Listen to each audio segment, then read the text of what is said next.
The CBS Radio Mystery Theater presents...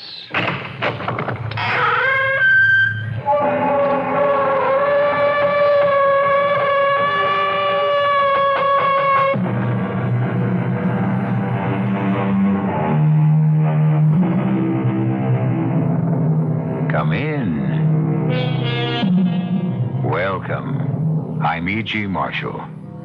It was the 18th century playwright William Congreve who said it. See how love and murder will out. And although a quarter of a century intervened before they did, that's what this story is all about. Appropriately enough, it starts with the more violent of the two.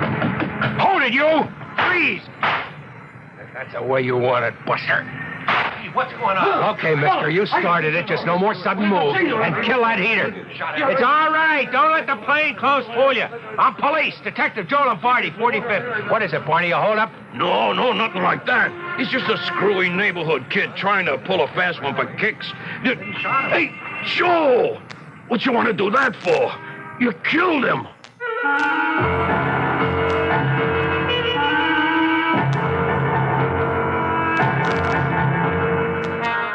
Our mystery drama, Murder Will Out, was written especially for the Mystery Theater by Ian Martin and stars Mason Adams. It is sponsored in part by Buick Motor Division. I'll be back shortly with Act One.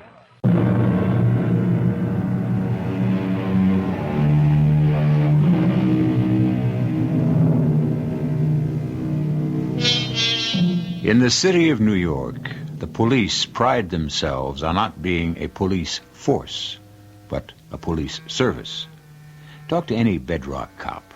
Reach down through the layers of why he wanted to become a police officer, and you'll find that the great majority put service first, before pay, benefits, or power. That goes for almost any police force through the country. Easy to malign these days, not so easy to praise, because the weight of the crime graphs is hard to sustain. But above all, a cop is human, and that works on both sides of the line. Doors open, come on in. Okay, Captain. You bring the coffee in? It's right here.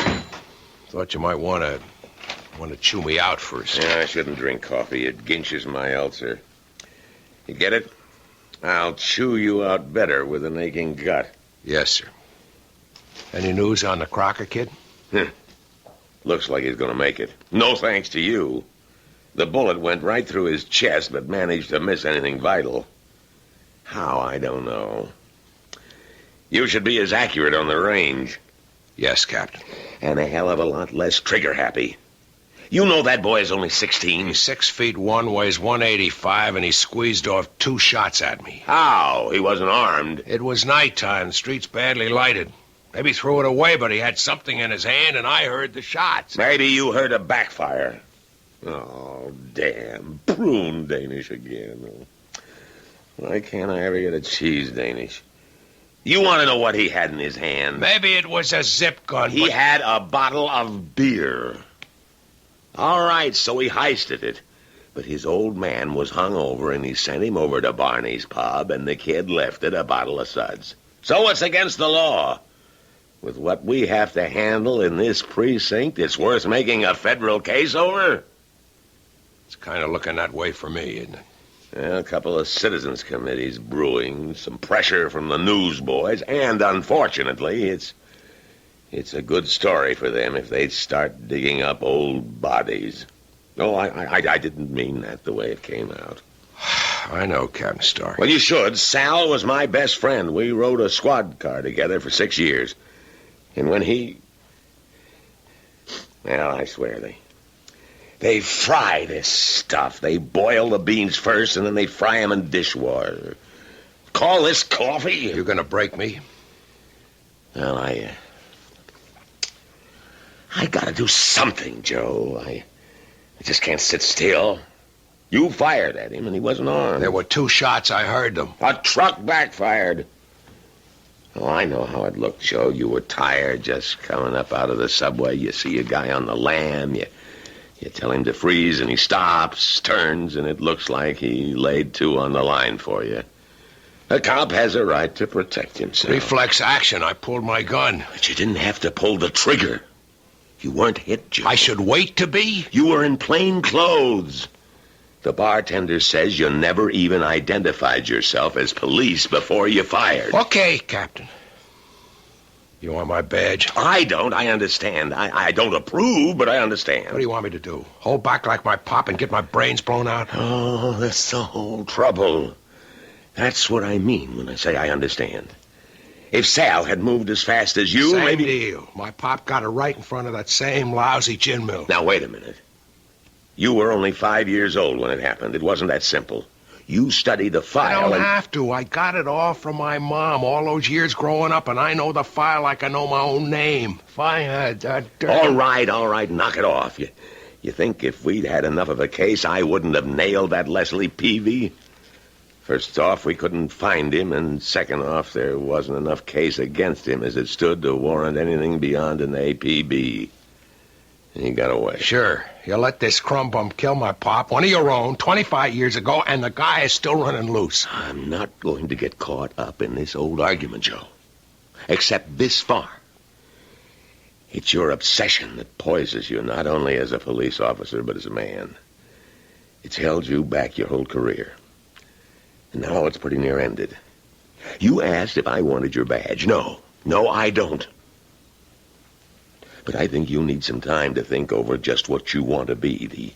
The Avenger or a real-life cop who knows his job isn't guns and shootouts, but good, solid service to the public. You know, I could suspend you. Okay, go ahead. I'll take that from you because of my old friend. Now, instead of suspending you, I'm suggesting that you got a lot of vacation time coming, like at least a month. You can start it today. That's the same thing as suspension. Not quite.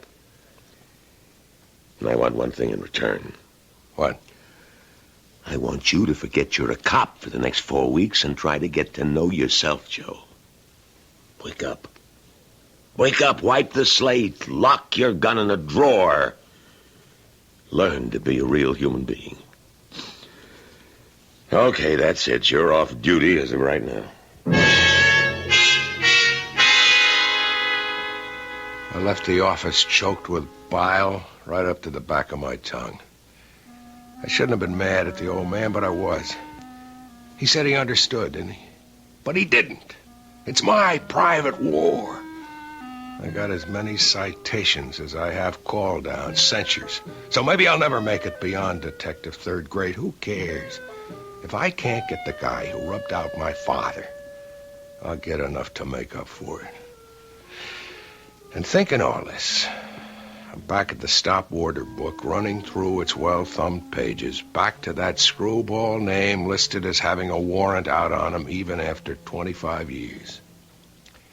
Leslie Peavy. And suddenly, I know what I'm gonna do with that vacation I don't want. Morning, Green. Hi, Joe. Let me have XB3-1407, huh? Again? You know, Officer Green, you ought to take a tip from your predecessor, old Bunky. He just learned not even to ask when I came in, but went straight to the files and got it. Okay, but don't get so uptight, Detective Third Grade Lombardi. I'll get your file for you. What you need it for beats me. You've seen it often enough, you ought to know it by heart. Here you are, XB3-1407. Thanks. For the file, not the smart talk. What are you breaking out on spots for? Oh, did that kid you wing buy it? Nope. He's gonna make it. Oh, thank the Lord. Maybe. Maybe he wasn't up to anything this time, but he will be. I know the type. I can smell him. I can feel him. And someday, maybe some other cop will just give him enough of a break to get his ticket canceled. Because that time it won't be a beer bottle in his hand. It'll be real heat. Saturday special hideout gun, anything that shoots bullets and kills. What's the matter, Joe? Did they set you down for what happened? No. Well, then how come you're so bitter? I mean, well, it's none of my business, but you're a good-looking young guy, and I know you got a sense of humor. Catch you off guard, you can be real nice. How come you get so little out of it? Why don't you have a girl, Joe? Why aren't you married? You know what's in this file, Green?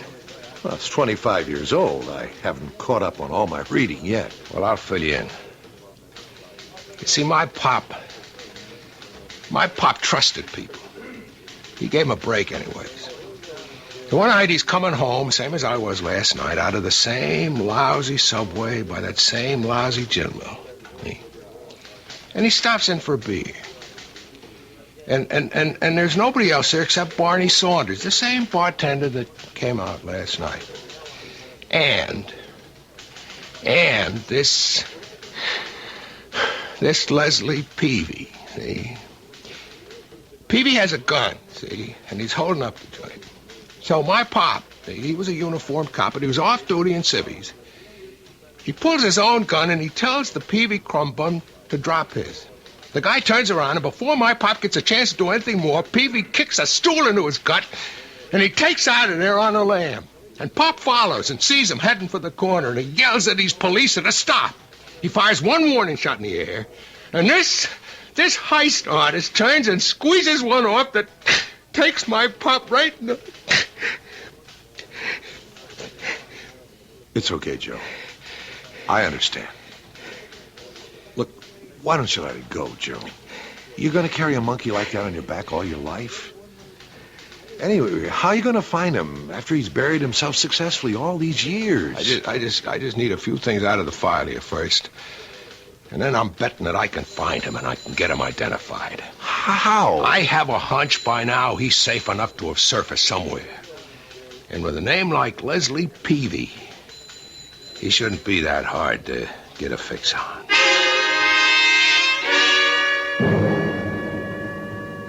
I had copies made of the old faded snapshot of Peavy in the file and of his birth certificate. Also the name and address of the one other witness besides the bartender. Then I drove out to the airport terminal at Kennedy to follow up my idea on how to get a lead on him. There were 4 Peavys in the New York, the Queens, the Bronx, and the Brooklyn books, none in Staten Island. I eliminated those fast.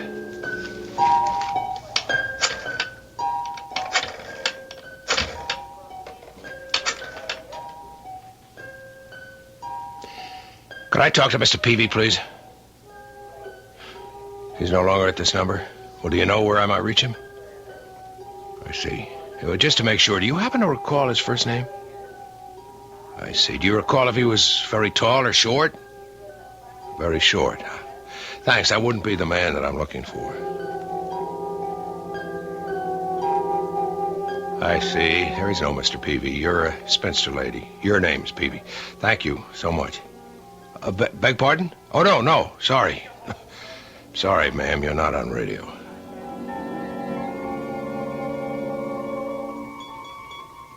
Sorry to hear that. Recently? Are you just leaving to inter the body now? I see. And I did get the name right. That was Leslie Peavy. John Bramble Peavy. No, I'm happy to say he's not the man that I'm looking for. Well, I hadn't thought it would be that easy. I took out my notebook and pencil and started through the directories. 138 of them. I took my list. I went home to start running up a phone bill.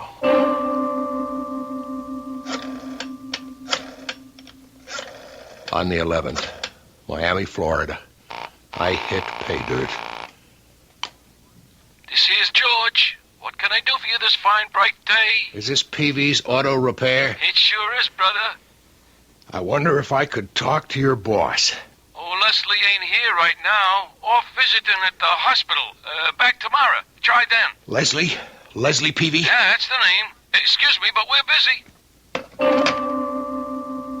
So I made a blind cast and came up lucky with my fish. Now all I had to do was land him.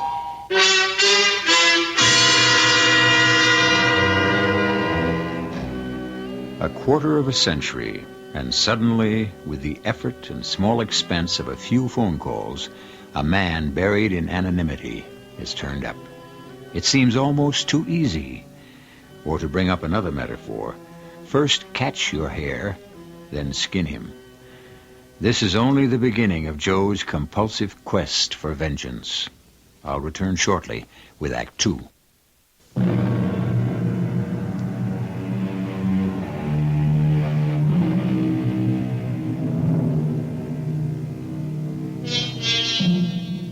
There's more than vindication involved in Joe Lombardi's search for the man who killed his father. That happened 25 years ago, and time is supposed to heal all wounds. But not the one that flaws Detective Joe Lombardi, unless he can rid himself of the specter who rides his shoulders, legs locked about his chest, like the legendary old man of the sea. I don't know how they handled the investigation at the time. I was 5 years old and collecting baseball cards.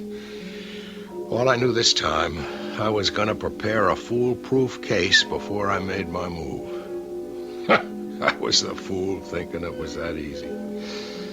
First place I went, naturally, was to the pub to talk to Barney. You know who I am, Barney? Sure. Barney, you knew this Leslie Peavy that shot my old man. Knew him? Not all that much. Maybe I seen him a time or two in a bar before the night he tried to rob me, but don't get me wrong. He was no habitué. But you could recognize him, like in this picture. Yeah, Detective Lombardi, come on. Yep. Maybe 25 years ago he looked something like that. I couldn't make it positive. Well, you made him then, all right? Well, sure. It was fresh in my mind. I did what I had to do as a citizen then. I ain't gonna be on tap anymore. You know something? Tomorrow's my 65th birthday and my last day here. I'm retiring. I'm gonna take my Social Security and go sit on my rump in St. Pete, Florida. And the one thing I'm gonna be able to identify for sure are the Mets every spring. And even then, I'm going to need a scorecard.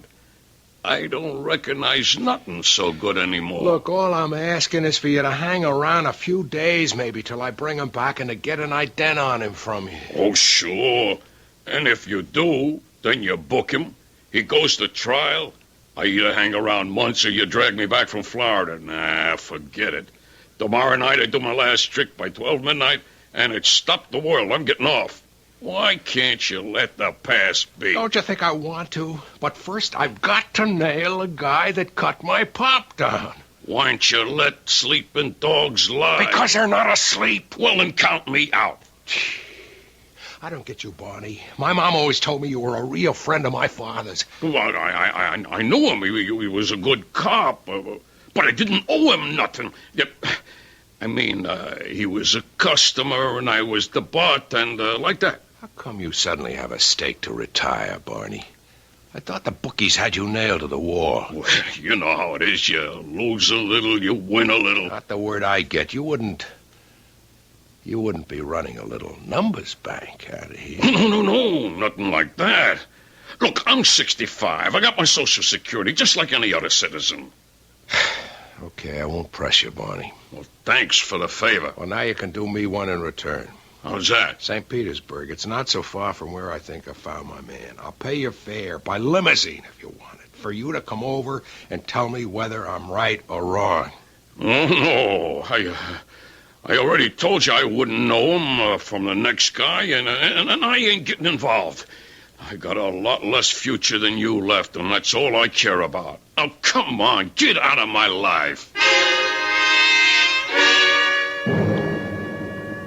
I walked away from Barney so frustrated, I wanted to put my fist through a wall. Why would he want to back down on such a simple request? Something about his attitude, the way he wouldn't look me in the eye, the defensive anger, all of them signs to any good detective that he was covering up something. But what? And why? There's no way I could sweat it out of him. He hadn't broken any law I know of. He had his rights. But I had to forget about Barney for the moment. There was one more witness to go. Sunnyside, Long Island, a street that was a row of two family houses. One of them was where the cab driver lived who saw my father get shot. if he was still alive.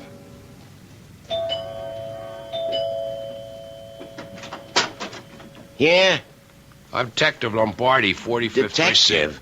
Oh, no, here are my credentials. Nothing to be scared of, Buster. Well, I don't see how there could be. We ain't done nothing Of wrong. course not. Just want to ask you a few questions. I called earlier, but there was no one home. Yeah, well, I just got back from work.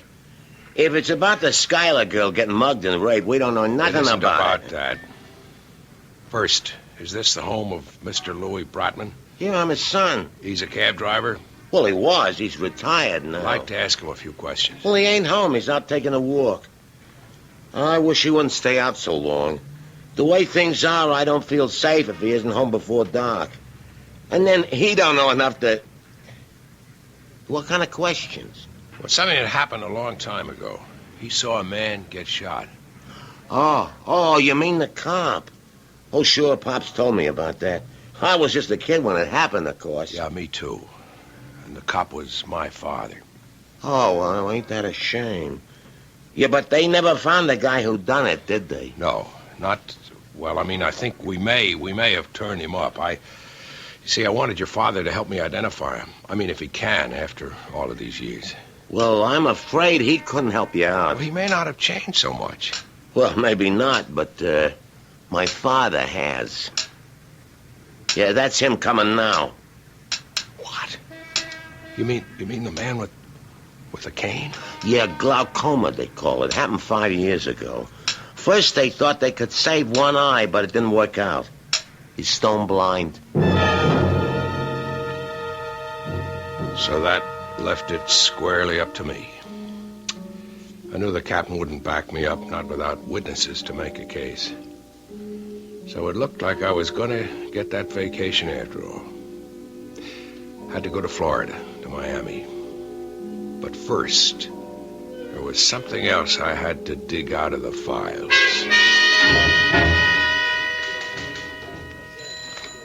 I thought you were supposed to be on vacation. Just about to start. Something I had to check out here first. You taking that monkey along for a companion? The one on your back. The one that ought to have been buried in that musty old file you can't keep your nose out of. Green, I know you mean well, but butt out, huh? There's only one way I'll ever bury that monkey, and that's... I get your message, Joe. I'll mind my own business. Now, if you'll excuse me, I'll get my own messages. Morgue file, Officer Green speaking. Yes, sir. Sure. Green's preoccupation with the phone call was just what I needed. Give me the number. I took the file out of his sight, riffled through it quickly, and got out the old bench warrant that Judge Arnold had issued. The judge was long dead and the warrant no longer valid, but I had this notion that I might have to use it. By the time Green was through with his phone call, I had the file back on the counter, and he took it and put it away without checking it. Right, sir. Well, that was quick. You all through? Sure. Okay, now, just let me put this away. Sergeant Croft's got a rush order. See you, Joe. Aren't you going to wish me luck? On a vacation? What else could you have? Maybe you're right, Green. I sure hope it turns out that way. Joe, what are you doing here? Didn't I tell you I didn't want to see you for a month, that you're on a vacation? I'm heading for Florida in a couple of hours. I just stopped by to pick up a couple of things. Where about you going? Oh, I figured like maybe Miami Beach. Huh. Miami Beach. Yeah, your father and me once had a trip down there to pick up a prisoner. Hey, before we were both married, that was. And yeah, well, that's better forgotten now. Point was, we made a good friend. I kept up with him. Sam Williams, he's sheriff of Dade County now. You need any help or get in trouble, But you're not gonna get in any trouble. Not if I can help it, Captain Stark. But I just maybe could use a little help. What kind of help? Well, you know where to go, what to see. Oh, sure. Well, you call on Sam, tell him you're kind of like a son to me, and he'll darn near make you a president of the whole state. Incidentally, that Santana kid is off the critical list. He's going to be 100%. Now, I've talked with the deputy inspector and the inspector, too, and you won't be busted. You'll get off with just a censure if you keep your nose clean from now on. You get me? I get you, sir. Well, You go on down there, boy, and let the sun not only get some tan on you, but also shine inside and sort of open you up, huh? Give yourself a chance to start living and stop holding a grudge against the world. He was such a right guy, I hated to hold out on him. But this gut hunch warned me that he'd never go for what I had in mind. Still, that Sheriff Williams might come in handy to keep me from going all the way.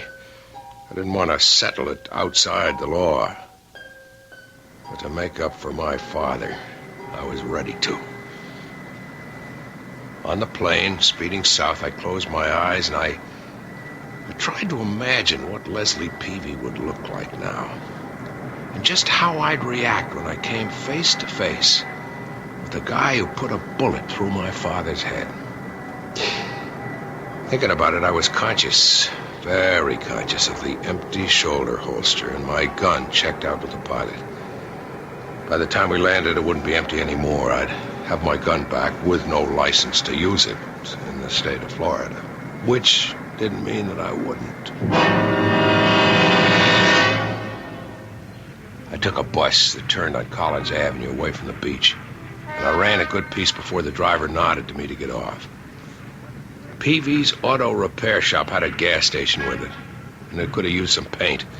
A couple of cars on the lifts and a bald-headed guy with a permanently peeling red freckled scalp was pumping gas.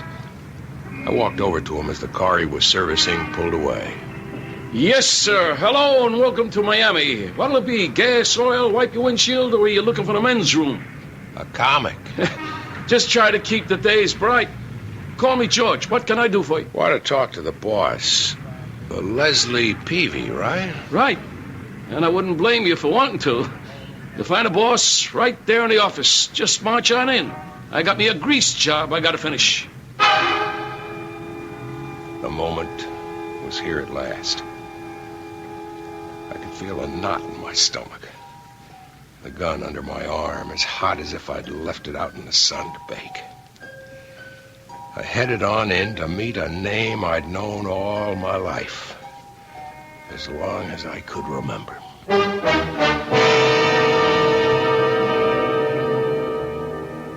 What is it Detective Joe Lombardi expects to do when he meets the man who killed his father? Try to take him back to New York at gunpoint to stand trial with no witnesses left to appear against him? Or just simply put a bullet through his head with that same gun he has no license to carry in Florida? I'll return shortly with Act 3.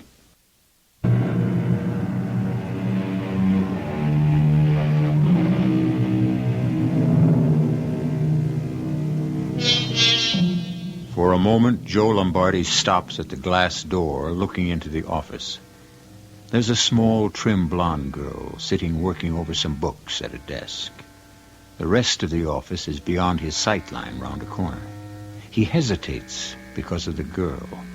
There's something about her that somehow dissipates his sense of mission. A sudden aching longing that if this were only a vacation, this is the girl he would want to meet on it. A completely irrational thought, but strong enough to force him to make an effort to thrust it aside and enter. Good afternoon. Can I help you?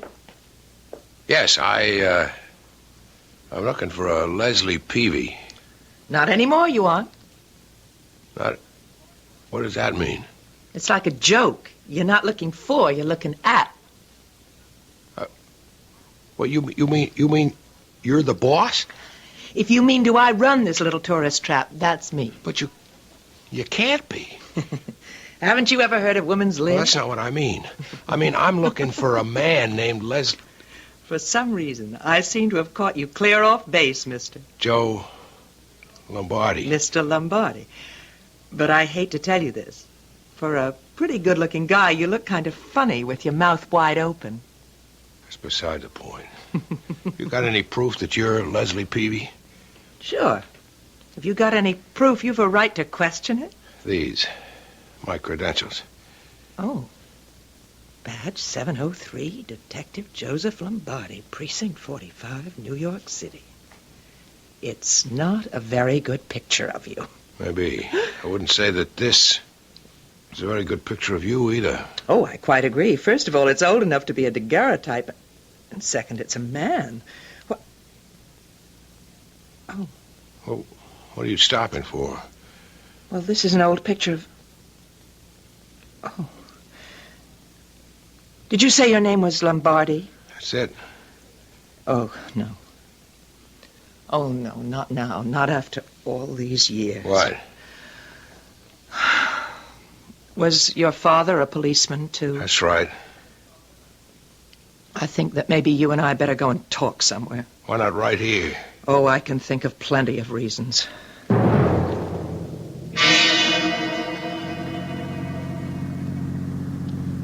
You see, I never knew about you and your father till a couple of years ago, Detective. My mother died when I was born, and I've just always grown up thinking that my last name was Chalmers. Chalmers? Well, that was my mother's maiden name, as I found out. How did you find out? Well, things were kind of rough for Dad and me while I was growing up. I never understood why he couldn't get better jobs. He had the ability. But he seemed so afraid of people, and we always lived in such small towns that a man just had to take what he could get. When did you learn your real name? About 6 years ago. My dad had a cousin who owned a gas station or auto repair, whatever you want to call it, and he died, and he left it to my father, and that's when that's when I first learned that my real name was Peavy. I mean, in order to make it legal and everything, my dad couldn't inherit without telling who he really was. You mean he had to produce his birth certificate, things like that? Yes, of course. Well, I brought you here. It's the only quiet place that I know in the area, and still be able to look out to the sea. I wish I could appreciate it with you. I really mean that. But I can't stop for things like that now. Well, what are you here for, Detective? To try to drag my father back to trial? He killed my father. Why wouldn't I? After all these years, don't you think he's suffered enough? After all these years, don't you think my mom and I have suffered enough? This is one of my most favorite spots in the world. The waves rolling in, the gulls. And right down below, in that cove, I found my first starfish. I don't get what you're saying. I know. I just wish I could have brought you here under different circumstances. So, Mr. Sleuth, nose to the ground, nostrils wide, mouth panting, you have now tracked down the prey. I wish you joy of it. Now what? Now I'm going to do what you want. I'm going to take you to the arch criminal and see just how you're going to arrange for his arrest.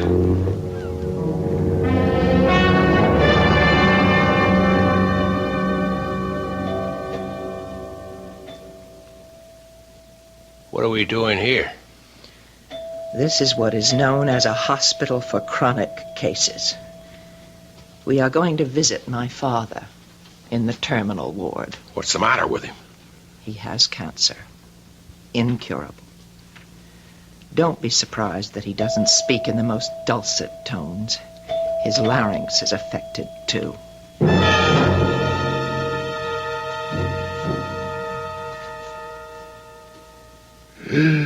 I thought maybe I'd made it. I'd cheated you long enough, so I'd be gone and my daughter wouldn't get hurt. It isn't that easy. You killed my father, didn't you? Yes. Mr. Peavy, I'm nobody wants to kick a man when he's down. But my father, all my life I wanted to make up for him that someone took him out for no reason and wrecked my life and my mother's. Your father was a fine policeman. Right, Detective? No one finer. So, leave it that way. Now, wait a minute, Dad. Just leave it that way, Leslie. How about you, Detective? You gonna let it lay? Why should I? Because nothing you could do could make me pay more than I already have for that stupid act, I might as well have been in jail for 35 years. One good thing was my daughter here, Leslie. The only person you can hurt is her. Give her a break, please. I can't. I'm a cop. It's my duty. I'm not going to take this. Not for myself. I don't care. But for you, Dad. Tell him the truth. I can't. He wouldn't believe me anyway. Well, then I will. Listen to me, Mr. Tough Detective. My father shot your father in self-defense. He tried to kill him first. Sorry, Miss Peavy, it won't wash. My father fired a warning shot in the air. Oh, the hell he did. There were 2 witnesses. They saw the whole thing. Then they lied. Why would they lie? Because everybody knew about your father, that he was trigger-happy. All right, that is enough. I don't blame you for trying to protect your own, but I don't take that from anyone. How could you know anyway? Because I told her, of course, when I had to tell her my real name. Which brings us round full circle again. Okay? Dad, you're in pain. Let me get the nurse. Not for a moment. Let's try to get this straight first. What really happened that night? I was a pretty wild kid. Nothing real bad, but I wasn't always, like they say, on the side of the law. The night it happened, I was at the time running a little book. No connections, just private panty-anty stuff. And one of my steadies was the bartender, Barney's son.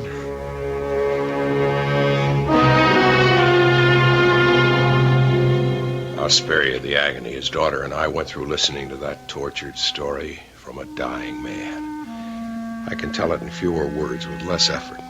What Peavy claimed was that Barney Saunders was into him for about $75. Peavy had had a couple of drinks that night.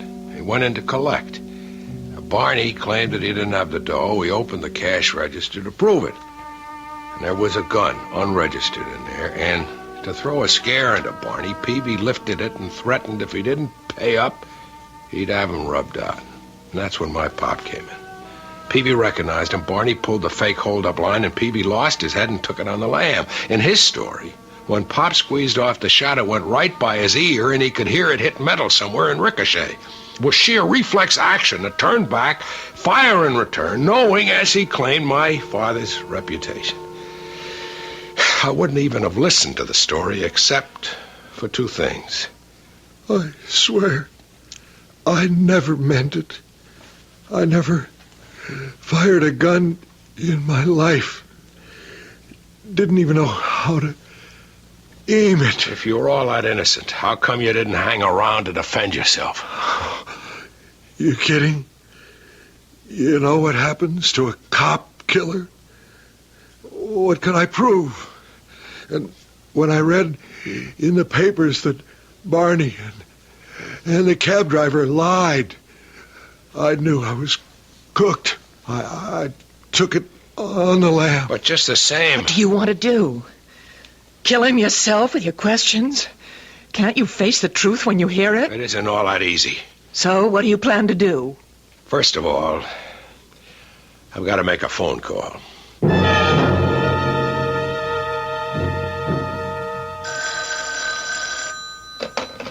Captain Stark here. Captain, it's Joe Lombardi from Florida. Oh. I found Peavy, Captain. But he's dying of cancer. Can't even count on a week to live.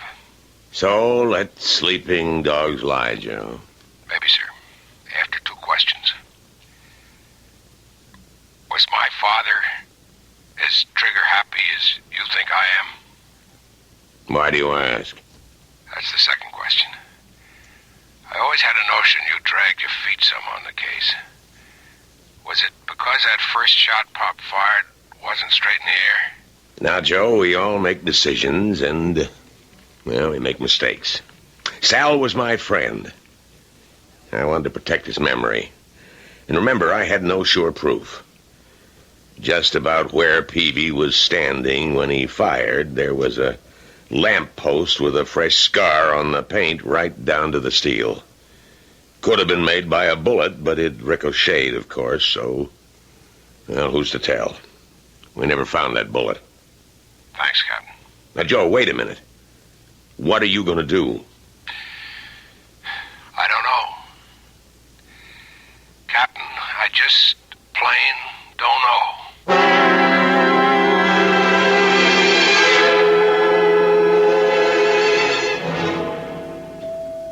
Leslie, Oh, why don't you leave me alone? I got something to tell you. Well, I have something to tell you. He's dead. Now are you satisfied? No. What are you going to do, hound me? No, I'm gonna drive you home, if you'll let me. Oh, I don't know. All right, what's the difference? I don't think I could see to drive anyway.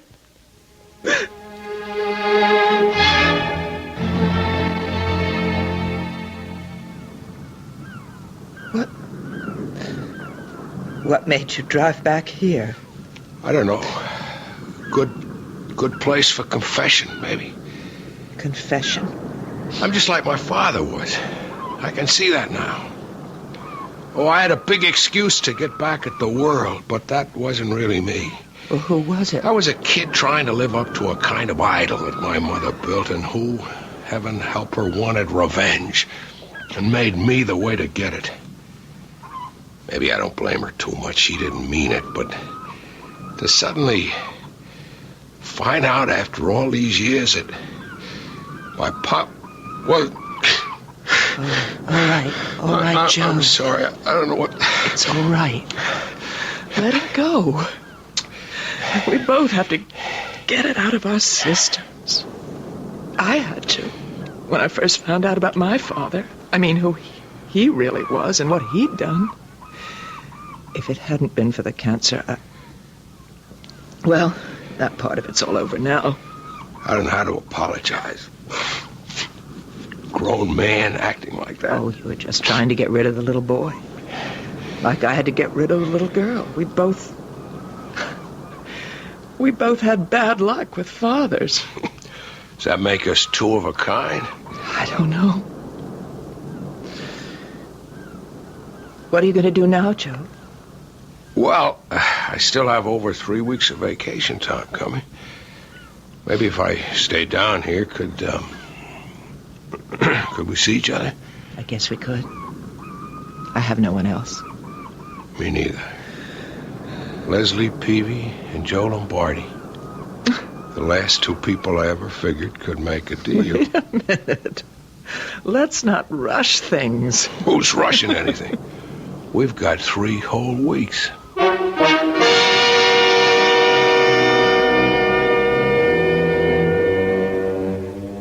It took a while longer than 3 weeks for Leslie and Joe to iron out the past, but they did.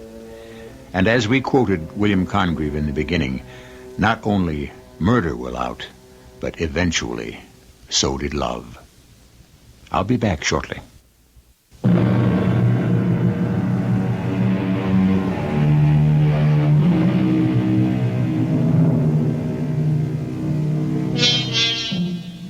The one bone of contention before they were married was whether to run the gas and auto repair shop or have Joe return to the force.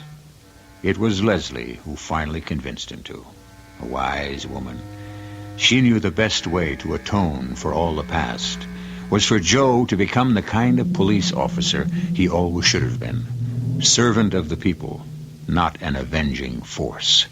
It's Lieutenant Joe Lombardi now, and his name stands top of the list to replace his old friend and surrogate father, Captain Stark, just as soon as he retires. Our cast included Mason Adams, Marion Seldes, Robert Maxwell, Leon Janney, and Gilbert Mack. The entire production was under the direction of Hyman Brown. This is E.G. Marshall inviting you to return to our Mystery Theater for another adventure in the macabre. Until next time, pleasant dreams.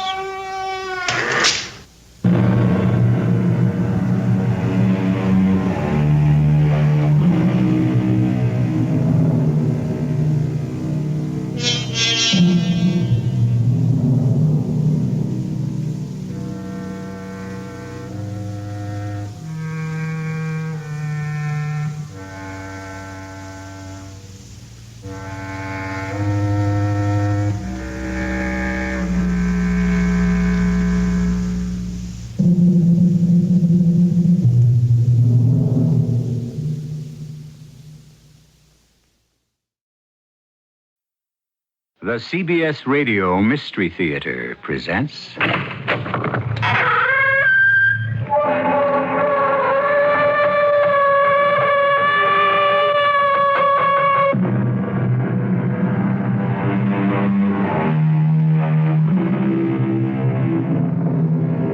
Come in.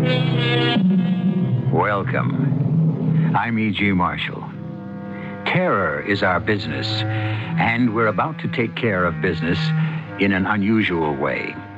You're going to hear a story about a very contemporary sort of terror. It's a tale that takes place not in some dark dungeon with rattling chains, but in swank bistros and penthouse apartments where the closest thing to clanking chains are jangling charm bracelets and the tinkle of ice in highball glasses. But in this setting, you'll hear shocking words like... Look what you did to him, Inga. Look at his eye, how swollen it is, all black and swollen. Corey, let go of me. You're hurting my arm. You shouldn't have done it, Inga. Now you'll have to kiss it. What? I'm sorry, Inga. Kiss his eye. You hurt it, now you have to kiss it. Corey!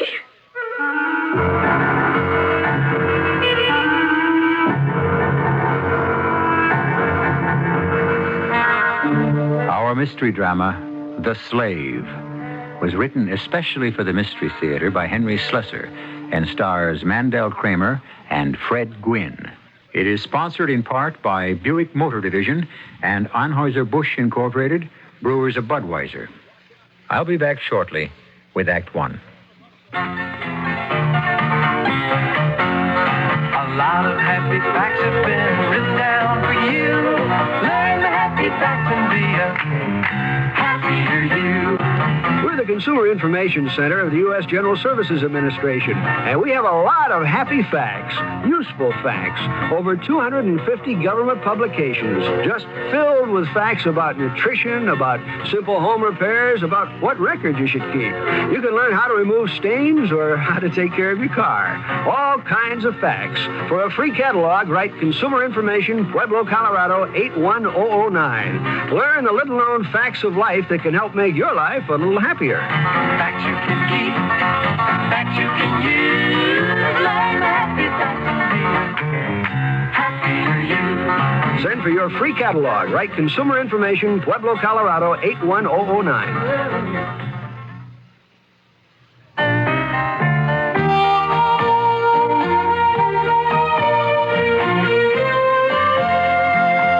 Daddy loves me. I went to the zoo once with him.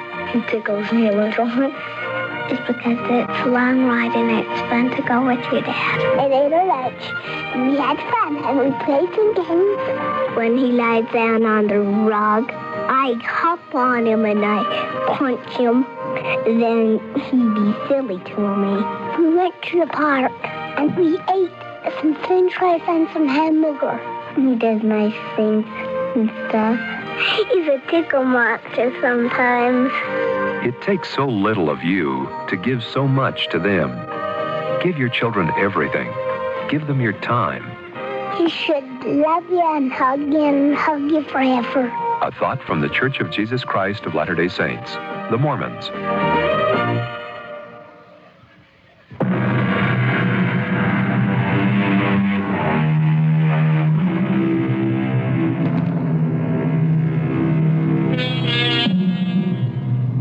There's a very special sound to a really elegant restaurant. An orchestration of noise composed of good china, fine crystal and silver, murmuring waiters, and chattering patrons. We're in the Windward Restaurant on East 55th Street in Manhattan. And as soon as your eyes become accustomed to the dim light, you'll see a very handsome couple in a booth. The man's name is Corey. The woman is named Inger. If you were able to overhear their conversation, you might gather that tonight may be a very special occasion for both of them. It's kind of hard to believe that it's only a matter of weeks What is? since we first met. Does it seem longer to you? Now, that's what I call a trick question. If I say it seems long, you'll think all the newness has gone out of it. If I say it seems short... All right, all right. I withdraw the question. No, I'm willing to answer it, Inga. Inga, it seems like I've known you all my life. But what's more important... Well, go on. That's one of those sentences that demand finishing. Well, I've never spoken these words before. I never wanted to. As a matter of fact... Corey, what is it? Oh, nothing. Well, you were staring at something. I just thought I saw someone I knew, that's all. Blonde or brunette? Not a woman, a man. Guy I know. All right, so you saw someone you know. I could have sworn he was out of town. Is that the one? Where? That man crossing the room. It looks like he's heading right for us. Oh, good Lord, it is. It's Ray. Well. What a delightful surprise, Corey. What an absolutely charming surprise. I thought you were still out of town, Ray. Just got back. Been eating in so many ptomaine bars, I couldn't wait to get back to civilized cooking again. Well, do I get an introduction? Oh, sure. This is Inga Williams. Inga, this is Ray Chaffee. Hello. Aren't you lovely, Miss Williams? Why, thank you. Corey hasn't been wasting any time since I've been gone. Have you, Corey? We haven't known each other very long, Ray. As a matter of fact, we were just discussing that very subject. I'll bet he's been keeping you hidden, hasn't he? Been taking you to nothing but nice, dark places where nobody can see you unless they look very, very close. And you're worth looking closely at, Miss Williams. Corey, didn't you say that you wanted to get the check? Oh, yes, that's right. We were just finishing up, Ray. We're about to leave. Oh, gee, what a shame. But, you were lucky at that, weren't you, Corey? I might have spotted you before the main course. What did you have? Did you try the blanket de veau? It was very good, but I suppose you had the steak. You never did have much imagination. We both had the steak, Mr. Chaffee. I don't have much imagination either. That's very sweet, Miss Williams. Very sweet of you. And now, Corey, you can leave. For heaven's sake, Ray. You heard me, Corey. Get out. Oh, your credit rating's still good at the Windward, isn't it? Would you stop at the desk and tell them to add my bill to your account? Go on, Corey. Move. Will somebody please tell me what this is all about? Inga, I'm sorry. I've got to leave. I'll call you later at home. You'll do what? I'll phone you later tonight. No, Corey. No more calls tonight. You just go home and go Betty by. Tomorrow, well, we'll see about tomorrow. Corey, where are you going? What do you think you're doing? Please sit down, Miss Williams. You don't have to leave. There's no use you're sitting here alone, is it? Well, I am leaving. Corey wouldn't want you to do that. Would you, Corey? Tell Miss Williams that you wanted to stay. Inga, please stay. I'll talk to you sometime tomorrow. Good night. I just don't believe this. Relax, Inga. You don't mind my calling you Inga, do you? Now that we're nice and cozy. Get your hand off my arm or I'll start screaming. See what that does to your credit rating. Wait, don't go. Good night, Mr. Chaffee.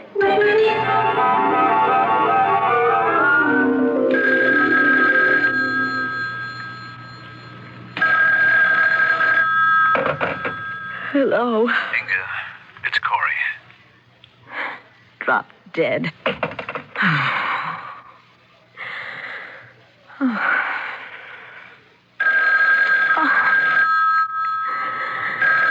Inga, please don't hang up. Please listen to me. It's very important. You can listen to me instead. I have never, repeat, never been treated that way by any man. I've never been so humiliated. If you'll listen to me, maybe you'll understand what happened. Don't you even want to know? Yes, I do want to know. I want to know very much. I don't blame you for being angry.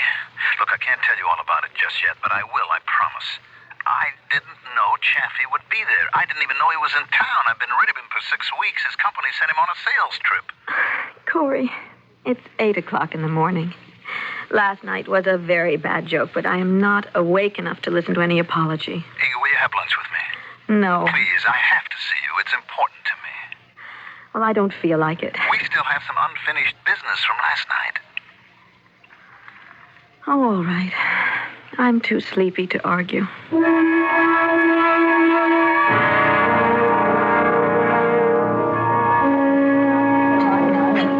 Tell me something, Corey. Are you hiding from that man? Why do you say that? This grotto you picked for lunch. It looks like a place frequented only by Portuguese leather tanners or something. I mean, did you pick it because of your friend? Oh, now don't be silly.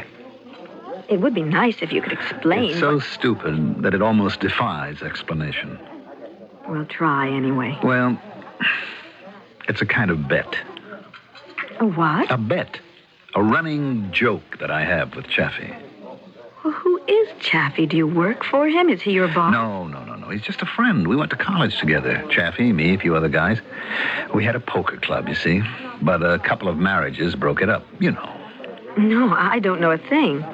All I know is that man ordered you out of the restaurant and you went. Well, I must have looked like a dope, I admit, but it had to be that way. It was part of the game. A game? I mean, is that how you described last night? Listen, there was something much more important about last night. A lot more important than Ray Chaffee. Now, can we forget about him for a while, please? Well, how do you expect Inga, me to? Please, here, look at this. It's a box. Yes, small velvet box. Remember me telling you about that half-wit that I was engaged to last year? Leela. Yes, Leela. Remember I said she returned my engagement ring? Now, wait a minute. Now, look what's inside the box. Go ahead. You see? Nothing. I don't get it. No, you don't get Leela's ring. I stopped at the jeweler's this morning and I made a deal for a clean swap. Now, you can go there any time and pick out the one you like. If you want to. You look shocked. I am. Excuse me, Mr. Jensen? Are you Mr. Corey Jensen? Yes, that's me. A telephone call for you, sir. It's already plugged in. Well, there must be some mistake. No, sir. It's for you. Excuse me again. Hello? Ladybug, fly away home. Your house is on fire. Your children will burn. Ray. Get going, Corey. Vamos, scram. Exit. How did you know I was here? Are you following me again? I want you out of there. Your presence in that place offends me. What's going on? I'm right across the street in the phone booth. I'll expect to see you under the canopy in the next 2 minutes. All right. I'll give you 3. Corey, hang up on him. Ray, please, for the love of... You heard the command, Corey. Yes, I heard it. Inga, I've got to go. Oh, no, don't tell me. Not again. I've got to, Inga. It's something that I can't help. Corey, if you walk out of here and don't tell me why... Look, Inga, order some lunch. Huh? Have the roast beef, darling. It's good here. And I'll call you. If you go now, I don't want you ever to call me. Corey!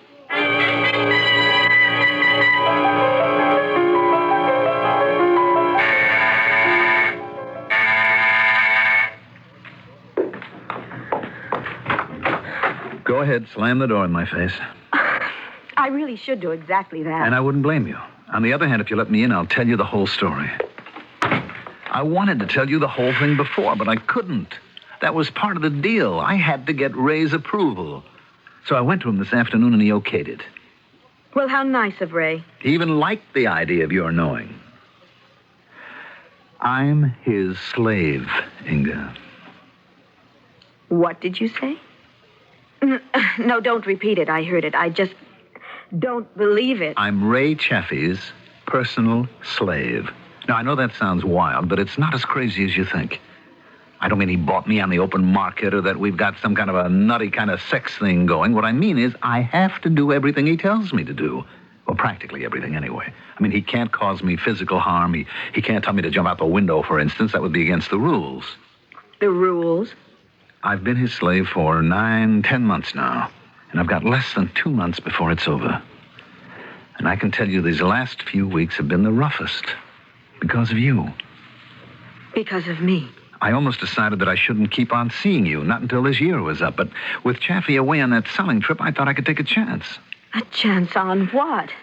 Look, about 10 months ago, Chaffee and I and a couple of other guys, this little poker club I told you about, we were all sitting around one night putting away a fair amount of booze, and somehow we got on the subject of slavery.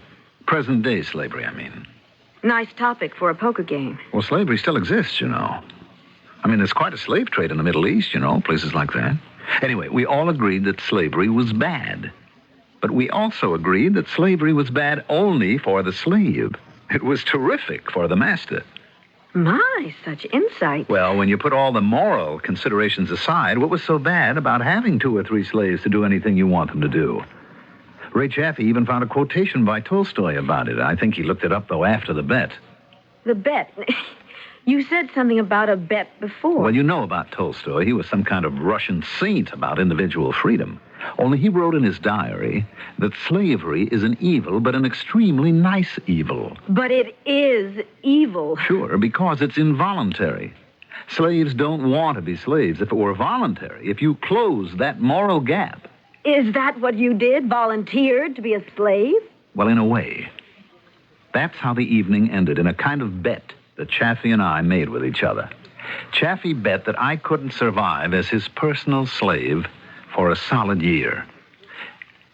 Now that year's almost over. I win, he loses, and things go back to normal. But I can't quit now, Inga, don't you see? But you can't go on like this. You can't, Corey. I've stood it for 10 months. Now, I just can't throw away those 10 months. The Chaffee made me see hell, and he may get worse. But I won't give him the satisfaction of quitting before the year is up. Not even if I asked you to. No, Inga, not even if you asked me. I'm his slave, Inga, and I'm going to be Chaffee's slave for the next 10 weeks, even if you never see me again.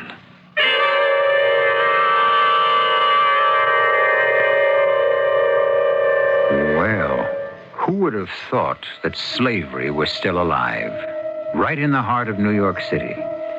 We've heard of wage slaves, love slaves, and other varieties, but Corey Jensen seems to be the genuine article. The question is, will Ray Chaffee want him to survive the next 10 weeks of slavery? What will he do to make him change his mind? I'll be back shortly with Act 2. Isn't it nice to know you're free? To see the things you want to see. To touch the heights you dare to reach. To know you're all that you can be.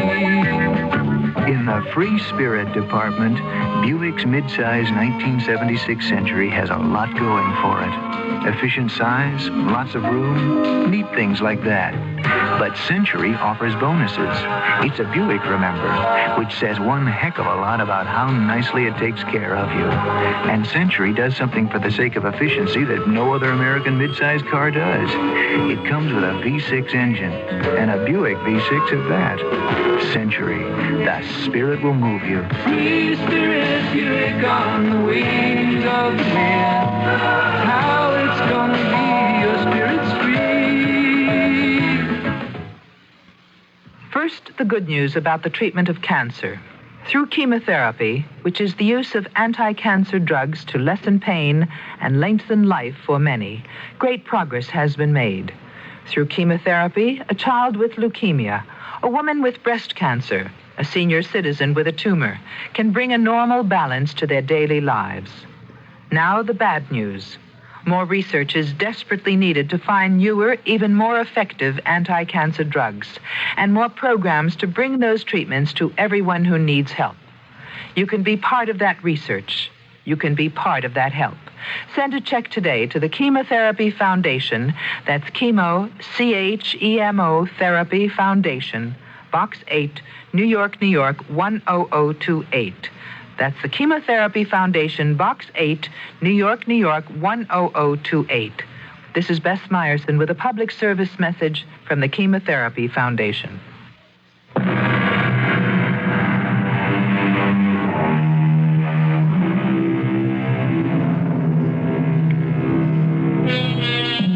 Corey Jensen, a modern young bachelor, has just shocked his girlfriend Inger by revealing himself in an ancient condition, the condition of servitude.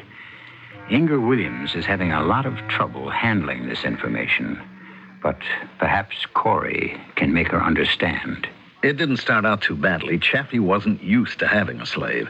At first, he asked me to do things. He was polite. He used the word please, and all his commands were petty, like running errands, going to the library, finding him taxis. It was easy. And then he changed? Well, he couldn't ask me to do anything that would endanger my health or cost me my job or involve money or anything like that. But he could humiliate you. He could do that. Nothing that would get me picked up by the police. But anything else, I would have to do them or I wouldn't be his slave, would I? A slave gives unquestioned obedience. That's the heart and soul of it, the inability to refuse the master's orders.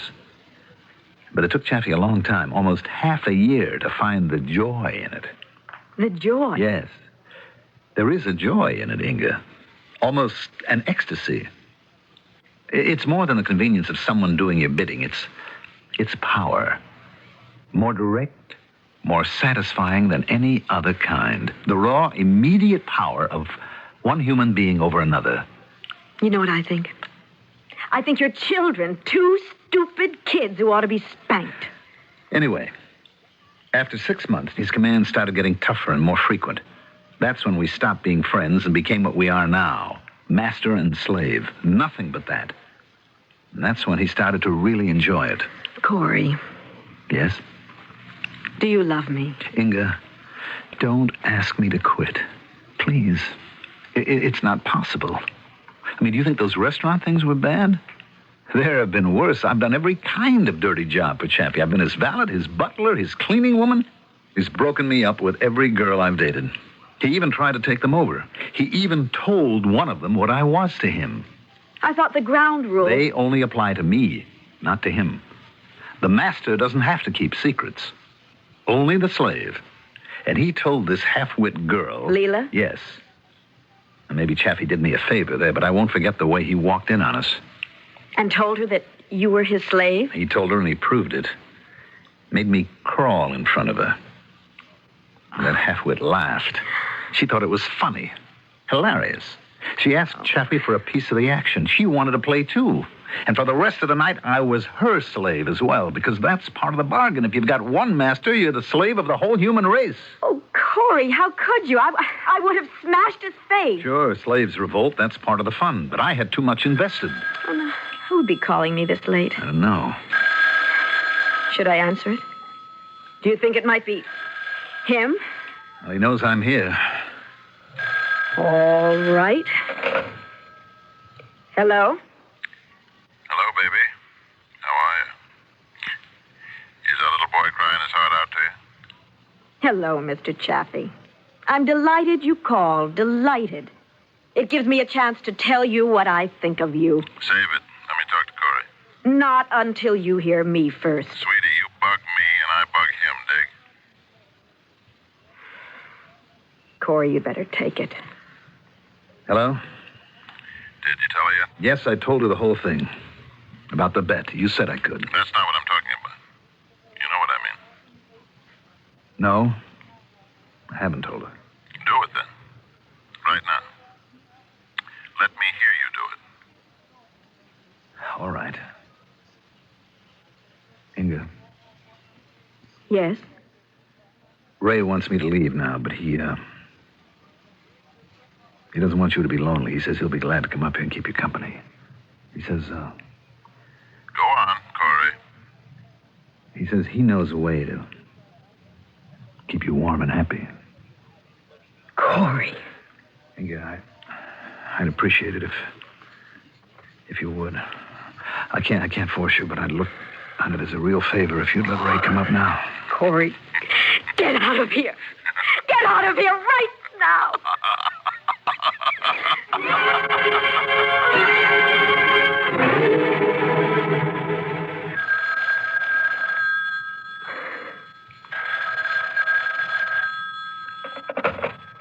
Hello? It's me, Inga.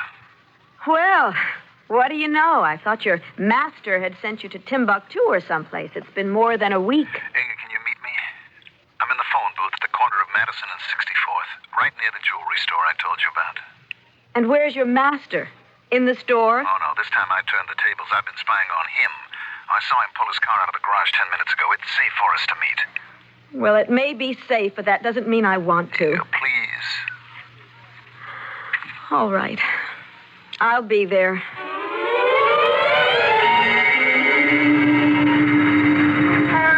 Nine more weeks, Inga. That's all. Just 9 weeks, and it'll be over. Now, here's what I figured out. I won't see you again until then. I won't even try. But it's so unfair. It's the only way. I'll tell him we've broken up. Then he'll leave you alone after that, unless you've met someone else in the meantime. Oh, you fool. Do you think that I want someone else? Darling, let's go to that jewelry store. Let's go right now. Maybe if you have that ring on your finger, it'll make a difference. Oh, Corey. It's just so beautiful. I can't stop looking at it. I can't stop looking at you looking at it. Oh, look at the way it catches the light from the street lamp. It's catching the light from your eyes. Oh, Corey.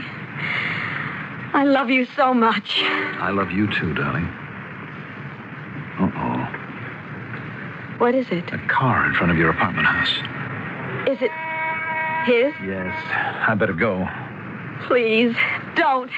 He might be waiting in the lobby or upstairs in the hall. I'm afraid of him, Corey. You don't have to be, darling. He doesn't have any hold over you. If he starts anything, tell him you'll call the police. If he threatens me, tell him you don't give a damn, that we've broken up. It's all so horrible. I'll call you later, darling. Good evening, Miss Williams. I wonder if you've seen our friend.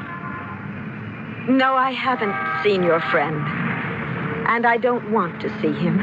Then maybe you're in the market for a new friend. Good night, Mr. Chaffee. Don't go yet, Miss Williams. Please. Tell me where you're keeping the laddie. I know you two are still together. Where is he? Hiding under your bed? All right, why don't you come inside and see for yourself? There's something that I want to ask you anyway. Well, no, that's a very kind offer. You don't have to search the place. You can take my word for it. Corey isn't here. I'm perfectly willing to believe you. Then are you perfectly willing to do something else? What's that? I want you to call off this bet that you have with Corey. Really? You want me to free the slave? Issue an emancipation proclamation? Yes. He's had enough of the joke, and I think you have, too. You know something? You're right. What? It's become a burden. Not just to poor old Corey, but to me. It's a job having a slave, you know that? It's a responsibility. Like inheriting a lot of money. You're driven to do something about it all the time. Mr. Chaffee, I'm willing to make you a deal. I beg your pardon. Now, you're scared silly that you're going to lose this bet, aren't you? Do I look worried? You know that Corey is determined to make it through the year. I mean, he's only got 9 weeks left, and you can't dream up things horrible enough to make him quit. But I've got a claim on Corey, too. And if you do what I say, I'll see that you get your money back. Is that an offer? If you call this thing off right now, I promise you will get back every cent that Corey wins. My, you really believe you can twist the laddie around your finger? Why is that? Because I've got this around my finger. Well, don't tell me. You're engaged. That's right. Isn't that nice? I never thought old Corey would finally break down and marry the girl. Must be a reason, Miss Williams. You must really have something. I have Corey. And I swear to you, you won't lose a thing if you call off this nonsense. Money, money, money. You really think that's all I care about? Why not try another form of persuasion? Stay away from me. I'd certainly like to know what it is about you that Corey finds so irresistible. Let go of me. Be nice, darling. Be nice to the master. I can promise you the master is superior to the slave. Let go of me. Strong little girl, aren't you? If you don't let go, Ow! I warned you. That ring. You've cut my eye. Get out of here. My eye. You could have blinded me, you stupid woman. You better go have it taken care of, Mr. Chaffee. And you'd better go right now.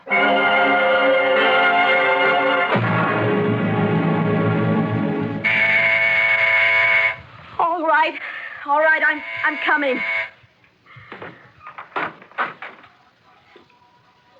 What are you doing here? Let us in, Inga. I don't want him here. You heard the man, Miss Williams. We're a team. You can't break up a team. Inga, please. Corey, what is this? Why did you bring him here? Because I had to. You mean because he ordered you to? Yes, that's right. Well, this game of yours does not include me. I am not one of your players. And I am certainly not Mr. Chaffee's slave. No. You're not a slave, Miss Williams, but you could be something else if I'm willing to press charges. Charges? For what? Inga, look at his eye. You almost put out his eye. Oh, you mean I didn't? I'm sorry. I meant to. I've been to an eye specialist. He says I was very lucky, but I may have to wear this patch for 2 months. Well, I'm sure it's very distinguished. You shouldn't have done it, Inga. But you don't know what happened. He attacked me. She's a liar. It's the truth. He attacked me right here in this room. You still shouldn't have done such a thing to him. Look at it, Miss Williams. I'll take the patch off so you can see what you did. There. Oh, I don't care. If you want to call the police, go ahead. I will tell them exactly how it happened. Inga, please listen to me. Look, I'm sorry about this, but... Corey, we got engaged this morning, remember? Engaged to be married. And yet you come here and talk to me like this. Tell her, Corey. Tell her what she has to do. You can't go around putting people's eyes out, Inga. That's not what the ring is for. Tell her who she hurt, Corey. The master. You hurt the master. Oh, please, get out. Both of you. Look what you did to him. Please, don't touch me. Darling, don't be angry at me. After tonight, I won't... I mean, Ray has promised that there's no more, not after tonight. He'll leave us alone. He swore it. He'll leave us alone after you do it. Do what? Kiss his eye. Are you crazy? Look how swollen it is. It's all black and swollen. Oh, Corey, let go of me. You're hurting my arm. You shouldn't have done it, Inga. Now you have to kiss it. Let me go. Kiss it, Inga. Kiss his eye. You heard it. Now you have to kiss it. Get out of here. I will call the police. Do you hear me? I'll have you both arrested. It's all right, laddie. You did your best. I know that. Come on. Let's go home. And don't you come back. I don't want to see you again, Corey. Never.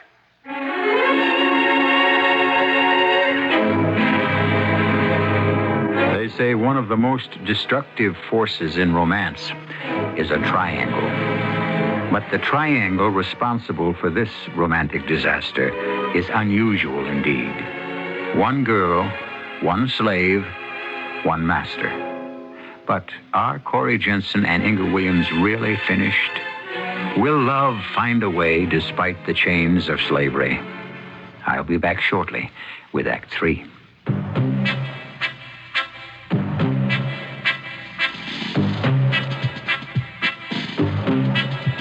When you say bud, you've said a lot of things nobody else can say.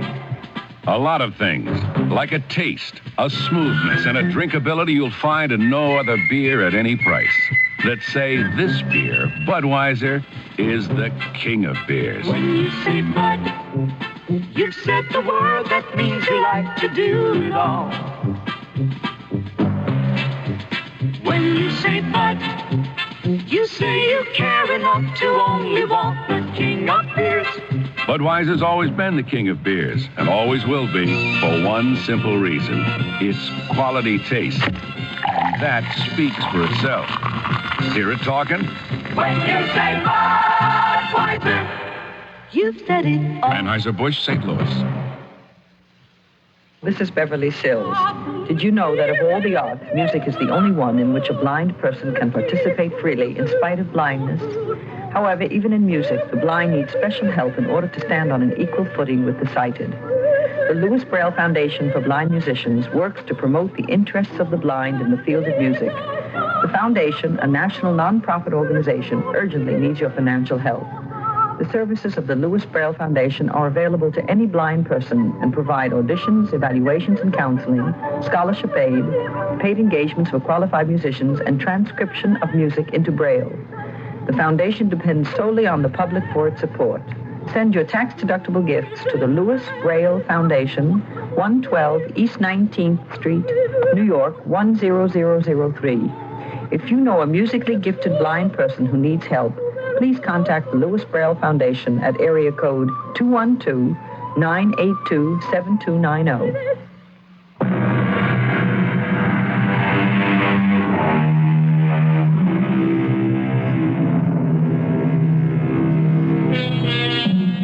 The time is 8 weeks later. These have been difficult weeks for Inga Williams, and the memory of that night in her apartment is as vivid an injury as Ray Chaffee's swollen eye. But in all likelihood, Mr. Chaffee's wound has healed by now. Inger's hasn't. Come on, Inga. I know you want to talk about it. Why else did you ask me to dinner?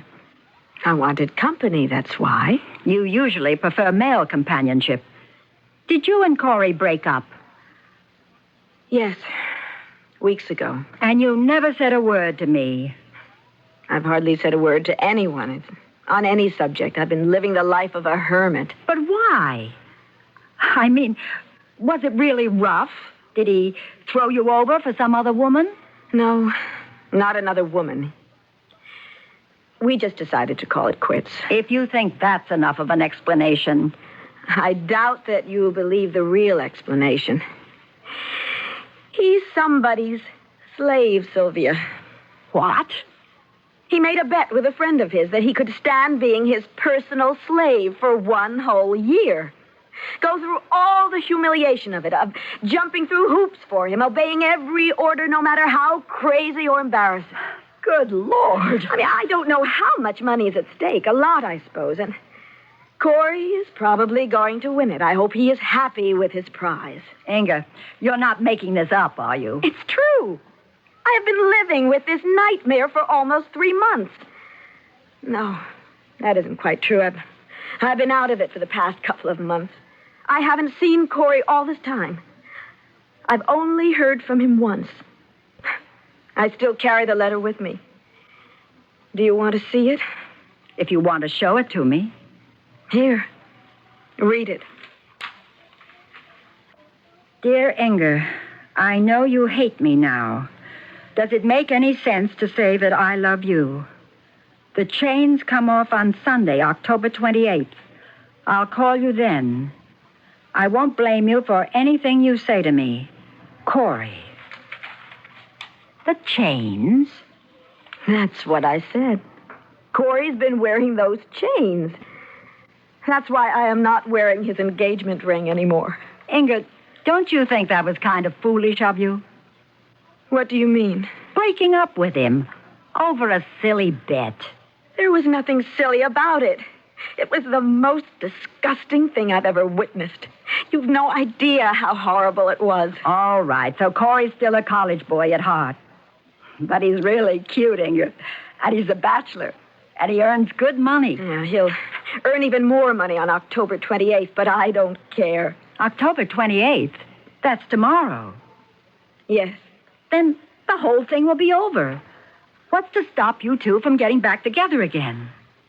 I can't, Sylvia. Believe me. After what's happened, it would be impossible. But why? I mean, don't you like him anymore? Were you in love with a guy or weren't you? Yes. I was in love with him. And you still are. I can tell you're still crazy about him. Forget it, Sylvia, please. You haven't forgotten him, obviously. I have. I try not to think of Corey at all. Honey, can I ask you just one question? What? Why did you ask me to dinner? Well, why not? I mean, why choose tonight? Is it because of tomorrow? Because Corey is going to phone you tomorrow? I've no idea if he's going to call. His master may have sent him to Africa by now. He's going to call you. He said so in his letter.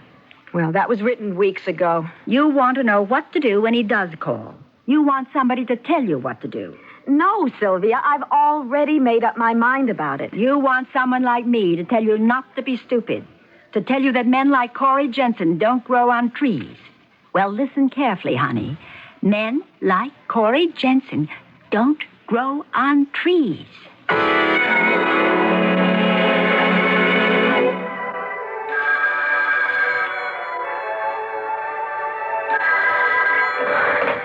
Hello? Hi, Inga. It's Sylvia. Oh. Hold on a sec. I want to shut off the radio. Hi, Sylvia. How are you? I'm fine. How are you? All right. Oh, that doesn't sound so good.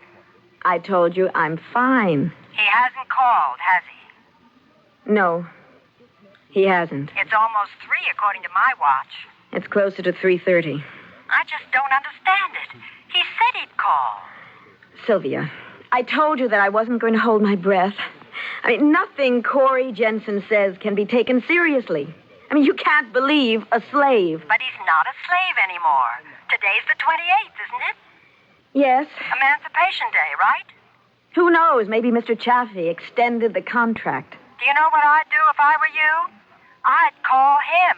Oh, absolutely not. You're crazy if you don't. You're throwing away your whole future, that's what you're doing. And if you really want my advice, you'll phone Corey the second I hang up, which is right now. Oh, well. 3, 4, 6, 1, 1, 2.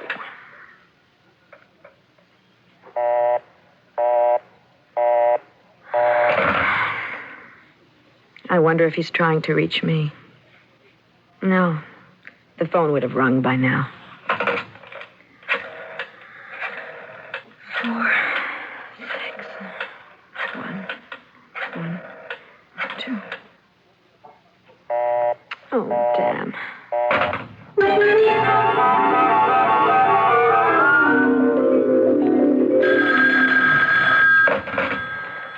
Are you still talking to me? Hello, Sylvia. Has anything happened? Yes, I've practically worn out my finger dialing Mr. Corey Jensen's number. And guess what? All I've gotten is a busy signal. You're kidding. Maybe the phone's off the hook. No, I had the number verified. The operator said there was someone talking. Man or woman? They don't give out that kind of information. For Pete's sake. Well, you're not going to let that spoil things, are you? Well, what can I do about it? That's simple. You can go over there. What? You know where Corey lives. You can go to his apartment. You can ring the doorbell. One thing about doorbells, they don't give off busy signals.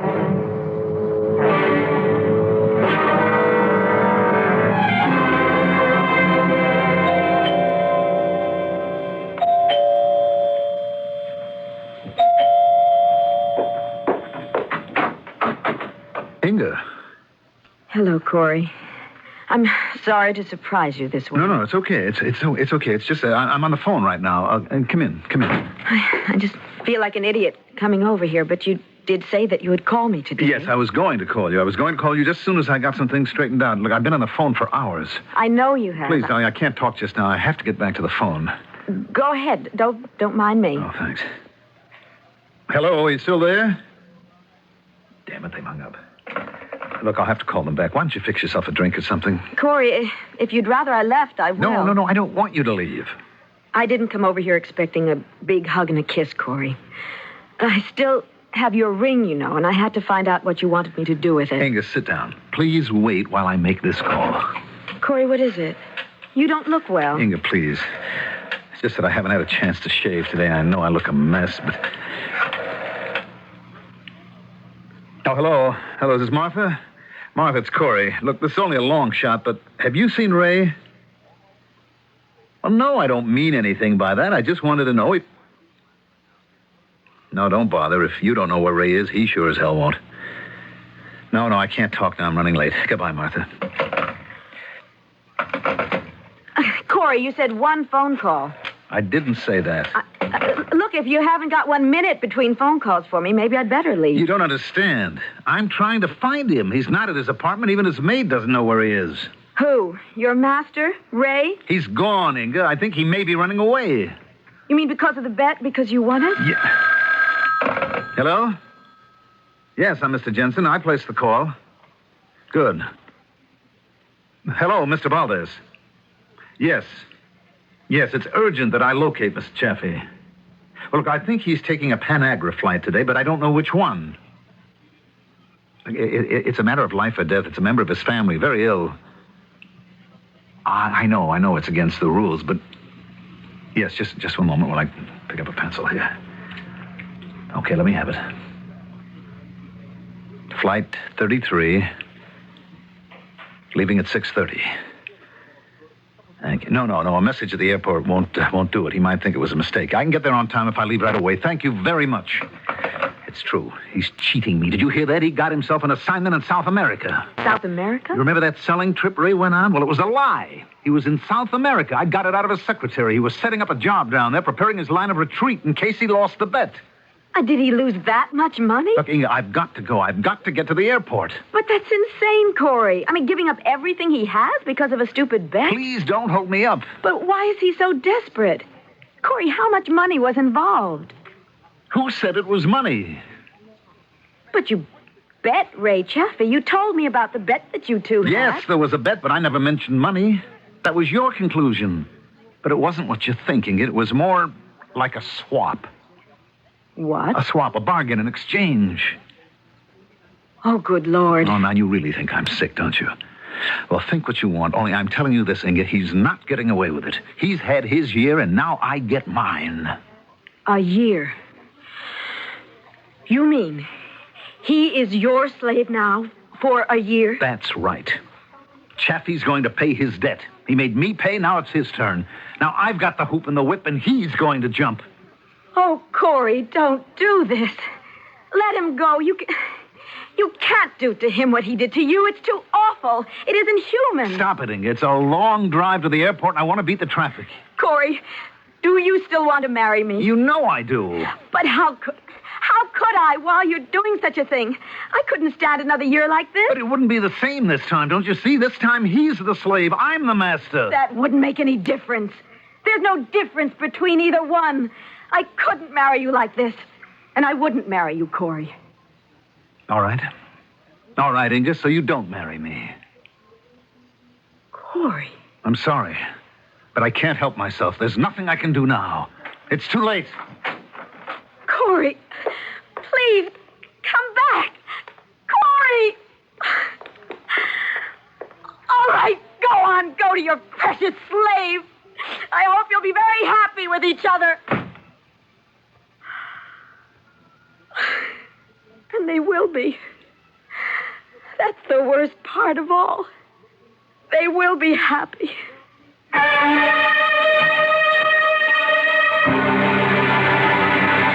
Yes, Inga Williams was right.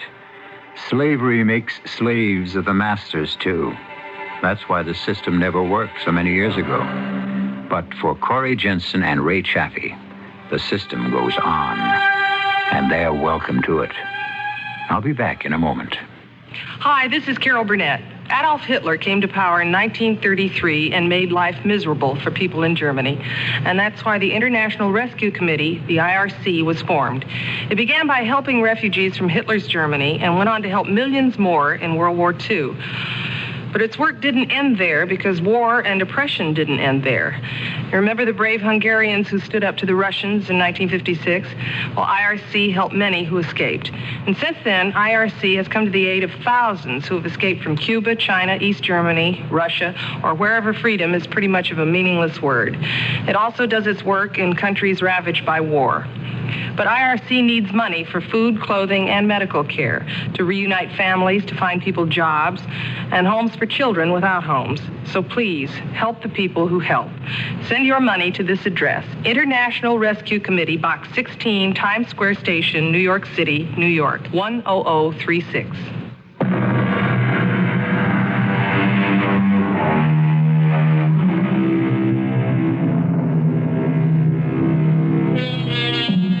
We're sorry that our love story has to come to an unhappy ending. But it isn't as unhappy as you think, because Inga Williams was right. Corey and Ray were meant for each other. And Inga, being the lovely, sensitive girl that she is, found someone else. Someone who gave her a genuine diamond ring, and not a slave bracelet. Our cast included Mandel Kramer, Fred Gwynn, Patsy Bruder, and Mary Orr. The entire production was under the direction of Hyman Brown. And now, a preview of our next tale. Let's go back to Jack Morrissey's. Jack Morrissey is dead and gone. And you and I can't do the Lindy anymore. We were happy. We were so happy. Because we were children. You never wanted to grow up, accept responsibility. But I've gone back. Once again, I felt that thrill. The thrill I knew the night we met. You even sound like a song of 30 years ago. I saw how you looked. You didn't have a line on your face, a doubt in your heart, a worry in your head. Please, Bill, go to the office, salvage something. I have to go back. I can't live here anymore. What do you mean by here? The present. The present is all we have. The future never comes, and the past is dead. This time, I won't let anybody break into it. I'll know how to hold on to it. Come back with me, Zelda. Radio Mystery Theater was sponsored in part by Anheuser-Busch Incorporated, Brewers of Budweiser, and Buick Motor Division. This is E.G. Marshall inviting you to return to our Mystery Theater for another adventure in the macabre. Until next time, pleasant dreams.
Beautiful music. This is KIXI, Seattle.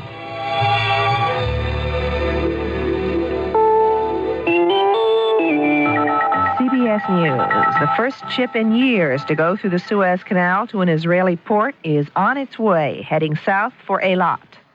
I'm Ann Crosman reporting on the CBS radio network. Reports from Port Said, Egypt say the Greek freighter Olympus sailed into the Suez Canal Sunday in a convoy of 20 ships.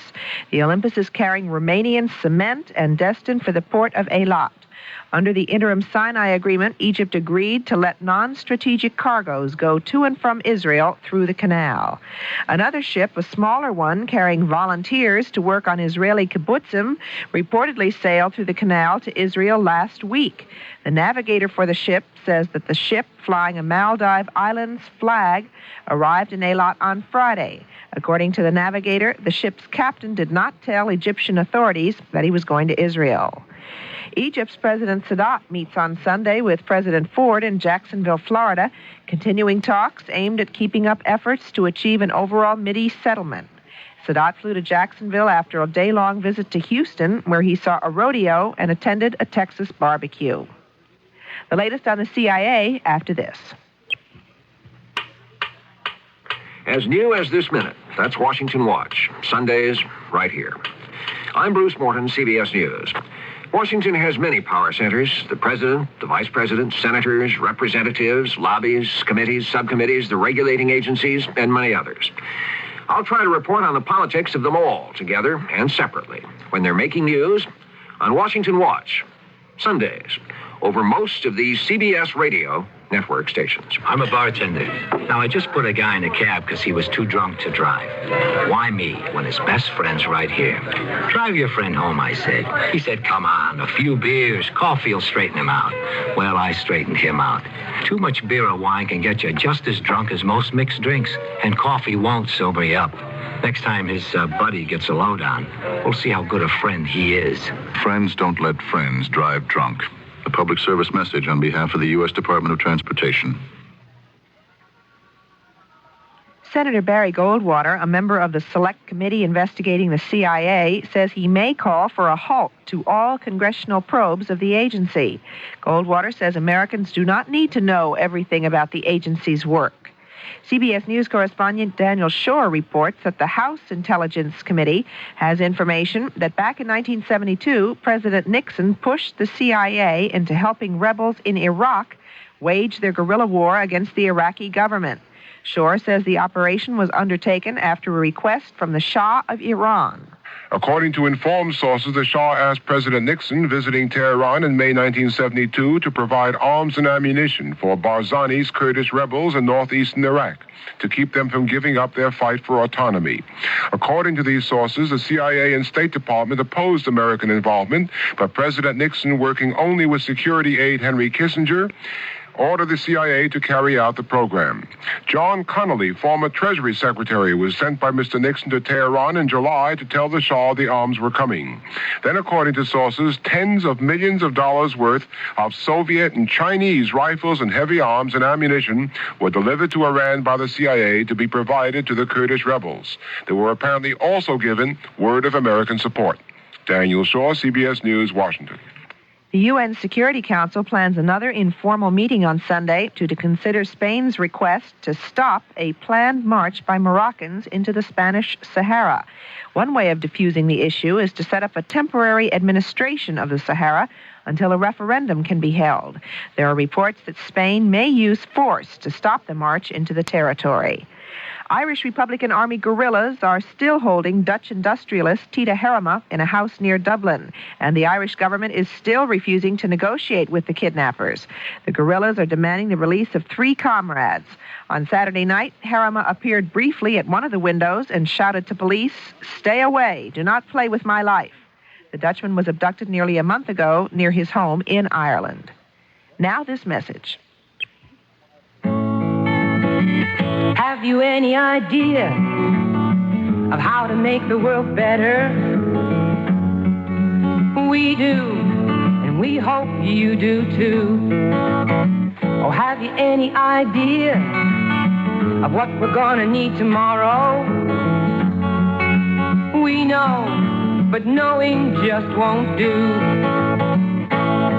You need colleges and college-trained people. When there are problems you have to beat, it's gonna take educated people to keep business strong and people well, and to make sure that the whole world eats.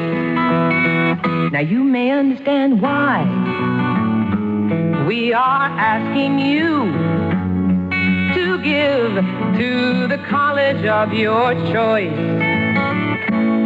A public service message of this station and the Advertising Council. It appears that Louisiana Governor Edwin Edwards has won overwhelmingly re-election to a second term. With about half the precincts reporting, Edwards has 64% of the vote, a big lead over his closest opponent, State Senator Bob Jones. This is Ann Crosman, CBS News.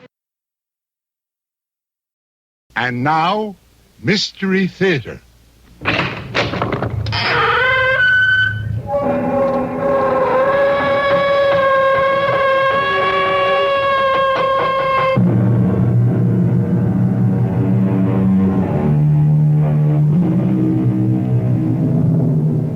Come in. Welcome. I'm E.G. Marshall. I'm happy you could join us. I must tell you something about myself, which perhaps you already know. Now and then, I succumb to a temptation which is as futile as it is irresistible. I ask for an answer to a question to which there is no answer, never has been, and may never be. Yet the question stands and stays, patiently awaiting the answer that will let it retire. So now, I ask you, what is truth? We shall look for an answer in this story. You expect me to believe you? Well, why shouldn't you believe me, Mother? It's the truth. Well, I'm sure you think it's the truth. It is. I don't happen to agree. Well, I don't know what I can do about that. Tell the truth.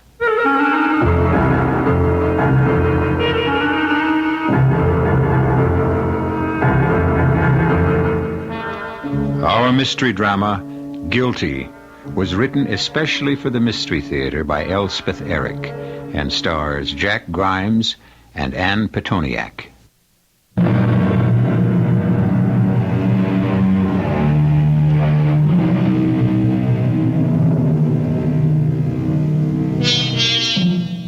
Kenneth Case is 39 years old. He lives in his mother's house on one of the tree-shaded streets of a pleasant suburb, and he teaches philosophy at the State University. He's not handsome, but he has a genial look about him. He's not brilliant, but neither is he stupid, and most people enjoy his company. His means are modest, but so are his wants, and he has tenure in his job. The life of Kenneth Case has been placid and fairly free of stress until this moment. All right, hands at your sides and look straight ahead. Take your time. That's him. Please. Third from the left. Please keep your voice down. I'd know him anywhere. That's him.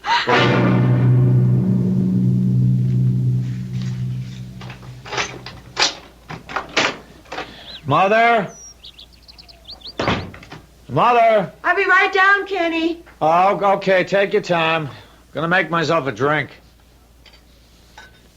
I meant to be at the station house, but... Oh, that's all right. I had to finish up with the lawyers. It's not so easy to take out a second mortgage. I never thought I'd have to... You make out all right?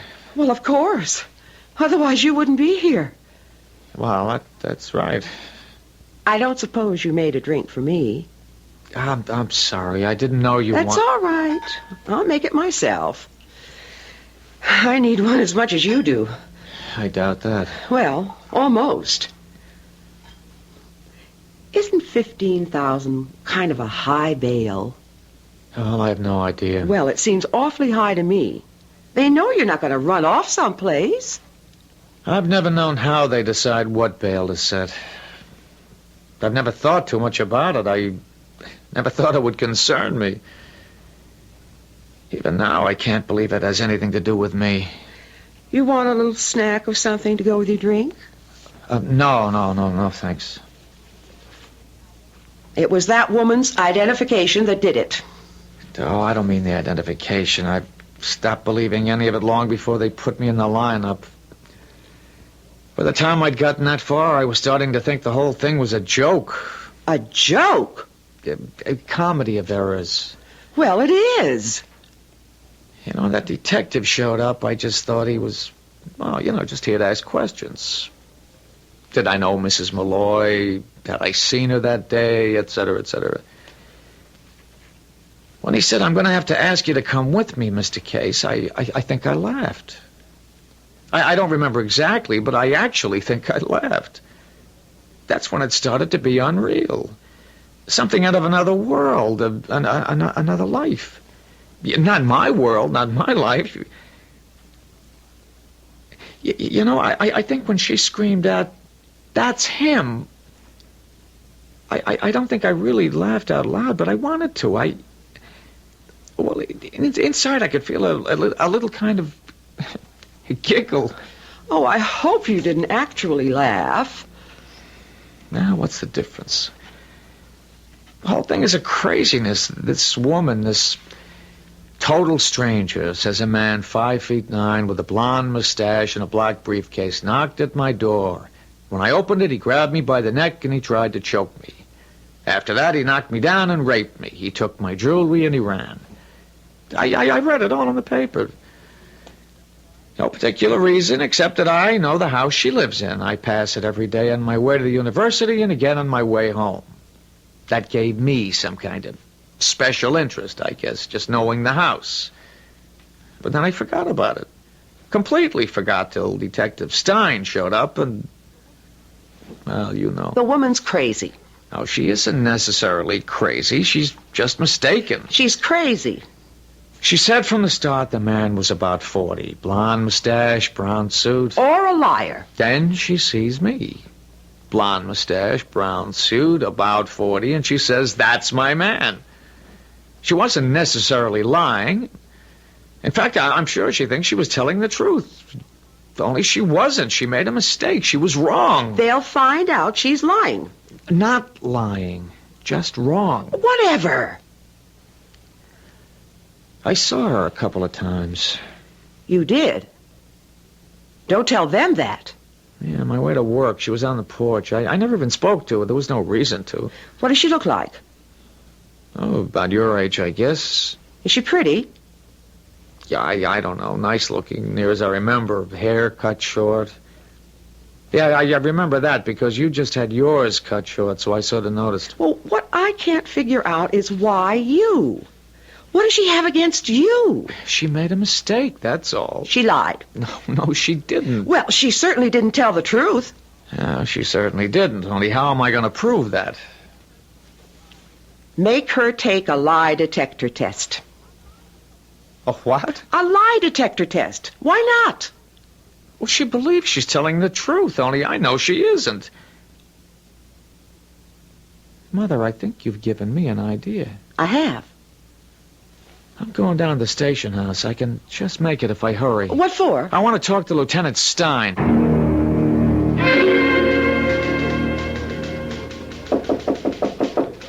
Come in.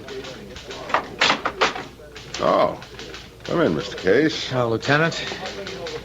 Didn't expect you back so soon. No, I guess you didn't. Well, sit down.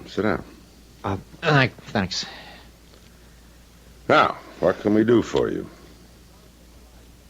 I want to take a lie detector test. That identification by Mrs. Malloy shook me up, Lieutenant. Mm-hmm. She sounded so positive, and she's so wrong. Lie detector readings are not admissible in court, you know that. Yes, I know that. It's about the only thing I do know about them. But it's hanging over my head, that this thing. I don't mind telling it. It's not pleasant. I don't imagine it is. I may have to go through a trial. You will?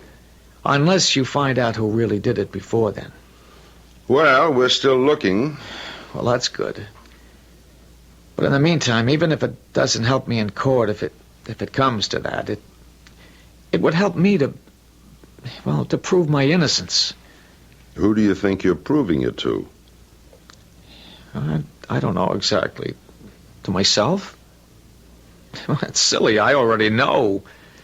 To you, maybe? I'd like to feel you're on my side. I'm on nobody's side. I'm just a detective.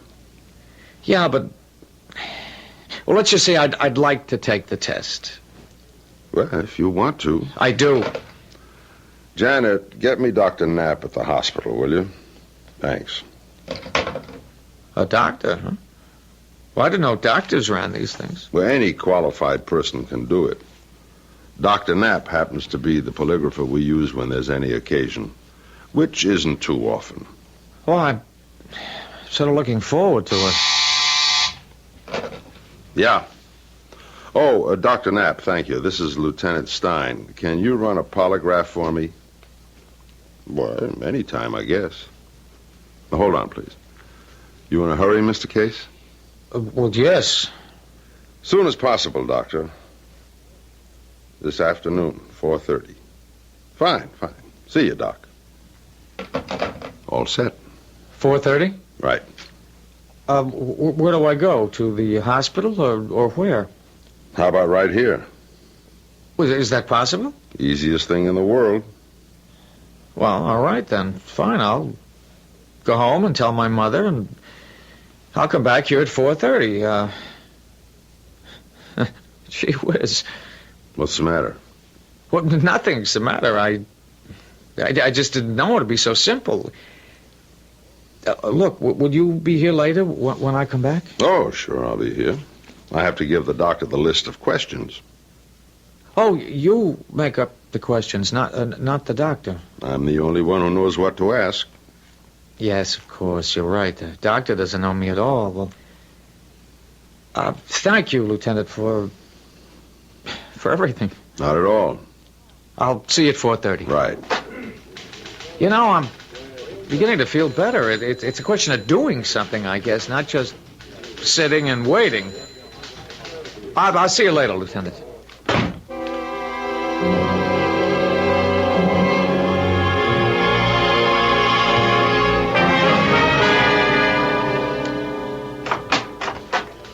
Am I early? Just a couple of minutes. How are you, Mr. Case? Well, all right, I think. I'm kind of looking forward to this. I guess because I know I'm not guilty of anything. It'd be nice if everybody believed me, but they don't, so I guess I want a machine to sort of stick up for me. Crazy? Oh, I don't know. Is that it? The polygraph? Yeah, that's it. It's small, isn't it? How big did you expect it to be? I don't know what I expected. I don't even know what I expect now. I just know I didn't do anything wrong. I know. No, that must be the doctor. Hi, Doc. Hello, Lieutenant. This is Mr. Case, Dr. Knapp. Dr. Knapp, Mr. Case. Mr. Case? Hello, I was just saying, Lieutenant, here, that I wasn't sure what I expected from this test. And one of the things I didn't expect was that you'd be a woman. I'm also a qualified polygrapher. Well, I didn't mean... Life is full of surprises. Are we ready? Okay to start, Mr. Case? Oh, sure, yep, sure. If you'll be so good as to step over here, Mr. Case. All right. Now, this is the machine. Yeah, the lieutenant told me. That's your chair. This is my chair. Mm-hmm. Will you please remove your jacket and take your place in the chair? Yeah, sure. Sit down, Mr. Case. Okay. Relax. That's better. May I have your right hand, please? Right hand? Sure. This is nothing but an abrasive salve I'm rubbing into your palm. Similar to those used for making contact in electrocardiograms. Uh-huh. Now, I'm going to fasten the disc. Tell me if it's too tight. No, it's okay. Your left arm now, please. All right. This is a rubber sleeve I'm putting around your bicep, much like the one used for taking blood pressure. Too tight? Maybe a little. There. Better? Yes, thanks. This thing that looks like a rubber accordion, it goes around your chest. Will you lean forward a little, please? All right. There. That's all. Are you comfortable, Mr. Case? Yeah, I'm fine. Well, you're now connected to the machine, and the machine is connected to you. Mm-hmm. The disc in your palm registers pulse beat. The band in your arm, pressure of blood. Right. The band around your chest measures your breathing. That's all there is to the machine. Simple, isn't it? Will it also make coffee? Not this model. You have the questions, Lieutenant? Yeah, right here. These are the questions I'm going to ask you. Each question has its corresponding number on the tape. They're synchronized. If there should be a long silence at any time, don't worry. I'm only waiting for the next number to come up. You answer with yes or no. What? The questions are designed to be answered that way. Understand? No. Mr. Case. Now, what kind of a game are you trying to run on me? Game? Well, there's hardly a question in the world that can be answered yes or no. Mr. Case, you're disturbing the wires. Any question worth asking can't be answered yes or no. Mr. Case, you asked for this test. I know I did. The polygraph has to have yes or no answers, or it won't work at all. Believe me. Okay, I believe you. Now, try not to move, please. And answer the questions in a low and uniform tone of voice. Ready? Ready. Is your name Kenneth Case? Yes. Were you born in the United States? Yes. Are you married? No. Are you a professor of philosophy? Yes.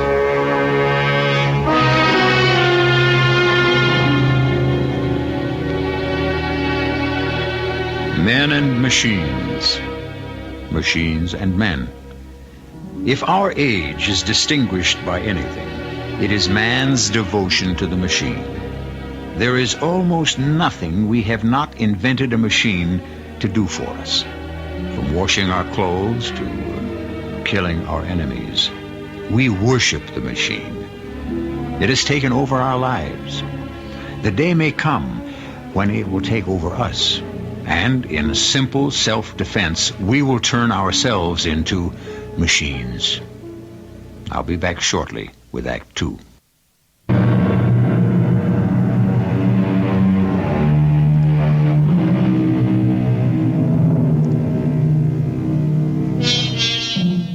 Kenneth Case, age 39, professor of philosophy at the State University, lives with his mother in a suburban town. The tenor of his life was interrupted when he was taken into custody on suspicion of assault, rape, and robbery. The victim was a Mrs. Malloy, who stridently identified Kenneth Case as a criminal. At his own request, he has been granted a lie detector test, and the test is in progress. Do you have a dark blue suit in your wardrobe? Yes. Do you have a brown suit in your wardrobe? Yes. Have you ever heard of a woman named Frances Malloy? Yes. Have you ever spoken with Mrs. Malloy? No. Do you shave with an electric razor? No. Are you aware that Mrs. Malloy was assaulted in her home? Yes. Are you married? No. Do you pass by Mrs. Malloy's home on your way to work? Yes. Do you pass Mrs. Malloy's house on your way home from work? Yes. Did you see Mrs. Malloy on Monday evening, June the 3rd? No. Did you see her on the morning of June the 4th? No. Have you ever thought of starting a conversation with Mrs. Malloy? Yes. Have you ever started such a conversation? No. Do you live at number 114 Forest Avenue? Yes. Does your mother also live at this address? Yes. Do you have a checking account? No. Do you have a savings account? Yes. Is it a joint account with your mother? No. On June 3rd, did you assault Mrs. Malloy? No! Please, Mr. Case, I asked you not to move and to keep your replies as close to a monotone as possible. I'm sorry. I'm going to have to adjust the machine. Glass of water, Mr. Case? Oh, yeah, thank you. Ready? Yeah, ready. Do you own a radio? Yes. Do you own a record player?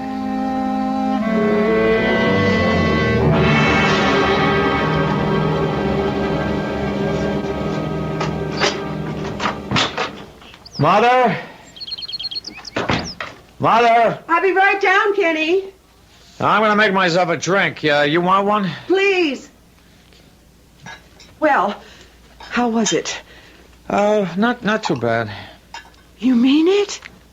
Well, at first it wasn't quite what I expected. To start with, the polygrapher, which is what they call people who give these tests, turned out to be a lady doctor. A lady? Well, she works at the county hospital. Polygraphs are sort of an outside activity, I gather. Did she tell you that? Well, no, I just guessed. How old? What? How old is the lady doctor? I don't know. Around my age, I guess. Maybe younger. I didn't get around to asking her age. Now, don't be sarcastic, Kenny. Sorry. Dorothy called while you were down there. Oh, what you want? Just to know how you were and how you're bearing up, etc. She want me to call her back? Well, I can't remember if she said to call her back or if she didn't. I'll call her back anyway. Finish your drink first. Yeah. Are you serious about Dorothy? Well, I like Dorothy, you know that. Well, of course I know that. I asked you, are you serious? I don't think I'm serious about Dorothy. Does she know that? I think so. You just think so? I know so. You've told her? Don't worry, Mother, she knows. I wasn't worried. Why don't you call her back? She sounded genuinely worried. I think I'll have another drink first. I think I will, too. Okay. You know, Kenny, I'm glad you're not serious about Dorothy. Well, you are? Well, she's too young for you. Here's your drink. Thank you, honey. I don't need your permission to get married, you know. Well, whoever said you did? Well, the way you talk. Well, it doesn't hurt to talk about it, does it? I mean, you've waited this long to get married. I should think you'd want to be sure it's the right girl. I do? Well, all right, then. Now, take that girl you met on the Caribbean cruise. You almost married her. Yeah, no, I didn't. Oh, yes, you did. I remember it very well. What was her name? She had a long, skinny face, looked like a horse. Christine. Now, that would have been a mistake, to marry her. Now, you know that. There was something not really feminine about that girl, that Christine, don't you think? Oh, I thought she was very feminine. Well, it's a matter of opinion, I guess. Anyway, it didn't take you long to get rid of her. Look, Mother, I was feeling pretty good when I came home. Now I'm starting to feel lousy. Can't we talk about something besides my old girlfriends? Well, what do you want to talk about? Yeah, I don't know, anything. Why don't you call up Dorothy? Later. I'll call her later. I like Dorothy. Well, I never knew that. Well, I think she's very nice and attractive looking. Don't you think? Why, I guess so. It's not like that awful, what's her name that you were so gone on last year? What awful, what's her name? You know the one, that fat blonde, that divorcee? Myra Stanton? That's the one, Myra. She was years older than you. She was exactly my age. She was. Well, she looked years older and fat. Now, Dorothy isn't fat. All right. We've established that much. Dorothy isn't fat. Now, can we go on and talk about something else? Like, what's for dinner? Leftovers. Oh. Maybe we should go out. What for? I don't know. I feel like... I don't know, sort of celebrating. Celebrating what? Yeah, well, it may sound silly, but celebrating my lie detector test. What kind of a thing is that to celebrate? Taking a lie detector test like a common criminal. Do you want to go out for dinner or don't you? No, I don't. I went to a lot of trouble to dress up those leftovers, and I want to eat home. Okay, maybe I'll see if Dorothy wants to have dinner with me. Honey, don't do that. I'll go out for dinner. I didn't realize it meant that much to you. Well, for some crazy reason, it does. Look, I'll go up and change, and it won't take a minute. Okay. You make yourself another drink, and I'll be right down. Okay. I'll wear my blue lace. I'll get it. Yeah, yes, hello. Is Mr. Case there? This is Mr. Case. Mr. Case, Lieutenant Stein. Oh, yeah, Lieutenant. I thought you might be worried about the polygraph. Well, I'm interested, naturally. I'm not sure I ought to be doing this, but I figured, well, it's your test. You asked for it. You paid for it. That's right. I hope you're prepared for this, Mr. Case. For what? What are you talking about? Well, Dr. Knapp just handed me the analysis, and I'm sorry to have to tell you this. Tell me what? The analysis seems to indicate that you're guilty, Mr. Case. That I'm what? Guilty. That's impossible. That's what the analysis says. It's simply impossible. Yeah, well, I thought I'd tell you. Thank you. Now, don't let it get you down. Polygraphs aren't admissible. Well, I'm all ready. How do I look? Was that Dorothy on the phone? It was Lieutenant Stein. What did he want? He wanted to give me the result of the polygraph. Oh? The machine says I'm guilty.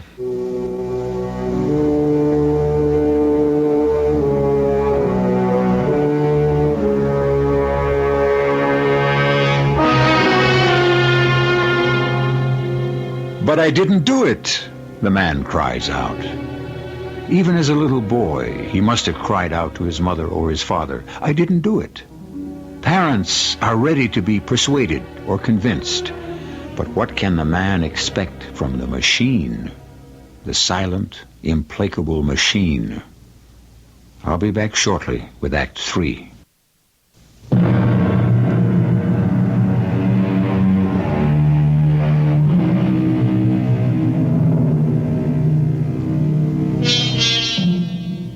Kenneth Case, under suspicion of assault, rape, and robbery, has asked and been allowed to take a lie detector test.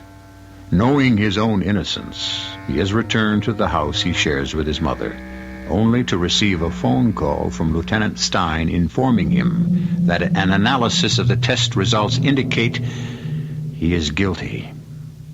This information Kenneth Case has just passed on to his mother. The lie detector says you're guilty. How can that be? I don't know. It seems after they've asked all their questions and your answers have made marks on a chart, blood pressure, heartbeat, respiration, they take this chart and they analyze it. And this chart, those little marks, make out that you're guilty? So it seems. Well, how can that be? Mother, I don't know. No, you were the one asked to take the test. You were even paid to take it. Now, would you do that if you were guilty? Maybe they figure I thought I was good enough a liar to get away with it. Well, why did you ever ask to take it? Because I wanted to clear myself, Mother. But they don't allow those things in court, you said. I know that, but Look, Mother, let's not get into all that now. Do you mind? They trapped you. No, they didn't. Why would they? Well, that doctor trapped you, that lady doctor. It was a perfectly legitimate test. Well, then why did it come out the way it did? I don't know. Now, let's just drop the subject. Well, I don't suppose we'll be going out to dinner. No, I don't suppose we will. Well, I guess I'll go upstairs and take this dress off. Yeah, you do that. I'll be down shortly and heat up those leftovers. Okay? Okay. Now, Kenny, try not to brood about this thing, will you? Yeah, I'll try. Now, it's spilt milk, that's all. They can't use the test against you in court. Not that I think you'll ever have to go to court. Mother, go up and change your dress, huh? Okay. I won't be more than a couple of minutes. Take your time. I'm not hungry. Kenny, get that, will you? Yeah, all right. Mr. Case? What? It's Dr. Knapp, isn't it? Yes, did Detective Stein call you? Yeah, a few minutes ago. Oh, he said he was going to. Yeah, well, he did. I imagine you're upset. You would imagine, rightly. Mr. Case, may I come in and talk to you? What about? The test. What's there to say? Well, quite a lot, really. Anyway, I have a lot to say. Please, let me come in. Okay, come on in. Thank you. This is very unprofessional, what I'm doing. Oh, is it? It's absolutely forbidden to contact anyone we've given the test to. I've never done it before, and I won't be doing it again. Look, I was just about to make myself a drink. May I make you one, Dr. Knapp? No, I don't care for a drink, thank you. Well, I guess I won't have one either. You were saying you aren't supposed to contact people you give the test to. I said I'm not supposed to. I never have, and I won't be doing it again because I'm giving the whole thing up. Oh? After I got my MD, I decided to do some more studying, to become an analyst. A psychoanalyst? Yes. It meant a lot more schooling. And there's my training analysis to pay for, and I was a little short of money. By that I mean I didn't have any.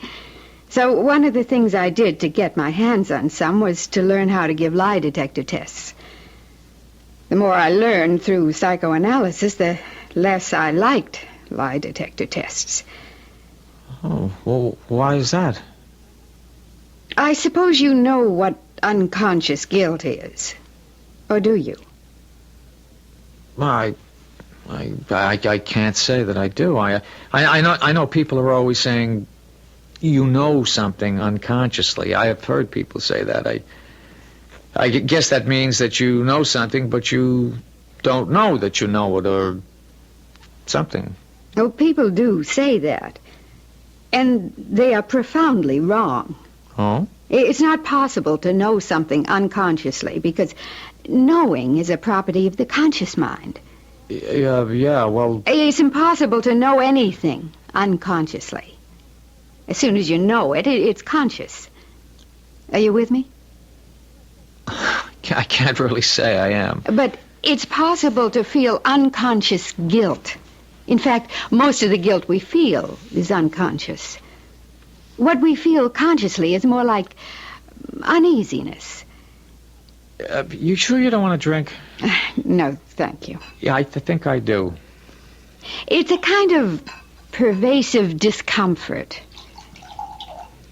It accounts for a lot of our feelings of inadequacy, inferiority, and so on. Cheers. Oh, dear, I've done it again. Done what? Tried to explain something to someone who wasn't ready to listen. I was listening. Yes, but I'm sorry. It was very wrong of me. I'm sure you were just trying to help me out. I'm afraid I haven't succeeded. Well, it was nice of you to try. I'd hoped to explain to you how unconscious guilt can and does affect us all. It's all beyond me. I'm sorry. Well, I'd better be going.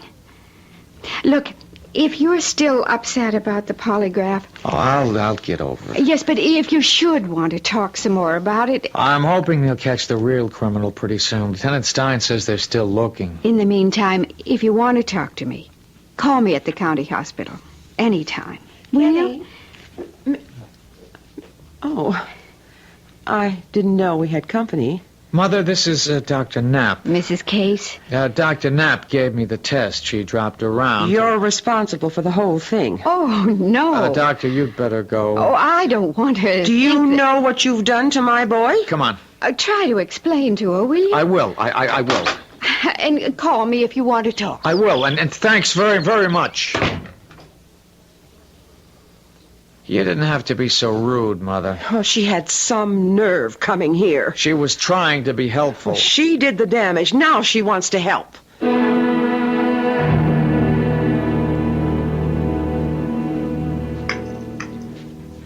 You didn't eat very much. Not hungry. Where are you going? Gonna call Dr. Knapp. The woman who was here? Well, she said I could if I wanted to. The woman who gave you the test? That's right. Ah, here's the number. The woman who ruined you. Oh, Mother, please. Well, she did. In the first place, I'm not ruined. In the second place, oh, forget it. Yeah, like county hospital? Yeah, I wonder if I might speak with Dr. Knapp, please. She said I could reach her there. She gave you her number? Yes, thank you. Well, what did she do that for? She said if I wanted to talk to her, I could. Dr. Knapp here. Oh, Dr. Knapp, this is Kenneth Case from this afternoon. Oh, yes, Mr. Case. You said I could call you if I wanted to talk to you, and I do want to, so I'm calling you. You want to talk now? What? Not on the phone. Can you come to the hospital? Yes, I can. You have a car? Well, my mother does. I can borrow it. Well, then, go to the admissions desk on the main floor, and they'll put me on page. Oh, thanks very much. I'll be there in 20 minutes or so. Fine. I'll see you. Mother, okay to borrow the car? You're not actually going to drive clear across town to see that woman. Yes, I actually am. Where are the car keys? I swear she's got some kind of hold over you. Come on, where are the car keys? I am not going to give you the keys. I am not going to have you running off to that woman. Mother... The woman who ruined you. I just want to talk to her. Stay here. Talk to me. Why do you want to talk to her? Because she understands about lie detector tests. She certainly does. She knows just how to make them come out. Look, Mother, it's not like that, please. Now, give me the keys. No, I will not. You are not going to talk to that woman. You mean you won't let me take the car? No, I will not. I don't believe it. You're always running off to some woman. The minute anything happens, you're off somewhere to be with some woman. Mother, you don't know what you're saying. Yes, I do. It's been one woman after another all your life. Dorothy, Myrtle, Christine, and Myra. And I can't remember all their names.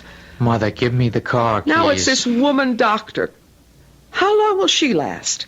A few months, then it'll be somebody else. You're like an animal, always sniffing around. You're disgusting. You disgust me. Give me those keys. I'm asking you for the last time. I'm not going to give you any keys of mine so you can go sniffing around that lady doctor. No, sirree. All right, I'll take a cab. No, you won't. You won't take any cab. Not while I'm alive, you won't. Get away from that door, Mother. I'll stand here till hell freezes over before I let you go rushing off to that woman. Mother, get away from the door. Never. I'm never going to let you be an animal anymore. Mother! Stop it, damn it. You stop! You hear me? You stop it! Kitty, let go! Kitty, it's choking me! Oh, Lord, no. Mother, Oh, God, I'm sorry. I'm terribly sorry. Oh, Mother. I'm sorry, Mother. How could you? Are you all right? I think so. Come on, sit down over here. Come on. Oh, would you rather lie down? You go on and see your doctor friend. Keys to the car are in my purse. No, I'm not going to leave you. I'll phone her and tell her I can't make it. Do you want a doctor? No, honey, I don't want anything. Yeah, well, hello. Could you locate Dr. Marion Knapp for me? Maybe you should keep your appointment. That's not important. What do you want to see her for? She told me some things when she was here, and I wanted Dr. Knapp here. Dr. Knapp, this is Kenneth Case. Oh, yes. I won't be able to get over to the hospital. Oh, something happened? Yes, something happened. Quite a lot. Are you all right, Mr. Case? I think so. I mean, yes, I'm all right. Well, Maybe I'll call you in the morning. Would that be all right with you? of course it would. I'm not sure. My mother's... I can't be absolutely definite about it. You don't have to be. Thank you. I'll call you in the morning, Dr. Knapp. I'll count on hearing from Yes. you. Don't forget that. I'm counting on hearing from you. I won't forget. Goodbye, Doctor. Did you reach her? I just got through talking to her. Kenny, I told you, if you want to take the car, the keys are in No. I wouldn't leave you now. Oh, that's very sweet of you. You're a good boy. After what I did? Well, I said some awful things to you, Kenny. Yes, you did. But I didn't mean them. I was upset. What were you upset about? Well, you know. Everything. Mother, you were upset about my going to see a woman. If Dr. Knapp had been a man... Mother, I was going to talk to the doctor about something she told me this afternoon. I didn't listen too hard, and I didn't understand most of it. Well, who could understand that psychological mumbo-jumbo? Well, I thought I'd like to try. She said something about unconscious guilt. How we carry it around with us and don't even know it. That's about all I remember, but she connected it up to why the lie detector test turned out the way it did. And I wanted her to try and sort it out for me. Why don't you go over there now? I'll call her in the morning. I'll see her tomorrow. Who could that be at the door? Well, maybe I'd better find out. Yes, honey, you better. Lieutenant Stein, what are you doing here? I guess you're a little surprised to see me, huh? Yes. Well, Dr. Knapp called me. She said she'd talked to you on the phone, and she didn't like the way you sounded. So I thought I'd come over. Well, it was very nice of you. Very nice. I appreciate it. Dr. Knapp thinks a lot of you. I think you're all right, too. Well, thank you. Under the circumstances. The polygraph. That doesn't mean anything. I got some news for you. We found the perpetrator. The guy that beat up Mrs. Malloy. He looks something like you. Then Mrs. Malloy was pretty hysterical when she identified you. Anyway, I thought you'd like to know. Oh, that is good news, Lieutenant. Yeah, I thought you'd like it. Well, I'll be getting on home. Thanks so much for coming by. Not at all. Good night. Mother? Who was it, Kenny? Who was at the door? Lieutenant Stein. They, found the perpetrator. The what? The man who committed the crime. The man who attacked Mrs. Malloy. Look, Mother, if it's all right with you, I'm going to take the car and drive over to the hospital. I want to tell Dr. Knapp the machine was wrong.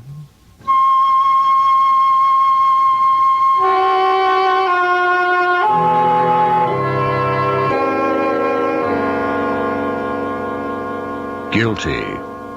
The word falls heavy and precipitous.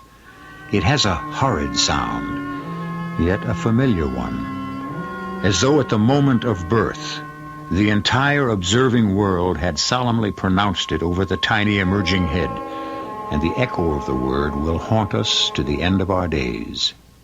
Guilty. I'll be back shortly.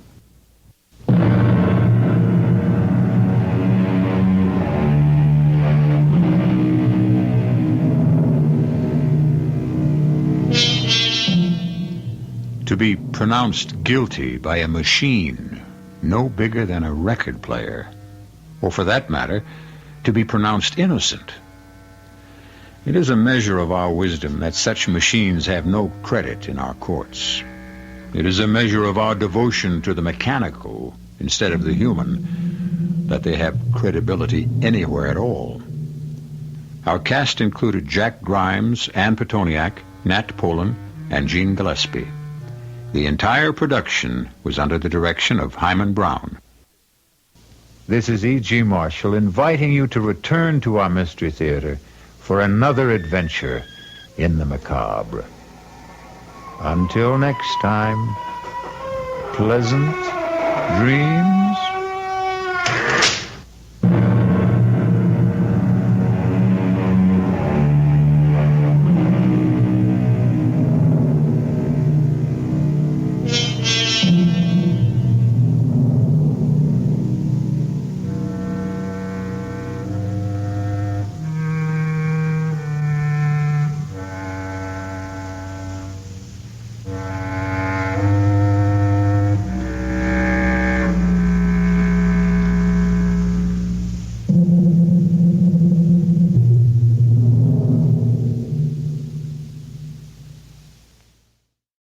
Mystery Theater.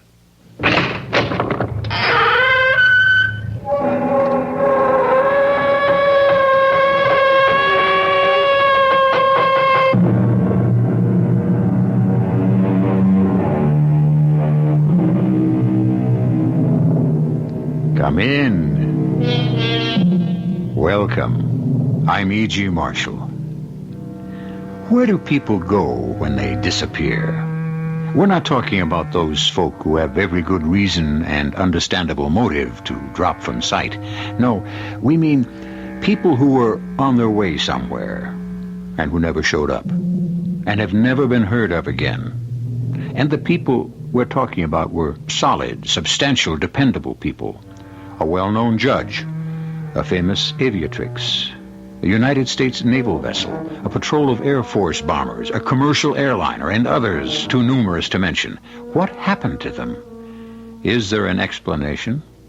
Some say yes, and some say... Please, don't humor me. I tell you, there's a place beneath the water. Beneath the water? Yes, beneath the water. Or maybe it's above the water. Well, it can't be both. It can be. Two different places can exist in the same spot at the same time. Look, you've had a harrowing experience. I suggest sleep. I need somebody to believe me, please. All right. I believe you. Do you? Do you really? Well, of course. I was there. It's another world. A glorious world. It's utopia. Would you like to come back there with me? Well, certainly, but for now, you just go to sleep, huh? Try to sleep. Yes. Yes, I will. I will. Nurse, I'm afraid her mind is gone. Completely gone.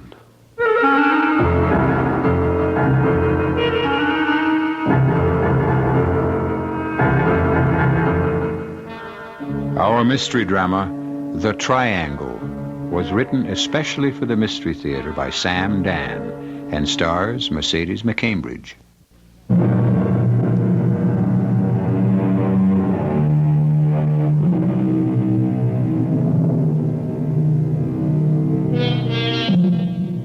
It is a rather well-defined area in the Atlantic Ocean. It is shaped like an isosceles triangle. At one point lies Miami, at the second, Puerto Rico, and at the third, Bermuda. And for that reason, it is known as the Bermuda Triangle. Over the years, at least 100 planes and ships and over 1,000 people have disappeared into its depths without leaving a trace, and for reasons that have never been satisfactorily explained. Hello there, Miami. This is your routine check from American International Flight 7, old Lucky 7, inbound from dear old London. We're now 215 nautical miles from your first outer marker, bearing 090. Speed... hold it. Hey, Mark, what's that vibration? Mark, that vibration. Hey, Miami. Miami, our position is...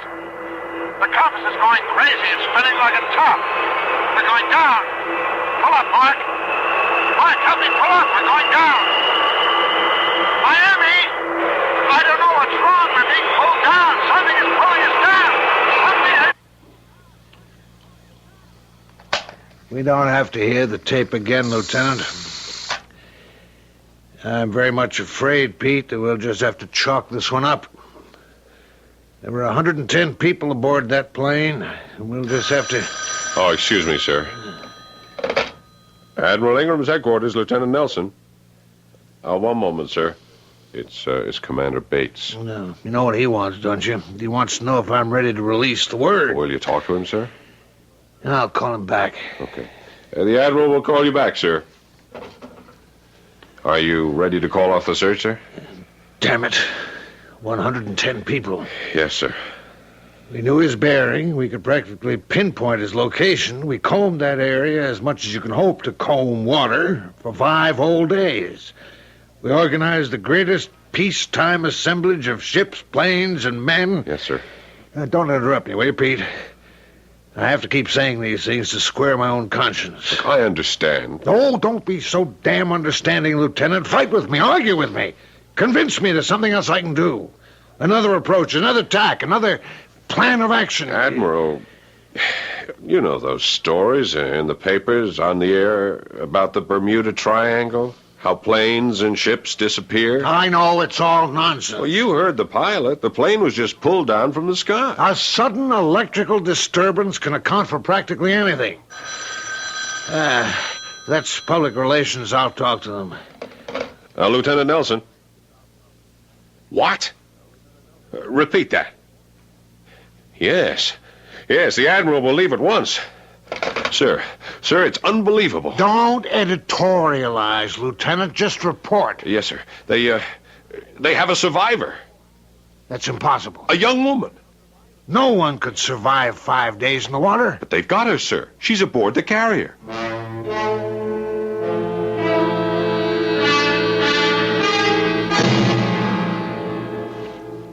Miss Roberts, I'm Admiral Ingram. This is Lieutenant Nelson.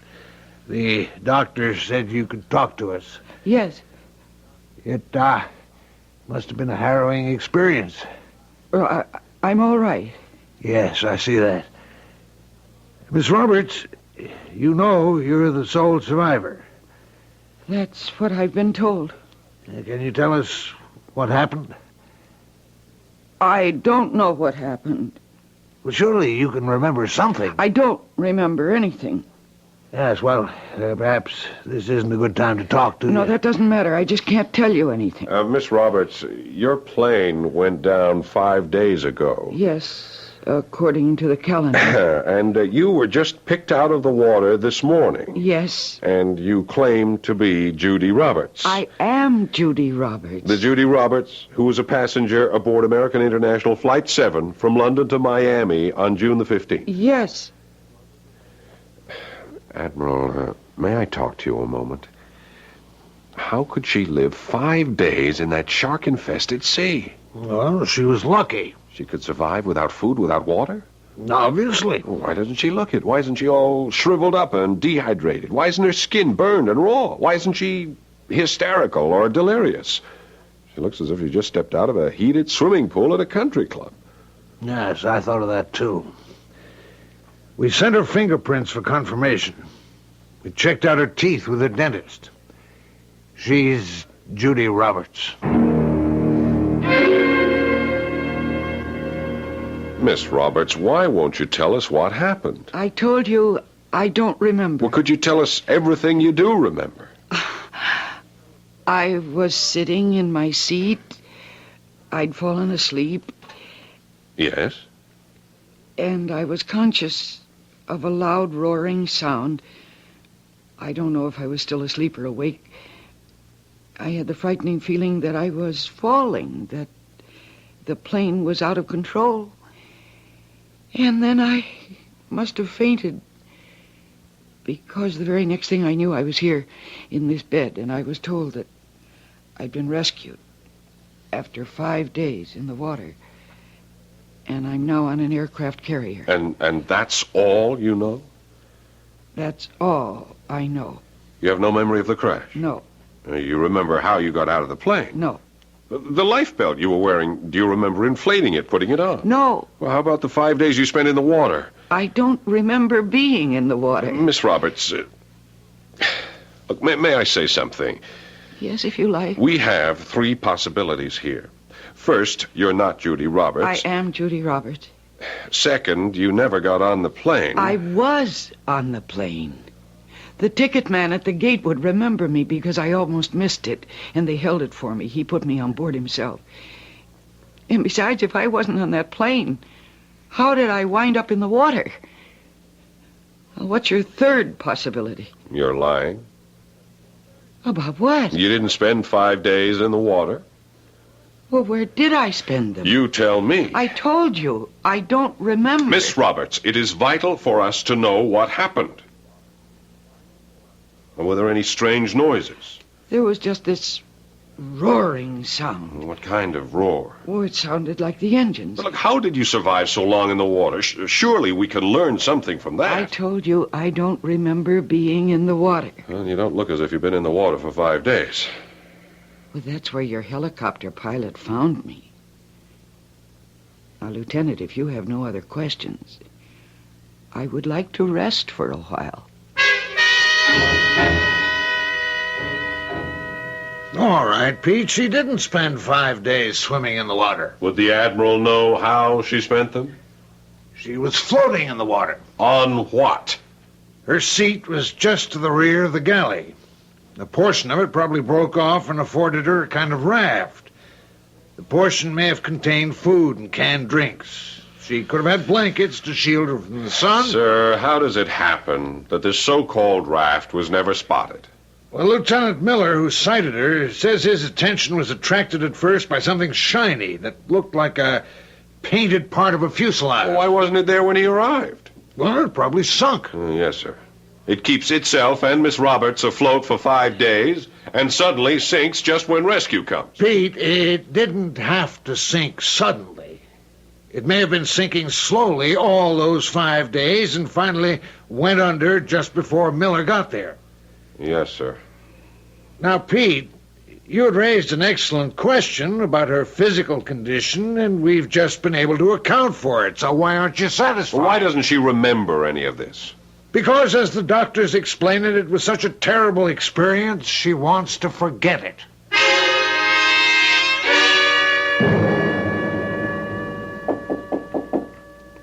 Come in. Oh, Miss Roberts, I'm sorry to bother you. Then why do you? I don't know, but I wish I could believe your story. Lieutenant, it doesn't matter to me whether you do or not. No, I don't believe that either. Because it does matter. You're a girl who's, well, quite sensitive to the opinions of other people. Oh, how would you know? I understand you're 32 years old. You live with and support your mother. That tells me something right there. What? Well, when an unusually pretty girl still lives at home after she's 30... Really, I don't think that should concern you. That's true. I learned also that you're shy, you don't have many friends, and this 10-day trip to London was your first vacation in years. Oh, did you have a good time, incidentally? Oh, yes. I'll bet you didn't. Now, really, Lieutenant, I'm grateful to the Navy for saving my life, but do I have to submit to cross-examination? As if I have guilty knowledge? You'll be leaving us in just a few hours. Judy, tell me, where did you spend the last 5 days? In the water. I just can't believe it. Well, do you believe that the plane went down? It had to go down. Then where else could I have been? I can't believe you were in the water. I'm sorry. I'm sorry, too. I'm sorry for you. Why? Your troubles are about to begin. Well, I've just been rescued. My troubles are over. Judy, Judy, do you realize you are the sole survivor? Well, you are, aren't you? Yes. Well, you'll find out what that can mean the hard way.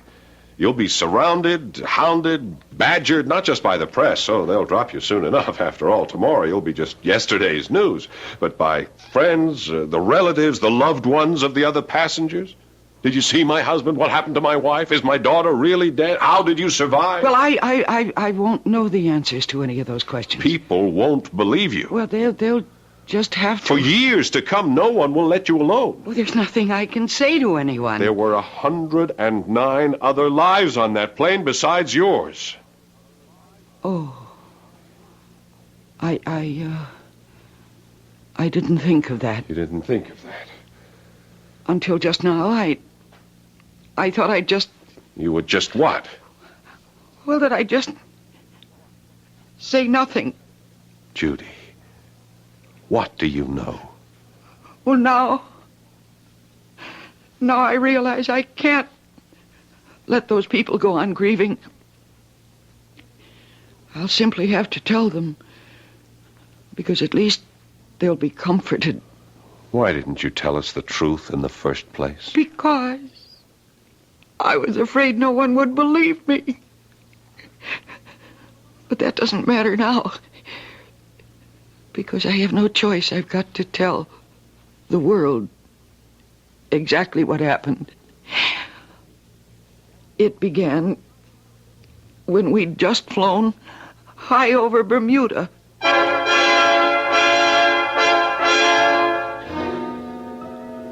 Well, properly speaking, it will begin when I shall return with Act Two.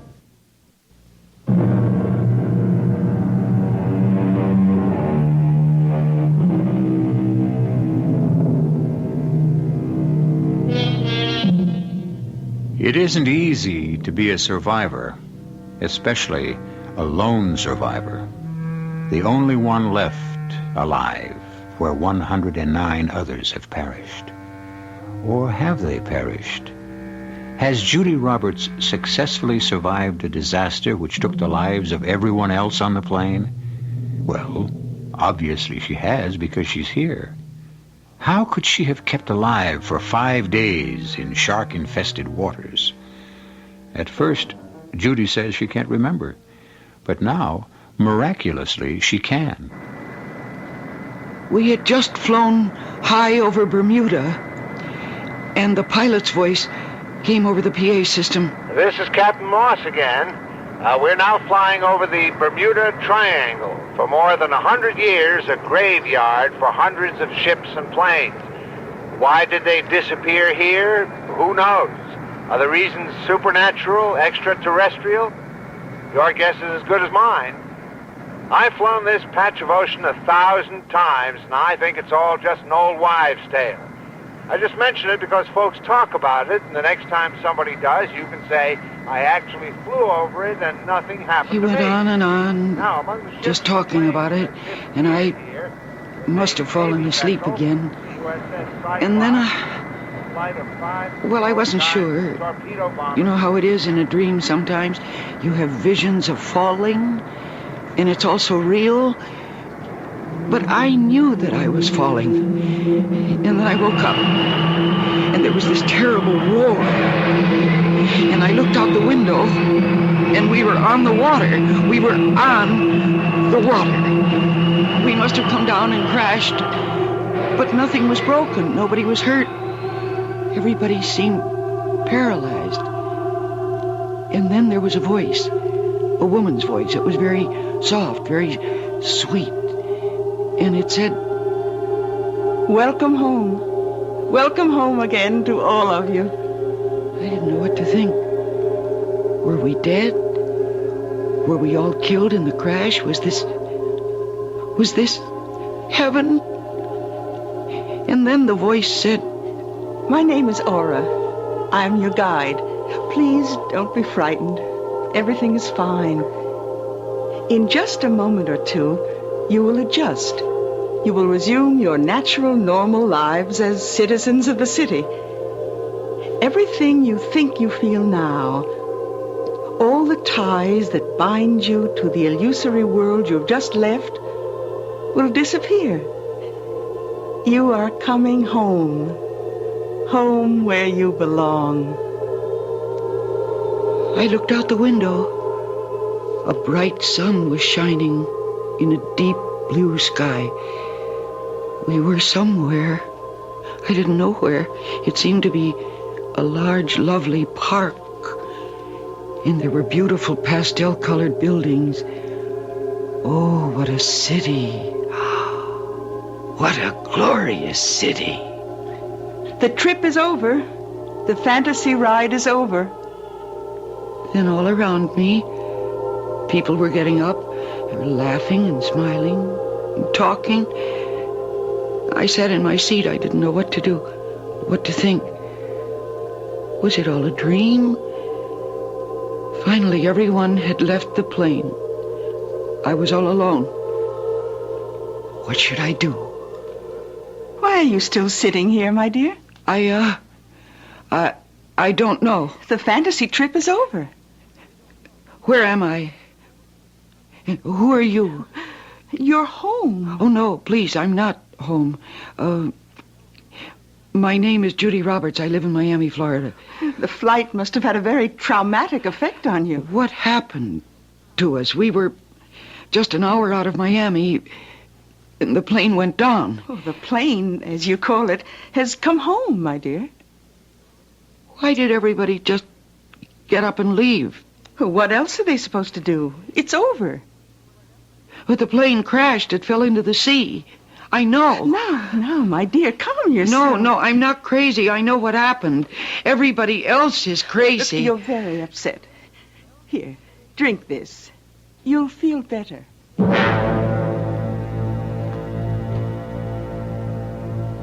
You're the very first person who went on a fantasy tour and simply cannot seem to snap out of it. Please, will you humor me? Tell me who I'm supposed to be. My dear, you're a citizen of our city. What city? The city. The city of the people. Which people? The people. Your people. Who am I? Your name is Allah. Where's my mother? Your mother? There's no record of your having a mother. Oh, dear. Arda, please come in. Hello, Alla, darling. Well, you're our pilot. You're Captain Moss. Darling, what are you saying? You're our pilot. The pilot on Flight 7. American International Airlines, Flight 7, London to Miami. We crashed. We went down. Oh, no. Oh, why doesn't he remember? Why doesn't he? Because it never happened. Oh, you are Captain Moss. My dear, you're ill. What have you done to us? Who are you? Arda, will you watch over her? Of course. I love her. Let me know if she isn't feeling better. I'll look in on you soon again. Captain Moss, how did it happen? How did all this happen? Listen, Alla. No, my name isn't Alla. And you listen. You're an airline pilot, and I'm a secretary. I live in Miami. Miami? Yes, please, now let me talk. We were somewhere between Bermuda and Miami when the plane suddenly went down. It crashed. I don't know why it wasn't destroyed. I don't know why we weren't all killed. Well, it must have been part of the fantasy. But everybody on the plane began acting so strangely, as if they didn't know who they really were, as if they were other people. And you yourself, you think that you're somebody else. But you're the pilot, you're Captain Moss. Who are these people who have seemed to have captured us? No more fantasy trips for you, my sweet. Oh, I can't seem to reach you. Don't you remember? Oh, what a beautiful day. Let's take a stroll. The sun, the air, it'll clear your head. Isn't anybody going to be worried about you? I know my mother will be frantic. I didn't know you had a mother. You never spoke about her. Tell me more. But not here. In the park.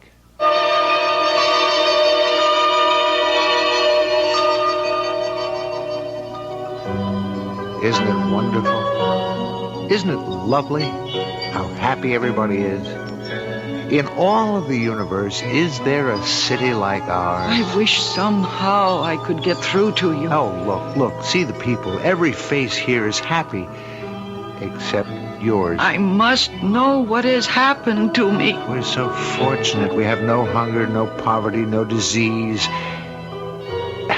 You know, I have an impression from some of the fantasy trips that there are other worlds not as lucky as ours. Captain Moss. Why do you call me Captain Moss? My name is Arda. You chose it. I chose it. When we told Aura we wished to become betrothed, she told us to name each other. I chose Alla for you. You selected Arda for me. You really believe all this? You've forgotten. We chose each other. We're in love, Alla. But I'm not... Hey, you're trembling. Oh, my dearest. Let me hold you. Why aren't we in the water? Why aren't we drowned? No, my darling. Everything's all right. I'm here. You have nothing to worry about. Oh, I don't know what to think. Hey, look. It's starting to rain. Let's go to the museum. Hurry. I don't want you to get wet.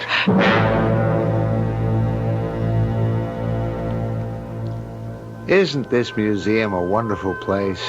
And see the people with their children. One day we'll come here with little ones, too. Captain Moss, listen to me. I am Judy Roberts. I am a secretary. What's that? I take dictation. I type letters. I file correspondence. Why? So that the business can go on. Business? What's business? Well, business has to do with... Oh, please don't make fun of me. No, what is business? Oh, how can I explain this? If you have to explain it, it can't be very good. Well, everybody works for one business or another. Why? To make money. What's money? Oh, you can't be serious. Now, please, my dear, I'm just... Money is what you must have in order to buy things. What sort of things? What sort of things? Well, every sort of thing is of food and clothes and whatever you need, whatever you want. But suppose you have no money. Well, then you do without. How can a person do without food? I don't understand. Well, what do you do here? I paint pictures. I bring them to the museum. People come here and enjoy them. My brother is a farmer. He raises fruit. He brings it to the plaza. People see it. They eat. They enjoy it. But how do things get done? How do you build houses? Everyone does what he knows how to do and shares with everyone. Well, suppose someone takes more than his share. I don't understand. Why would he want to do that? Oh, this must be utopia. Oh, why am I fighting this? Why indeed? Is there a better place? A happier place than our city? Wait a minute, there. In that huge space, what's in there? Oh, that's the fantasy exhibit. The fantasy exhibit? Yes. Artifacts from fantasy trips. Look. Those are ships. And planes. Well, that's what you want to call them. Look at that ship. That's a naval vessel. A what? Yes, you can read the name. The USS Cyclops. It's a Navy ship that disappeared in the Bermuda Triangle. The Bermuda Triangle? Yes, you know what it is. You spoke to us about it on the intercom before we crashed. Now, my darling, and you have... See. Those Navy planes. Those 5 old-fashioned Navy planes. You even said what they were. Torpedo bombers. And that freighter. You even told us her name. The Marine Sulphur Queen. No. It's no fantasy. Those are real. And I'm real. And you are real. What are we doing here? What is this place?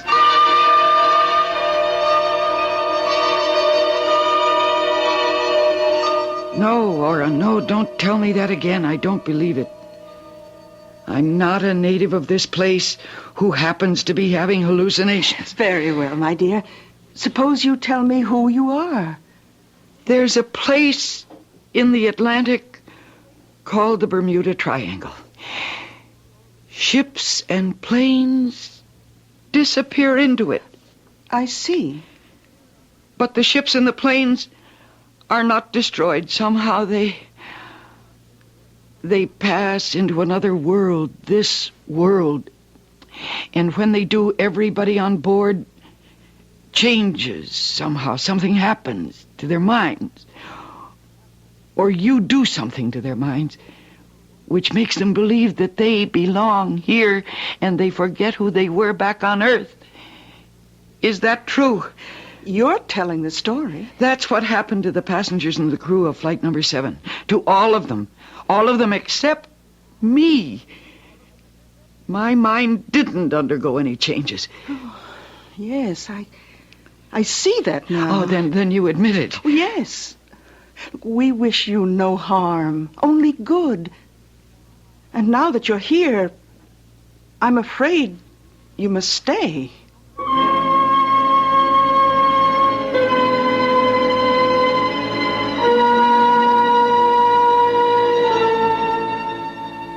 Well, in all matters of this kind, getting out is always more difficult than getting in. However, considering the way the place is set up, why should she even want to leave? You realize, of course, that she does manage to get back here, because back here is where we first met her. How? For that, you must wait my return in just a few moments with Act 3.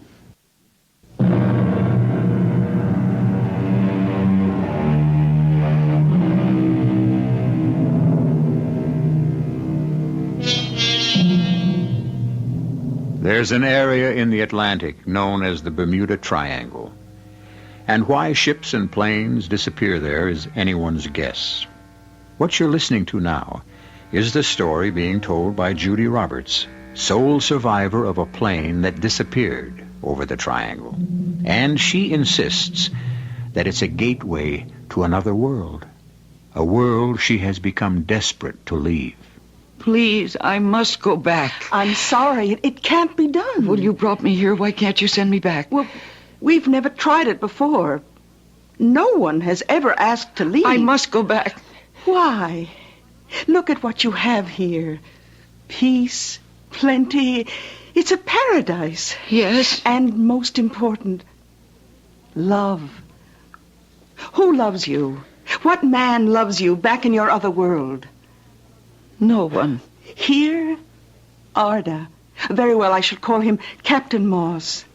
He loves you, and you love him. I don't know. You fell in love with each other on the plane. Neither of you knew it. Had you gone on to land in Miami, you would have parted forever. We could feel this love. That's why we brought down your plane, so that your love could live. Are you saying that you brought down a plane, 110 people, just because of me and the pilot? But where will you find a better reason than love? But the people, the other people. They will be happier here, too. No, I can't stay. I can't. My mother, she's old. Oh, not that old. And she's ill, and she needs me. So does Captain Moss. Well, if I could forget the way all the others did, it would be right for me to stay, but I can't forget. I can't. Whatever it is you do to us, whatever it is you use, it doesn't seem to work with me. And as long as I know who I am, I can't be happy here. In time, perhaps. No. Don't take that chance. A chance? For your own sake. Every face I see here is smiling, but my face would be the different one. Everybody here is happy. I'm sad. Perhaps I would introduce this unhappiness, this sadness, this discontent into your city. Perhaps because of me, there would be trouble. If you go back, You will live to regret your decision. Oh, I regret it already. But please, please, let me go back. Oh, my dear. Please, please. Even if I'm wrong, I can't help it. That's me. That's how I am. Very well.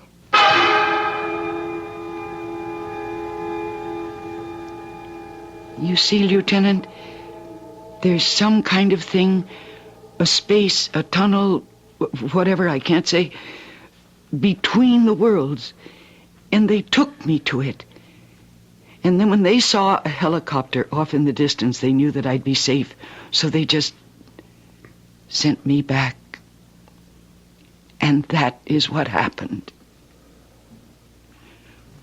Well, Lieutenant Nelson, can't you say anything? Wow. Is that all you can say? No. No, I can say this. Stick with your first story. Which story? The one where you just don't remember anything. But I'm telling you the truth. You'll never get it to fly. Don't you believe me? Please, don't put me on the spot. Tell me. It doesn't matter. The problem is, look, if you tell that story, people are going to insist you're a nut. But it's true. Well, I won't help you. Look, I was wrong. You were telling the truth the first time when you said you couldn't remember. You're the one who convinced me to tell the truth. And I see now that you were right. I must tell the truth.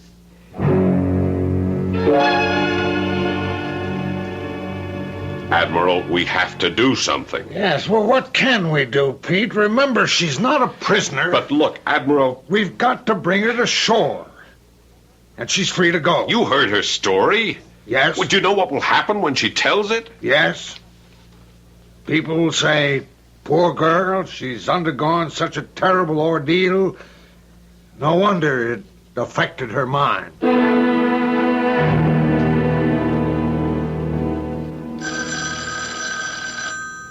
Judy! Judy!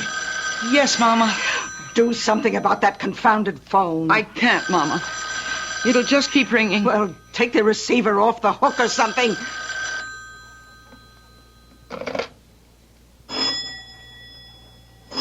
Oh, go away. We don't want any. Between that phone and that doorbell. Judy, look, fetch me a cup of tea. Yes, Mama. Whatever got into you all of a sudden? Why'd you tell him that crazy yarn? It happens to be the truth, Mama. Don't you believe me? No, I don't believe you. Even as a little girl, you used to make up stories. Oh, please, Mom. I'm very tired. I'd like to get some rest. Why should you be tired? Please. You haven't worked all week. This thing even cost you your job. What are we supposed to do? How are we going to live? How? Tell me how. Oh, Mama, please don't cry. Everything's going to be all right. Why did you do it? Why did you tell that story? You know why, Mama. I didn't want all those people to grieve. You worried about all them people. But now, who's worried about you? Do they know you lost your job? That you're a prisoner in your own house? Do they? Do they care? Please, Mama. I came back here to take care of you. I came back here because I was afraid you couldn't make it by yourself. I gave up everything for you. Why did you ever give up for me? You were too shy to go out with boys, too timid to get a job which would make demands on you. And why am I shy, Mama? Why am I timid? It's because of you. I had paradise, Mama. I had utopia in my hands. And I was too frightened to take it. Oh, you're crazy. You were in the sun, in the water too long. Now look, you just lie down. No, I won't. I want to go back. I want to go back, Mama. Go back to the city. Oh, please, Mama. I want to go back to my city. No, don't cry. No, don't cry, baby. Everything's all right. Mama's gonna make everything all right.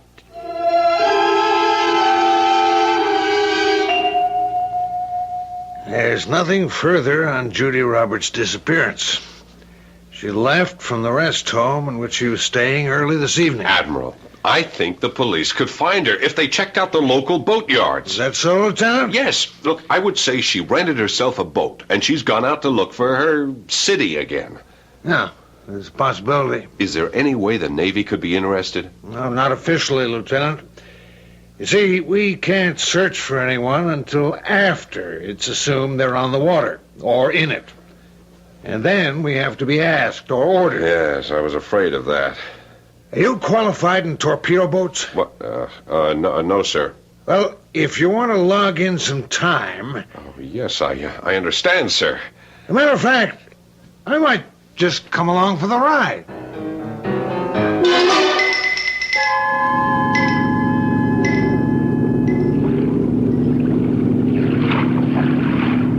Not a sign of her, sir. I also ordered the air patrols to keep an unofficial eye out, but we don't even know if she's out here. The boatyard people described her pretty well. If she's this far out, she's in trouble if we don't find her. She can't have enough fuel to come back. Admiral, she doesn't want to come back. Well, if she doesn't, we really have no right to compel her. Of course, if she's out of fuel and food and water and in danger of sinking. And ill, besides. Admiral, look, up ahead. Dead ahead. Is that a small boat? Steady. Hold her steady. Yeah, that's good. Look, that's her. There, she's lying on the Hold her bottom. steady there. Corman, we'll need some blankets and something hot to drink. I'll go into the boat and get her. All right, let's do it quickly, Pete. I don't like the shape of those clouds. Hold that boat steady. Judy. What? Oh, no. Go away. Judy, you'll die out here. There's a storm coming up. Listen. No. I'll be all right. I'm looking for Aura. She'll know that I'm here. Taking you off this boat. Oh, no, don't, please. Judy, you don't want to die. No, let me go, please. I'm too tired to fight you. Put me down.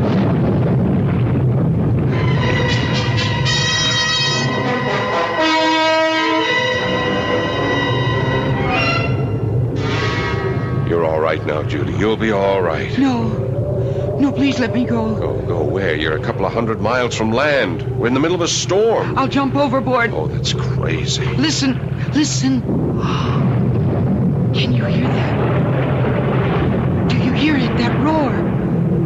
That roar that I told you about. I heard it on the plane. We're falling. We're falling. Don't you feel it? There's something wrong with the boat. We must have been swamped. We're being pulled down. I gotta get you up on deck. We gotta get out of here. No. It's all right. Come, we gotta get out. We're only falling. You'll be all right. It's only a fantasy trip. Don't be afraid.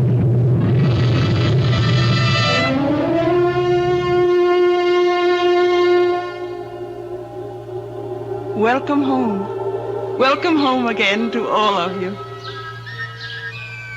And Ella, you're back. Looking beautiful as always.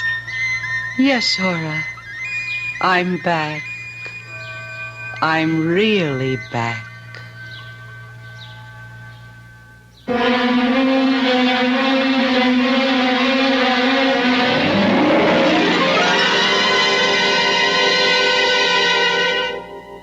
According to the papers and the broadcasts, a torpedo boat went down in a violent storm with all hands.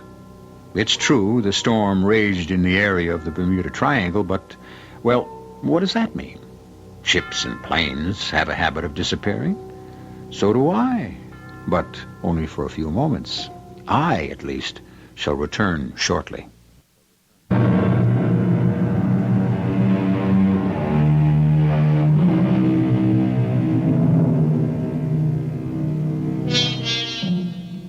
The Bermuda Triangle.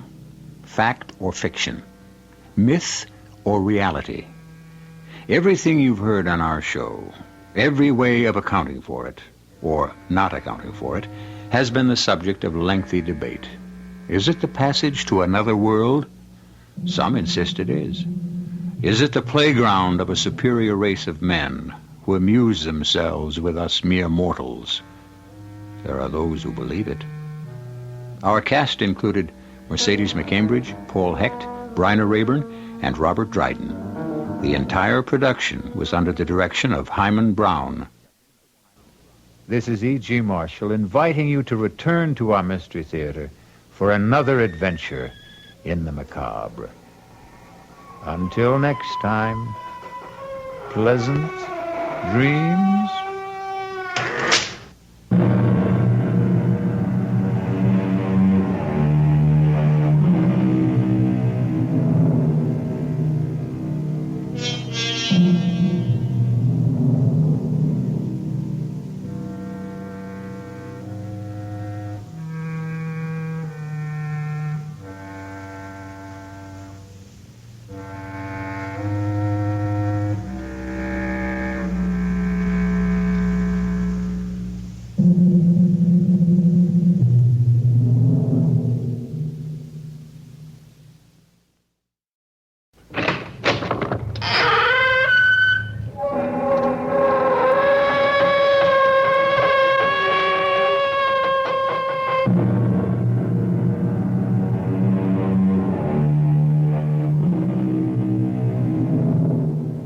Come in. Welcome. I'm E.G. Marshall. This is a story of something lost and never found again. A sad story, a strange story, but in no sense a warning, for certainly no one of us listening could ever be caught up in such a set of circumstances. Or could we? How sure are any of us of our destiny? Tom, take it easy. I can't, Laura. You don't understand. I don't know why not. I love you. Why can't I understand what possesses you? There's no way to explain. It's just the devil that rides my tail. Look out, Tom! Hold on tight. Remember, I love you. It's better this way.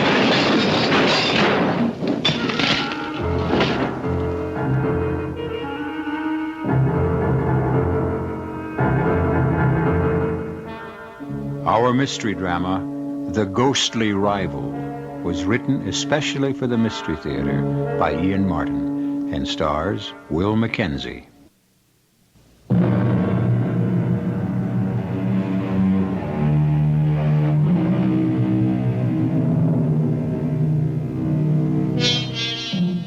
The crumpled remnants of the car are now a dying sheet of flame. The bright oranges of the fire smeared and dulled by the black smoke as rescue crews work. The man, mercifully thrown clear of the raging flames, his fall broken by the thick underbrush, lies still and limp as the ambulance crew pick him up and carry him to the waiting ambulance. It takes off immediately, and soon within the city limits, the familiar whoop-whoop of warning clears the road in front of it. It strikes a note of doom to all who hear it. Then, suddenly, there is the muted quiet of the hospital. Take him straight to emergency. Yes, Doctor. Superficial burns, possibly internal injuries, but main diagnosis is he was bitten by a black widow spider. Yes, Doctor.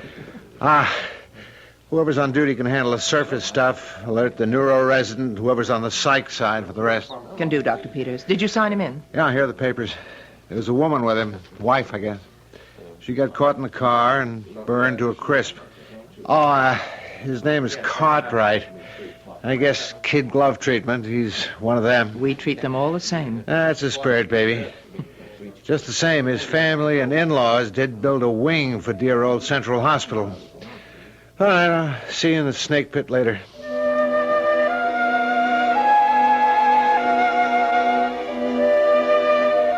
Dr. Peters? Oh, yes, Dr. Mathias. She put in a call for me? Yes, Doctor. I got an accident case.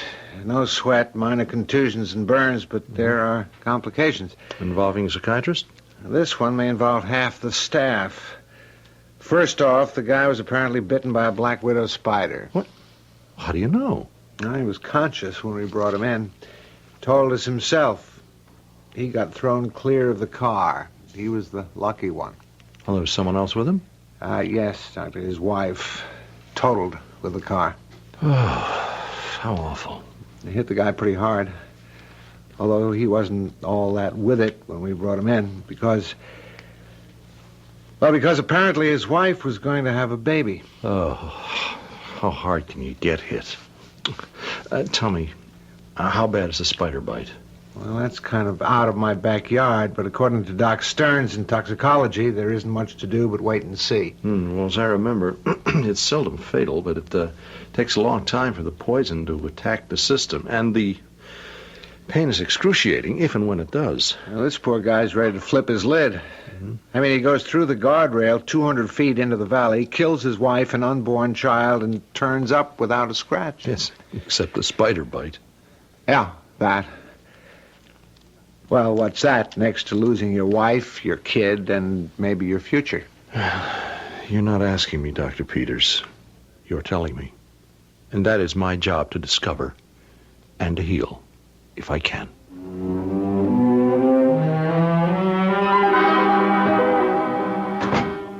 Good day, Mr. Cartwright.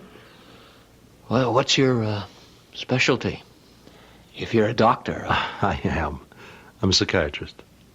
Oh. Well, that's different. No, not really. Just another phase of medicine. I hope not. I mean, I hope enough different. I've been wanting to ask for someone like you. I've got to talk to someone who might possibly understand. Understanding, I can't promise you absolutely. But, well, at least I listen well. The best I can ask for. No one will believe me.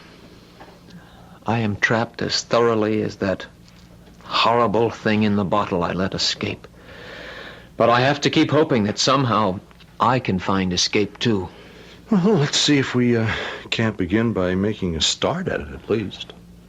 How open is your mind? Well, I don't know. It's pretty open, I should hope. You know who I am. You were admitted to the hospital as Thomas Cartwright III. That's who I appear to be.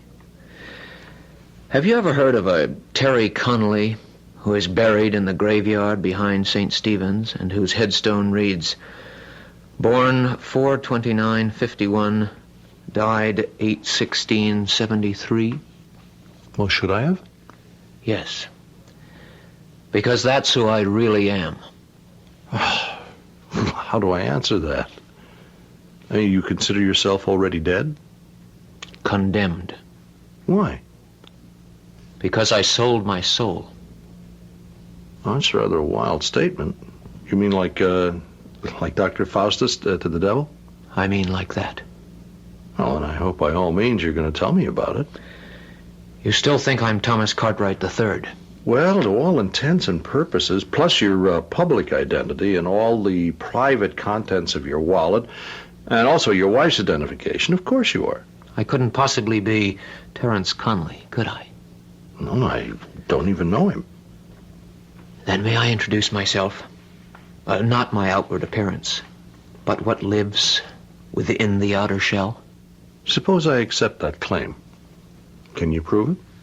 Can you listen to a sort of complex story? You have the floor. Okay. Let's start it this way. You're looking right at me. Now, I'll even give you a better opportunity. I really don't think you should get out of bed. Well, I'll get right back in. Now, I'm standing. How do I look? Oh, young man, in his early 20s. A little bit overweight. Brown eyes, dark brown hair, slightly receding, and some evidence of dissipation. Height about 5'10". Is it enough? It'll do. 2 years ago, I had blue eyes and sun-bleached hair. I was 6'1", 185, all muscle. Here, I'll show you. In my wallet yes, this was the last snapshot I ever had taken. Laura took it. You see? Well, this would be the Terry Connolly that you mentioned. Hmm? That's right. With a surfboard. A hobby? My life. That was at Makaha, the Internationals. It was where I met Laura, and the first change in my life happened. You fell in love? You wouldn't think it to look at her, but she can hang 10 with any surf cat. Only by her it was just a sport, for kicks, not a way of life. Now that shook me. I suddenly woke up to the fact that I was nothing better than a surf bum. Oh, well, so you gave up surfing? Not exactly. I came back to L.A. Laura's from here. Well, from Santa Barbara. And since we wanted to get married, I had to find something to do to make a living. There was this kid I knew. We'd surfed at 100 beaches ever since we were in junior high. Only he'd busted up a leg pretty bad on a flip-out at Monterey. He had a little stake, so we opened a kind of surfboard rental shop. You know, with skin diving gear, other stuff, snorkels and all. And I went in with him, giving surfboard lessons on the side. It wasn't bad, but you couldn't make much. You know how rich Laura's family was. So, she came up with a better idea. I don't know, Laura. I just don't know if I could go that route. Oh, don't get all uptight on me. It's only money. Yours, not mine. Ours, darling, once we're married. I don't want to live off you. Now, that isn't the question. I want you to live with me. And I also want to be supported in somewheres near the style to which I am accustomed. You're not going to be able to do that being a half-baked beach boy. Oh, thanks for the way you size me up. Oh, there's no big problem, Terry. Let's be practical. You got your college degree and decided to take a year off because you wanted to prove there wasn't a wave that swept in on any shore you couldn't master. But you said yourself, after Spud got all busted up, you'd bought it. You want to be a doctor. Okay. You've had pre-med. You just go on using my dough, and when you get to be a rich orthopedist, I'll make you pay and pay and pay. I don't know if I can cut it after being a dropout. You can cut anything you want to, Terry. What about your father? Well, I've been breaking him down bit by bit. He's not all that tough. And how about my rival, Mr. Flab-bellied Moneybags? Tom Cartwright? That isn't fair, Terry. He's just very different from you. He sure is. Several $1 million worth. Family money. He didn't earn it. The way you're going to. Oh, Terry. What? I love you. You're what I want. Your father will never buy it. I told you I've been working on him. I've even got this far. You're invited to dinner this Friday to meet him. You mean so he can look me over? Well, that's fair enough, isn't it? Sure. If you were my daughter, I'd make damn well sure I got a good look at anything chasing you.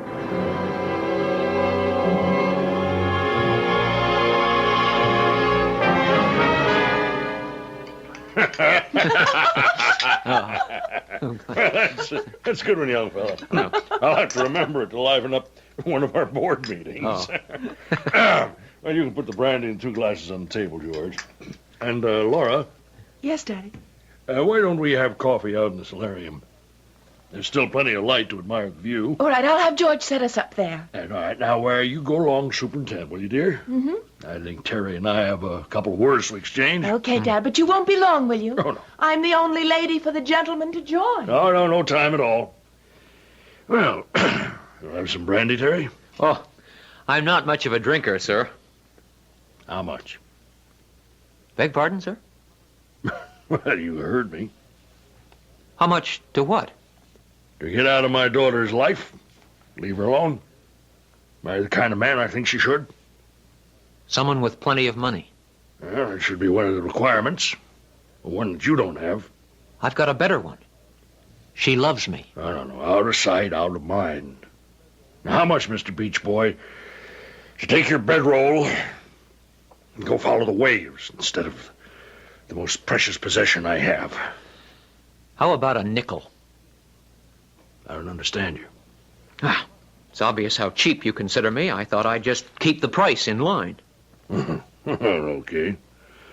I'll score you one for guts anyway. But it won't help you. I know who I want Laura to marry, and so does she, and that's the way it will turn out. You may be in for a very unpleasant surprise. I doubt it. I offered you money to get out of your own free will. And it'll probably cost me less to have you removed, if that's the way you want it. You gotta be kidding. I don't make jokes. Let me put it quite simply, Beach Boy. If you don't bow out gracefully, I will make certain arrangements to have you, well, if you'll excuse the expression, rubbed out. I'll give you 24 hours to think it over.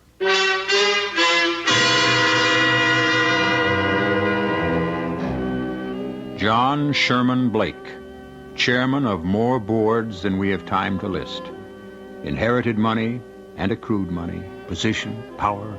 The man who holds all the cards and who, in the long tradition of robber barons, never hesitates to use any lever to secure his ends. But murder? Even second-hand? Is that how Terry Connolly reached such an early grave? I'll return shortly with Act Two.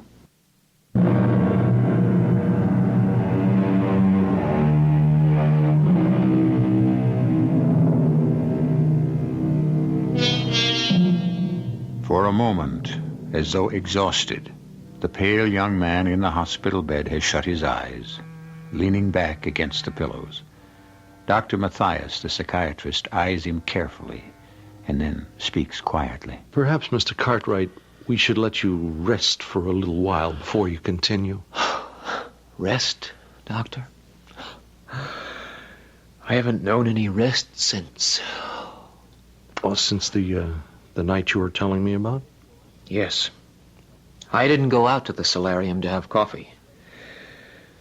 With Mr. Blake's ultimatum facing me, I went straight for my old beat-up car and took off. I had to think, clear my mind.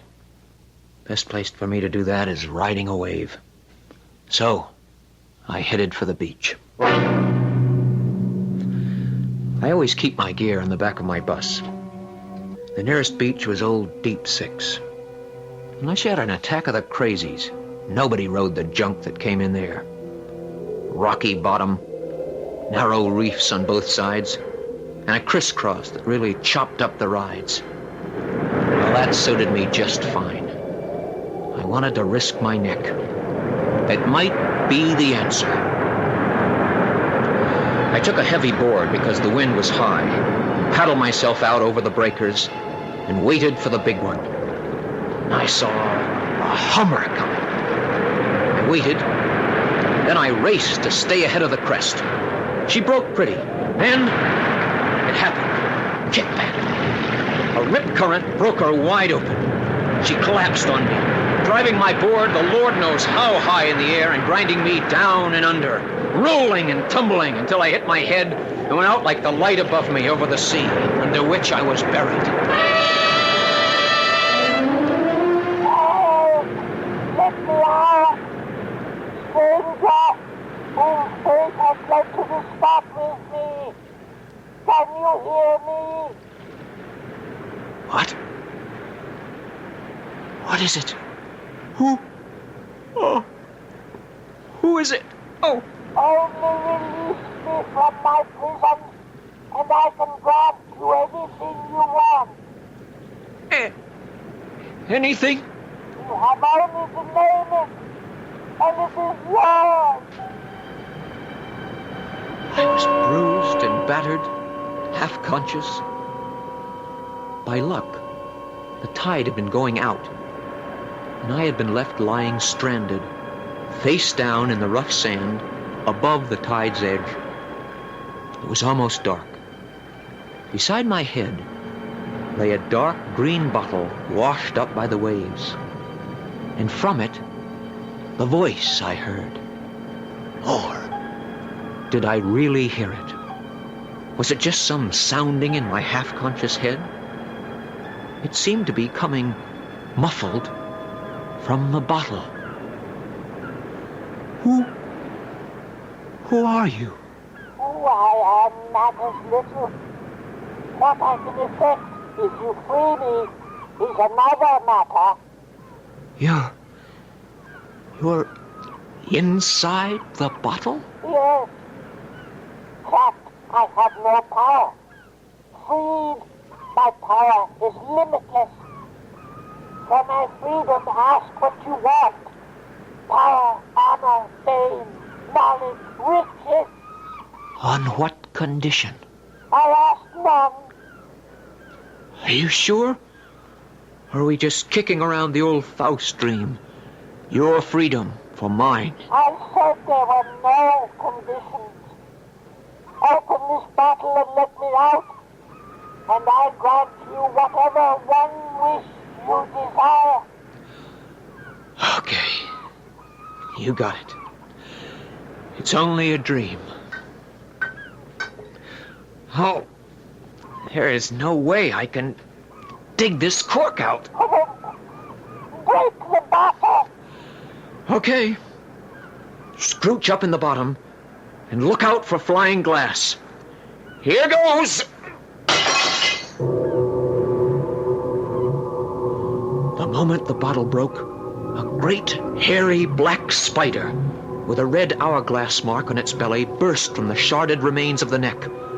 For a moment, it teetered on its long, jointed, multiple legs. And then, a second transformation took place.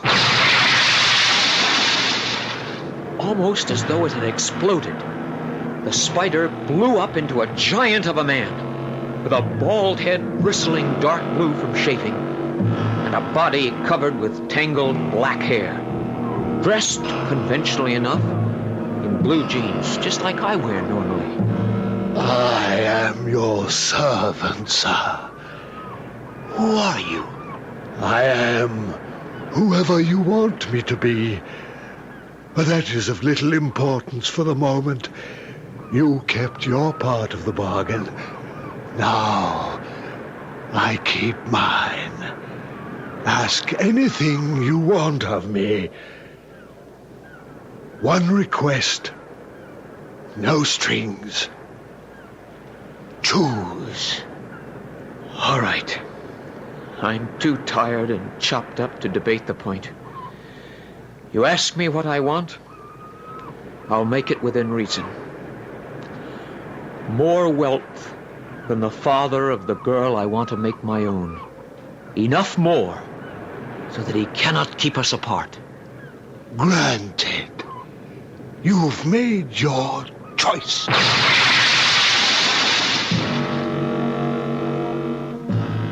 I had the feeling of having been asleep for a long time when I woke up. Without remembering why, I had this idea I should be hurting all over. But it wasn't like that. I felt like I was floating on a cloud. The bed, if it was a bed, didn't support me. I just sort of hovered in space by myself. I didn't want to open my eyes. I didn't want to come back to reality.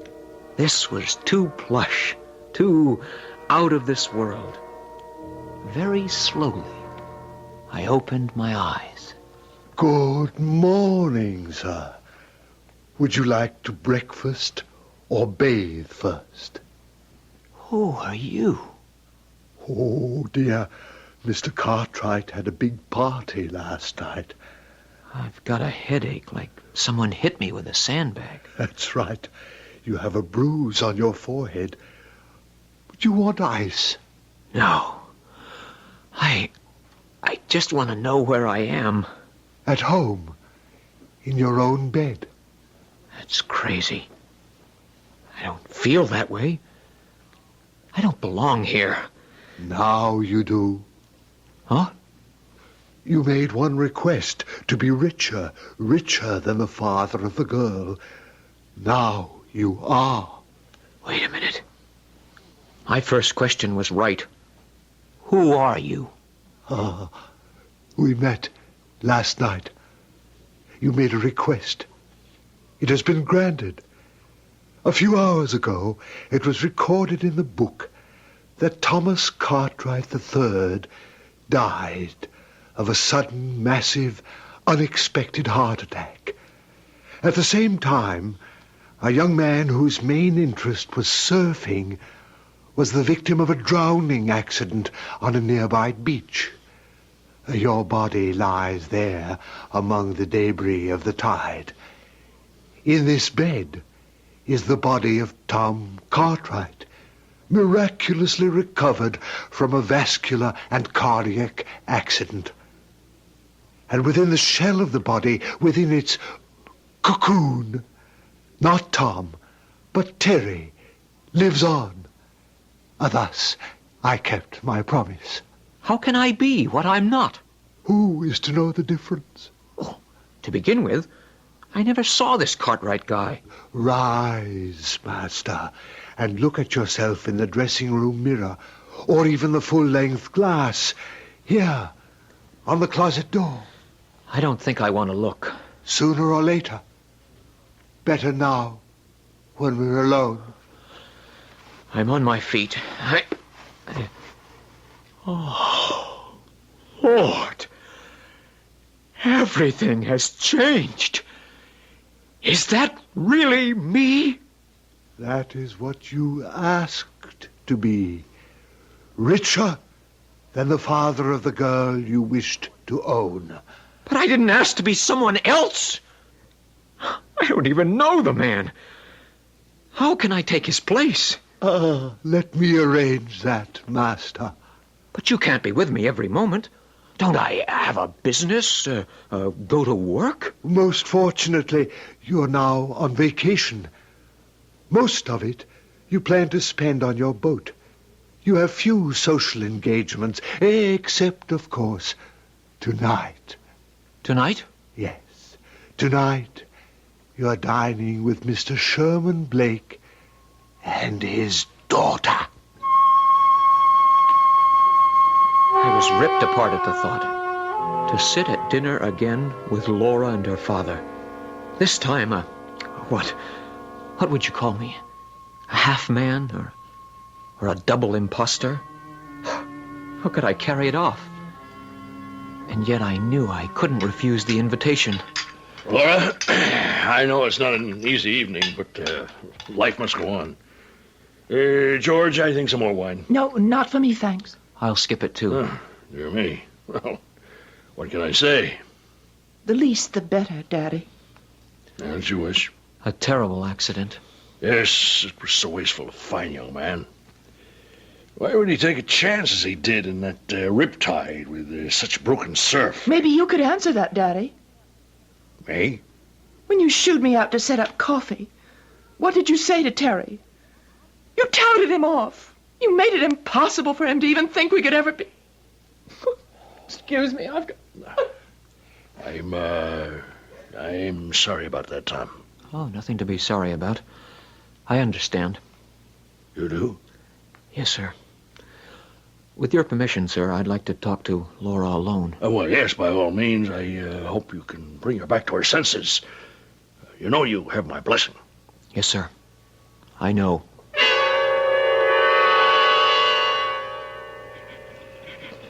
Why don't you leave me alone? Laura, please. Don't you even have one small speck of sensitivity in that mean, rotten little soul of yours? I only wanted to tell you something. There's nothing you can tell me that I want to hear. I'm just trying to explain that... Shut up. Before I met Terry, you explained again and again that you were not what you seemed, a conceited, pawing slob who reached for any woman as though it was his divine right. But what I'm trying to say is that I'm not like that anymore. Don't make me laugh. We've been down this route before, Tom. There's no way, now that I've known what a real man can be, that you could ever turn me on. I wouldn't dream of trying now. I'm sorry, Laura. Except, I wish I could tell you how sorry I am about what happened to your Terry. Thank you. No, it doesn't even sound like you. I wish I could believe it. You can. I'm not quite the heel you make me out to be. I may have been once, but Not anymore. Now I'll leave you alone. I just wish... Wish what? Well, I just wish I could comfort you some way. Well, I don't see how. Thank you for wanting to, Tom. It's so funny, but all night since you came to dinner, there does seem to be something different about you. I don't know what or why. Because I have changed, Laura. Give me a chance to prove that. With time, I think you'll find I'm not the hopeless case you've written me off as. I had found out two things. The first, that Terry Conley was dead. The other, that I, or Terry, had given up his life for nothing. I went roaring home in my newly acquired Ferrari to face Aki, or whoever he was, with a new decision. I want to go back. I don't want the money or this flabby, jaded body. So sorry. It's not possible. One wish only, and that has been granted. But I didn't know I'd have to give up my life for it. Please, allow me to point out, you still live. Only outward identity has changed. It's the same thing. As long as I seem to be Tom Cartwright, the girl I want and love won't look at me, won't have anything to do with me. Patience, Master. You will see. All will turn out right. It is written, you will be married. Now, I must leave. If you need me again, go to the sea and find the bottle again.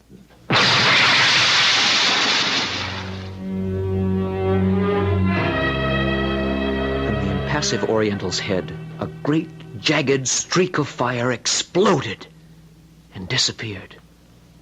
I realized that I had not been talking with Aki, but with what? A minor demon. Or the devil himself. What did it matter? He had brought me to where I was. And where was that? Was I dead? Or was I alive?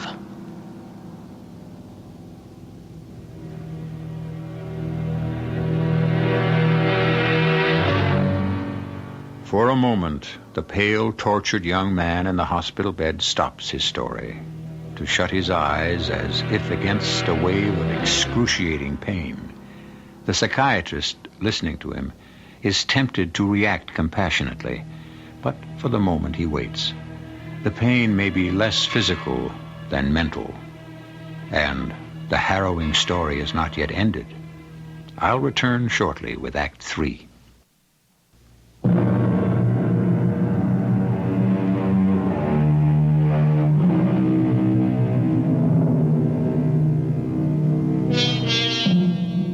The wave of pain, whether caused by the spider bite or some deeper echo from the soul, has passed.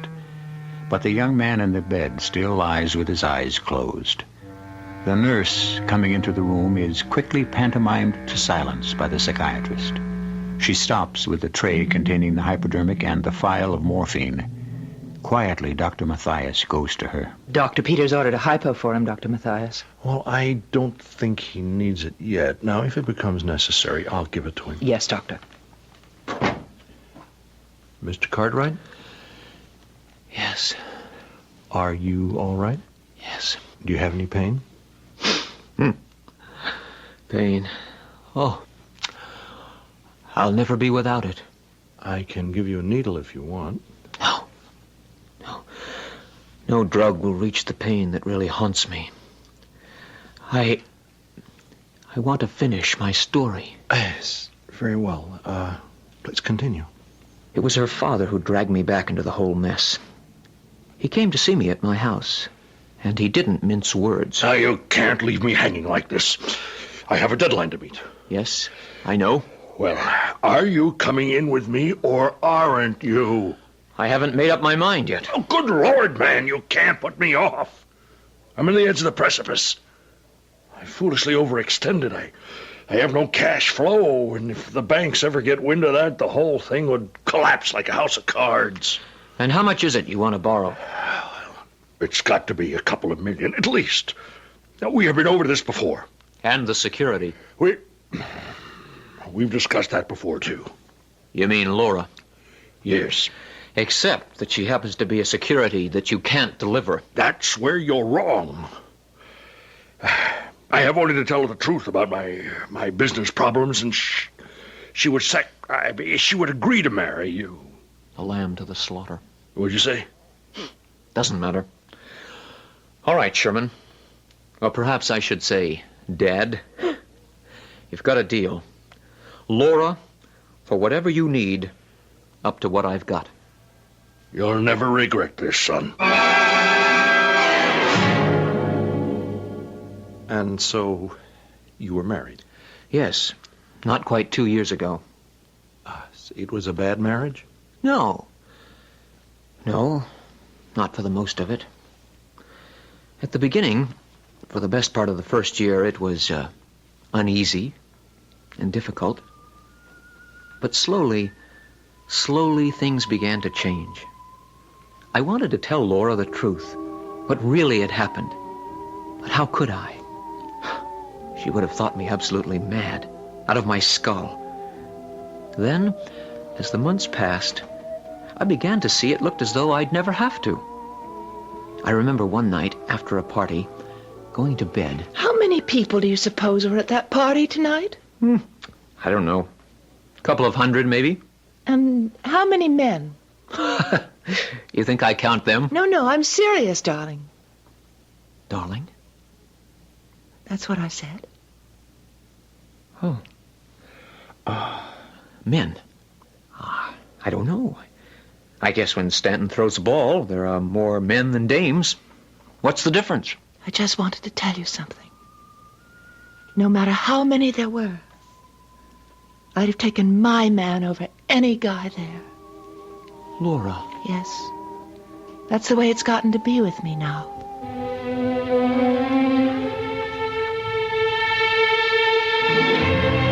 That was the beginning of our whole new relationship. At first, I basked in it, gloried in it, ate it up. And then? Yes, Mr. Cartwright. And then? And then another crazy thing was happening inside. Can you imagine a man being jealous of himself? I was two people in one body, both of whom loved the same woman. One was dead, except his soul lived on inside this body. Who was it Laura really loved? Me, Terry, the scatterbrain, the live-for-the-moment guy? Or Tom, the percentage man, the cool cat with the morals of one and a built-in gift for destruction? Is that what you tried to solve? That's what I had to solve. Because... Because? Because so very soon after Laura and I had found each other, she became pregnant. Whose child had been created? Mine? I mean Terry's? Or Tom's? I mulled over, I agonized over what the future held. And at last, I had to decide. I had to make some attempt to find out. But how can we? We're only human. We can't foretell the future. I could. I remembered what the Spirit had told me. To seek him, go to the sea. Again it was late in the day, and again it was old Deep Six. Beyond the surf, I waited for the wave. I was king, invincible, hanging 10. But suddenly, before I could move back, the wave broke upon me. The wild cross-rip snatched my board and threw it sky high, and I was ground down under the mad swirling of the breaking water below.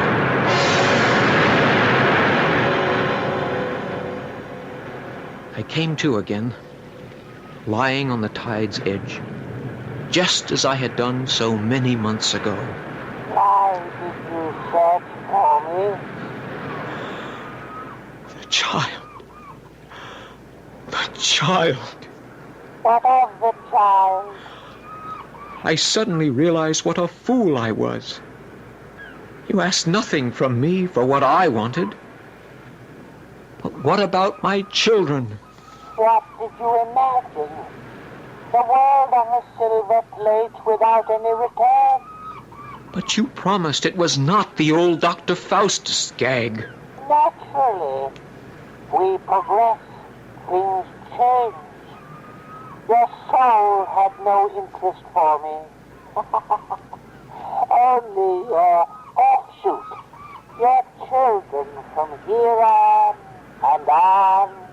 and into time, as long as they shall live. That's the answer to everything. Why I came back, ready to strangle the woman I loved, so she could never bear a child that would foster the dynasty of the devil. But you didn't strangle her. No, because when I got home, Laura was half out of her wits. She had found that a black spider with an hourglass shape on its belly had been weaving or spinning a web over the crib we had waiting in the nursery to receive our baby when it was born. Well, then what happened? I started to push aside the web, but it clung to me. And as I tried to brush it off, suddenly the spider was clinging to my wrist, and I could feel its bite, sharp and penetrating, and I could hear a voice in my ear. You cannot win, my friend. I gave you freedom, but in return, you sold to me your children and your children's children till the end of time. You accepted that? Never! Never! I took Laura with me to the car. The excuse for our wild ride? That I had to get to the hospital to get an antitoxin for the bite of the Black Widow. Take it easy, darling. I can't! You don't understand. I love you so. I don't understand what obsesses you. There's no way to explain. It's just that the devil rides our tail. Hold tight! And remember, I love you! This is the best way out!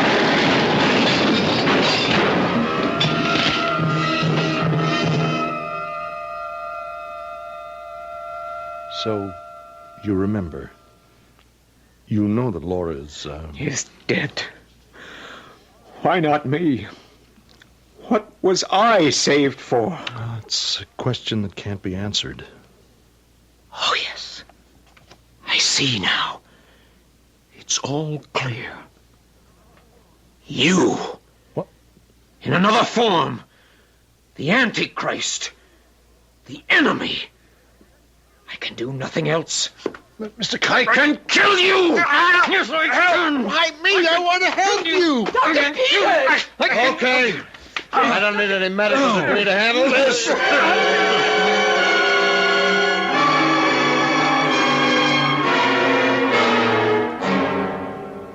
Well, it's an unusual case only because of the violence involved.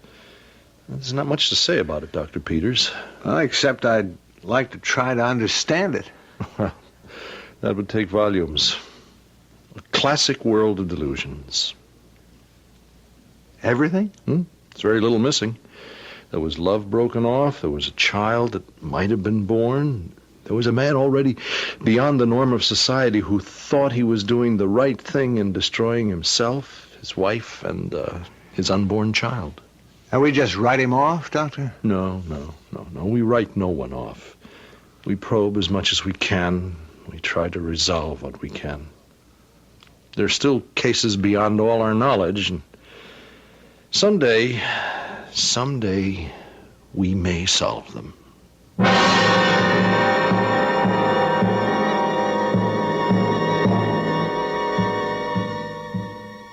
Don't look to me for any answers. This is the story of what happened, or appeared to. I know no other way than to leave it at that, unless someone can tell me more than I can understand. I'll be back shortly.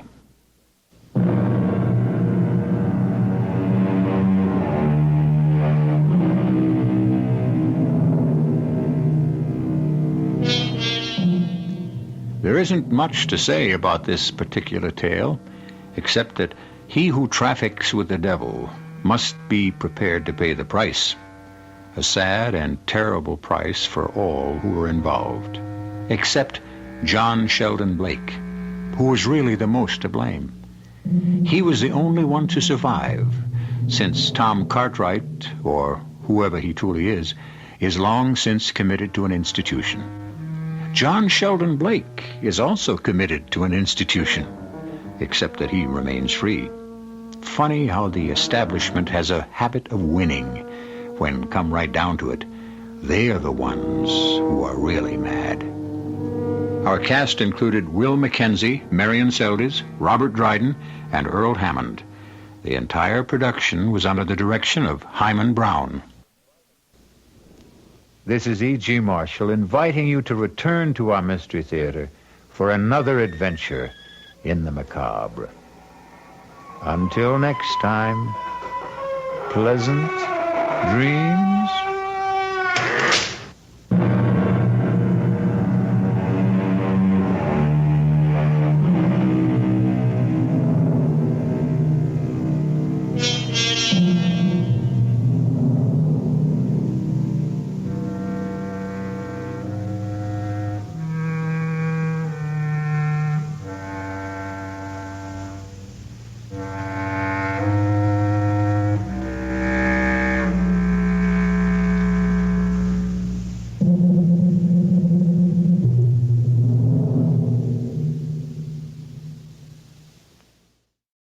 And now, Mystery Theater.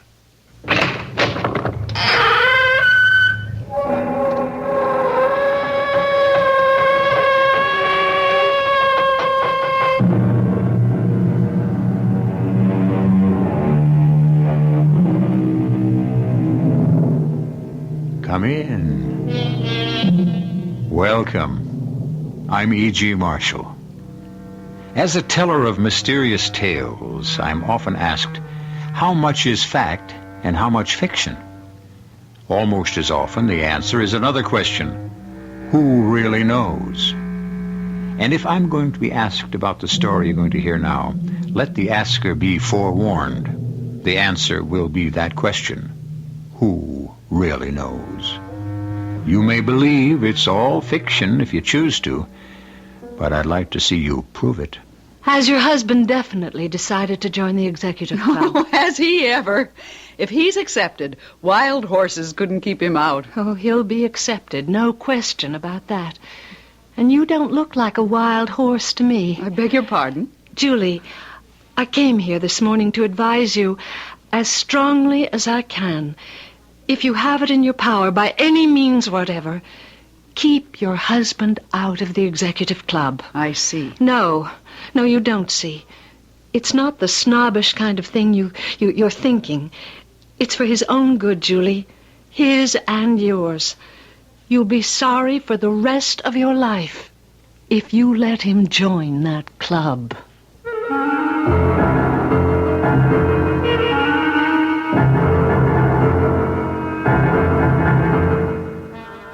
Our mystery drama, The Widow's Auxiliary, was written especially for the Mystery Theater by Fielden Farrington and stars Lenka Peterson.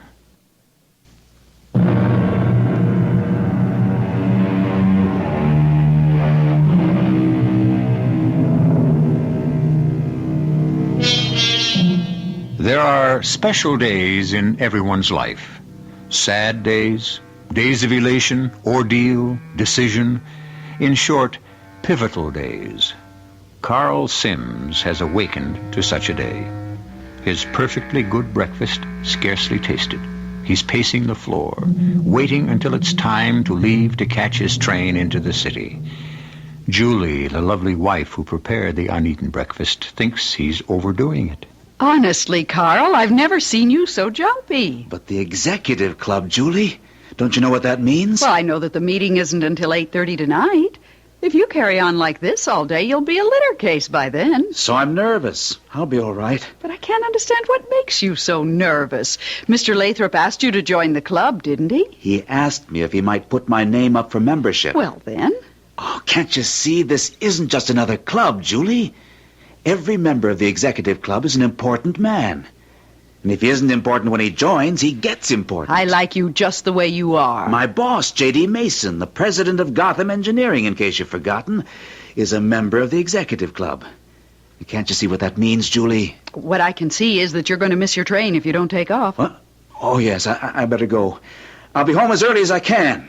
We'll want an early dinner, and... Yes, I'd better get going. How about a little kiss for luck? Oh, yeah. Don't forget, early dinner. Karl, you forgot your briefcase. I hope he remembers which train he's supposed to take.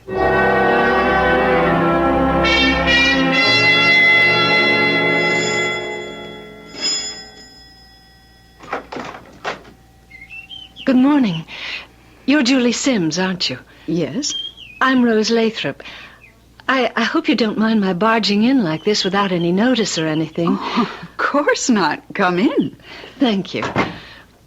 I know it's outrageously early, but I wanted to be sure to catch you before you went out or something. It's perfectly all right. Won't you sit down?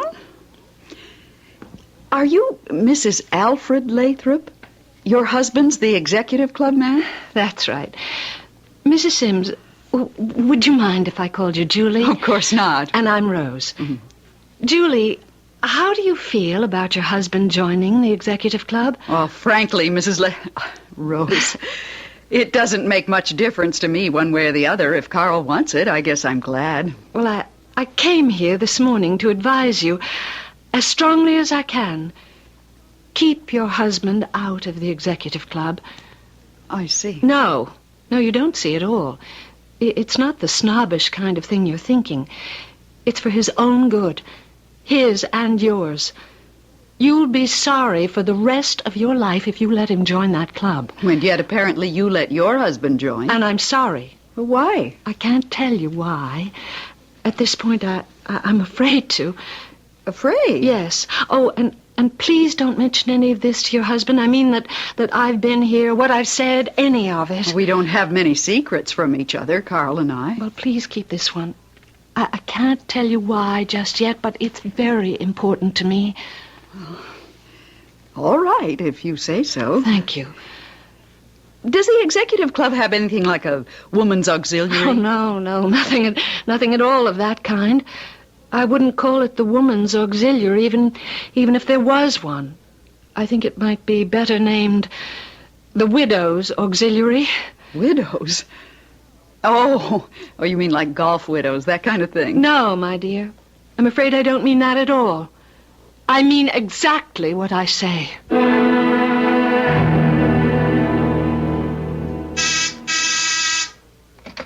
Yes, Clara, what is it? Mr. Lathrop is here to see you, Mr. Mason. Oh, all right, Clara. Send him in, please. Not interrupting anything, am I, J.D.? No, not at all, Alfred. Sit down. I've been wanting to talk to you anyway about our man Sims. Oh, Karl Sims, yes. Well, I'm putting him up for membership in the club tonight, you know. Yes, and you won't be sorry. I really think he'll work out well. Tractable. Knows how to handle himself. I think I'll put him in charge of Project Overlook if he passes muster tonight. Fine. I don't think there'll be any trouble about getting him in. It's mostly my recommendation, you know. Yes. Any news at all from upstairs? Myra 7? I don't think it's wise to use that name even here, though I'm sure you're not bugged. No, I have not been in touch with upstairs. Not for a couple of weeks now. Well, I'm just wondering what they think of our progress on Project Overlook. We've been working hard. His Excellency has been alerted that I'll be requesting an audience tonight. If there's time and if he seems, in the right mood, I'll ask him. Yes. Well, don't push it. Tell him, if you want to, that I absolutely endorse Karl Sims. It might make a difference. I'll tell him if I get the chance. But he makes up his own mind. You know that. Oh, yes, as he should. As he should.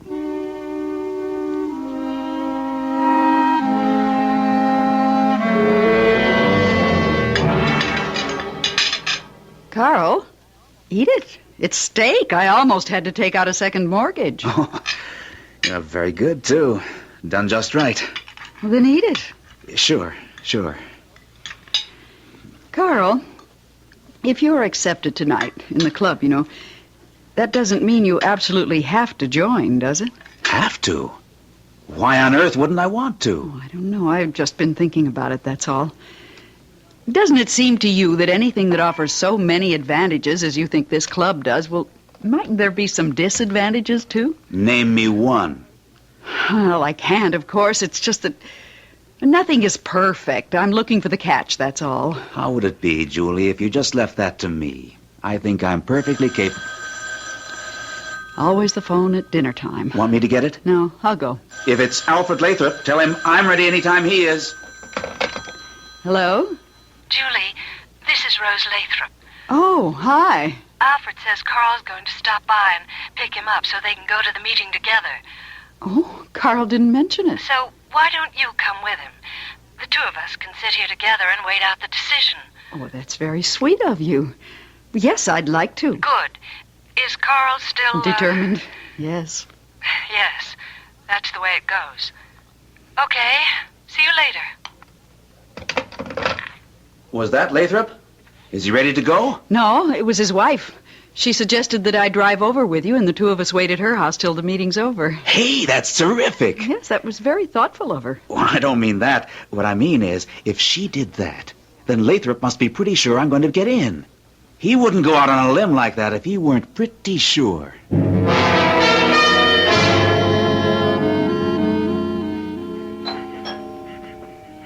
I can't remember. Have you ever met Mrs. Lathrop? Oh, I've seen her. Mr. Lathrop? No. Oh, just wanted to get it straight before... Good evening, Karl. Good evening. I'd like you to meet my wife, Julie, Mr. Lathrop. How do you do? Hello.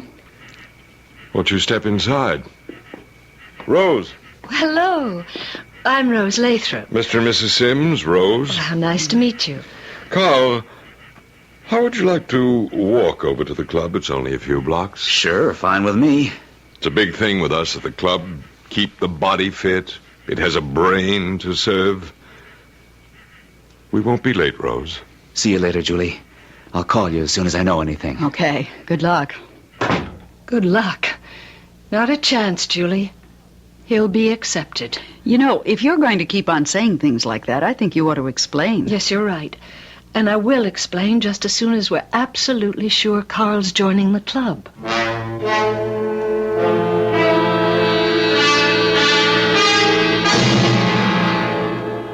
I think you've met all the members now, Karl.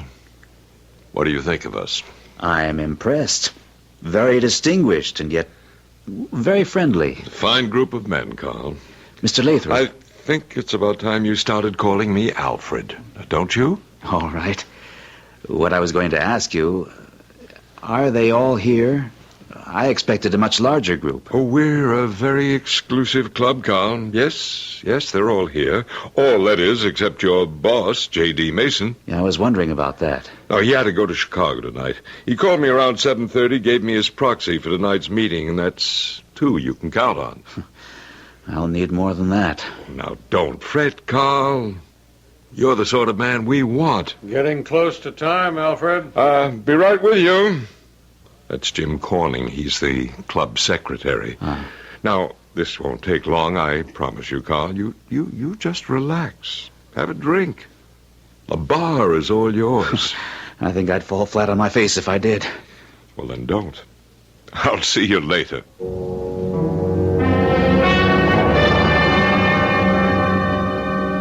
I'm really taking a terrible chance with you, Julie. What do you mean? Well, I've done this twice before. I had this kind of talk with 2 other women when their husbands joined the club. Didn't get me anywhere, but at least I didn't get hurt. Hurt? How could you get hurt? They might have told their husbands. Their husbands would certainly have told Alfred. Oh, I could have been hurt all right.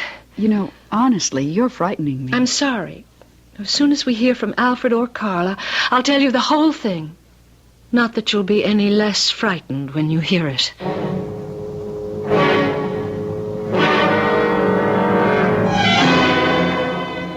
Has the equipment been checked out, Jim? All okay, Alfred.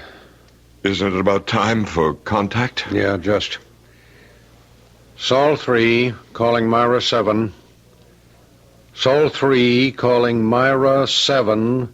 Come in, Myra 7. Myra 7 here. You may proceed, Sol 3. Okay, Alfred. Remember, 3 seconds before you answer. I know. This is Earthling 4825D. Earth designation Alfred Lathrop. I request audience with His Excellency Algus 2J. Audience granted. Proceed. Your Excellency, I wish to place in nomination for enrollment in your service the Earthling locally designated Karl Sims.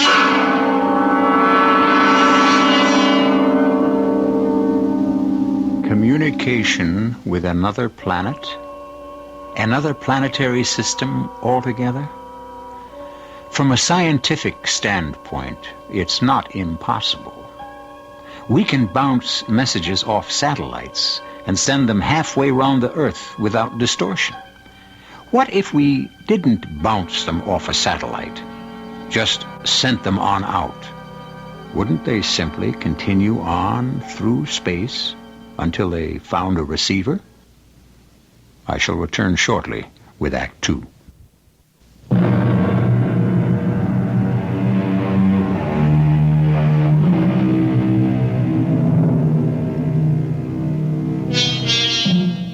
There are many people, some of them very wise too, who are firmly convinced that we are not alone in the universe. These wise men also believe that our intelligence is not necessarily unique. And there's logic in what they say. It's a very large universe to boast only one minor planet, which has been overrun by creatures who call themselves humans. Alfred Lathrop is engaged in a two-way radio conversation which seems to confirm these wise men. The Earthling, Karl Sims, is a young man with great potential for service to our cause.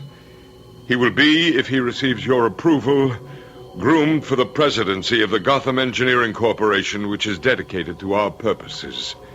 He has the endorsement of Earthling 4164B, Earth designation J.D. Mason, who is now president and will soon become chairman of the board of Gotham. I personally guarantee the success of the Karl Sims conversion. Permission is granted to convert Earthling Karl Sims. His working designation will be 5129M. Get that down, Jim. Do not install entrant as Gotham president without approval here. This communication is at an end. All right, Jim. Let's go out to the common room.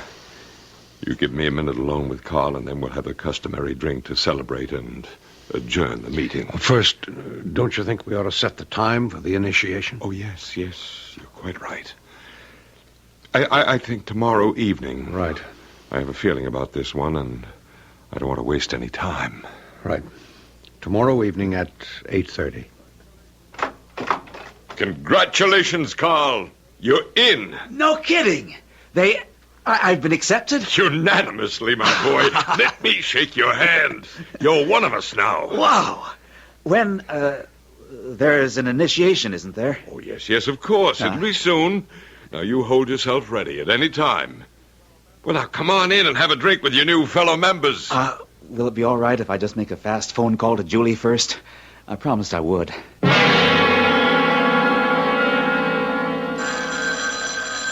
That's it. That must be Karl. Do you want to answer it? If you don't mind. Hello? Is that you, Julie? Yes, Karl. What happened? I'm in, Julie. It was unanimous. I'm a member. I can't believe it. I'm a member of the executive club. Congratulations. As long as that's what you want. Is that all you have to say? I said congratulations. Will you and Mr. Lathrop be home soon? I can't stand all this enthusiasm. Yes, we're just going to have a drink and then leave. 20 minutes or so. All right. I'm sorry. Forget it. See you later. Okay. He's been accepted? Unanimously. Well, we did expect it, didn't we? I poured you a brandy. You're going to need it. Thanks. I hope now you'll tell me what this is all about. Well, they're all robots. What did you say? Alfred and all the rest of them, every member of the executive club, they're all robots. Oh, come on, Rose. I know how it must sound when I just hit you with it. I've had years to grow accustomed to it. As accustomed as you can get. Well, there isn't any such thing as robots, Rose. I mean, not that look and talk and act like people. There just isn't any such thing. Androids. Robots. I don't know whether there's a proper word for them or not. Former people. Whatever you call them, they're not human anymore. I just can't believe. They're controlled by something alien. Alien? I mean, not of this earth. Oh, it's just too much. You know that, don't you? Oh, it's too much, all right. But that doesn't keep it from being true. Alfred is one of the charter members of the executive club. I have been living with a robot for, I guess almost 12 years now. Well, let's say it's true. Why do you live with him? Well, what would you suggest? Divorce? Your Honor, on the grounds that my husband is a robot. They'd have me in a straitjacket in no time. Oh, Rose, I'm so sorry. Well, let's try not to let it happen to you. As I said, they're controlled by something alien, something not only not of this earth, but I'm convinced not even on it. And they're all very, very important men. I'm sure your husband has mentioned that. Oh, yes, he keeps on and on about it. They're powerful. They're rich and powerful, and they use their power, all their resources, to further the designs of the aliens who control them. I don't know exactly what their purpose is, those alien creatures and their robot lackeys, but it's against us, Julie. It's against the people of this earth. I'm trying, Rose. Honestly, I'm trying, but you don't know how all this sounds. I've lived with it for years, and I'm still as horrified as you are. Now listen to the rest of it, and then decide whether or not you can believe it. All right, go on. Well, this isn't the only club. There are at least a dozen of them around this country. They work in all different areas, industry, finance, politics, science, the arts, I don't know what all, but they cooperate like parts of a single machine. And maybe that's what they are. Sooner or later, they're going to take over. Take over what? Us! Everybody, everything. The earth. Does anybody else suspect all this? Any of the other wives? I don't know. Some of them must, surely. I've been afraid to approach them. Afraid? Why? Well, if the men, including Alfred, oh, God, including Alfred, if they considered me a threat, I'm convinced they'd simply eliminate me. Rose. Like a shot, without a scruple. Do you actually know all this? I mean, is it just a suspicion you have? I know. Take my word for it, I know. Alfred's told me. Oh, not the whole story, of course. There are areas that seem to be pretty well sealed off. But he's told me enough. I thought it was so secret. It seems strange he'd tell you if none of the other husbands told their wives. I know how to make him talk, that's all. I figured out a way to short-circuit his computer. His computer? The thing they put where his brain used to be.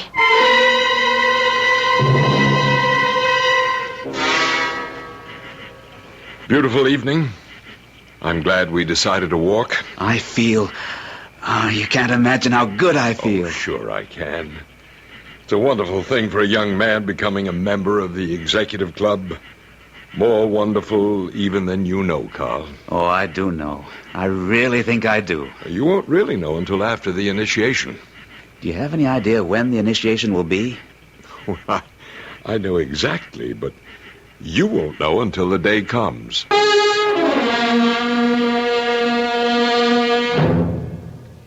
So, you know as much as I do now. Julie, what do you think? To tell you the truth, I just plain don't know what to think. Oh, it's a pretty fantastic story. Too fantastic for me to have made up. Oh, I don't think you're lying. Unless you believe me, you have to think I'm deranged. Those are the alternatives. I think I believe you. Not because it's a plausible story, but because I don't think you're lying, and I don't think you're off your rocker. So what can I do but believe? It's true. Honest to God, Julie, it's true. What about Karl? When will they do it? They haven't already, have they? Oh, no, my dear. He's still all right. Don't worry about that. He'll be safe until the night of the initiation. Julie, I have a plan. To help Karl? Yes. And to put a stop to all of it. Put an end to the executive club. Before they do anything to Karl? If it works. I've had this plan for a long time, but I can't manage it without help. This is the first time anybody's even been willing to listen to me. Will you help me, Julie? Oh, yes. I don't want to see Karl made into a... Yes, I'll help. It could be dangerous. All right. I thought I'd never... Oh, Julie, thank you. We'll do it. I know we'll do it. Now, the night of the initiation, we'll do it. When will they have the initiation? I don't know yet. They keep it a secret. The date of the initiation is never known to anyone but the members. Karl himself won't get more than a few hours' notice. Oh, then how can we... Well, I can find out when it's going to be. I'll ask Alfred tonight. And he'll just tell you? I can make him tell me. See, their minds are computers, Julie. If you overload them, they get confused. And when they're confused, their inhibitors, or whatever you want to call them, they simply stop functioning. You can get most anything out of them. I've learned the technique very well.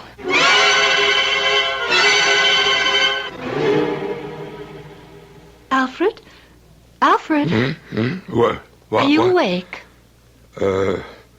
Yes, I am now. I brought you a glass of warm milk. You woke me up to give me a glass of warm milk?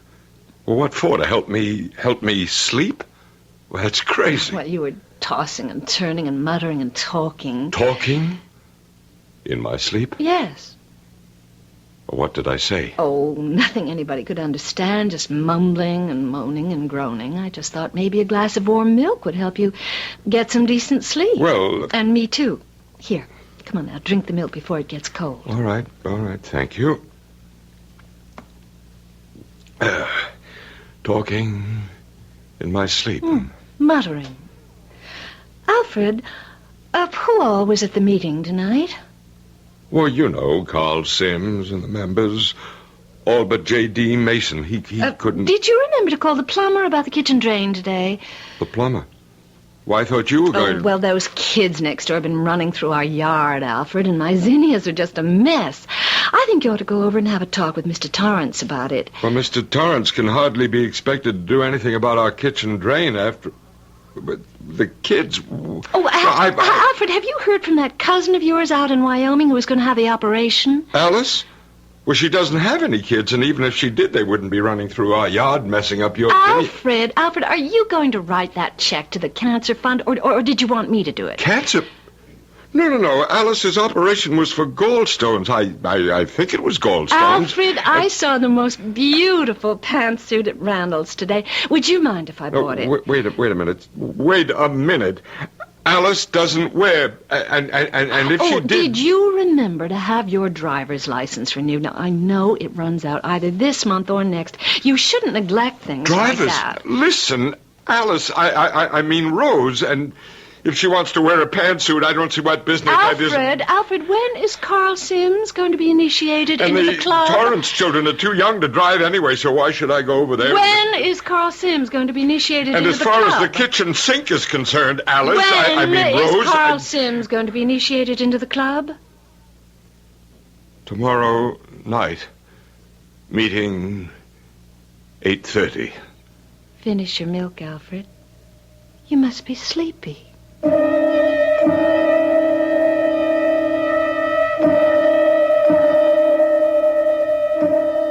People with computers for brains. Another concept that isn't easy to believe. But then, the extraordinary is always hard to accept. The radio on which you're listening to this story was once considered some mad inventor's dream. So was the bright little bulb in the lamp at your elbow. So, here we have a mechanized brain housed in a human body. Don't call it totally beyond the realm of possibility before you hear what happens when I return shortly with Act 3.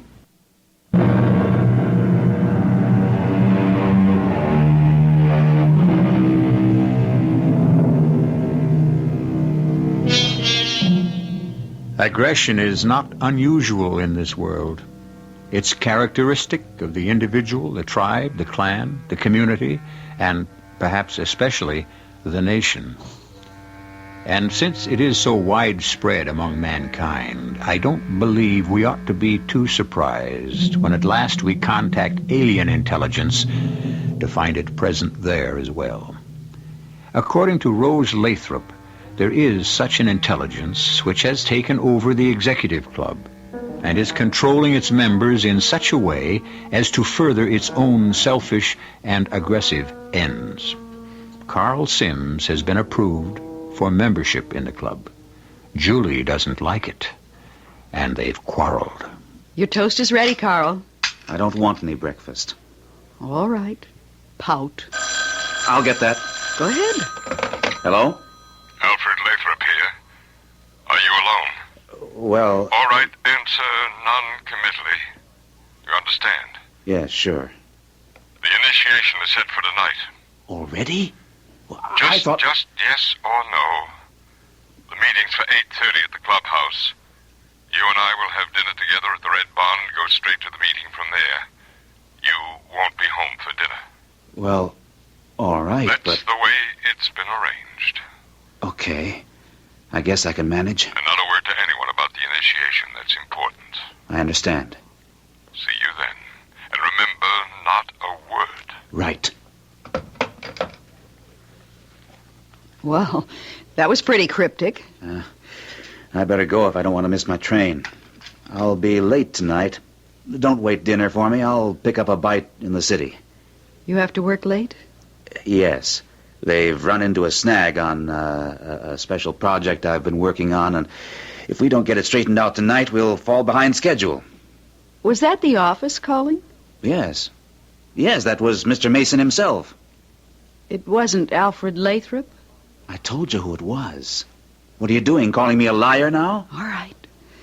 How late will you be? I've no idea. After I finish the job, whatever time that is, I'll come home.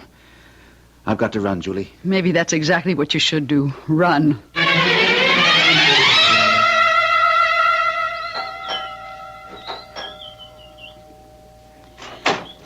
Oh, Julie, come in. Rose, Karl got a phone call just before he left for the office, and it was just a yes or no conversation from his end, and I think the initiation's going to be tonight. Yes, you're right. Sit down, Julie. You don't look well at all. It is tonight? Yes. I forced it all out of Alfred. Can I get you anything? No, I'm all right. I'm scared, that's all. I'm scared to death. I think it's going to be all right. Now, he and Alfred will have dinner somewhere and then go to the meeting. What are we going to do?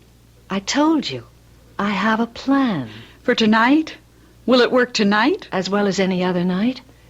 It's a very simple plan, really. The timing is pretty delicate, of course, but I'll take care of that. Here's what we have to do.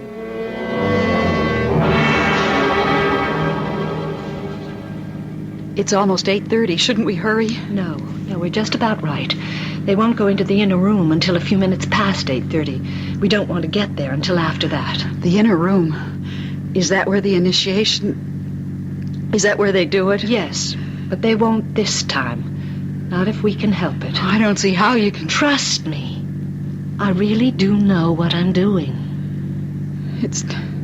It's surgery, you said. Yes.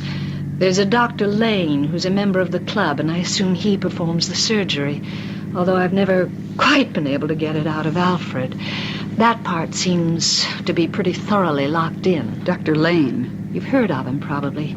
He's just about the best brain surgeon there is anywhere. And why shouldn't he be? He's programmed for it. I'm so scared. It's going to work, Julie. I know it's going to work. You don't really know, though, do you? There's a power switch somewhere. There has to be. If their brains, their computers are mechanical, and I know they are, then there's got to be a power source. And if you can turn power on, you can turn it off. It has to be that way. You've never asked Alfred? Oh, 1,000,000 times. They've really got that one sealed off. Well, then what makes you think you can get somebody else to tell you? Well, when they go into the inner room, they'll leave one man in the common room to guard the door. The Tyler, they call him. Isn't that sweet and old-fashioned? But if Alfred won't tell you... That Tyler, whoever it is tonight, has never experienced the kind of short-circuiting I'm going to hit him with. Now, I'm depending on the shock to break him all the way down. And if it doesn't? What have we got to lose?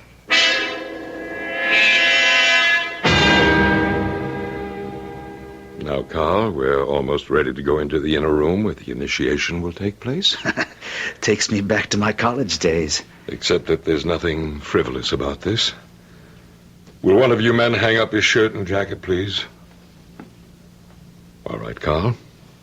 Sit here. Okay. I thought it was going to be in the inner room. That part comes later. Ready, Jim? All ready. Go ahead. Ouch! Oh, what was that? He stuck a needle in my arm. Nothing to be concerned about, Karl. You're too tense. You need to relax. That was just a mild tranquilizer. It's going to relax you and make you feel sleepy. Very contented and at peace with the world. You are getting sleepy, aren't you? See? Your eyes are closing, and it feels so good just to rest and let the tension drain out of you. And sleep. Rest and relax. Rest and sleep. Karl? Yes. Do whatever I tell you to do. But only what I tell you. Do you understand that? I do what you tell me to do. But only what you tell me to do. The executive club which you have the honor of joining this evening is controlled by a civilization which is ages older and infinitely more advanced than what we call civilization here on Earth. The beings who make up that civilization are our masters. They live on the 7th planet of a star known to Earthlings as Myra. They're in urgent need of our mineral and other resources. We serve them. They are our masters. We have been, as you will be tonight, partially mechanized, the better to serve them in all things. Eventually, all Earth people will be their servants. To us has been granted the privilege of pioneering in this. Is that all clear to you, Karl? Yes. Clear. All right. Is Dr. Lane ready, Jim? All set. He's waiting. I'll stay out here. I drew Tyler duty tonight. You will come with me now, Karl. Into the inner room.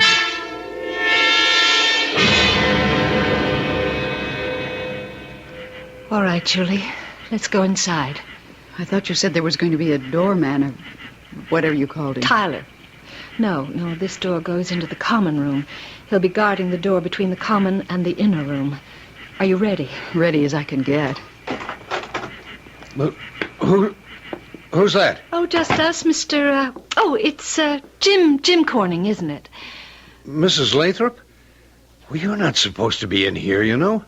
Oh, this is Julie Sims. Her husband is being initiated this evening. Well, I'm glad to know you, Mrs. Sims. But you're not supposed to be here either, I mean. Oh, well, that's a silly rule. Oh, didn't I hear that your wife was going out to the coast to visit her sister, Jim? Well, the membership always felt... My wife doesn't have a sister. She has a brother. Oh, that must have been Addie Clark. Is it true what I hear, that Addie and her husband are on the point of separating? Her brother isn't even married, so... Addie Clark? Well, yes, she's married. Yes, your son, Bobby, was so good in that high school play last spring, Jim. Is he planning to be an actor when he grows up? And I never heard if there was any trouble between Jerry and Addie, and... No, Bobby's my son, not Jerry's. I have two sons, Bobby I'll and... bet if your wife's sister was here, she'd start a women's auxiliary. My wife isn't an actor, and the membership has always felt that... What's the source of the power that keeps all of you going, Jim? It's just never seemed to be a good idea, a woman's auxiliary, because... What power source do you all use, Jim? And my wife's brother isn't an actor. He's a professor of English at... What's your power source, Jim? Solar energy. They showed us Jim, how. What college did you go to? Harvard Law. Did you ever meet Clarence Thorpe? Now, he went there. And before that, Penn State. And I never heard of a Thorpe College. I went to... Your wife's sister married a dentist, My wife's brother is... His name isn't Clarence. Where's the switch that turns off the solar energy, His name Jim? is Frank, or there was a Harry I used to know, but I don't think Where's the solar energy power switch, Jim? But he never belonged to the membership has always felt that... The power switch, Jim, where is it? Over there, behind the portrait. Oh, good. Good, I was afraid it would be in the inner room. Jim, what was the founder's name? He was never married to my wife's sister. She doesn't even have Where does Bobby plan to go to college? The founder's name wasn't Bobby. It was something more like... Did you go home for dinner tonight? Bobby's my son.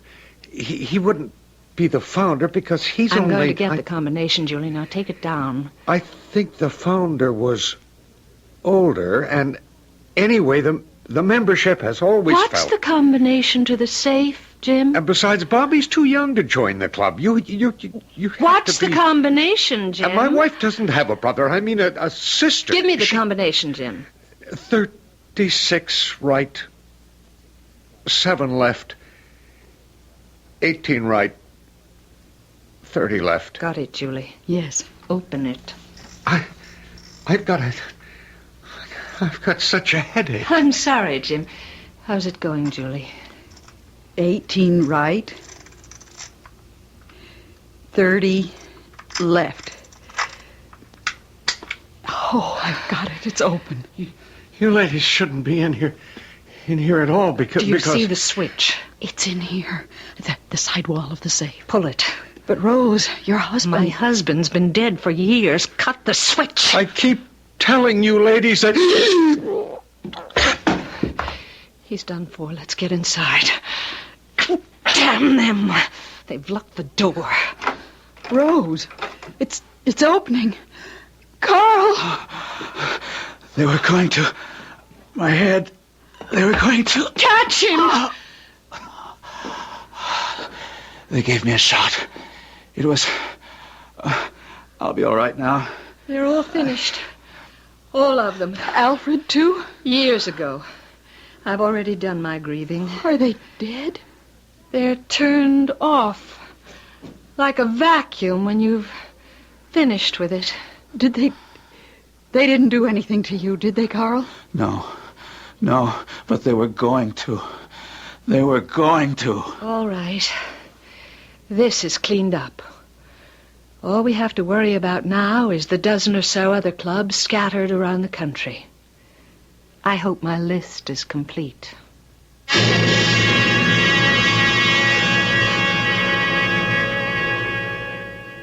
When you throw a switch and what appears to be a man collapses, You have to believe, don't you?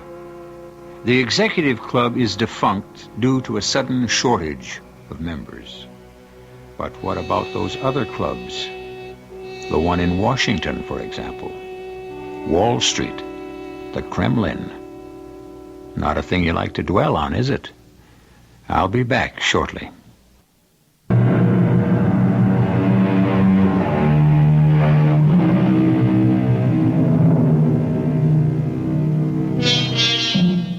Karl Sims now has his own firm of engineering consultants. Gotham Engineering is out of business. And although Karl isn't quite the important man he once thought he might become, he's not unimportant. And he's not a robot. This gives both him and Julie a great deal of comfort, although they do have memories to shudder over.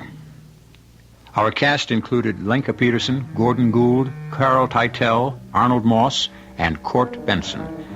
The entire production was under the direction of Hyman Brown. This is E.G. Marshall inviting you to return to our Mystery Theater for another adventure in the macabre. Until next time, pleasant dreams.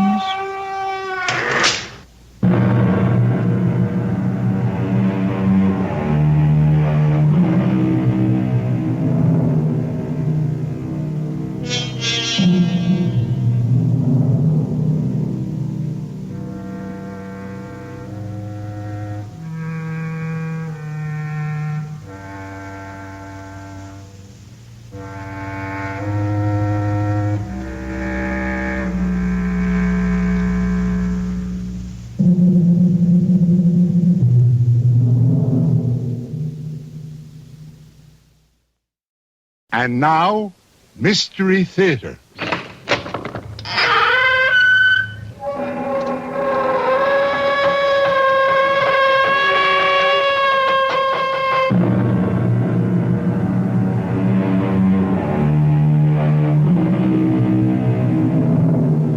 Come in. Welcome. I'm E.G. Marshall, your special envoy from a wild and weird country that exists way down deep in your very own imagination. To many people, especially city dwellers, grass is something to smoke, or perhaps something that has keep off signs on it. The fact is, grass is the foundation of life as we know it. All the grains we eat are grasses. All of our meat is nothing but grass transformed.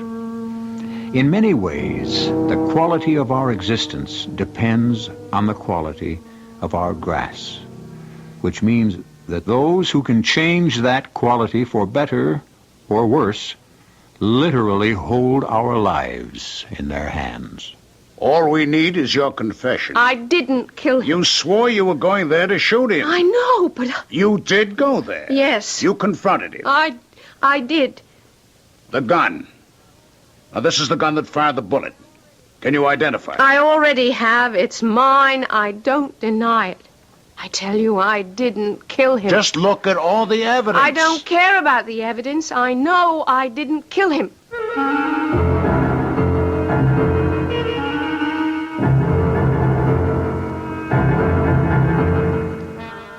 Our mystery drama, Snake in the Grass, was written especially for the Mystery Theater by Sam Dan and stars Sandy Dennis.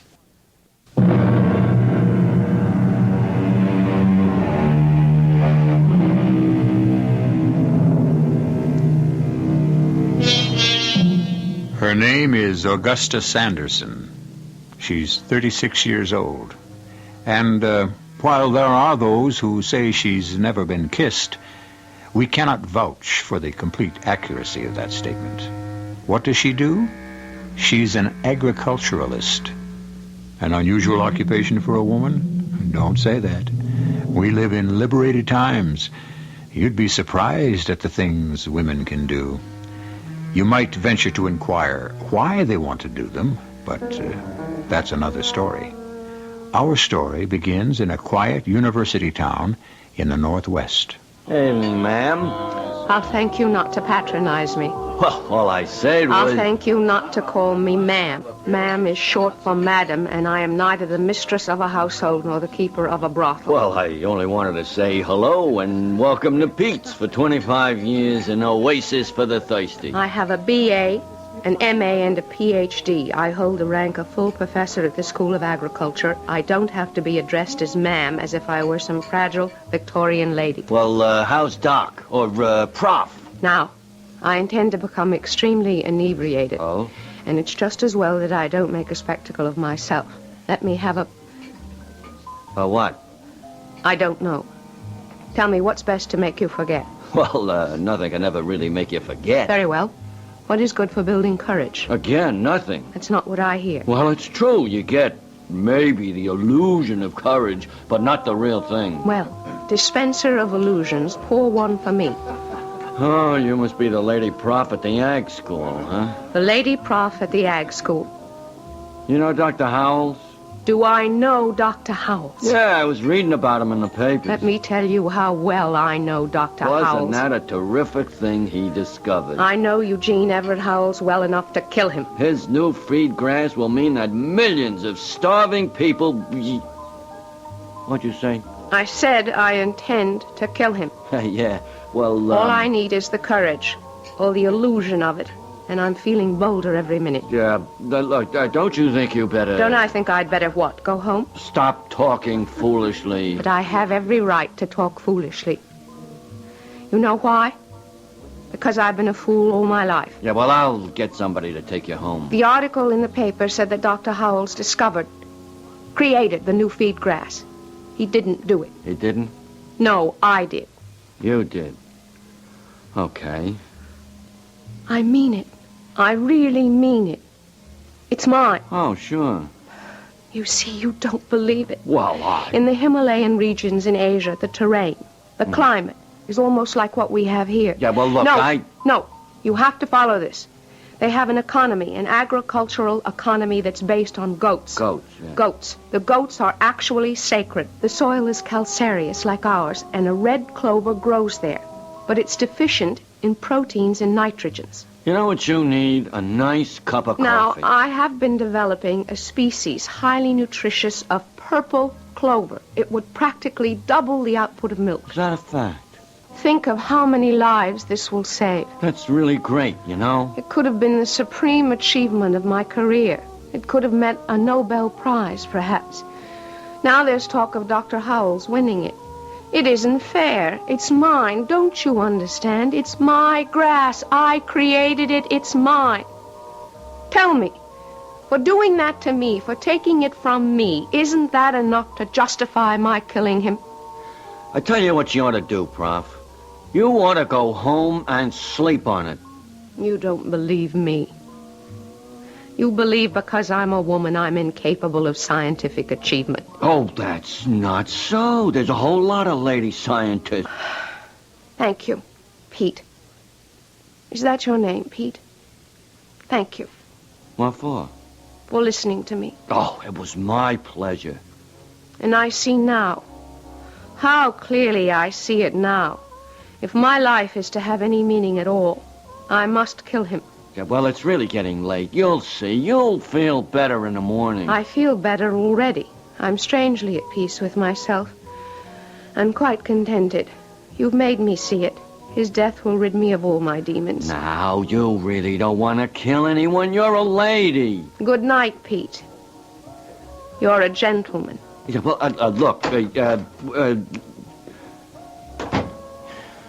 James, well, she's got to be crazy. But what if she ain't crazy? Maybe I better... I don't know. If I tell a story like this, won't they think I'm nuts? Lieutenant Novak. Hello? This is Lieutenant Novak. Hello? Who's on the other end of this? Oh, no, not him. Of all the cops who could have answered that phone, definitely not Novak.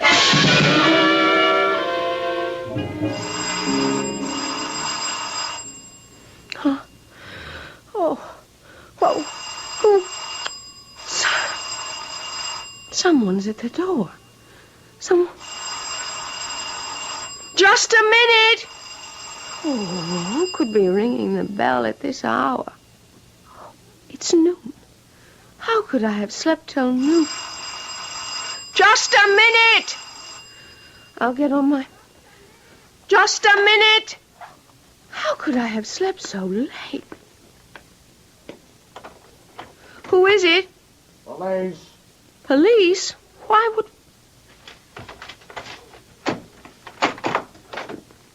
Dr. Augustus Sanderson? Yes. I'm Police Lieutenant Novak. May I come in? Well, yes. Why? You are Augustus Sanderson? I am. Miss Sanderson, you're under arrest. What are you saying? Charges suspicion of murder. Murder? Whose murder? Dr. Eugene Everett House. Oh, but you're making I must inform you of your constitutional rights. But I didn't kill Anything him. you say may be used against you. Please, you can't be serious. Are you saying Gene Howells is dead? That's right. But why do you insist that I... You said that you would kill him. But I was only... You're only one. Now, Professor Sanderson, you insisted to Pete Grimes at the Oasis Bar and Grill last night that you... I was feeling very unhappy, and there are times when you say things you shouldn't. You had a motive. Motive? Didn't you say that he has robbed you of a discovery? Oh, that. Yes, that. A discovery you considered great enough to make you eligible for the Nobel Prize? He didn't exactly rob me. No? No, I gave it to him. I had to. Otherwise, well, it wouldn't be used, so I said, take it. It might as well be yours. Why did you give it to him? Because they wouldn't take it from me, from a woman. I don't know what you're talking about. In that part of Asia, women are considered, well, not exactly unclean, but it's hard for you as an American to visualize this. But the fact of my being a woman would make the grass defiled, unfit for the goats, which are holy animals. According to the way you told the story to Pete last night, Howells robbed you of the credit. He did. But I had no choice. If I was to save millions of lives, I would have to sacrifice my own vanity and say to Gene, let it be known as yours. But afterward, when I saw how Howells was preening himself... You killed him. No. You left Pete's Oasis at 9 p.m. The coroner places the time of death at midnight. Where were you at midnight? Here. Right here. Can anyone support that statement? Well, no. According to Mr. Pete Grimes, you were acting somewhat strangely. You could say that, yes, but I didn't kill him. You went directly home after you left Pete's Oasis at 9 p.m.? Yes. The ballistics lab has established that Dr. Howells was killed by a .22 caliber bullet. You own a gun? Yes. Yes, I have a .22 caliber revolver, which I carry sometimes when I am in the field, especially when the snakes are shedding. May I see? You see, snakes are very nervous when they shed. The pistol, please. And they strike at shadows. Thank you. Yeah.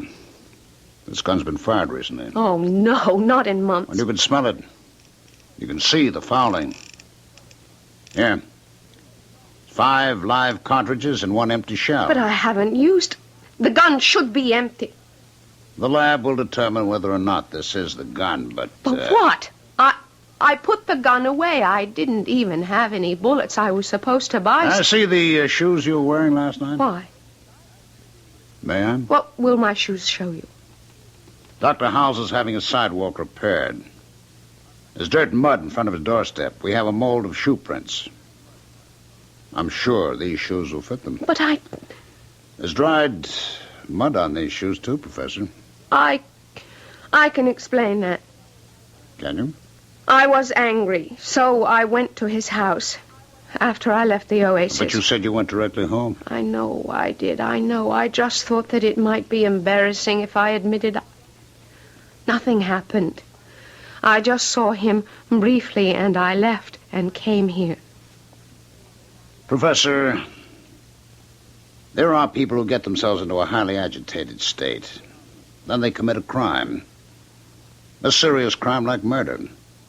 And afterwards they forget all about it. I am incapable of killing. I am not a murderer. Well, what you're saying is you never killed anyone before. That's who the majority of murderers are.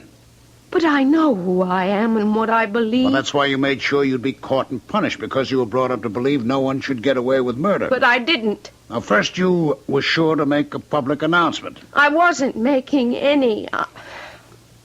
I was overwrought. You were sure to state that you had a powerful That motive. doesn't prove. Third, you used your own gun. Why do you insist? Fourth, you must have been aware of the fact that you were leaving shoe marks in the dirt. Why didn't you avoid doing that? Why couldn't you at least wipe off the mud? Now, you just think about it. Detective, I don't know what to say.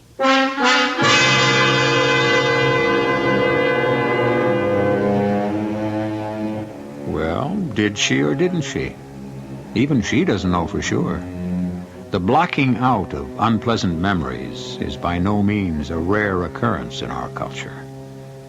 Well, let's give her an opportunity to collect her thoughts and see what, if anything, she can come up with in Act 2.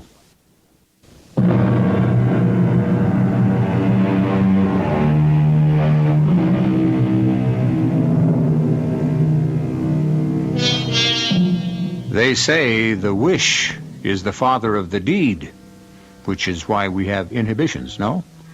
After all, if every time you felt like killing someone, you did it, who among us would be out of jail? And so, here we have Augustus Sanderson, Ph.D., a learned professor of agriculture, about to be booked on a charge of homicide. Talk about still waters running deep. Here is a quiet brook that apparently has no bottom. What are you going to do with me, Lieutenant Novak? Take you in, book you. Lieutenant, please, give me a chance to think. Now, that's not my job. But I have to get my thoughts together, and how can I think in jail? I'm sure you'll get out on bond. But I'll be a different person. I'll stand accused of murder. People will look at me in a different way. I'll even look at myself differently. Please, help me. How? Help me think it through. From the beginning. Someone killed Gene Howells. If I didn't kill him, who did? Look, Professor... I need your help. The help of an experienced professional detective. That's not my job. And once you arrest me, you'll be through with me. I already arrested you. I even told you your rights. I know. You said I had the right to counsel. Well, you're my counsel. I'm not a lawyer. A counselor is one who advises. Now, please listen and advise me. Who else could have killed Gene Howells? Who else had a motive? Let me explain that to you. Now we're wasting time. You never waste time. You only waste effort. Arrest me and you'll get further away from the truth. Well, what is the truth? What did happen? What is the chain of events that led you to my door? The first link. Among the exchange students at the university is the crown prince of a protectorate located high in the Himalayan mountains.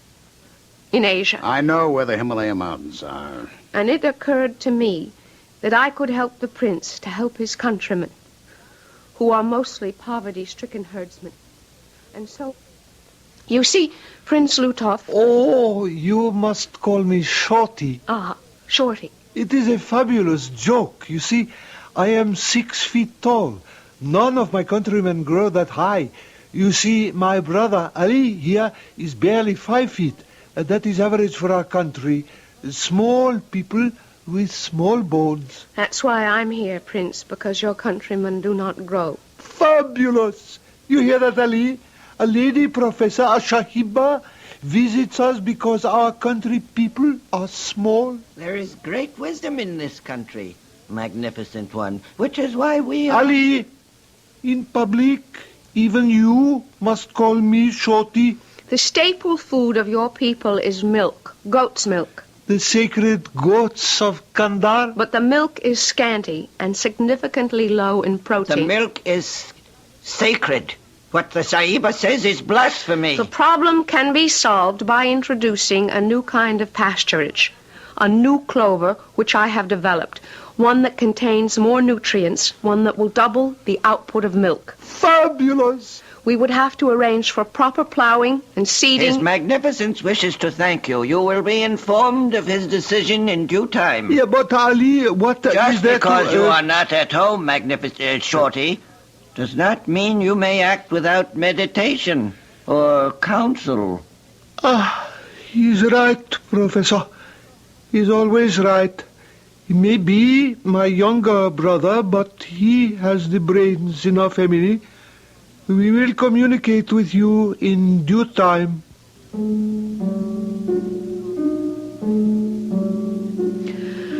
I didn't know what to think. Here, I was offering these people a way to save millions of lives. And how could they be so cavalier about it? And would you believe, a week later I received a note from Allie. Dear Professor Sanderson, after considerable meditation and prayer for guidance, His Magnificence, the Crown Prince Ludov, has determined that your estimable project is not practical at this time. Why is it impractical? Sahiba, it is impractical because you are a woman. What does that have And because you are a woman, you are impure. Really? In what way? In our country, you would not be permitted to come in contact with the goats of Kandar, which are sacred beasts. But I'll have nothing to do with your goats. You will have provided them with food. The people will ask, this new grass, from whence does it come? And the answer, it is the creation of a woman. We shall have civil war. No one has to know. It will come out. How? It will be a major news event, hailed all over the world. Many of our people read. You mean they would rather starve than accept food created by a woman? Madam, this is our religion. It is not to be mocked. Forgive me. No, we appreciate your concern, Professor, but we must analyze the entire problem.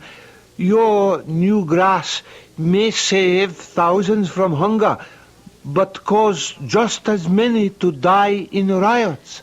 Is this being turned down because I am a woman? Is that the only reason? Yes. His Magnificent Shorty has no choice. Well, then, perhaps there is something I can do. What are you saying, Augusta? Jean, this is your discovery. But, that's not right. I've agonized over this thing. What am I supposed to do? Let people starve because of their prejudices? And what right have I to call them prejudices? Those are devoutly held beliefs. But this grass, this thick purple clover, I didn't know it could be developed. I didn't either. Well, how did the idea occur to you? Perhaps it was supposed to occur to me. Well, now, what does that mean? Oh, anything you'd like it to mean.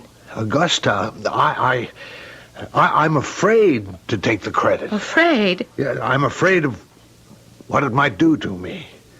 This will be hailed, you know that, don't you? Yes. It will earn its discoverer recognition, awards. How will I react? How will my personality change? I've always been content to do my work quietly. We're talking about life or death for hundreds of thousands, millions of people. And how will you change, Augusta? You'll see me regarded as a savior. What will it do to you? You'll start to hate me. I could never hate you, Jean. It isn't right. You've been struggling with this discovery for so long. You're going to regret it.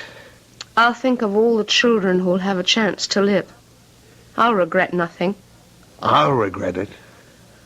I've thought and thought. There's no other way. So you finally convinced Dr. Howells to become a hero. Is that what you're telling me? Yes. It's very noble of you. Very self-sacrificing. So why did you accuse him of stealing everything in Pete's Oasis? Because Jean was right. He started to believe after a little while that the clover was actually his. It was supposed to be kept secret till we were ready for planting, but he let out a word here and there. And, well, compliments, praise poured in. He started to preen himself. And that's when you found out you were human, after all. Yes. And you gave up without a fight. I'm not a fighter. I think it's more important for the grass to grow. Now, I have to repeat this vital question, Professor. Why give the credit to Dr. Howells? Because he is an authority on agriculture. Yes, sure, but is he the only one? Well, no. The fact is, you could have given it to any number of people, isn't that true? Yes, yes. All right, why Howells? All right, I'll tell you why. You're in love with him. That's what? That's either true or false. You see, I listened to every word you said. Not only to the words, but to how you said them.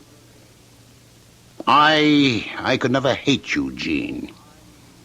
There's a tone in your voice when you say his name.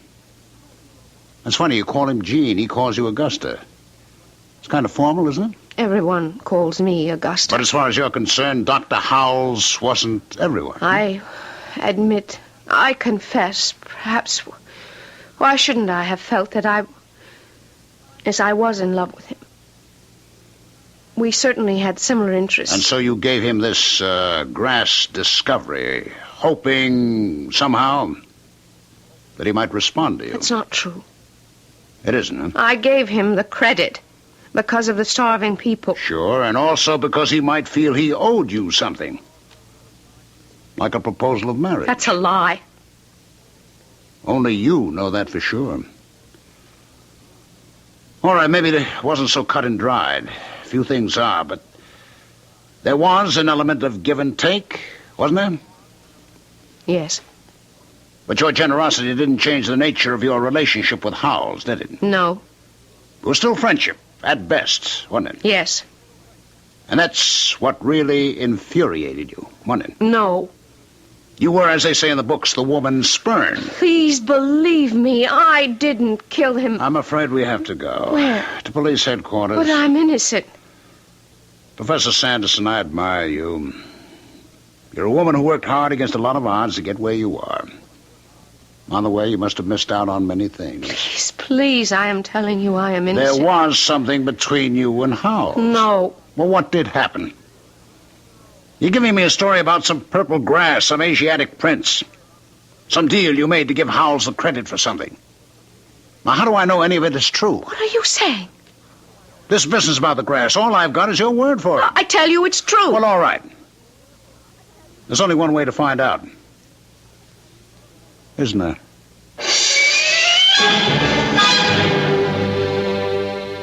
Yes. How may I help you? Prince, Your Highness. Shorty. You must call me Shorty. I'm a police detective, as I believe this gentleman has told you. Oh, yes. My brother Ali informed me. It's fabulous. Do you know this lady? This lady? Of course they know me. Ali, is this charming lady familiar? No. You must remember me. I was here to tell you all about my new grass. Grass? Ali, what would we have to do with grass? We have never seen this lady before in our lives. Oh, it is a pity, because she is a most charming lady. We spoke about the goats, the sacred goats of Kandar, and you said because I was a woman, I was impure. Oh, that is impossible. Why should we insult you? I told you the discovery would belong to Dr. Howells, and you said in that case you would accept it. Ali, do we know Dr. Howells? No. But I was here. We spoke. Professor, it's time we were leaving.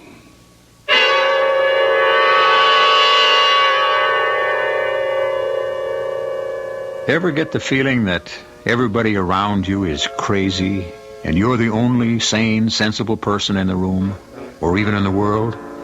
If you ever did, you are in a perfect position to appreciate what is going on inside Professor Augustus Sanderson at this very moment. Well, we still have the third act to come, and we usually manage to sort these things out.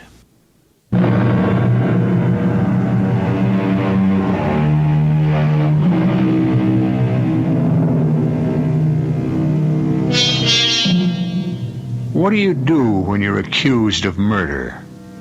I suppose you admit it if it's true and deny it if it's false.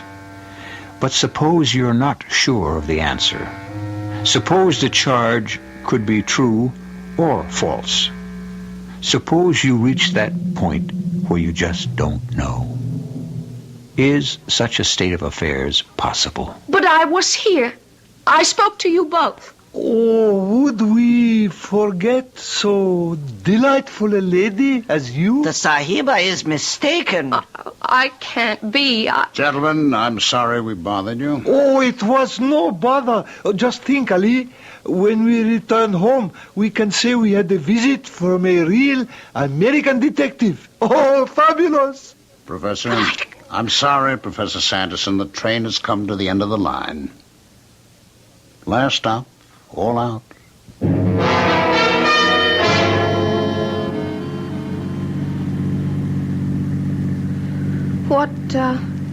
What does one bring to a jail? Well, a toothbrush, a change of clothes. Like I say, you've got a good chance of being out on bond. Thank you. Lieutenant Novak, I can prove that I gave the credit for the discovery to Dr. Howells. Well, suppose you did. Then that would prove that those two are lying. No, it will only prove that you gave the discovery to Dr. Howells for reasons of your own. What reasons would I have? Personal reasons. And that's why you killed him. I still say I didn't do it. Well, if that's your story, stick to it. I didn't. Someone stole my revolver. Professor, you'll have to convince a jury. You don't believe it. What I believe right now doesn't matter at all. Now just pack a small bag.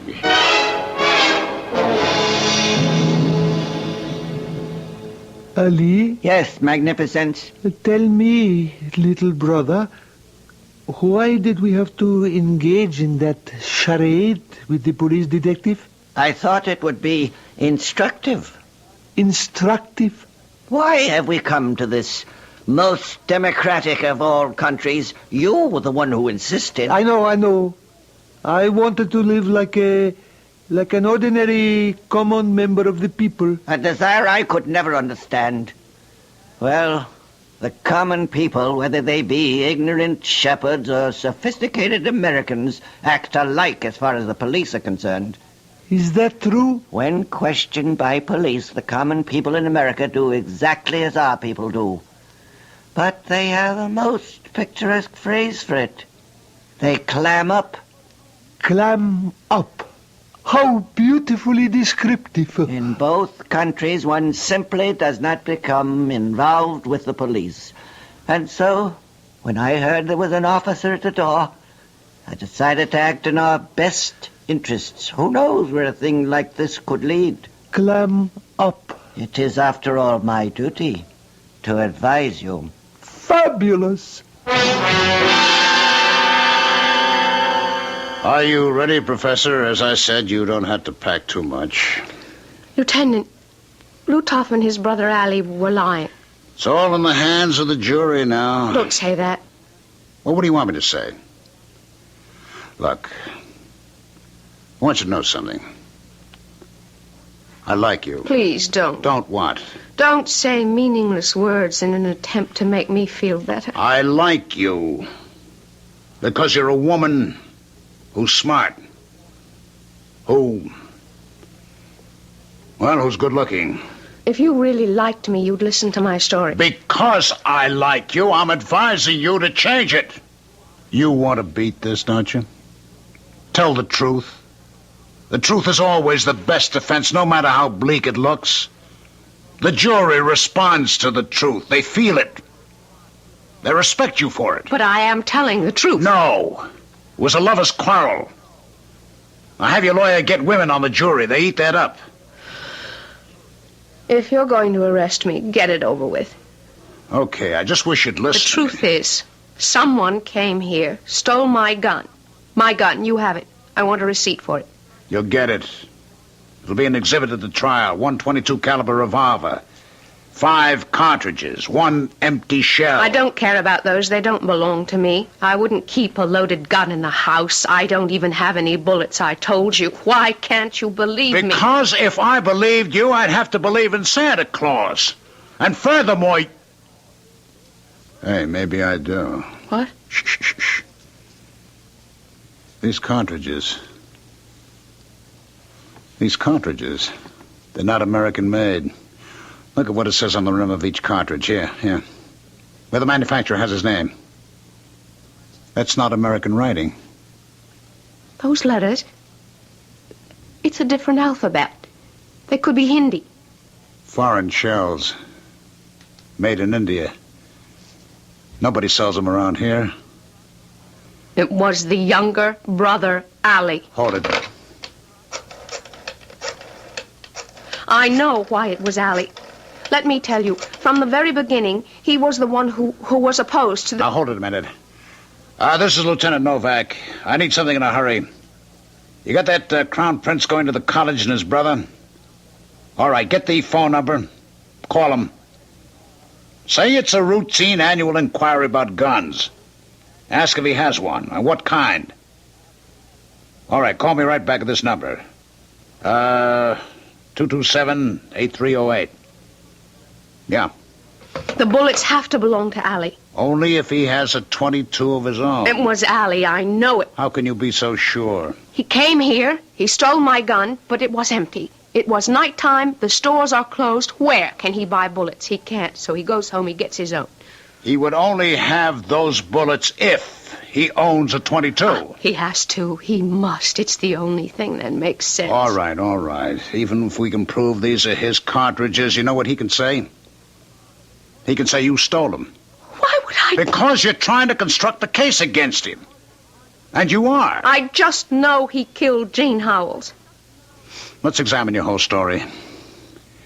They won't take the grass seed from you because you're a woman. All right, fine.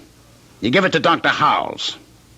Now, what's the objection? The objection? Now, it's plain sailing, isn't it? Plant the new grass, feed all the hungry people? What's wrong? Ali. It's Ali. When I saw Jean Howells last night, he was terribly depressed and very frightened. Lieutenant Novak. Yeah. Oh, he does. Okay. Prince Ali has a .22 pistol registered in his name. Which means these are his bullets. You said Dr. Howells was depressed? Why? Why? Let me think. I was so angry and upset when I went to see him. I know I went in there hating him, and I left feeling sorry for him. But you haven't told me why. What did he say to me? Let me try to remember exactly what he said to me. I wish I'd never heard of that clover of yours. Really? The last time I read the papers, it was that clover of yours. It's mine only because that's how you'd have it. I told you this would happen. You'd have second thoughts, and I'd have a guilty conscience. I'm sorry. It is all my fault. And it may have been all for nothing. Why? They don't want the grass. They didn't realize it was purple in color. Oh, what's wrong with purple? Ali explained it. Purple is an unlucky color, and so the time wasn't right. But perhaps in the future... What was supposed to happen in the future? If purple is unlucky, it will always be unlucky. I became angry. I told Ali somehow I would let his people know about this grass and how badly they need it. And what was his answer? Nothing. He looked at me. Just looked. With those funny eyes. Well, you think they're funny, but they can be frightening. Augusta, why did you have to tempt me with this? Please, Jean, try to be calm. It's going to end badly, I know it. We tried. They won't take our help. This is all we can do.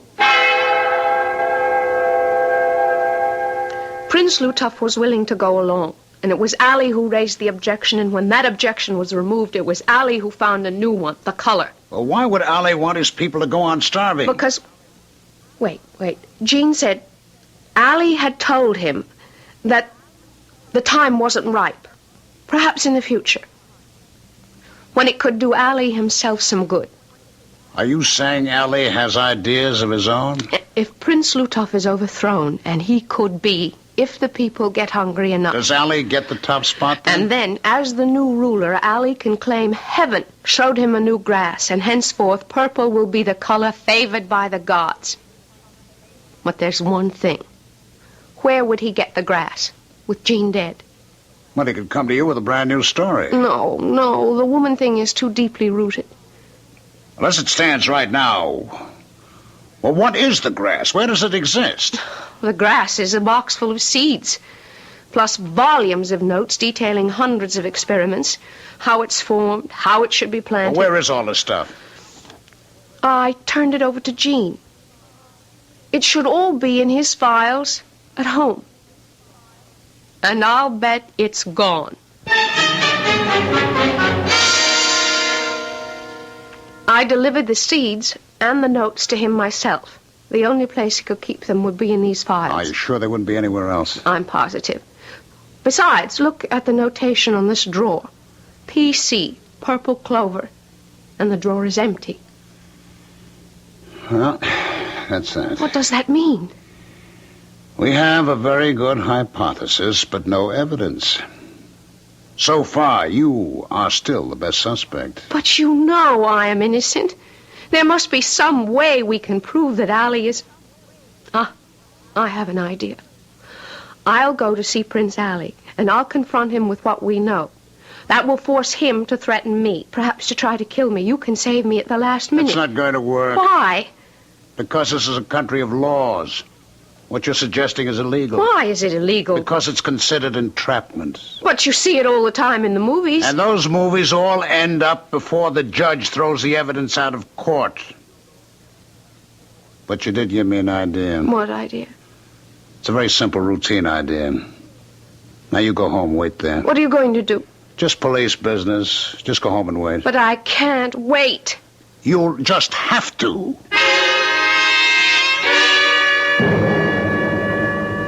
No, Sahiba, I'm really quite embarrassed. Your younger brother is plotting against you. Ali? Oh, that is impossible. The woman is mad. Ali wants your people to starve so they will revolt. You will be killed, he succeeds you, and then he gives them the purple grass. That's a lie. Fabulous. It's true. He has discouraged you from accepting the clover. Why? He wants to give it to the people himself. She's mad. Oh, what a woman. Look at the fire in her eyes.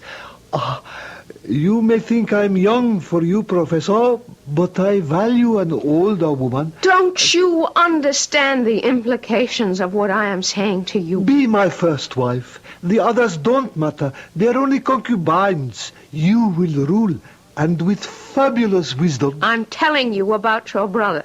Oh, I know he's plotting against me. It is expected of brothers. You knew? Didn't I plot against our older brother? Then you should have done something about me when you had the chance. What are you doing with that pistol? She'll be blamed. She'll be thought mad because of her purple grass. She's already killed her lover, and now you. Because you made her give up her discovery. No, it's not going to work that way at all. Just lower that gun. That's nice. Why'd you come here, Augusta? Because you didn't think I could help you, huh? Well, I thought I just went back for a search warrant. All we have to do is find the seeds and the notes in his possession. Will we find them, Ali? I don't. They are in his trunk. You knew, Lutov? Of course I knew. I had planned to take care of you as soon as we return to our own country. Here I am restricted by all kinds of legalities. Prince, I intend to arrest your brother. Will you claim any diplomatic privilege? None at all. The law is sacred. It must be observed. Smitty, go get his trunk.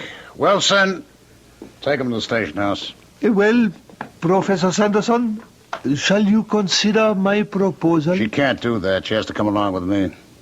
Where are we going? This way, ma'am. Where are you taking me? Surely I'm not under arrest. Now, listen. You'd consider going off to Asia with that That character? Oh, I have to take it under very serious consideration. Why? It's the first time anyone at all made me a proposal. Well, relax. You're about to get another one.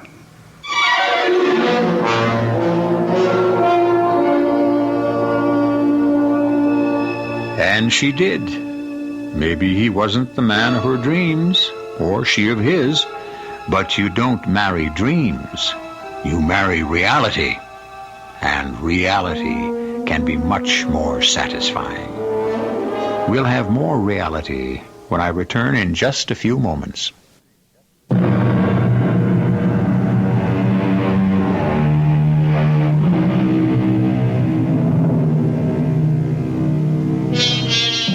How slender a thread holds up the world. If 1,000,000 goats can each give an extra pint of milk a day, that can mean the difference between life and death for thousands of children. The true heroes are the overlooked and unknown heroes who probe daily to solve the really great mystery. How to get an acre to yield another few bushels, or a hen to lay another egg. Little things. And those little things will eventually make or break the world. Our cast included Sandy Dennis, Ralph Bell, Arnold Stang, and Robert Dryden. The entire production was under the direction of Hyman Brown. This is E.G. Marshall inviting you to return to our Mystery Theater for another adventure in the macabre. Until next time, pleasant dreams.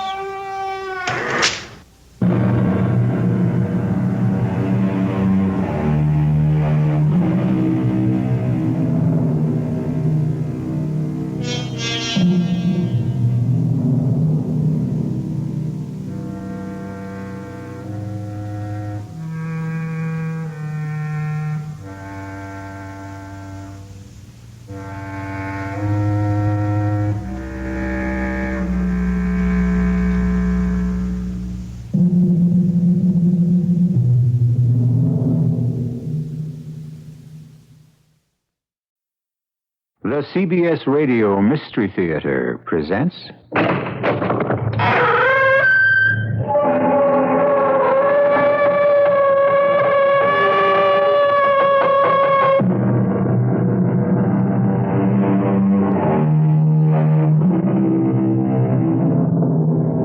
Come in. Welcome. I'm E.G. Marshall.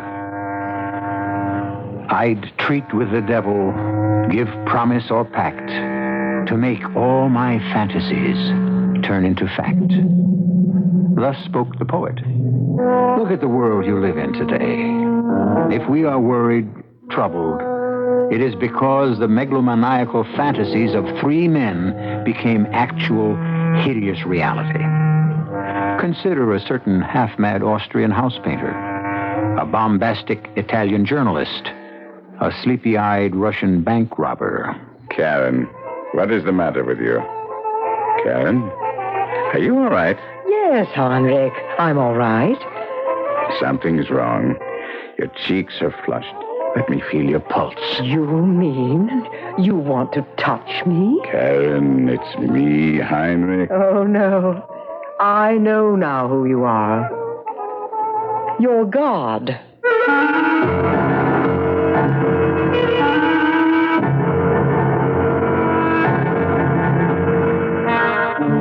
Our mystery drama, Goodbye, Karl, Erich, was written especially for the Mystery Theater by Sam Dan and stars Kevin McCarthy. It is sponsored in part by Anheuser-Busch Incorporated, Brewers of Budweiser, and Sign-Off, the sinus medicines. I'll be back shortly with Act 1. The Lone Ranger and Tonto are camped in the woods just outside of town when suddenly the great horse Silver rears and... Inakami. Yes, Tonto. Silver senses trouble. Come on. Quickly, the masked rider of the plains and his faithful Indian companion head into the thick underbrush. Smell smoke, Kimatame. Over there, Tonto. Hurry. Suddenly, they come upon a clearing, and there, just inches from the hanging branches of a giant tree, a smoldering campfire. Quick, Tonto. Grab that empty bucket. As Tonto hurries to a nearby stream, the Lone Ranger stirs the fire until the embers cool. Then Tonto returns and drowns the fire twice. Good work, Tonto. But what about men who start fire? Well, Tonto, they have a choice. Either they'll put an end to careless fires, or they'll put an end to the forest. Let's go. Hello, Silver! Away! A public service on behalf of the Forest Service, State Foresters, and the Ad Council. Here's some good news for the Great Northwest Territory. Northwest Federal Savings has opened a new savings center in the Surrey Ridge Shopping Center at Algonquin and Gulf Roads in Arlington Heights. This means all of Northwest Federal saving and community activities are now right in the neighborhood for Arlington Heights, Rolling Meadows, Elk Grove Village, Schaumburg, and Mount Prospect. Stop in. There's a free Get Acquainted key ring waiting for you, and a carnival of gifts, over 30 in all, and just for saving $250, you can get one free or at a greatly reduced price. Mr. Coffee, Presto's Minute Burger, electric ice cream makers, tote bags, just for starters. And Northwest Federal Savings pays top interest rates on savings.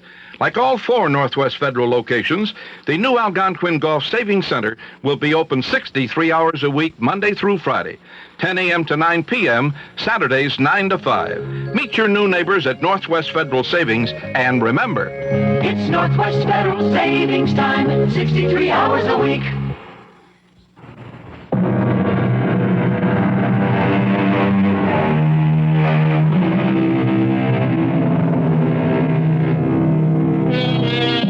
When we wish to learn about history, we turn to the writings of historians. 500, 1,000 years from now, how will people look back at the arch villains of our times? Who knows? We're about to meet a historian, a diary keeper named Heinrich Stammler. When he first started his diary many years ago in the city of Hamburg, Heinrich Stammler, doctor of medicine, was very thin, very blonde, very German, and still rather young.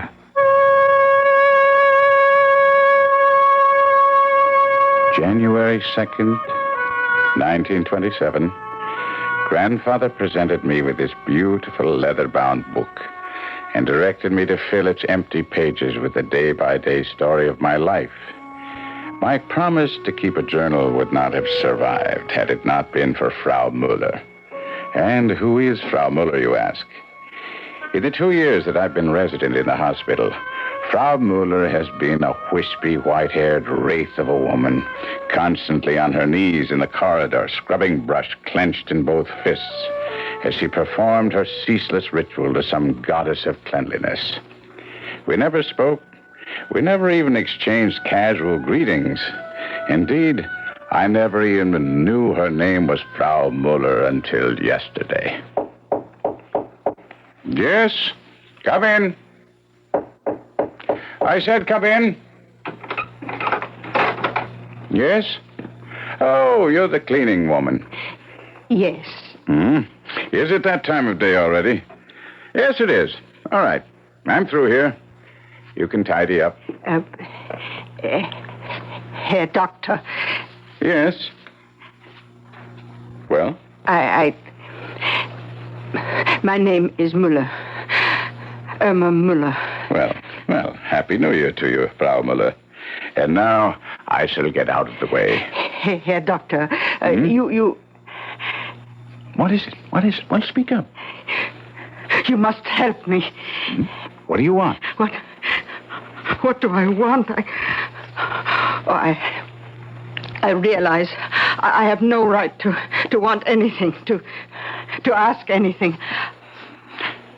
I know I'm forgetting my place, forgetting who I am. Well, don't be forgetting what you want to ask me. They say that you are a kind man. Well, I'm a poor woman. I have no friends, no money. I have no family. You are my only hope. Huh? For what? Well, I have a son. His name is Karl Erich. Yes? I know I impose upon your kindness. No. Stay with Karl Erich. You must help him. What's wrong with him? He's unable to speak. He doesn't speak. Because he cannot? Or because he will not? He stopped speaking suddenly when his father died. And whatever you do to him or say to him, he will not utter a single word. Sometimes he makes sounds in his throat, but he doesn't speak. All right. Bring him here to the hospital and we'll have a look. Now, Frau Muller, you must excuse But me. Karl Erich, he cannot come to the hospital. Why not? But he refuses. He can't afford to take that attitude. He won't go anywhere. I can't get him to set foot out of the house. And Frau Muller, there's nothing I can do. Could you come to see him? No, Frau Muller, I could not. Oh, please, I know I haven't the right to ask. I wouldn't, because he himself must be interested enough to come here. But he's stubborn. Further, stupid. I am not permitted to treat patients privately. Oh, please, I'm please, sorry. Doctor. I'm sorry, but you have heard my final word on the subject. But she hadn't. She wanted to hear more. Do you know this woman was waiting for me very late last evening outside the Schauspielhaus, where I had gone to see the play by Bertolt Brecht. She was standing under a lamppost in the falling snow. Here, Doctor. What is it? Who? Oh, you are Frau Muller. Oh, forgive me. You see, you are my only hope. My last hope. Frau Muller, I am willing to help you, but you will have to bring your son to the clinic. But he won't come. Well, in that case, there is nothing I can do. Don't you understand?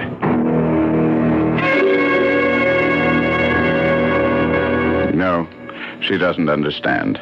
She waits for me everywhere. Outside the hospital, outside the restaurant, the theater, nightclub, my apartment. This frail, obsequious woman, begging, pleading, imploring. Oh, please, here, Doctor. I'm old, tired. Pity me. I can only live a little while longer. And then what will become of my little Karl Erich? What's to become of him? There's no escape. Her voice follows me. Her face haunts me. There's no getting rid of her. This clinging, unshakable leech of a woman. And people are starting to notice. You've been keeping something from me, Schatzi? Taxi! Who is she? Taxi! A former flame? Please, Karen. And now that she's grown old, you refuse to recognize her. Will you stop this ridiculous chatter? Why is it ridiculous? 15 years ago, you were still a very young student. She might have been a very handsome woman. Taxi! Of course. She was your very first mistress. Now, Karen, I've had enough of this. Isn't there still a tender spot? There's a cab. Taxi! For the old sweetheart who initiated you into the beautiful mysteries of love. Here we are. Oh, give her something for old time's sake. You don't know what this is all about. Well, if you won't give her something, I will. Here, Mother, a 5-mark note. Now, look here, Frau Muller. Enough is enough. If you don't stop following me, I'll report it to the director of the hospital.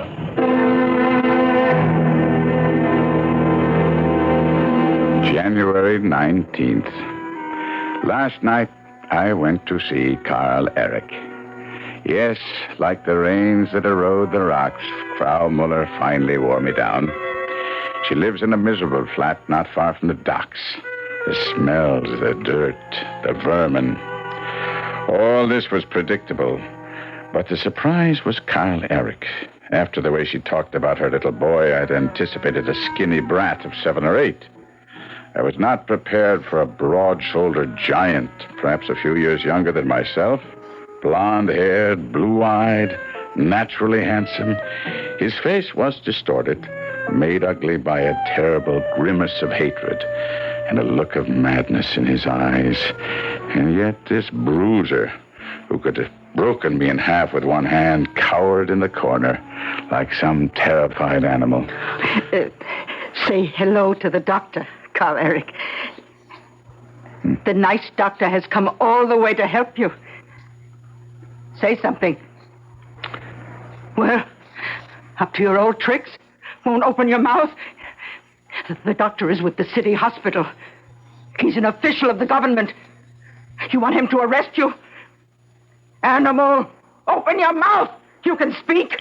You're being stubborn, stupid. Speak. Speak. Talk. Say something. Stop it. Stop it, Grandmother. Don't strike him. He's a murderer. He wants to kill me, worry me to death. Wait. Please, now. Sit down, Frau Müller. I said sit down. Yes. Yes, Doctor. Karl Erich. Very happy to know you. My name is Dr. Heinrich Stammler. Now, as you can appreciate, your mother is quite worried, Karl. Surely you agree that what you're doing now it simply has no future. Tell him you're from the government. If he doesn't speak, if he doesn't go out and find a job, you'll arrest him. I'll tell him no such thing. I'll tell him the truth. Karl Erich, I want to help you. Help make you happy. Surely you cannot be happy here, shut away from everything and everybody. Now then, the first thing I would like you to do is to have you open your mouth so I can take a look. Open your mouth. Please, Frau Müller. Open your mouth. Look at him sit there. Frau Müller, you must not interfere. Are you telling me how to handle my own son? There's only one language he understands. A smack across his ugly face. Stop it. I cannot help you if you persist in striking him. Karl Erich, I'll come again another night when you feel like talking. Oh, no, you're going. How can you leave? There's nothing I can do tonight. You won't come back. I know you won't come back. Wait. What is he doing? Answer the doctor. He's talking to you. What is he doing at that table? Oh, the table. I should throw it out. No. What's on it? Looks like a helmet, a bayonet, a soldier's belt. All sorts of military equipment, the way he picks up each article. Oh, he's not a little boy. He can't play with soldiers' toys anymore. No. He's not playing, Frau Müller. It's as if he's experiencing a religious... 10 years ago, when he was 12 years old, in 1917, we learned that his father fell in France. Since that day, he has been dumb. He refuses to speak. And he has made himself a little shrine. Now I understand. Now I know how to talk to him. Oh, Doctor, don't go near the table. Don't touch anything on that table. Karl Erich. Karl Erich! Put away that bayonet! I only mean to... Put down the bayonet! Karl Erich! Karl Erich! No!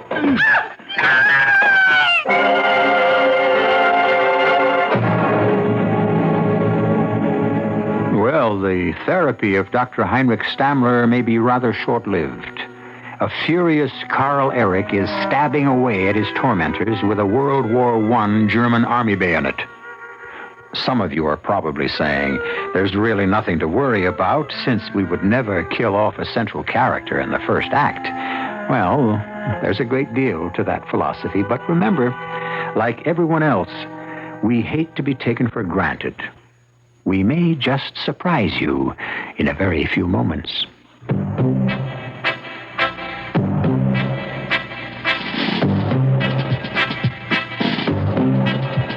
When you say bud, you've said a lot of things nobody else can say.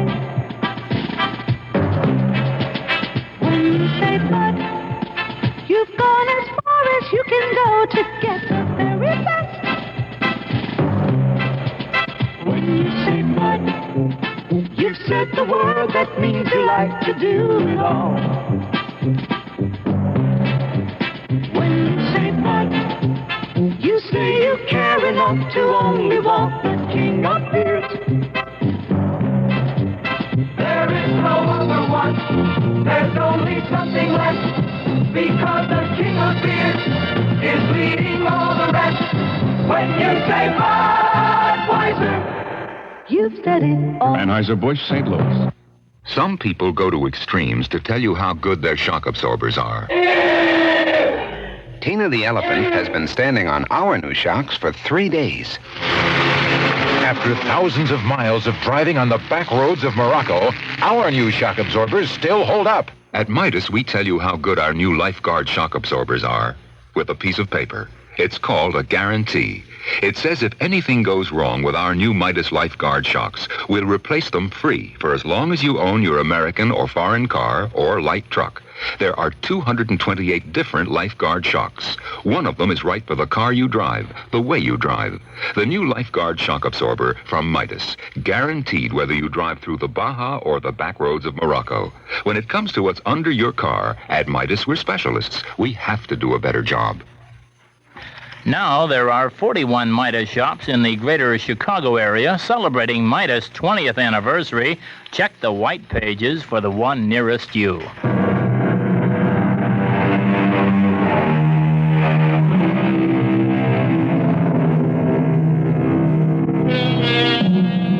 This is a day in the life of Dr. Heinrich Stammler, as recorded in his diary almost 50 years ago.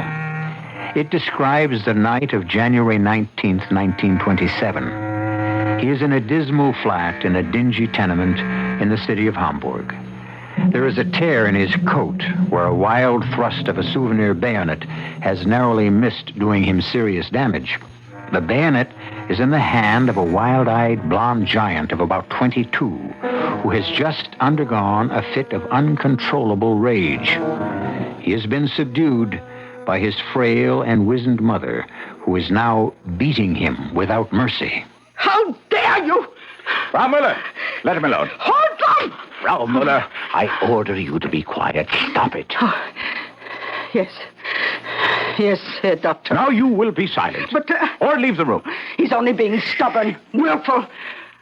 What? Why can't he talk? Because... I'll try to explain. He suffers from a form of hysterical aphasia. The shock of his father's death paralyzed that portion. Paralyzed? You say he's paralyzed? No, Let us say the shock stunned that portion of Karl Erich's brain, which transforms ideas, things into words. Karl Erich and I have so much in common, huh? Such a great deal to talk about. You do want to talk with me, don't you, Karl Erich? But you see, he is unable to transform the idea yes into the word yes. He must learn to speak all over again. Karl Erich, you must do this for your father.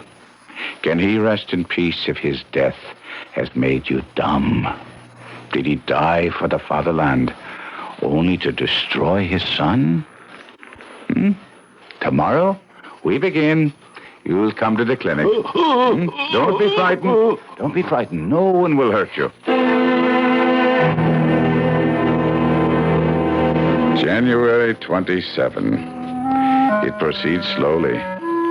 What is the true etiology of hysterical speech disorders?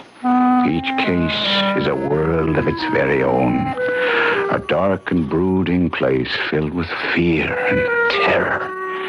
And I must lead this lad from its jagged shadows into the sunlight. The tongue against the upper teeth. And explode.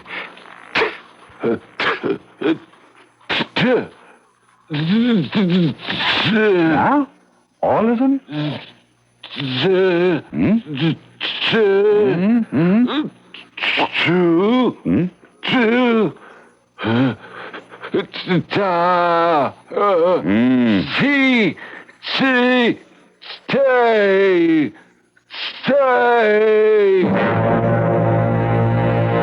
This is an orange. Try to say it. Orange. It has a color, a shape, a flavor. Look. Feel. Taste. Huh? Collect all these things into your mind and say orange. Oh, run.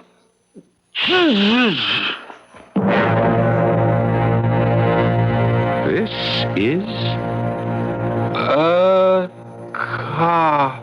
Now, watch. You turn the cup upside down.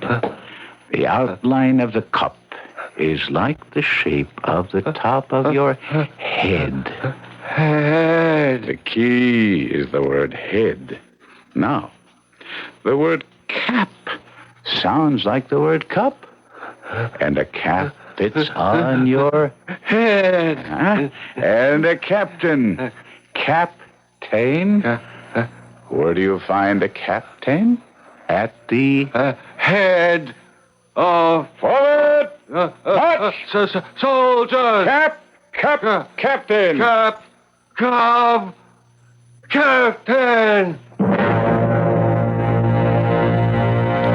pair can be two.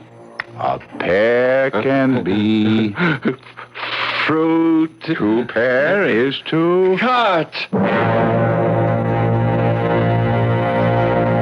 May 18th. The boy is so quick, so bright, he almost frightens me. He eats knowledge the way a starving man devours food. Slowly, but slowly, the words are coming back. And many words are words he never knew. Karen said something about it. I took Karl Erich out to dinner with us. Later on, Karen asked me, How does it feel to be God? Why ask me? Because you have just created a living creature in your own image. I have. Karl Erich. Oh, he studies you so closely. He talks almost the way you do. Oh, it's all in your imagination. The boy is being grateful. No one was ever really kind to him before. He's showing gratitude to a big brother. This isn't gratitude to his brother. This is worship to his God. Promise me something, Heinrich. Anything. I'm serious. You must never fail him in any way. You are his God. Then I must fail him in the end. All gods have feet of clay. If he finds your feet are of clay, it will destroy him. June 11th. Today I told him he would have to take his first test. And the look that I thought had vanished forever suddenly reappeared. The look of the terrified animal. No. I'm afraid. You must do this. I can't. You must go out into the world finally. No, I know. I know what'll happen. I know. I'll be standing in line. I'll be waiting for my turn. Fraulein Baker will say next, and I'll be next.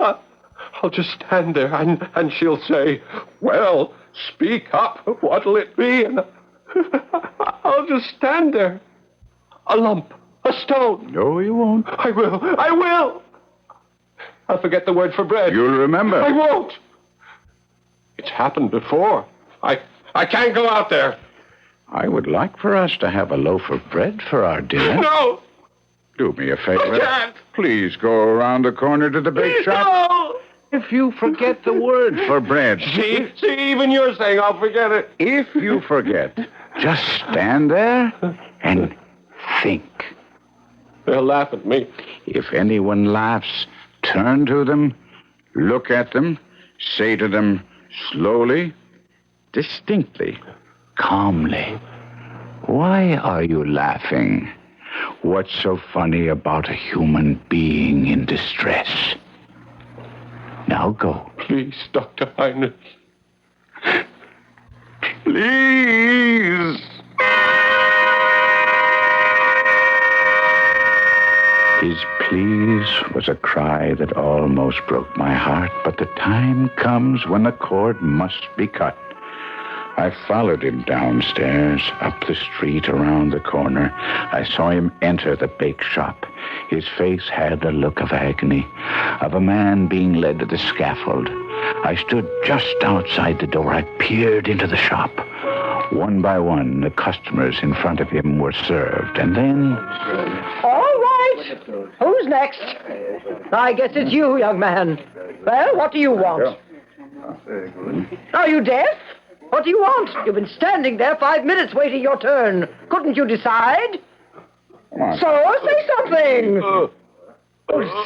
Speak up, stupid. Look at the comical faces he makes. He ought to be at the theater.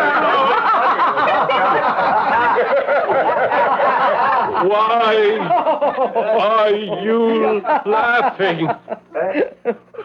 What's so funny about a person in distress? Well? Oh, Lord. Forgive me. I want a loaf of bread. Do you hear me? I want a loaf of bread. Bread with a crisp crust. He stood there, proud and tall, with fire in his eyes, as if he were a hero of legend. And to the half-dozen people in the bake shop, he was a hero. A man who had performed a titanic feat.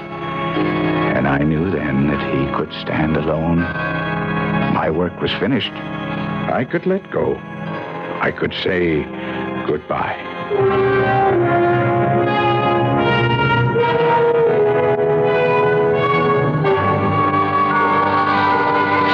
Goodbye, Karl, Erich. Dr. Heinrich, what can I say to you? I only did my duty as a doctor. No. Did you say goodbye to your mother? Oh, yes. She made a scene. Munich is so far away, but it is time for me to leave. I know the job doesn't pay much, but it's a start. I'll work hard, I promise. And meet a nice girl. What's this? You're blushing. I've already met her. You've been holding out on me. Who is she? You laugh at me. I'll only laugh at you if you deserve it. What's her name? Lisa Reinmuth. Lisa? Are you... Am I what? Crazy? No, do you mean Lisa Reinmuth, the film star? Ah, I see. What do you see? A foolish clod? No. That's why she's there. On the screen, so idealistic young men can fall in love with her. I know it's hopeless. Hopeless? Is anything hopeless for a true German? Look at what you've done already. Look at what you've won. Why not Lisa Reinmuth? Yes. Set your sights high. Yes, you make me feel that anything is attainable. You did from the very beginning. Work hard. You've got the stuff. If I have, it's thanks to you. No. Now stop that. I admit that I've given you a splendid gift. The magnificent gift of language. But you are the one who must use it. Promise me. Promise me. You will use it wisely and well. I promise. Dr. Heinrich. Goodbye, Karl Erich. Goodbye.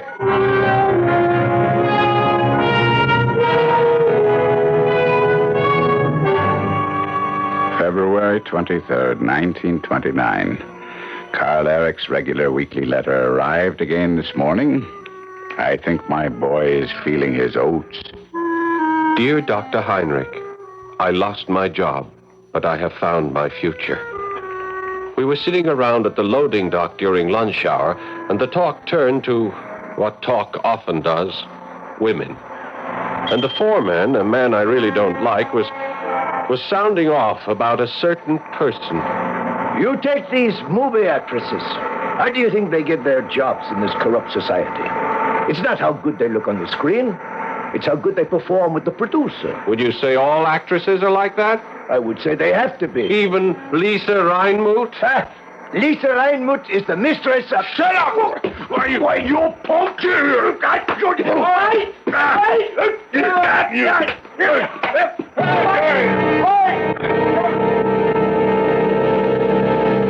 Hey, Karl Erich. Hi, Fritz. Oh, you're going to have one beaut of a black eye. You should see Meyer. What happened? I got fired. It figures. He starts the fight, you get canned, yeah? I like the way you handle yourself. Look at where it got me. What are you going to do now? Well, look for another job. You and a million others, huh? Got any money? Just this week's pay. Tell you what. Move in with me. Oh, well, I wouldn't want to do. Oh, we got plenty of room. We? A couple of buddies and me. Oh, you don't even know me. What is there to know? All good Germans are brothers.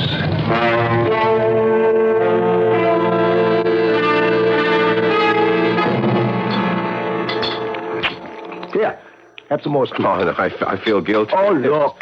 One day I'll be out of work, yeah? Or Otto or Hans. And you'll have a job. So, go ahead. Eat. Where are Hans and Otto tonight? They left early. They had to set the place up. What place? Why, the meeting place. I don't have to be there till later. But I better hurry. What kind of meeting is it? Say, why don't you come along, I mean, in the ordinary way, you couldn't hope to get in. We're really going to have a mob. But I'll get you the best seat in the house. You sound like a man of influence. I'm getting there. I'm chairman of the meeting. And I'm the one who's going to introduce him. Introduce who? The Schöne Adolf. That's who? Adolf? Adolf Hitler. The savior of Germany. And tonight, you're going to shake his hand.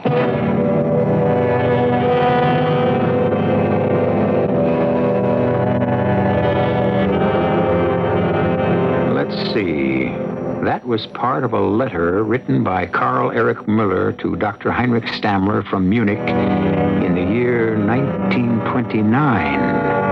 1929. Things were touch and go that year. The world hung in a precarious balance, waiting to be tipped one way or another. And some of the people who helped to tip it, finally, will be heard from when I return in just a few moments with Act 3. I want that sinus medicine. Headache tablet? No, the sinus medicine that relieves headache and congestion, internal sinus pressure, and postnasal drip. You mean sign-off? Exactly. Compare sign-off tablets with anything you've ever taken for sinus. No sinus tablet you can buy relieves more symptoms. Sign-off gives you a full dose of pure aspirin plus a powerful sinus drainer. Sign-off works fast to help sinus pain while you drain. Sineoff. Sign-off, the sinus medicines in the bright red box. Take when needed, only as directed. Frank L. Garfio, Executive Director of CARE, calls for help for African drought victims. Millions of men, women, and children are still barely clinging to life in the drought-stricken countries of Africa. With your help, CARE is speeding millions of pounds of nutritious food, medicine, and other essential supplies. This vital aid, extended now, can make the difference between life and death for desperate people. Your contribution to CARE will save their lives. Please send your dollars to CARE, African Drought Famine Fund, Department 2, New York 10016. Making homemade ice cream used to be time-consuming and a lot of work. Now, True Value hardware stores can help you treat your family to delicious homemade ice cream in a lot less time and with hardly any work at all. This summer, True Value hardware stores offer you the 4-quart electric ice cream maker from Procter Silex. It makes delicious old-fashioned tasting ice cream in your favorite flavor. Electricity does all the work for you. All you do is add the ingredients. It automatically makes a whole gallon, enough for a large family or for a lot of party guests. It has a tough, leak-proof, insulating plastic liner and nostalgic early American styling. The convenient carrying handle makes it easy to take with you to the patio or to a backyard picnic. And now your True Value hardware store offers the Procter Silex 4-quart electric ice cream maker for just $12.88. This Procter Silex labor saver is just one of the values you'll find at the participating True Value hardware store near your home. This is WBBM Chicago.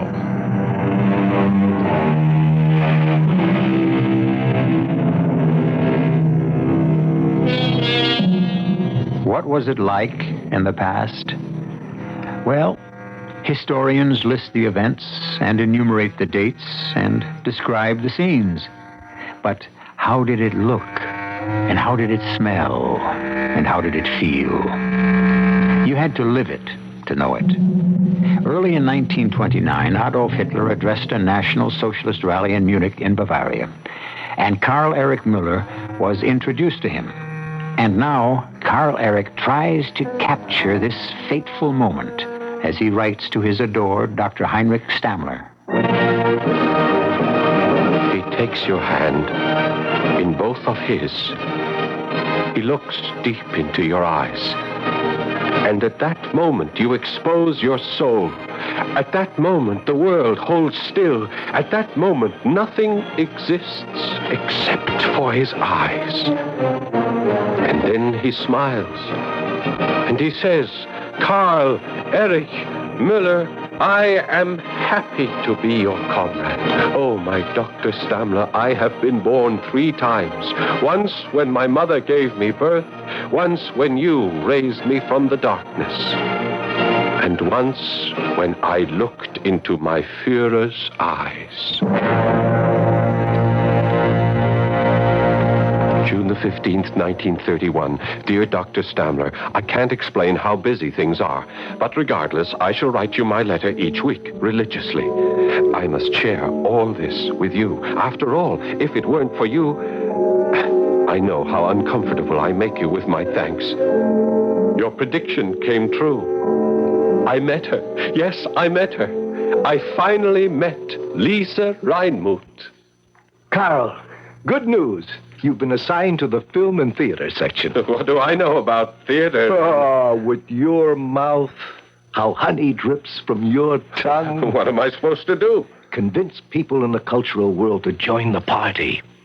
It'll keep you busy day and night, but everyone knows you're a bear for work. When you're talking about work, I have to find a job. Karl, you've got a job. Oh, I mean a job that pays. You're on the payroll now. The party can give you a good salary. Take money from the party? The party raises money to pay people like you and me, so that we may devote all our time to our work.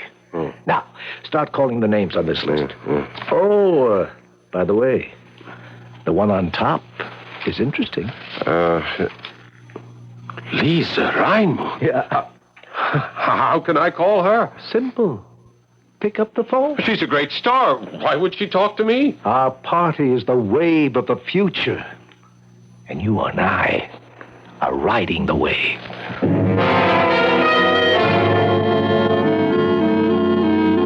Oh, but I'm a completely unpolitical person. Life is politics, Fraulein Reinmuth.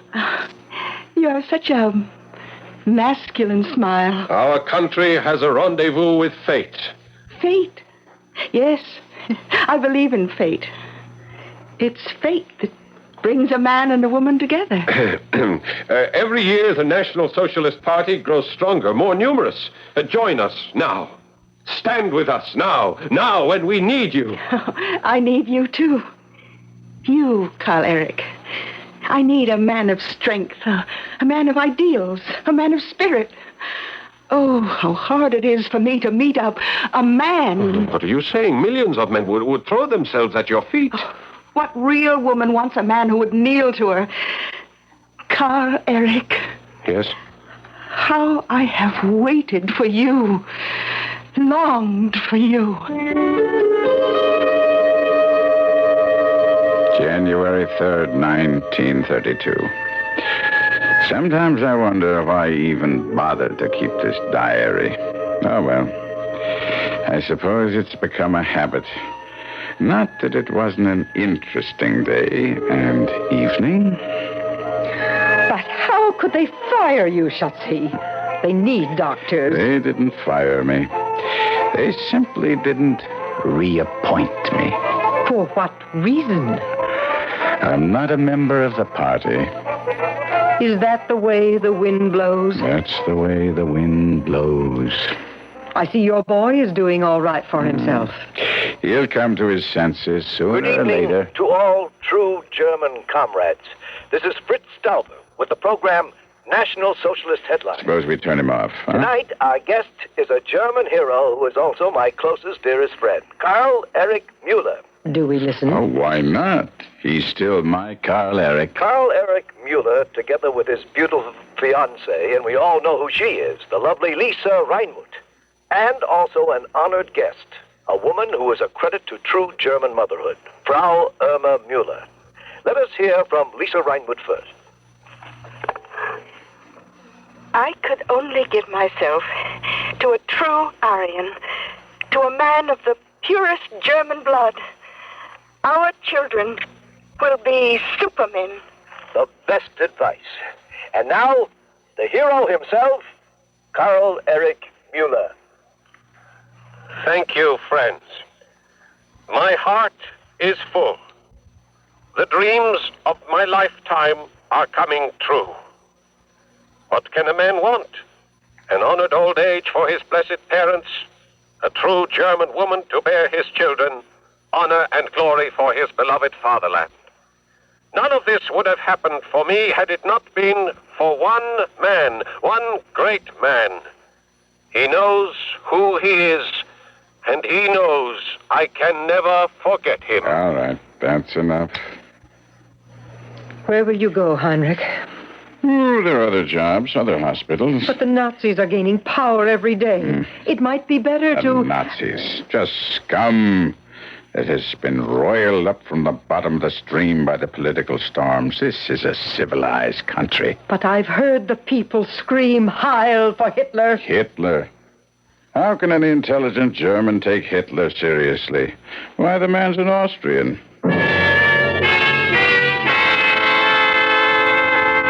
March 23rd, 1933. I saw Karl Erich today. For the first time in 4 years. For the first time since I put him on the train to Munich. And what a day to see him on. March 23rd. The day the Reichstag will vote full dictatorial powers to Hitler. Oh, well. There are bands playing in the streets and uniforms and cheering crowds everywhere. I'm walking down the avenue, and there's this tall, blonde giant of an SA officer with the most heavenly-looking redhead clinging to his arm, and then suddenly I'm seized in a powerful grip. Doctor! Dr. Heinrich! Why? Karl Erich! You're Karl Erich! Lisa, this is Dr. Heinrich! Oh, Doctor! Karl Erich never stopped talking about you. Well, what are you doing? Where are you going? Wait, here's cleverness. Let's go in for a drink. Yeah, but Karl You Erich, have to what? Go somewhere, do something? Forget it. Take his arm, Lisa, and in we go. We shall sit here. Waiter, we shall order champagne, the very best. This is a celebration. Waiter, quickly, champagne. Now, talk to me, Dr. Heinrich, please, Talk to me. What can I tell you? Everything. What is everything? Well, I haven't heard a word from you in over 2 years. At the hospital, nobody knows what happened. What did happen? Your clothes, look at you. Did you ever wear a rumpled jacket? I never saw you in a wrinkled shirt. Well, what? That's how it goes. Oh, no. That's how it went. You once saved me. How thankful I am that I can save you. From what? You know, Fritz Stauber is my best friend. I heard. Fritz Stauber was with Hitler in the 1923 putsch. Stauber introduced me to Hitler. I read. But don't you know what this means for you? No. You're ill. But we will nurse you back. Lisa and I, won't we, darling? Of course. You will become the most powerful man of medicine in all of Germany. I don't think so. Please listen to me, Dr. Heinrich. Ever since the day we met, I prayed, if only I could thank you someday, if only I could perform a service for you. It's so good to see you again. Before I leave. Where are you going? To America. America? Decadent America? How can you leave Germany now? Burma? No. Never. Why? Because I committed a crime. A crime? For a moment you had me scared. A crime. What kind of a crime? Whatever it is, forget it, it's fixed. As of this moment, it is fixed. One word from me, and that crime is wiped from the books. Not this crime. Any crime. I don't care what it is. You are talking to me, to Karl Erich Müller. Well, what kind of of terrible crime could you have committed? I was born a Jew. You were... Karl Erich! Karl Erich, what's the matter? Why do you make such faces? What are you saying? Speak! Speak! Don't make those faces. I'm frightened. Oh, Doctor, do something. I'm afraid I can do nothing. Oh, say something to Karl Erich. You are his god. Yeah, I know. And he has just seen my feet of clay. Oh, say something to him. Goodbye, Karl Erich. Goodbye.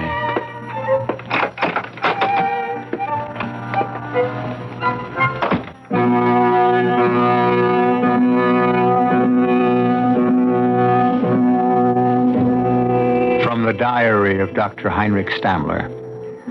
I left him sitting there, staring into space, that dull and vacant look that would remain forever on his countenance. Goodbye, poor Karl Erich. And that is the last entry. The book is closed. I still have another page, and we shall read it together in just a few moments. This is Arnold Palmer. In golf, we call someone who plays exceptionally well a champ. And a champ works to win. His whole way of life is geared to that talent, that ability in him which makes him win. Well, that's one way of living, but there are others. And the March of Dimes offers us some of those ways. Ways to work to prevent birth defects, or ways to help kids born with birth defects. For many of those kids, a way of life is a difficult direction to discover. But for most of us, it's not.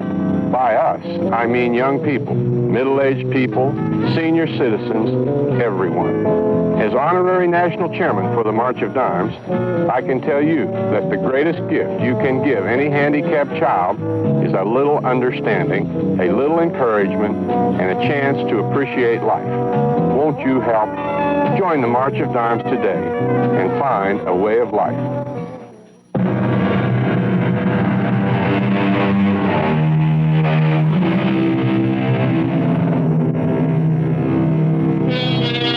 The twilight of the gods, all of the gods of power and conquest, were finally blasted from their feet of clay a decade after our story ended. Unfortunately, they have been recreated, rededicated, and once again, so many of us worship the gods of fire and destruction. Who will expose and destroy those gods in our time? Our cast included Kevin McCarthy, Paul Hecht, Bryna Rayburn, Joan Shea, and Sam Gray. The entire production was under the direction of Hyman Brown. And now, a preview of our next tale. What is it? I don't know. A funny, dead smell. Oh, we must get this house open and let some air in. And what? I thought it was oppression at first, but strange reaction. Heavy, listless. No, what's the word? I know. Something I've never totally felt in my life. Even at my parents' funerals. Sad. Just unbearably, inescapably sad. Oh, Lord, help us. I knew as soon as I saw the door open. And the moment we got inside, she's back again. You let her back in.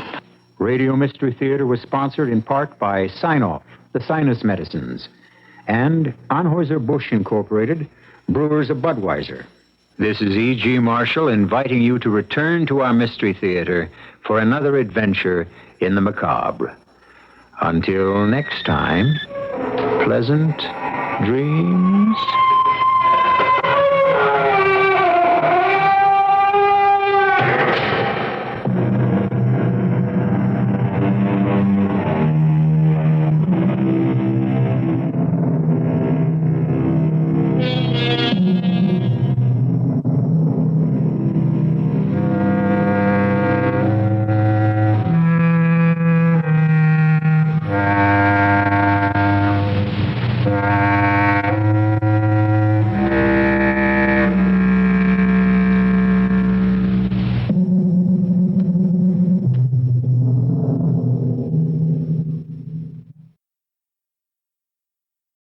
And now, Mystery Theater.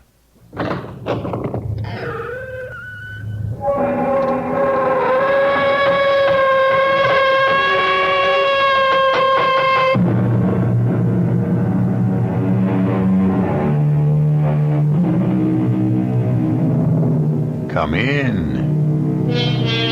Welcome. I'm E.G. Marshall. Have you ever dreamed of flying?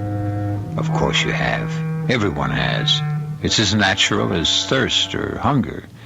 Except when it is not you who is doing the flying by yourself, but are being carried by... But that's our story. Another gripping twist on a subject which refuses to die. The vampire. I have come here, but I don't know why. Because I love you. And I want you to love me. Give yourself to me. How can I? You are a specter. You have no body, no being. Give yourself to me.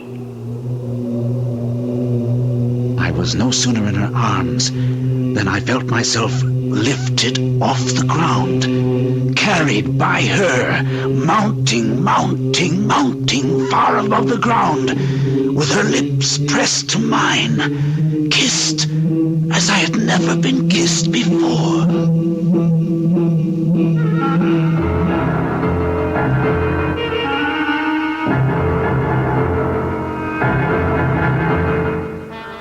Our mystery drama, Nightmare's Nest, was written especially for the Mystery Theater by Ian Martin and stars Gordon Gould.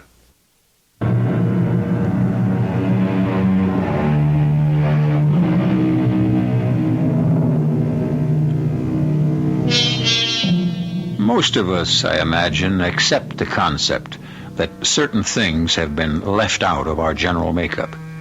We don't hit a baseball like Henry Aaron or a tennis ball like Jimmy Connors.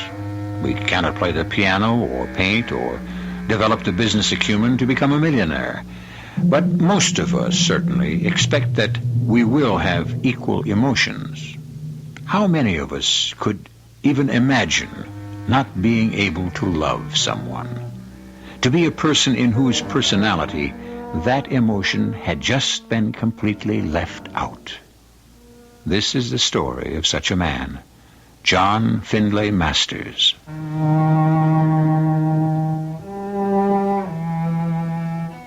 I've never really felt incomplete. That is, I never had till... But that would be getting ahead of myself. What I mean is that I have never been unhappy. Although I suppose I've not been very happy either. But content enough with my life, my dreams, my achievements, and my few avocations. As Father Dan McGovern liked to say of me... You're the ultimate pragmatist, John, my boy. That's what keeps me coming by. I'll convert you yet. What keeps you coming by is the sad delusion that someday, some way, you'll beat me at our weekly game of chess. Can I get you something to drink? Oh, now that'd be nice. A little cherry would warm my heart if you'll join me. By all means. I wish I thought it could warm yours. Dan, you'll never let go, will you? Why do I worry you so? Because it's not natural to begin with. I mean, here you are, a man just turned 30, and you live like a hermit. You should be married with children. Not my style. At least you should have a woman who I mean, someone to cherish and love and... Father, and you, a man of the cloth? Are you advocating extramarital affairs? Of course not. I'm less concerned with sex than with love. Which only goes to prove what friendly antagonists we are. I am just the other way. One of the advantages of living in today's world. So let me put your mind to rest about that. And drink your sherry. Somehow, it doesn't taste as good as I anticipated. Well, that's a first-class sherry. It isn't the wine that sours on me, it's you. Why let it bother you? Because because I feel I stand in loco parentis to you. Your father, rest his soul, was a long-time friend. You puzzle and worry about me, Dan. You find me hard to understand. It shouldn't be too difficult. My father, who gloated over my mental capacities, my precocity in mathematics particularly, the academic honors I won that fed his vanity because I was his son. The endless hours he chained me to a chessboard, teaching me the game till I became the master. Pride in me, cold satisfaction, but never love. And, on the other hand, there was my mother. Well, you can't say you didn't get it from her. That was just the trouble. Too much. Like a dog that licks wildly at his master's face, or all the girls who hung around after the football game, or when we won the basketball championship. Wait now, by the Holy Father. There's some hope for you yet. There is emotion, when sure I thought your soul was dead and buried. Oh, don't be ridiculous, Father. I am a man of no emotions, because I don't need them, or believe in them, except as a destructive force. My motivations are scientific, in the realm of pure mathematics, sheerly practical. Come on, you finished your sherry. Let's get to the game. Ah, no. A moment longer. Now, I don't feel much like chess tonight. Well, you'd better. Why is that? It may be your last chance. I'm giving up my apartment. I'm going away. Away where? I found a perfect house. Isolated, remote, locked away from the world. Oh, sure, the last place for you to go. Oh, I need to be utterly alone.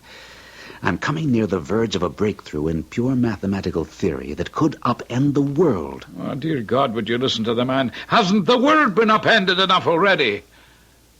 Oh, John, I have a terrible premonition 'tis the worst thing you could possibly have done.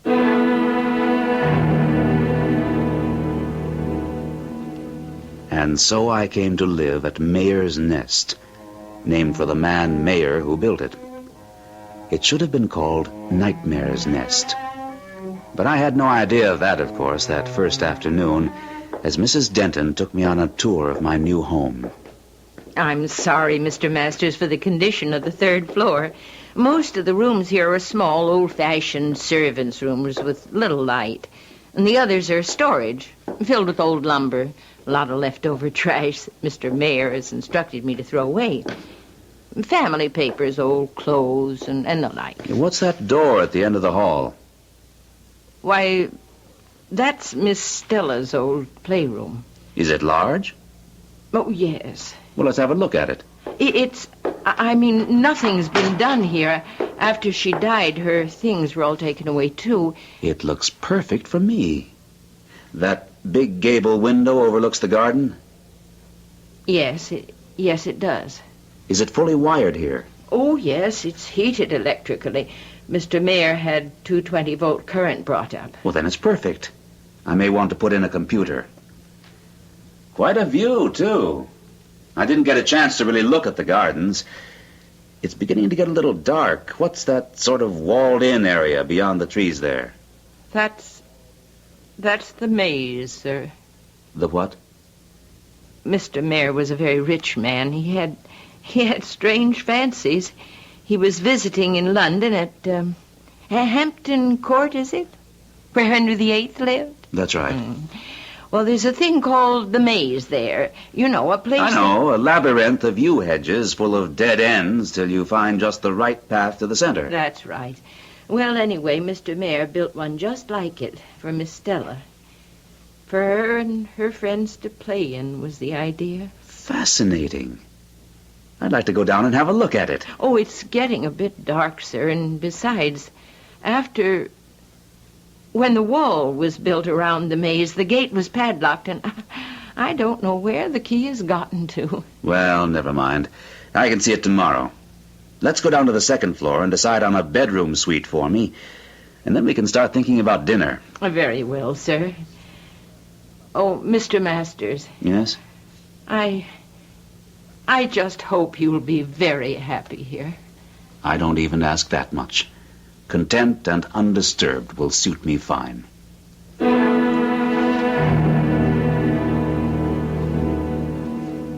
Good Good morning, Mr. Masters. You'll be ready for your breakfast? Just juice and coffee, Mrs. Denton. I don't eat in the morning. Oh, we have some lovely fresh eggs from the farm down the road. No, thank you. You will find that I'm a creature of habit.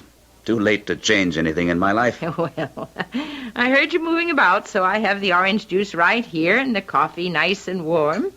Or, would you prefer some other fruit juice? No, this is fine. But speaking of hearing things, though... What? You heard something in the night? What?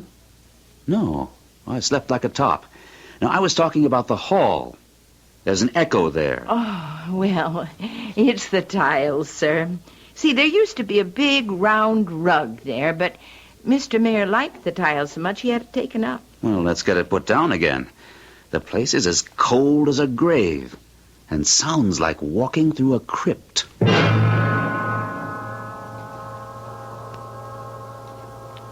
It's a pleasant day. It's getting very chilly. Nice dry chill. An invigorating day. And I need a good deal of air after last night. I beg pardon, sir. You said you slept well. I did, but heavily. I couldn't get any of the windows open in my room. Oh, well, that's because the screens aren't in yet. Well, still, if I hadn't gone to bed so late, I would have looked for you to ask you why on earth they are nailed shut. Oh, it's just a precaution, sir. The trees grow so near the house that quite a bit of wildlife gets into the house unless the screens are up. Well, then, let's get them up. Is there some sort of handyman? Oh, yes. You know, I'm fascinated by the maze. Did you dig up the key for it? Oh, no, not yet, sir. Well, there's no great rush. You must tell me more about it at dinner or tomorrow. Because today I must get back to the house and get to work. But I would like to get some windows opened. It's cold this time of year. And the screens need painting. Now, if you could just wait a while... Not too long. The house is as musty as a tomb. Let's get it opened up a little. What is it? Oh, you left the front door ajar. Oh, Mrs. Denton, don't worry. I realize there's an oil crisis, but a little extra strain on the supply... It isn't that, Mr. Masters. Oh, we shouldn't ever leave anything open.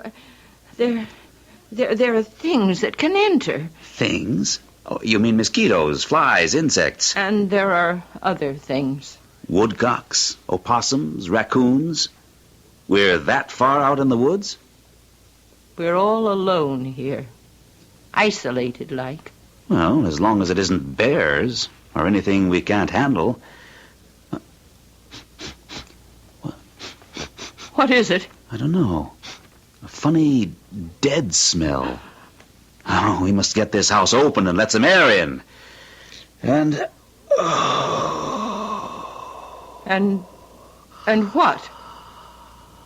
I thought it was oppression at first, but... strange reaction. It's depression. Doesn't make sense on a day when it's so clear and the cloud cover's so high. I never felt like this in my life before. Well, heavy, listless.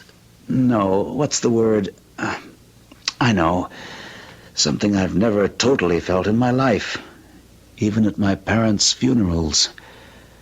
Sad. Just unbearably, inescapably sad. Oh, Lord, help us. I knew as soon as I saw the door open. And the moment we got inside, she's back again. You let her back in.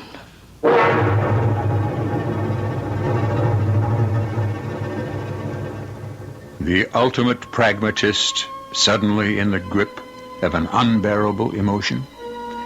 And for no practical reason, certainly no natural one. So, by the evidence, it must be supernatural. Who is the she who disturbs the peace of this haunting, strange house? I'll be back as shortly as I can with Act 2.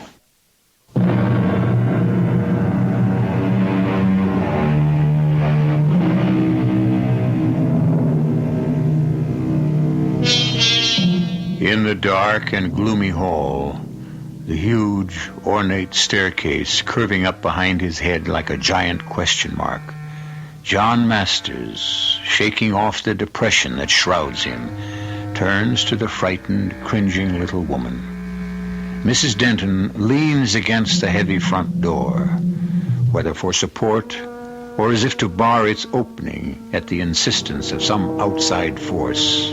It's hard to tell. Before he can speak, he has to take a deep breath to lift the crushing weight of nameless sorrow from his chest. What she? Whom have I let back in? Oh, I suppose you had to know sooner or later. Well, I'll try to make it as short as possible. Not in this echoing vault. Let's get away from sound and half-darkness. Here, the dining room will do. Now sit down, Mrs. Denton. You look as though you'd seen a ghost. Thank you, sir. No, not seen. But I know she's here. Who's here? Oh, the poor lost little soul. Stella. Miss Mayer that was. Tell me what this is all about. Oh, it goes back over 10 years. And she was such a lovely little thing, Stella. Just 17 and bright and gay. Chipper as a little bird, always laughing and full of fun. Until Ram Gitano came to work for us. There were horses here then for riding, and he took care of them. And he drove Mr. Mayer in his car to and from the station. Oh, he was a handsome young man with black hair and white teeth and a dark gypsy skin. And it didn't take Stella very long to fall head over heels in love with him. And they would sneak away and meet in the middle of the maze. There's a little sort of Grecian temple there. There used to be a gazebo. And I was so worried, I hid myself away behind there one night after dinner. Moshkatroka e Borodine Sharlukan Kesana. What is that, Ron? My darling, what do you expect from a gypsy? That's Romany. What does it mean? My heart and all my pulsing soul is yours my only love. Oh, how beautiful. Yeah, if you go for that.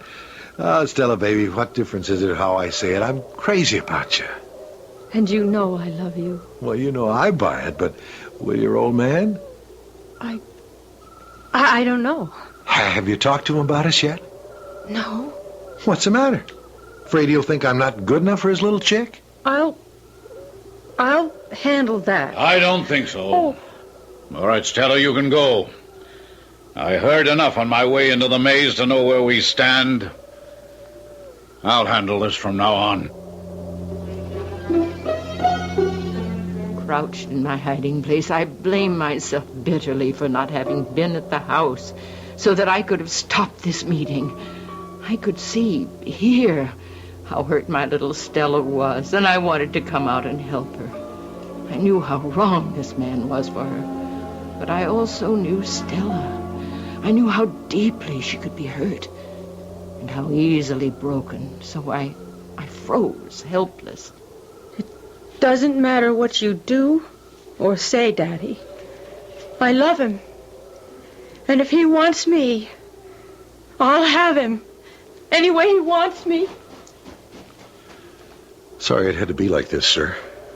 I am sorry it had to be at all. How long has this been going on? Oh, for some time, Mr. Mayor. If you have in any way... I may not be Ivy League, but so far I'm a gentleman. No sweat there. You had better not. So help me God, I'll drag you in for statutory rape. I wouldn't advise it, Mr. Mayor. You wouldn't have a case. But nudge me far enough... I'll nudge you, all right. Straight out and keep on going.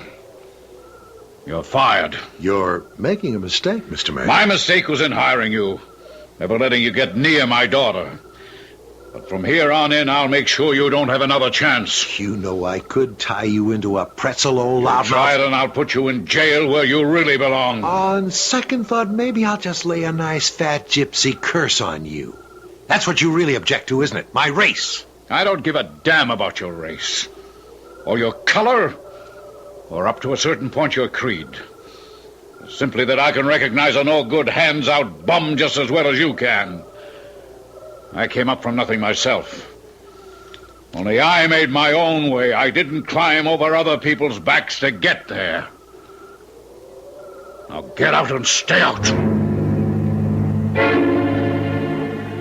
I waited a long time before I left the maze, and by that time they'd gone to the station. And I was left to comfort and try to calm down a frantic little girl who was mad with grief. Oh, I should have slept in her room that night. Her bedroom was the same as you have now, Mr. Masters. But I was fool enough not to. The rest of the story I had to piece together from fragments spoken in fever by Stella during her long, last, puzzling illness. Late that night, Ram came back. He climbed the big tree outside her window. If you look, there's a branch cut off now that used to stretch near enough to reach the sill.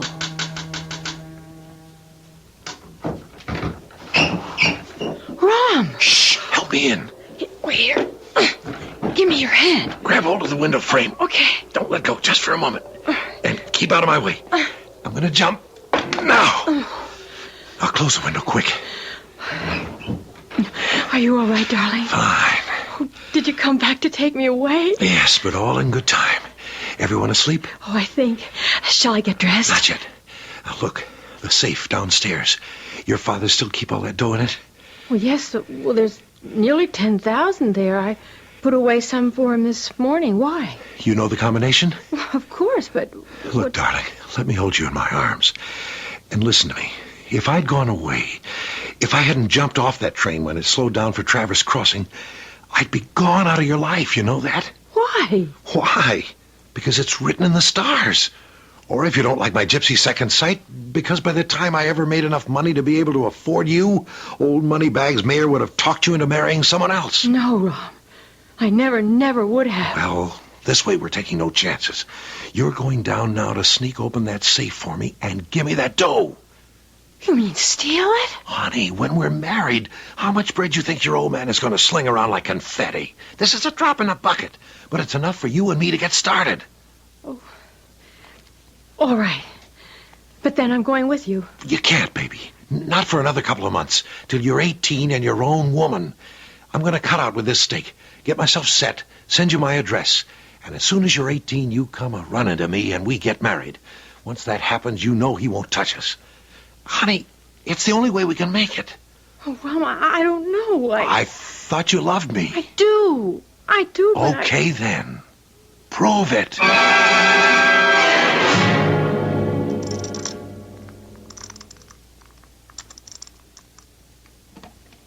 There. It's open. Okay, honey. Now get on upstairs. You know nothing about this. Leave the rest to me. Oh, I don't want to leave you. Just for a little while. Trust me. Oh, I'd put my life in your hands. Who's there?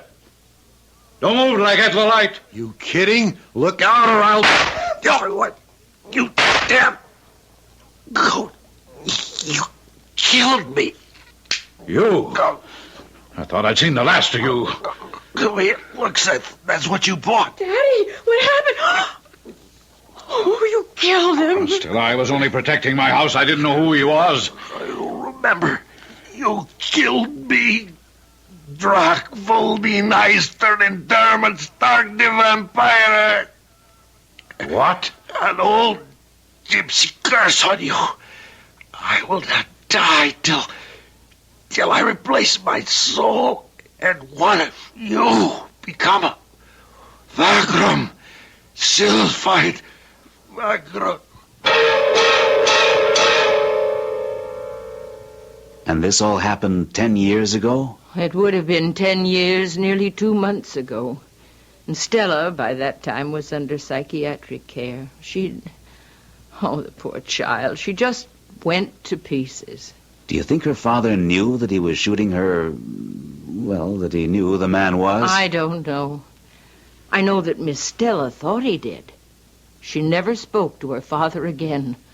Oh, this house was a terrible place to live in. We were all smothering under a terrible... a blanket of grief and shock. Sometimes it was hard to breathe. That feeling at least I had just now. And she lay upstairs in the bed you slept in last night and just wasted away.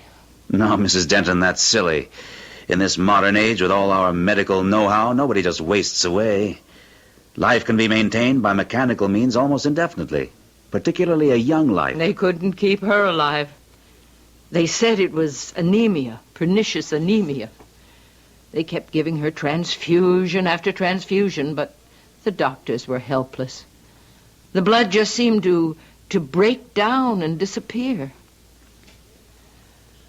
Well, she was buried in the little temple in the center of the maze. And that's where she lies now?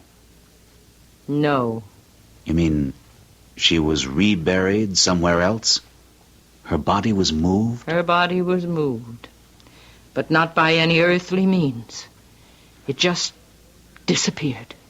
I don't understand you. Oh, Lord, forgive me. I don't understand myself. I can only tell you this. After Stella's death, Mr. Mayor was a completely broken man. He couldn't stand this house, complaining all the time of the same smothering pall of sadness you felt today. But he wouldn't sell the house, not while his daughter rested here. So I was kept on as housekeeper, and every day I took fresh flowers to place by the coffin. By his instruction? Yes. There was no wall about the maze then, but you can imagine, because I had loved her so. What a sad pilgrimage that was every day.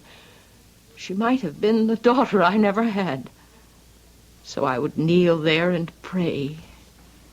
But after I'd learned to find my way blindfold to the center, I seldom thought of looking at the coffin itself.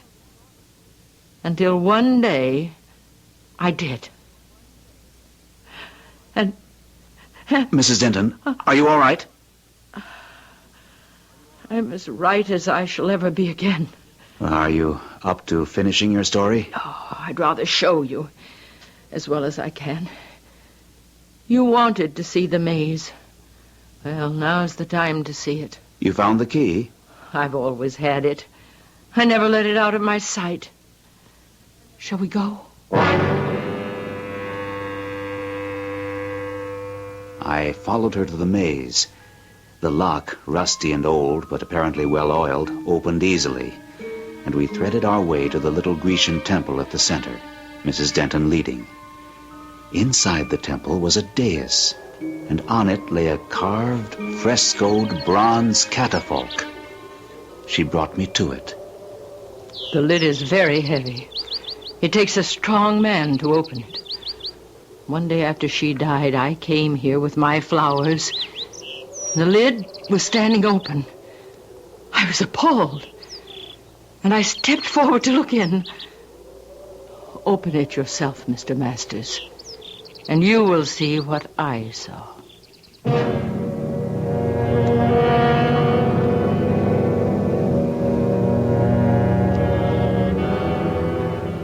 Curiouser and curiouser, cried Alice as she wound her way through Wonderland. But this is a darker and more disturbing world than Lewis Carroll ever dreamt of. Even at high noon, as John Masters and Mrs. Denton look upon the coffin of a long-dead girl, the forces of darkness swirl and cloud about them. I shall be back shortly with Act 3.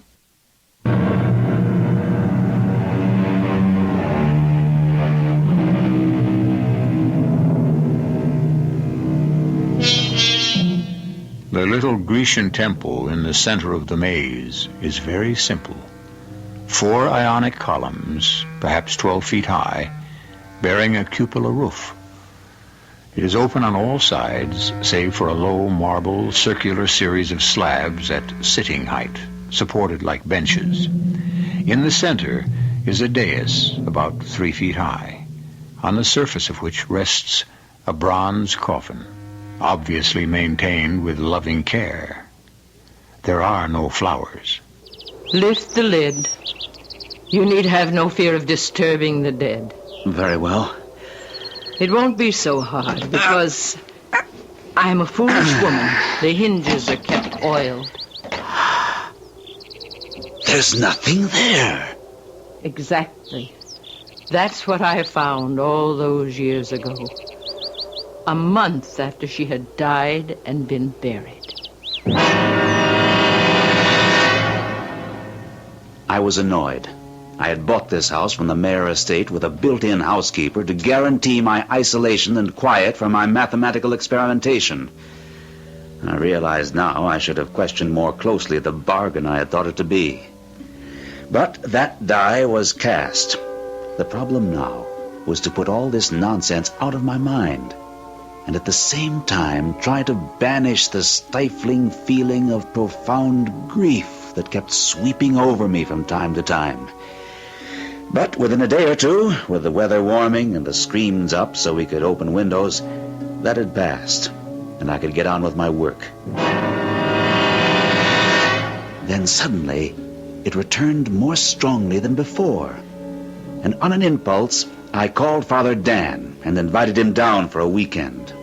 Oh, could we open a window, John? They're as wide open as they can be already.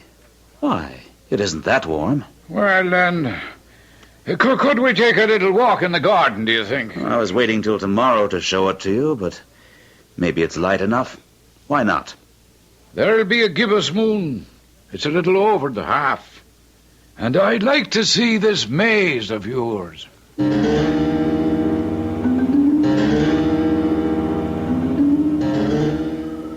Well, it's an amazing little labyrinth.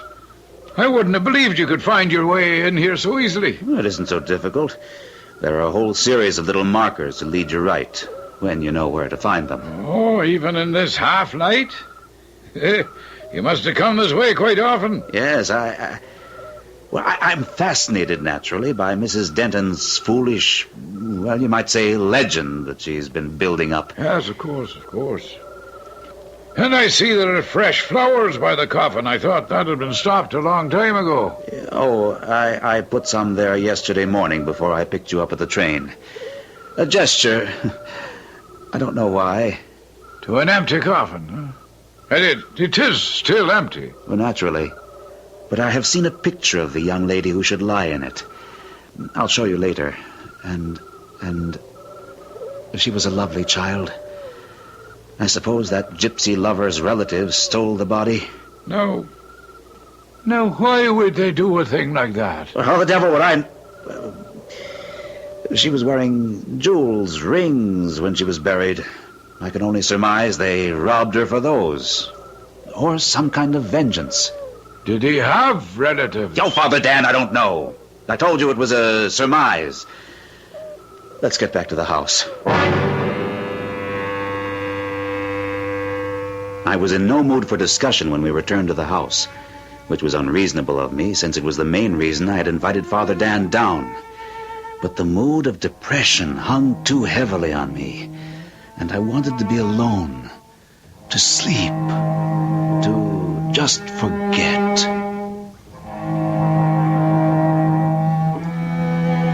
I had no idea how long I had been lying in bed. I may even have slept for a while.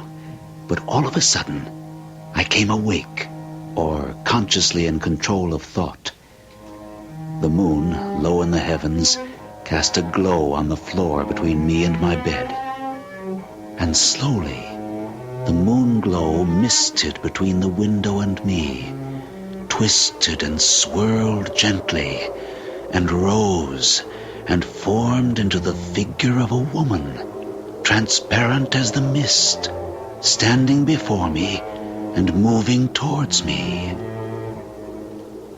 Who are you? I have come for you. For me? Why? Don't question it, my love. Just come. Where? Now, quickly. To the center of the maze. The center of the maze. I didn't question it. Don't ask me why. Suddenly, I felt her lips on mine, warm, promising, drinking all my heart's blood. And then she was gone. I, who have questioned every move, decision I'd entertained, I went like a child, and in the soft moonlight met her there. Was she beautiful? Deadly, fascinating, irresistible. I can't tell you. She was all in white, swirling around her, and her face was concealed in a milky scarf that bound her head. I had a moment of annoyance almost. I have come here, but I don't know why. Because I love you. And I want you to love me. Give yourself to me. Give myself to you? How can I? You are a specter. You have no body, no being. Give yourself to me. I will do you no harm. Take me. I've never refused a woman yet. All right. Come here.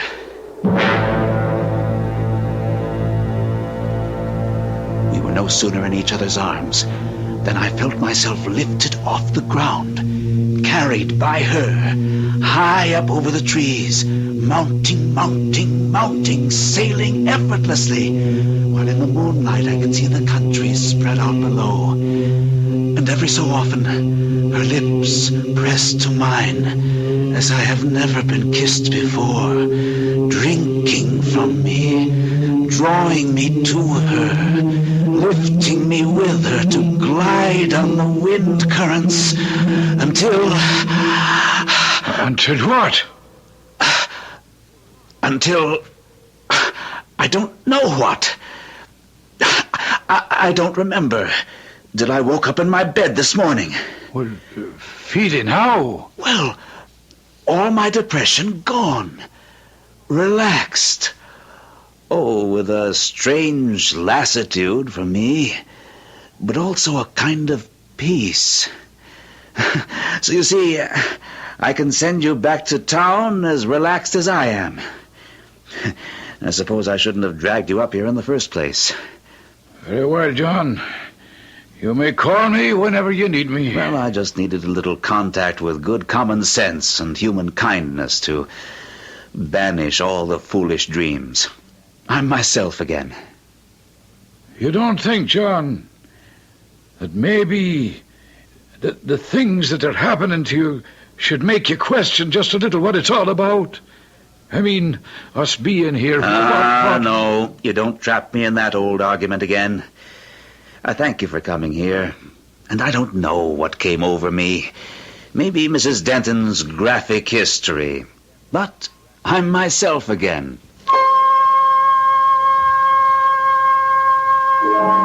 I said goodbye to my old friend, confident that he had no worries about me. I should have judged him better. During my next weeks of tranquility, I little realized how thoroughly he tried to save me. Fascinating history, Father. And equally fascinating how far we've come from different approaches, backgrounds, educations to measure the same results. Never ceases to astound me. Well, I don't know why. You study the human mind, Dr. Holland, I the human soul. Are they separated so far? But there isn't any time for philosophical discussions.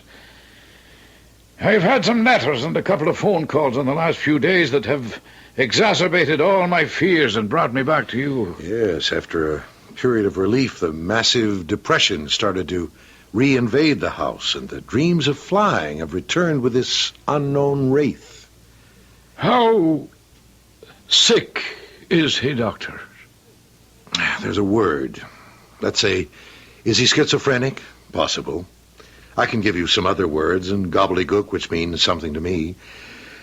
I'd guess it's an obsessive compulsion reaction, if you force me to a clinical response. Well, then how would you treat or how would you help such a man? I can't give you an easy answer. Can I meet him? Why not, Paul? Do you want to drive up there next weekend? With the approach of the full moon, my white-clothed lady with the scarf about her head and face appeared to me in dreams, if they were dreams, more and more frequently. Together we soared, or seemed to soar, wherever I asked, or the winds took us, or she desired. And without my realizing it, day by day, I grew weaker and weaker, Each night she would come to bear me up with her, flying high above all the world and its sins and its agony. Darling, oh my darling, kiss me. Yes. Hold my lips, suck in your breath, and then release it into my mouth. We are one. We are one. You are mine. When will we be together always? Don't you? It is already over. You have saved me. Now you must find love yourself. Oh, my darling, you grow heavy. Heavy. I can't hold you up any longer. You must. I cannot fly like you. I can't. I'm cold. I'm cold. I'm cold.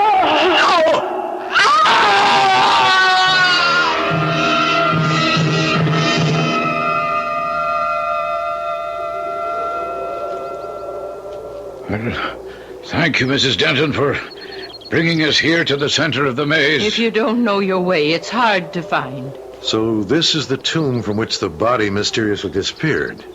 Yes. I haven't seen the inside of the coffin myself. Oh, you can open it if you want. There's nothing to see. Well, for curiosity's sake, I'd like to look, but you are the one who should say if it's proper. As I'm told, the poor child hasn't been there for 10 years. It's hardly likely we'd disturb her body or soul now. It's heavy, but... Oh, sweet Mary, full of grace. It's not empty any longer. Huh? She almost looks alive. That's her. Oh, my little Stella. Oh, just as she used to look. Oh, my darling. Oh! Dr. Harland, here. What is it? Here, behind the little temple. Look there, that was my friend, John Masters. Good Lord, he's dead. Of course. It must have been a terrible fall. The fractures are so multiple. But from where? Oh, good Lord, forgive me, I don't know. From the sky. At least from some terrible height, and yet it's incredible. What's that? The damage is so extensive. I don't want to go into details, but there should be blood. And there's not a trace of it. Not one single drop.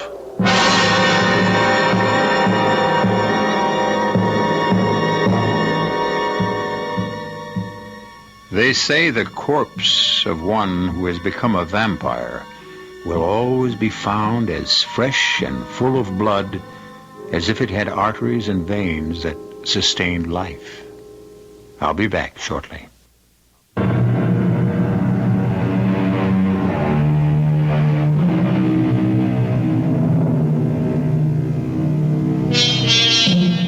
One further note on the vampire legend.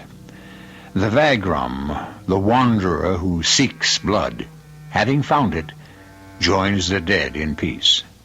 The donor, the victim, must wander between heaven and hell till he finds one to love and nourish him and grant him the sanctuary of the grave.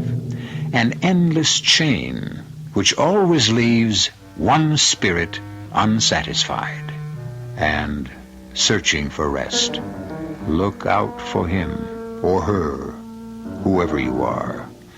Whatever you think your armor is, in the end, if there is one single chink, the vampire will find it out. Our cast included Gordon Gould, Rosemary Rice, Mary Jane Higby, Robert Maxwell, and Ian Martin. The entire production was under the direction of Hyman Brown.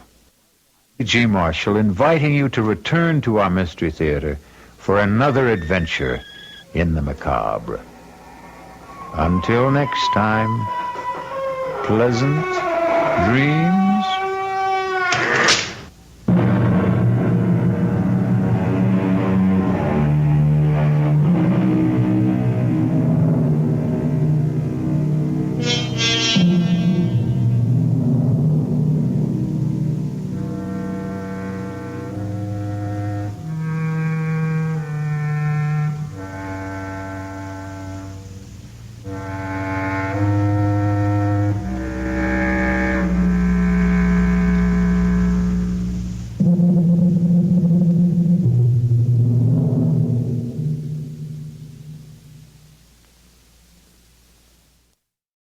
And now, Mystery Theater.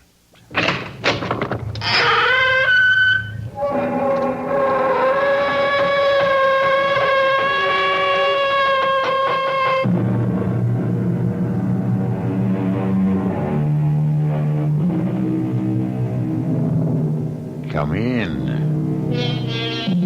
Welcome. I'm E.G. Marshall. Can the leopard change his spots? Asked the prophet Jeremiah. And his own reaction, of course, was no. But, you see, we live more than 2,000 years later. And today, we may not only change the spots of the leopard, but his flesh and his blood and his bones and brains as well. We can do this because we have been given a fantastic gift called science. But whether this is a gift of the Lord or of the devil has not yet been definitely determined. How do you like your new wallet, my dear? Darling, it's beautiful. Let me get my papers and place them inside. And I've already done that for you, Eloise. No, Tom, I mean my driver's license, my Social Security card. They are already in your new wallet. Tom, these aren't mine. That's not my license. But it is, dear.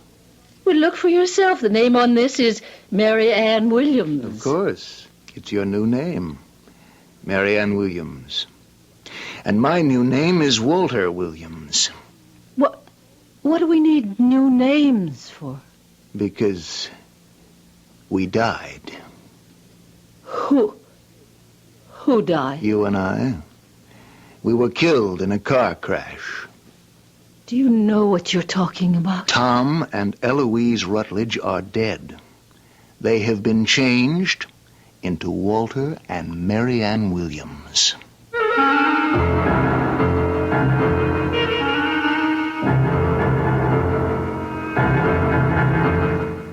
Our mystery drama, The Spots of the Leopard, was written especially for the Mystery Theater by Sam Dan and stars Anne Shepard.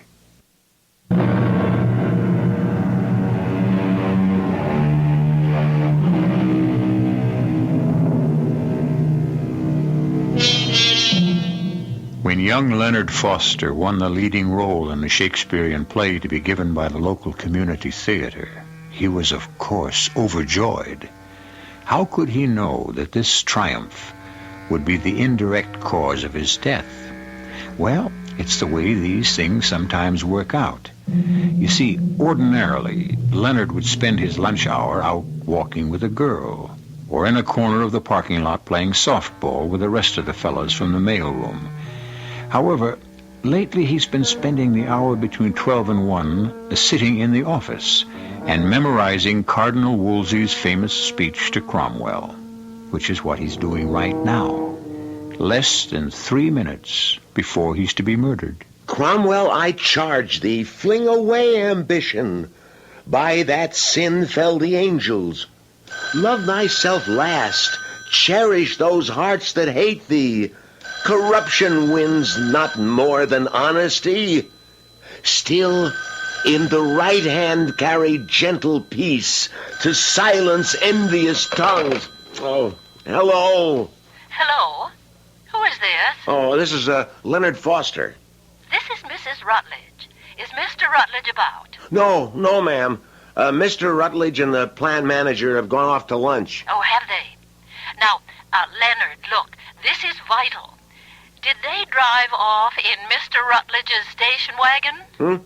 Did they? No. No, ma'am. They went by company limo. Oh, then I'm saved. Mr. Rutledge's station wagon is still in the parking lot. Oh, yes, ma'am. I can see it just outside the window. Aha. Do you drive? Oh, yes, Mrs. Rutledge. Well, I'm at, just where exactly am I, Monsieur de Polissard? Aha. Off exit 11, Leonard. Yes. I just bought this absolutely divinely authentic Louis XIV commode, and I must get it home at once. Now, you're no more than 5 minutes away from exit 11 on the turnpike. And you'll see the sign, De Polissard Antique. Well, we can have the thing home in 10 minutes, and you can be back at the office 10 minutes after that. Total elapsed time, 1/2 hour. What do you say? Well, ma'am, The keys. Mr. Rutledge keeps a spare set in the upper right-hand drawer of his desk. Leonard, please, hurry. I shan't draw a relaxed breath until we bring it home safe. Mrs. Rutledge, well, she's the boss's wife. Upper right-hand drawer. Should be... Oh, yeah. Well, where was I? To silence envious tongues, be just and fear not. Then, if thou fallest a blessed martyr. Oh, Cromwell, Cromwell, had I but served my God with half the zeal I served my king, he would not in mine age have left me naked to mine enemies.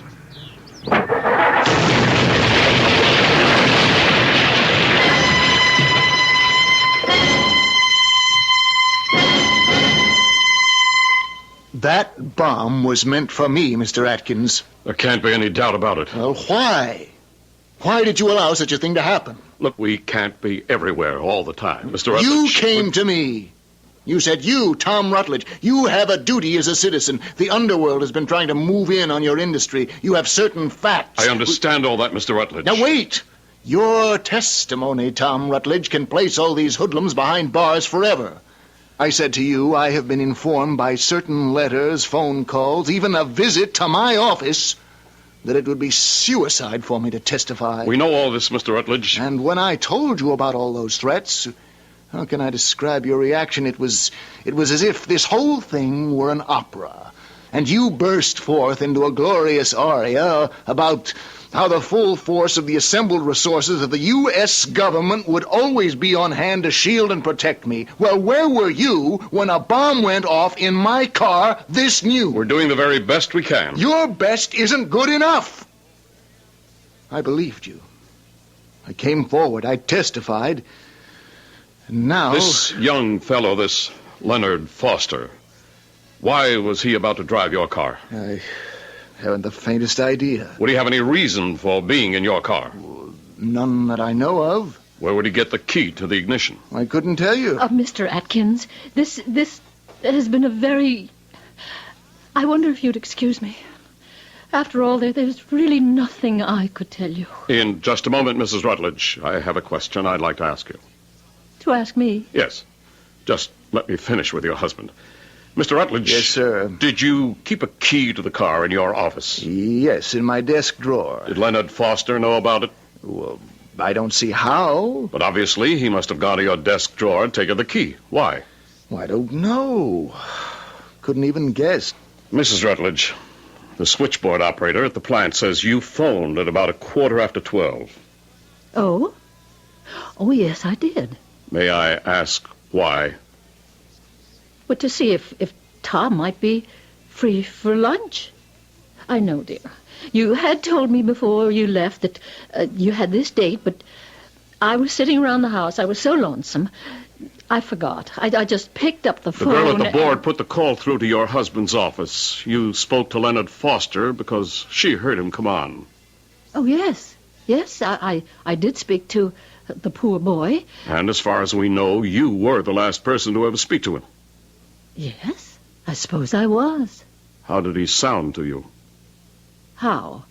Well, I don't know. All right, I'd say. Can you recall the conversation? Yes.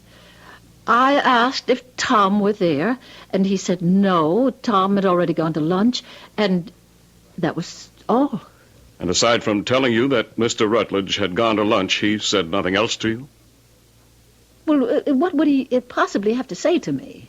So then, for whatever reason, young Leonard Foster decides to drive off in your car, Mr. Rutledge, but the car is booby-trapped, and he becomes the accidental victim of... Please. All this is so upsetting, and you really don't need me for anything more, do you? No, Mrs. Rutledge. Dear, Why don't you go upstairs and lie down for a bit? Yes. I think I'd better. Please, excuse me. Now, this is part of it. My wife is an extremely sensitive woman, and she Look, doesn't... I know she's scared, and I know you're scared, but I promise you're not going to be thrown to the wolves. Honey, we were almost bitten this noontide. As of right now, you're being guarded 24 hours a day. But how long can you keep doing it? Mr. Rutledge, all I'm asking is for you to have a little faith.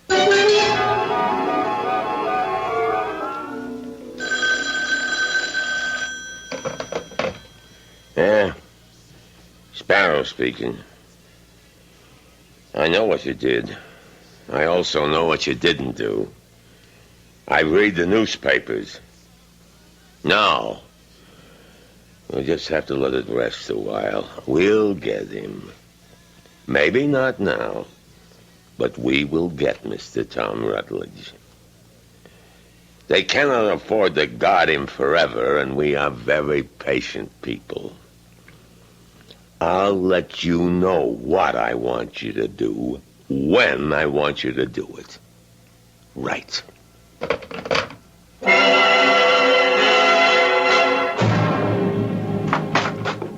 Oh, Monsieur de Polissard. Madame Rutledge, may we come in?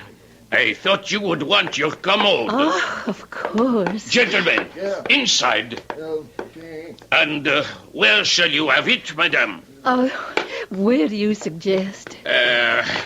Beneath the painting. Set it down, gentlemen. Yeah.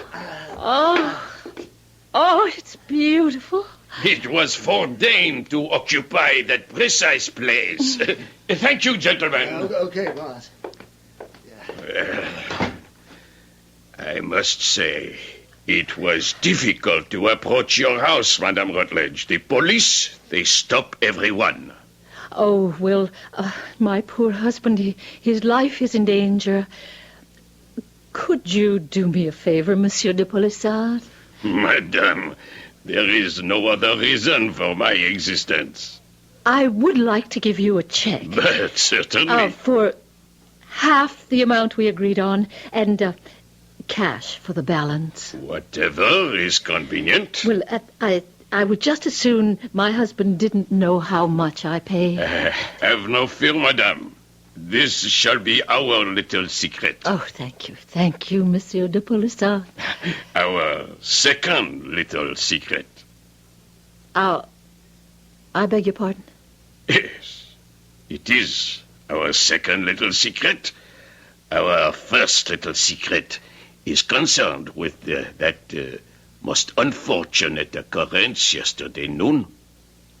What did you say? What did you say, my dear Madame Rutledge? Or, more properly speaking, what did you not say concerning that most regrettable episode? What are you talking about? You said in the newspaper account that you had called your husband's office from your home. Oh. We know that was not true. You had called his office from my shop. Further, it seems that both your husband and the police are completely mystified. They have absolutely no idea why that poor young man should have wanted to drive your husband's car. Now, you could have enlightened them. You must believe me, Monsieur de Polissard. I couldn't mention this because, well, I was so obviously the cause of that poor boy's death. He died because of me. I simply couldn't accept that kind of guilt. Please, Monsieur de Polissard, you said it would be our secret. What is the real reason, madame? There must be more to it. I assure you, monsieur. You placed me in a most awkward position, madame. You see, you are withholding knowledge from the police. You are aware this is illegal. My motives are not evil. If my husband knew that I had asked Leonard to run that errand for me, he would be furious. He said he would divorce me if I ever did it again. Did what again? If I ever used his employees to run errands or do work for me. Oh. I may have overdone it in the past. He does employ some very skilled mechanics, and I ask them to do various chores for me. He made me promise to put a stop to it, and I did. I gave him my solemn word of honor, so you see... Yes, my dear lady, I see. And that's why I simply couldn't afford to have him find out that I asked Leonard to do me a favor. My dear Madame Rutledge, you must have absolutely no fear. I told you this would be our little secret.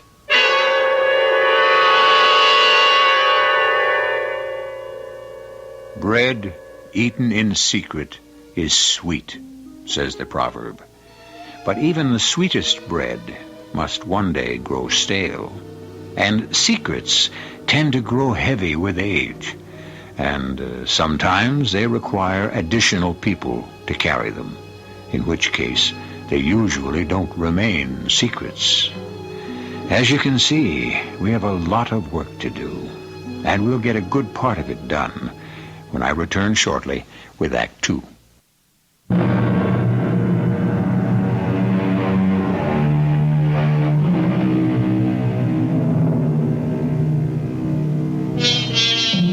Very few people will admit they tell lies, because, as you know, truth is relative.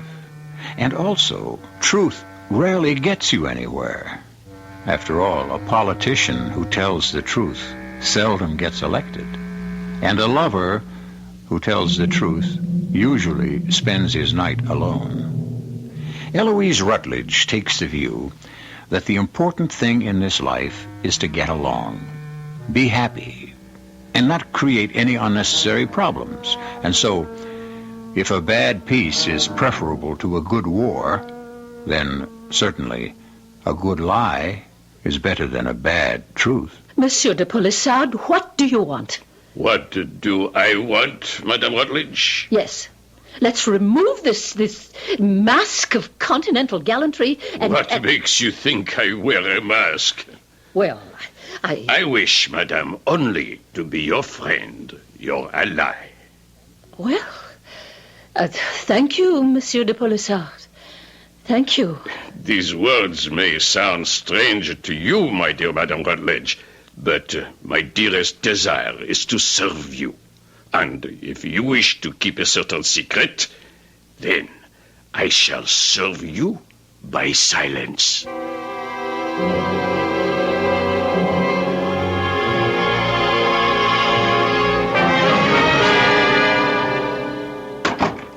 Tom. Yes, dear? You're home early.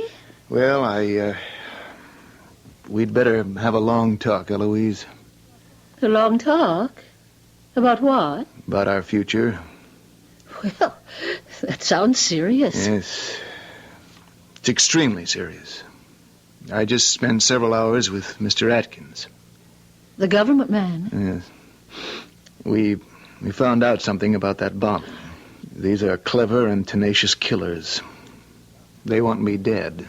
I must die as an object lesson to everyone else who might consider testifying against them in court. Even the government cannot protect me and you against them indefinitely.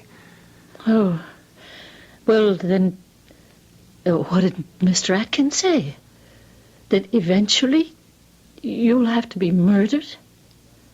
Yes. That's the truth. And we're just supposed to accept that? No, darling, we'll have to move. Move? We won't be any safer for it. These criminals have a nationwide organization. We'd be no better off on the other side of the country, even on the other side of the world. We would, because we will no longer be Tom and Eloise Rutledge. Who would we be? Who would you like to be?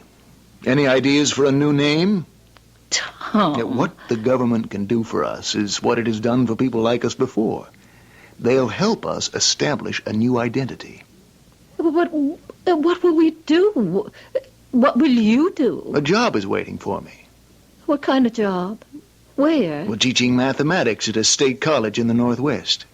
I don't understand. Darling, This is an opportunity to be born again. Start life all over. Live it differently. We'll have different names, different identities. Everything is being changed for us. Our social security numbers, credit cards, health and hospitalization data, you name it. My Army discharge papers, every official document that has our name on it, our marriage license. What names will be on that? Pick out whatever you want. What do you think? Oh, it sounds... It's exciting. Wait till I tell Uncle Alvin. No, you can't do that.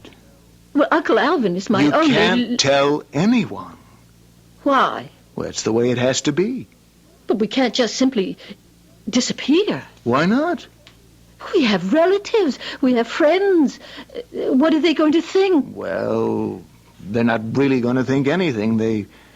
They'll mourn for us a while. Well, what do you mean, mourn? Oh, I should have told you this out front. We're going to be dead. Dead? Huh. In order to start this off in a most credible manner, we will have died in an accident. Oh, Tom, I'm frightened. I know, dear, but unless I do it, I will be killed. It's my only chance.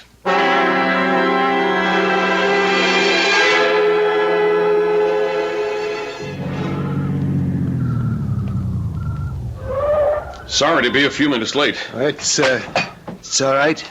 We had to arrange matters with the chief of the local police. Well, take a look. That's your new car. Like it? Oh, it's beautiful. I'll have the officers transfer your baggage from your old one to your new one. Frank, Smitty, start moving the luggage. Mr. Atkins, what's going to become of my furniture, my antiques? Well, they'll be part of your estate. As Tom and Eloise Rutledge, you had a will. Well, there isn't anyone in either my family or Tom's who has the proper respect for a valuable antique. Couldn't we have taken... No, ma'am, we can't go through all this again, please. Now, you were driving late at night. You went off the road and the gas tank exploded. You perished in the crash and were consumed by the flames. Oh, God, that sounds terrible. The police and the medical examiner will authenticate all these facts. You fellows moved all this stuff? Yeah. Well, okay. Now, here's a wallet for each of you. You are now Walter and Marianne Williams. Each wallet has your important papers, driver's license, credit card, social security number, everything you need. Douse that car with gasoline, fellas. Oh, Tom. Eloise, if you have any reservations... No, Now, listen, Tom. you folks had better start calling each other Walter and Marianne. Darling, that this won't be an easy thing for you to do. If you have any reservations, I could have been alone in that car. No, Tom. Walter, yes, remember? Walter. My place is with you. My place is always with you. Okay, fellas, roll her off the road.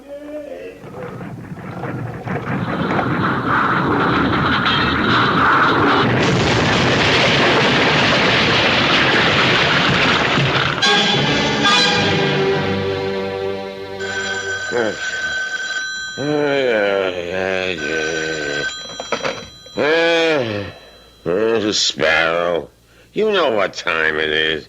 What? Is that a fact? They had an accident, huh? Car burned up.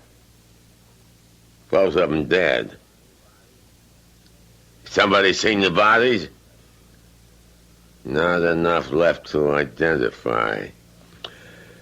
Well, what do you know about that? I don't believe a word of it. It's a plant. He's on ice somewhere. We'll find him. Yeah. People disappear. But nobody can disappear without leaving some kind of trace.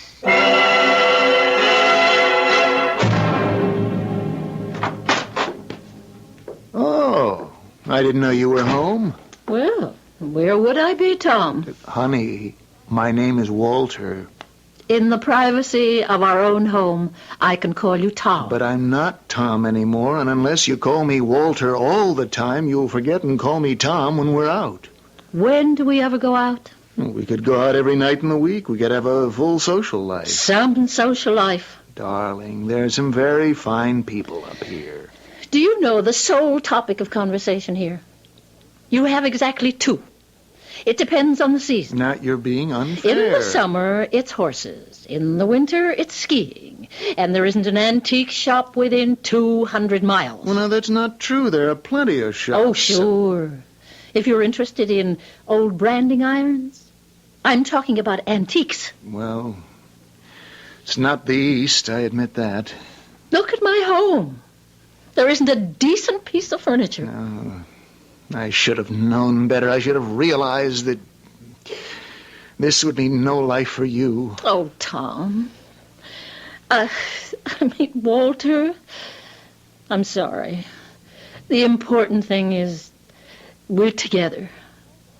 Together. That's all that I care about. Yes, that's the important thing. And it's just about the only thing we'll ever have, being together. I miss other things, too. The theater, the excitement of the big cities, the museums, galleries, restaurants. Oh, please, don't even mention Both of us, we were brought up to live that way. I'm sorry. I'm sorry, dear. Don't be sorry. I'll manage somehow. I wish I could buy you an antique. A chair and a table. Nearest place where we could even hope to see anything that you would consider an antique would be San Francisco. I don't think it would be prudent for us to be seen in San Francisco. No, I guess not. I'm sorry, dear. I'll just have to live with it somehow.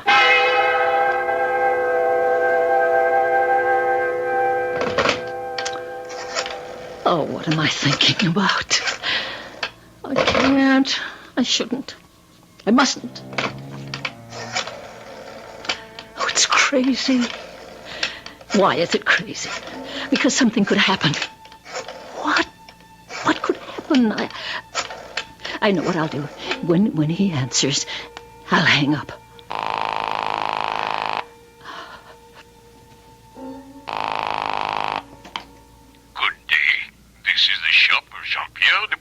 How may I serve you?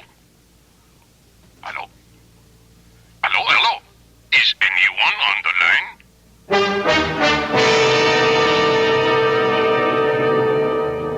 line? Is anyone on the line? Or put it this way. When I return with Act 3, will there be anyone on the line? Will she do the smart, sane, sensible thing and hang up? Or will she... Well, she's a woman, and today's women's lib attitudes to the contrary notwithstanding, history is replete with women who go against specific instructions. Bluebeard's wife, Pandora, Eve. Do we add Eloise?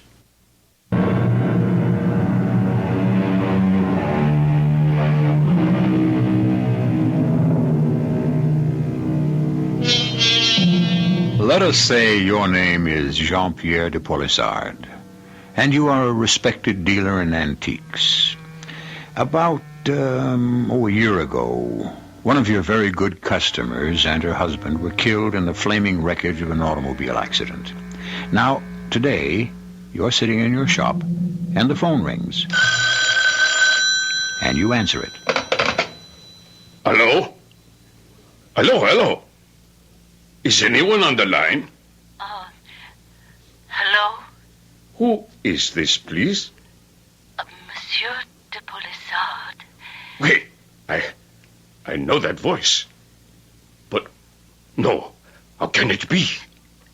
Monsieur, you have kept 2 secrets for me.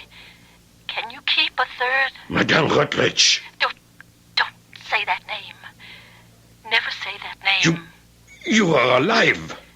You must keep my secret. Certainly. Monsieur, how I miss your shop. And how I miss you, madame. Do you remember the commode? Could I forget? If only I could have something like it. I have my eyes on just a piece. It will be available in several weeks. Oh, could you buy it for me? It is done. Remember, you must say nothing about my being alive. Your secrets are safe with me. Where shall I send this? My husband has just come in. I have to hang up. I'll call you again when I get the chance. Madame.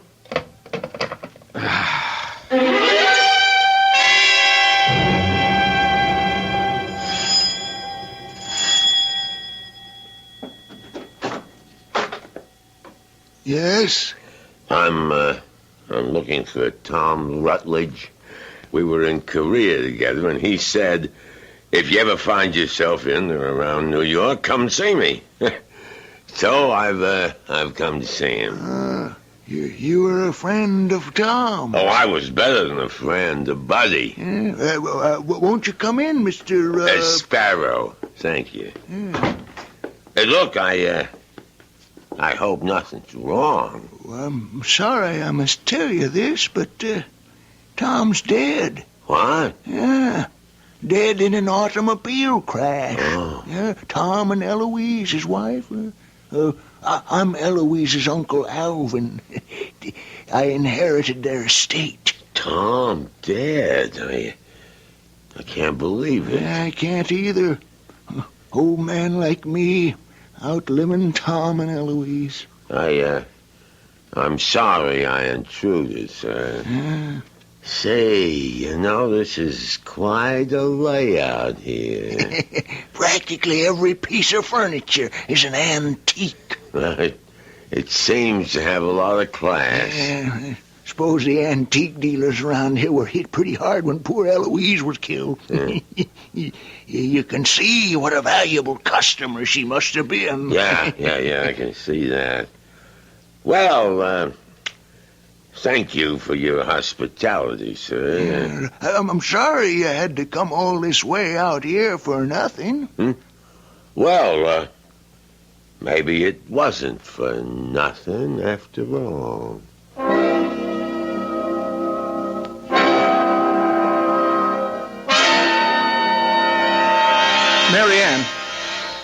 Marianne! Ah, damn it. It's Eloise! Come in here, Eloise! What's the matter, darling? You tell me. Why are you so angry? Look at this. What are you talking about? This telephone bill. Well, what about it? You made a long-distance call to New York, to Westchester County. There's the area code, 914. Oh. But is that all you can say? Oh? But, Tom, this person is absolutely trustworthy. That is not the point. You're not supposed to be in touch with anyone at all for any reason. That was the agreement. Whom did you call? I called my antique dealer. Oh, good Lord. I can trust him. What does he know? Tell me. Well, I guess he knows I'm still alive. Oh. But he won't tell anyone. He promised. Does he know where you are? No, I didn't tell him. Does he know your new name? No. Eloise! Oh, it doesn't matter. It's the way you are. You can't change. Oh, Tom, please. You simply cannot keep your word. I can't become angry about it. It's a sickness with you. Darling, go back home. But this is my home. Go back east where you'll be happy. They don't want you. They want me. I'll take off. Go somewhere. They'll never find me. Tom, please. I don't know what gets into me. Well, whatever it is, darling, we can't live with it. But I can't live without you, Tom. So whatever it is, I'll fight it. I won't give in to it, to myself anymore. I won't, Tom, please. This time, believe me. All right, darling, all right. I'll try to believe you. But, darling, you'll have to call me Walter.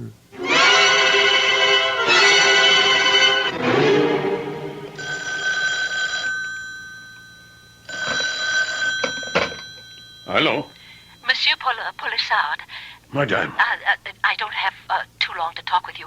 Did you find me? Madame, I found you a gem exactly like the other. And the same price. Could you send it out here? Of course. Well, I don't want my husband to know I got it from you. Easily remedied. I shall ship it to a friend in San Francisco. He will send it on to you. You can claim you saw it advertised out there. Well, I think I can get away with that. What is your address? No, this is an absolute secret. I shall guard it with my life. All right? You send it to Mrs. Marianne Williams, care of Western State A&M, Barrett, Wyoming. Uh-huh. And please keep it secret. My dear madame, it is our fourth secret. Mr. Atkins, I'm Eloise Rutledge's uncle. You remember Tom and Eloise Rutledge? Yes, I do. Are they really dead? What do you mean? Why couldn't you answer that question yes or no, Mr. Atkins? Because I'm not sure I understand that question. Well, let me draw a picture. A week ago or so, a man rings my bell. Says he's an old army friend of Tom's. You follow this? Yes, sir. Yeah, sure. It's simple so far. And he asks about Tom. Didn't know Tom was dead. That doesn't raise any suspicions. Now, here's where it gets complicated. I see this fella's picture in this morning's paper. Here it is. Same person. And his name's Paul Sparrow. And he's supposed to be a notorious gangster. And he was asking about your nephew? I notice you didn't say my late nephew. No, I haven't said anything at all. But I do want to thank you for this very vital information.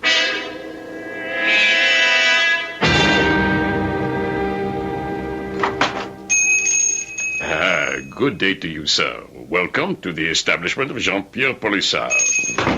Well, if it ain't Benny the Frenchman. Hello, Sparrow. And look at you. New record? I have gone straight.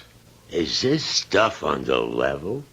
Or did you hammer it out in the back room? I told you, Sparrow, I have gone straight. All the way. Well, I'm looking for a dame. Aren't we all? She'd been a good customer of yours before she died. If she died. That is quite a description. Yeah. Her name was Eloise Rutledge, or Mrs. Tom Rutledge. I read in the papers a year ago. She got killed in a car crash. What is on your mind, Sparrow? Oh, same thing that was always on your mind, Benji. Squealers. I remember how you always hated squealers. And that's her husband. He was killed, too. Yeah, that's what it said in the papers. I warned him. But he's already dead. No, the feds got him stashed. So I figure maybe she's been in touch. Why? To buy some antiques. That would be okay, but I have not heard from her. You haven't, huh? Tell me, why'd you just cover that piece of paper with your hand? Yeah, but what are you talking about? You didn't even know you were doing it. I just had to write something down. Here, let me see. Just a customer's name. Look for yourself. Marianne Williams. How come you got a customer all the way out in Wyoming? She likes antiques. You know what I'd like to bet? That this Marianne Williams is Eloise Rutledge. You would lose. Well, it's worth a trip. You want to waste your time? Go ahead. Look, I trust you, Benny. Is she or ain't she the dame I'm looking for? She is not. Okay, pal. That's the last word.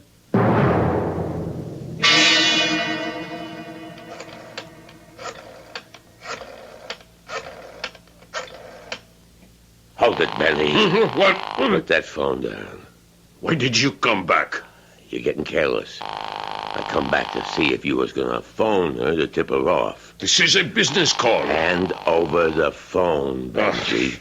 If it's legit business call, hand it over. Now, come on, that's good. Hello? Hello? Oh, ma'am, I think maybe I got a wrong number. Can you tell me where I reached? Yes, this is Barrett, Wyoming. Oh, I'm sorry. It's the truth, Benji.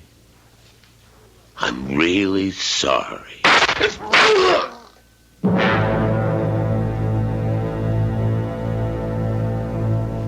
Darling, sit down. What is it? You told me you saw the ad for this antique commode in a San Francisco paper. Well, yes. Mm-hmm. Would you have kept the ad by any chance? No. No, I don't think so. Let me tell you why I don't think there was an ad. What do you say? Now, wait, I haven't said it yet. In the bottom drawer, I saw an old and faded sticker. Do you know what it said? De Polisard's Antiques, Larchmont, New York.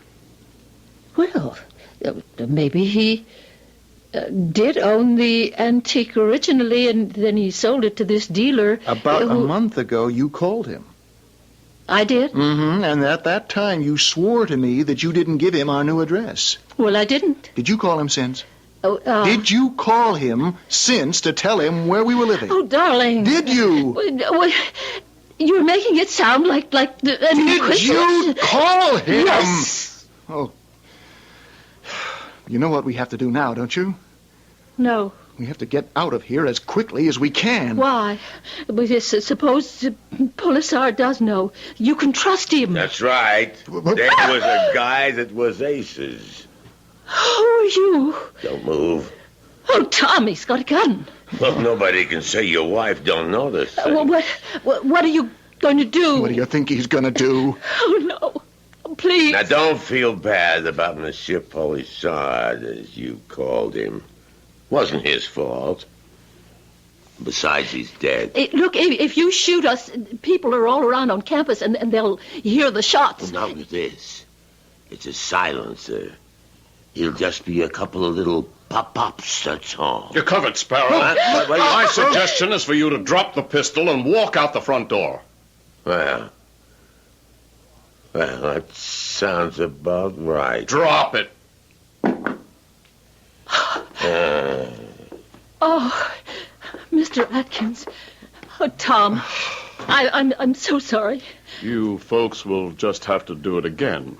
You can't stay here. Eloise, I don't know if I can go through it again. Let him get me and get it over with. Oh, no, darling. No, trust me. Trust me. I really learned my lesson. Eloise, can I really believe you? Yes, darling. Yes, this time you really can believe me.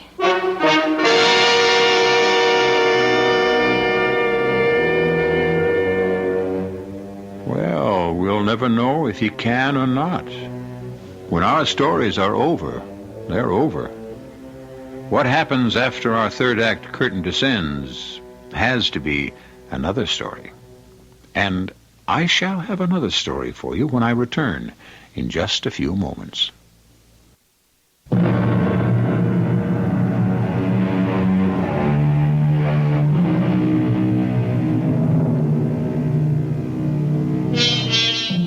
The delicate balance between a lie and the truth. What is it? It's an entire dimension that is neither true nor false, but something somewhere in between. It's a place of shadow and mystery. And let us say it's that never, never land where the leopard, and indeed all of us, try to change our spots, or whatever. Our cast included Ann Shepard, Russell Horton, Gil Mack, and Leon Janney. The entire production was under the direction of Hyman Brown. This is E.G. Marshall inviting you to return to our Mystery Theater for another adventure in the macabre. Until next time, pleasant dreams.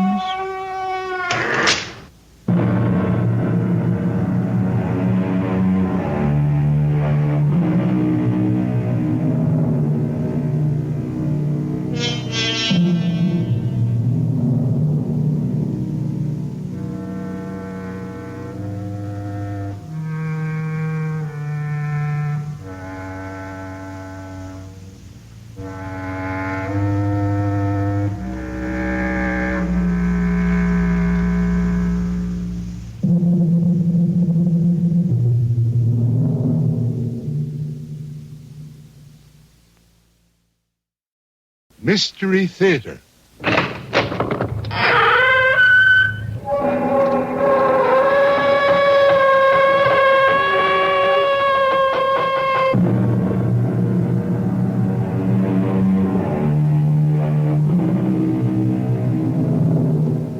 Come in. Welcome. I'm E.G. Marshall. One of the perpetual mysteries in life is explored in a game of solitaire. During moments of reflection, haven't you sometimes wondered, what if I hadn't been there at that particular moment? Or what if I had been? What would have happened if I'd been there with someone else? Or if no one was there to help me? Would the same thing have happened under different circumstances? Or would everything be changed if?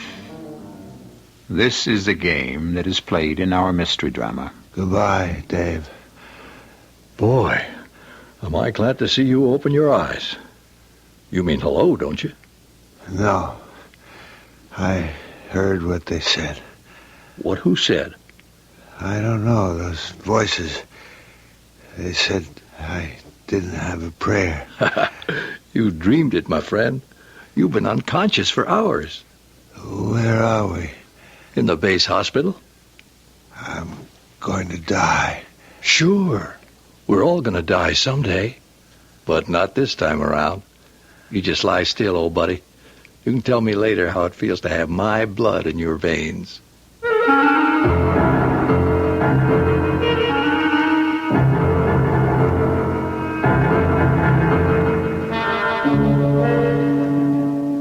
Our mystery drama, Fateful Reunion, was written especially for the Mystery Theater by Elizabeth Pennell and stars Robert Dryden and Jennifer Harmon.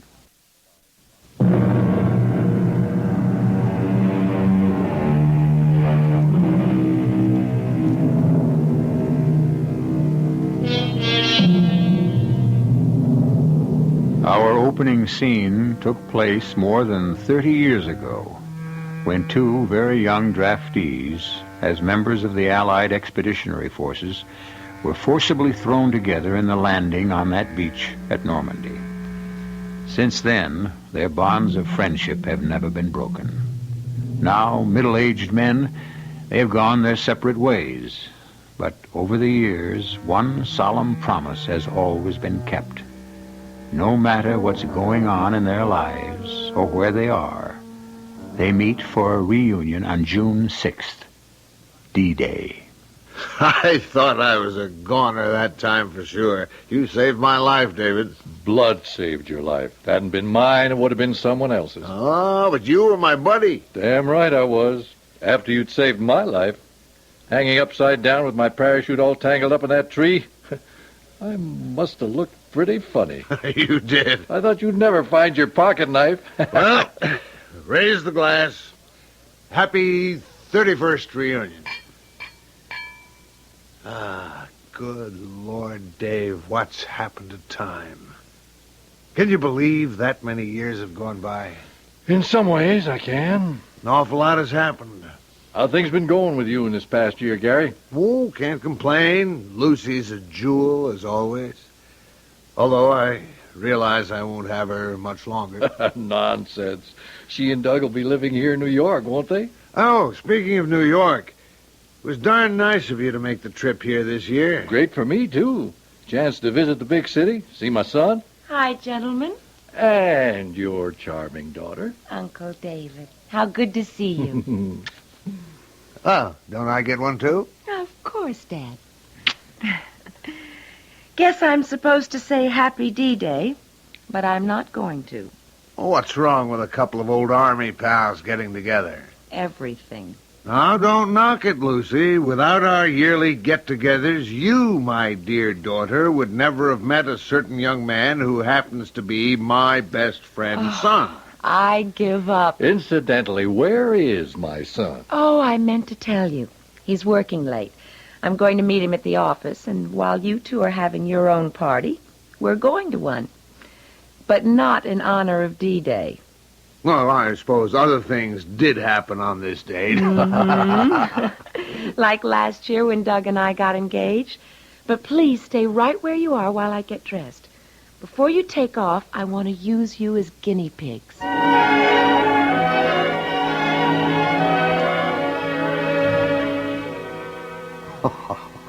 Lucy, what in the world are you doing in that weird get-up? Can you guess what I'm supposed to be? Well, the headgear and all those beads make you look like a gypsy. Right. And what do you think I have under this striped scarf? Well, if you're a gypsy, it must be a crystal ball. Right again. Voila! Why, that's no crystal ball. It's a computer. Also correct. The 21st century's answer to the all-seeing eye of past, present, and future. Yeah, I'll bet. No, really. It's fabulous. Doug's been working on this for a long time. Well, I know he works on computers, but why all the gypsy stuff?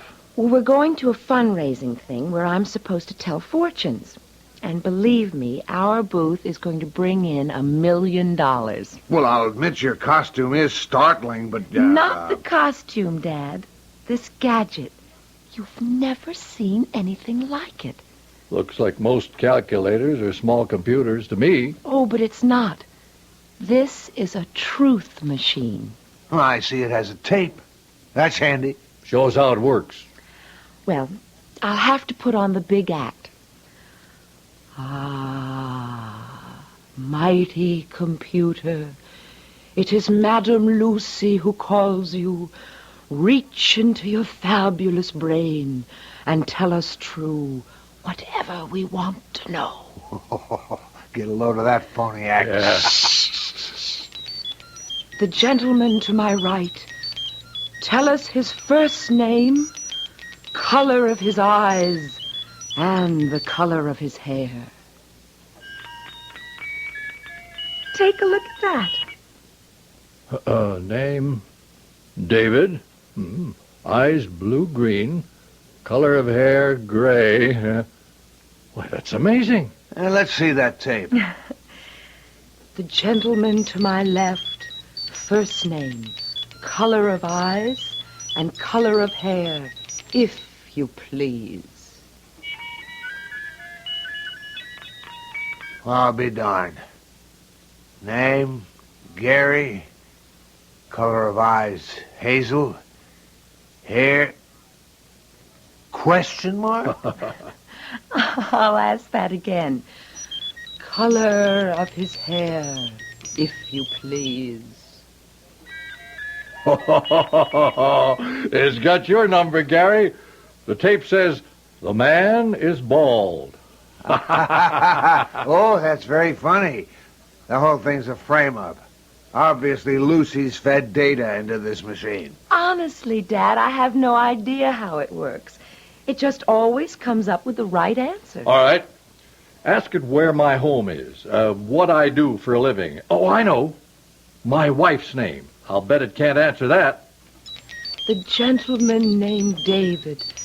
Tell us, O mighty one, what is his occupation? Where does he live? And what is the name of his wife? There you are. Mr. David is a bank president in Des Moines, Iowa. His wife's name is Jean. I'll be darned. It's quite a trick. Oh, I don't think there's any trick to it, Uncle David. This is different. It's your turn, Dad. Just try to stump it. Okay. Here's something that machine would never know. Ask it the license plate number of my car. What is the license plate number of my father's car? The tape says 892 NYX. Is that right, Gary? Yeah, of course it's right. Now I know this is a frame-up. You and Douglas got together and fetted answers to all the usual questions any fool would ask. It'll be great at your party if you know everybody there. It isn't like that, Dad. Truly it isn't. Why, this computer can actually predict. No, not predict, but actually tell what will happen in the future. Aha. All right, let's test its brain power on that score. Ask where our reunion will be held next year. Yeah, that's a good one. Mighty computer, where will Gary and David meet for their next D-Day reunion? Here, I'll tear off the tape. You read it, Dave. What does it say? It says there will be no reunion next year. Now I know it's a hoax. But I don't understand.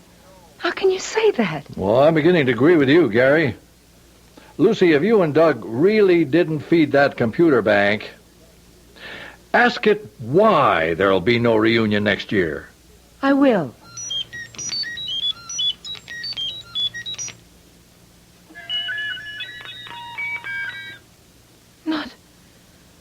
Not that. Well, what's the matter, Pat? Oh, it's come out all gibberish. The machine must have jammed or something. I'll have to ask Doug to unscramble it. Sounds mighty suspicious. I'll take that computer business up with my son tomorrow. Right now, can we drop you off in our cab? No, thanks. Doug won't be through for another hour. Oh, give me a big hug, both of you. I hope you have a wonderful evening.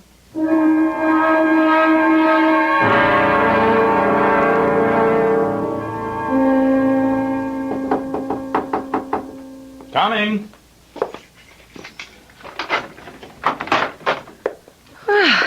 You certainly have a complicated lock on that door. Oh, just security measures. We close up tight at 5:30. How are you, love? Miserable. Oh, what's that? Come on in for a minute. I don't want to go through with any more of that computer thing tonight. Honey, wait a minute. What's wrong? First of all, open the bag and take out the computer. All right. I hate that black devil. What? You hate this revolutionary piece of equipment which may have the potential of changing the course of the whole world? I don't think anyone should look into the future. You can't change something that's destined to happen. Well, who's talking about predestination? You put those answers into that box, didn't you, Doug? I helped put it together, if that's what you mean, but this particular computer is brand new. It goes way beyond anything I've ever worked on. But you do know how it works. Well, not exactly, no. That's why we're so excited. The damn thing actually seems to have a mind of its own. Doug, you must stop experimenting with this monstrous thing. Never. Lucy, I simply don't understand what's gotten into you. Hey, we've always been honest with one another, haven't we? I always thought so, up till now. Well, what's so different about now? Oh, I don't pretend to know anything about computers, but I do know they can't think for themselves. No, not exactly. This computer was programmed to give certain answers, wasn't it? It was fed thousands of facts and figures by a team of researchers, but we have no control over the choices its mechanical mind will make. Don't you see how dangerous that is? No, I don't. Well, fortunately, our fathers both thought it was a hoax. Oh. Something happened when you used the computer today, didn't it? Didn't it? Oh, Doug. They wanted to know the answer to the question, where will they hold their reunion next year? Oh, those old soldiers. Wouldn't they just? Don't laugh, Doug. You ask it that question. Go ahead, ask it. Okay. Where will my dad and Lucy's dad hold their usual reunion next year? Go ahead, Doug. Read what it says. There will be no reunion next year. Huh. What do you know? Don't you see? They said it was a frame-up. They accused us of collusion to try and keep them from having a D-Day meeting. Did you do it, Doug? Lucy, I swear I had nothing to do with it. Oh, come on. There's nothing to get so upset about. Only there is. Because they asked one more question. And I got an answer which I refused to accept. All right. What was the question? You ask it. Go ahead. Ask the machine why there will be no reunion. Okay. And please, God, the answer won't be the same as it was the last time. All right. Let's see. Oh, no. The tape says, because one of them will be dead.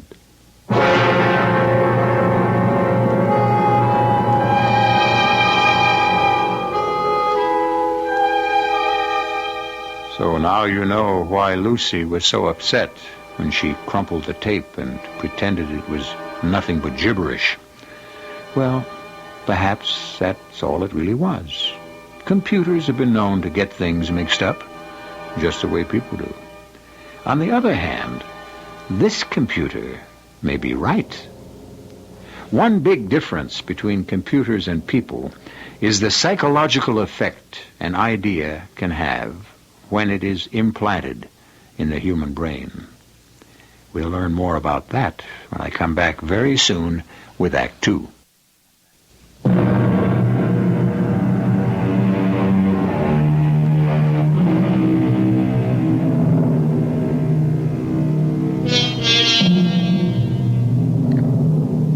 A computer can be a very useful tool if you're trying to balance the books or solve an abstract problem. And the idea of a computer which could figure out human problems seemed like an innovation to be highly desired.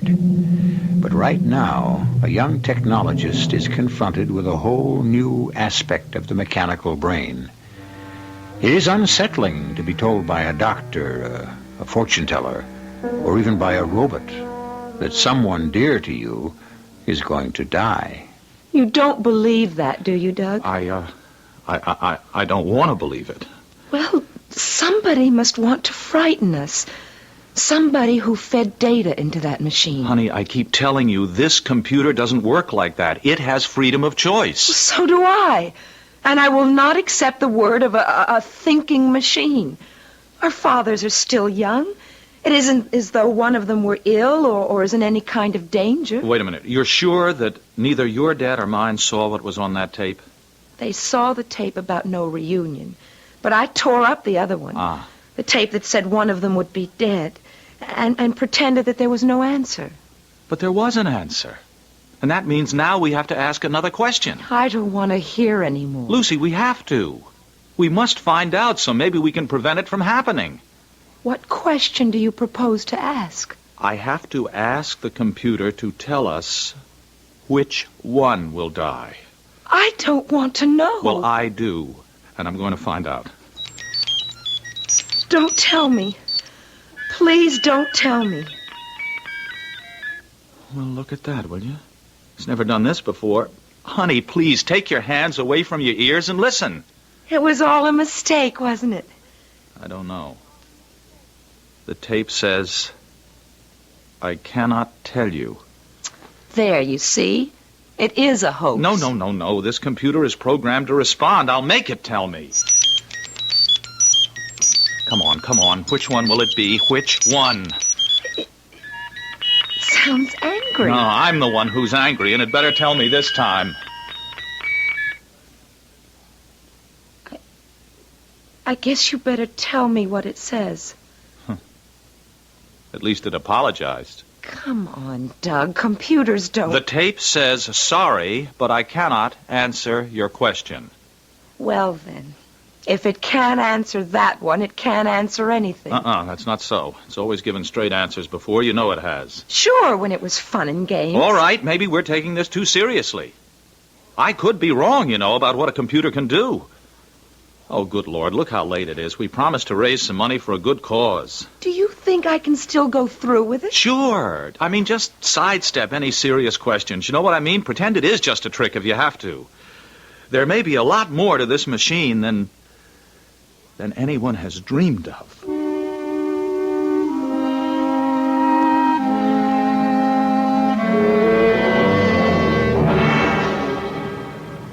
Taxi! Taxi! You did say we're going to that place where the food's so good. I hope it's still good. Haven't been there for years. Hey, cab! Get in, Gary. Thanks. Hey, where to? Hey, you know the restaurant, Monsieur Henri's? Sure, fancy French place, otherwise known as Mr. Henry's. Old times coming back. He reminded me of someone. Yeah, who? That little French nurse. One with the big brown eyes. Whatever made you think of her? Wait a minute. We're going in the wrong direction. He's taking us uptown. Can't prove it by me. I never know north from south in New York. Driver, where are you going? Well, you said Monsieur Henry's, didn't you?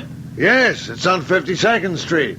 I never heard of it being there. The only one I know is on East 86th Street. Well, that's not where we want to go. Go back to 52nd between 5th and 6th. Well, you should have told me sooner, mister, but there's a two-way street coming up. Maybe I can still make the light. Watch out for that truck!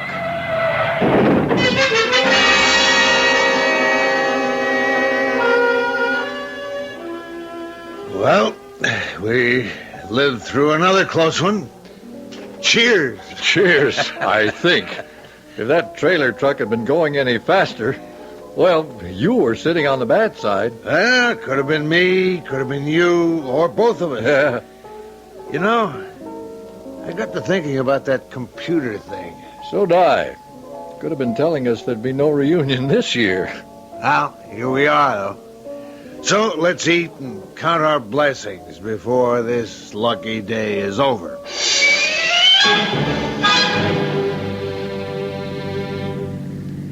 Madam Lucy, you were sensational. Not much thanks to your marvelous computer. When the tapes came out blank, I had to make up the answers. Well, you're a born fortune teller, that crazy computer. Almost as if it refused to operate because I'd insulted it. Okay, tomorrow, back to the drawing board. Hey, I have an idea. Let's pick up our dads. They've had enough time to hash over the old war stuff. All right, do you know where they are? Turn here. They used to go to that French restaurant. Oh, what's the name? I think it's in the next block. Oh. You mean up there where all that crowd is? Why, yes. That's where it used to be. Oh, honey, I don't want to get mixed up in all that mess. I mean, it looks like police cars and an ambulance. Oh, Doug. I have a terrible feeling. Drive up there. Well, honey, I can't. Look at it. The block is jammed. That's their restaurant. And something's happened. Now, Luce, baby, take it easy.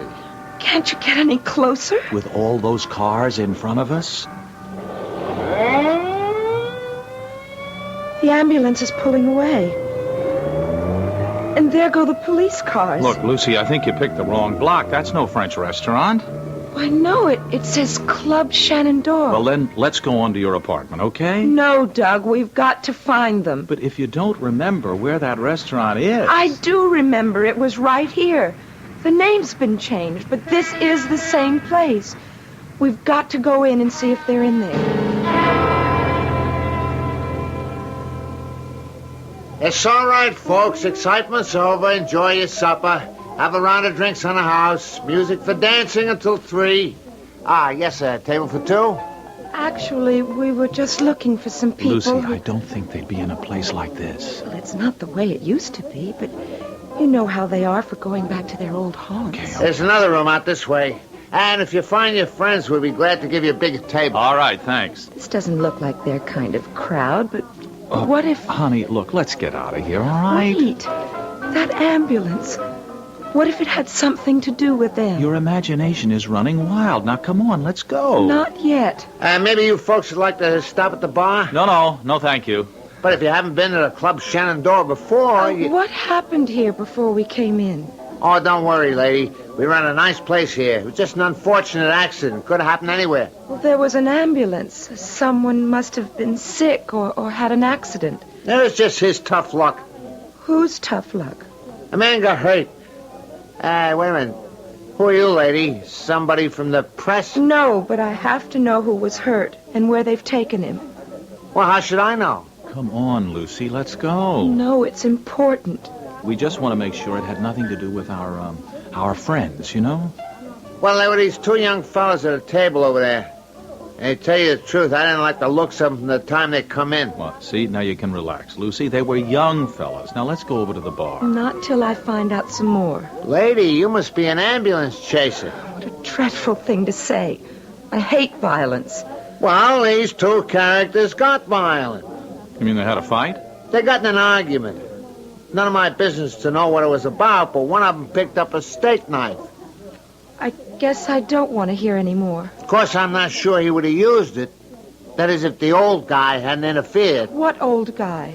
Well, maybe not old, but there were these two middle-aged men sitting at the next table. What did they look like? Oh, conservative-looking gentlemen. Nice, quiet customers. Go on. Well, Go on. You understand, I wasn't right there. I didn't see what actually took place. Not till somebody yelled, "They was stabbed." Well, it seems these two older guys got very upset when they saw the young man waving a knife. So one of them jumped up and tried to stop him. Oh, no. Maybe it was a brave thing to do, but to my mind, it was pretty stupid. Well, wouldn't you have tried to stop him if you'd been standing there? No, I wouldn't have tried to knock the knife out of his hand the way that man did. Oh. But which one got hurt? And the young fella just sort of automatically slashed out at the older guy. Was he No, he wasn't dead when they took him away, if that's what you want to know. Where have they taken him? Well, to a hospital, of course. Oh, I wouldn't know which one. And the other man, I mean, the one who was with him, where's he? The other older fellow went out with his friend. Oh. And the two young punks were hauled off by the police. Well, you must have the names of these people. Look, if you're not the police or the press, get off my back. You can read all about it tomorrow morning. Please, we just want to know for sure. Lady, I only work here. The proprietor's gone with the police to make a report. I tell you, I never saw any of these guys before. None of them were regulars. This man who was slashed, surely you know what he looked like. Sort of heavy set and bald. My father.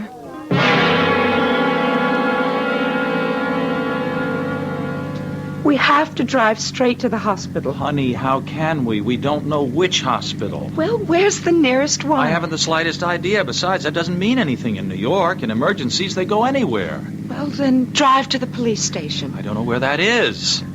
Find it and hurry. Lucy, please. You've gone off the deep end. Well, how would you feel if it was your father? Oh, what an idiot thing to say. They're both so close to me, I'd be undone if anything happened to either one of them. But something has happened, Doug. I know it. Oh, honey, you've jumped to a big and frightening conclusion without any proof. Two men, one of them bald? Yes, there could be thousands out on the town. Where are you going? Oh, there's nothing we can do except get to a telephone and wait.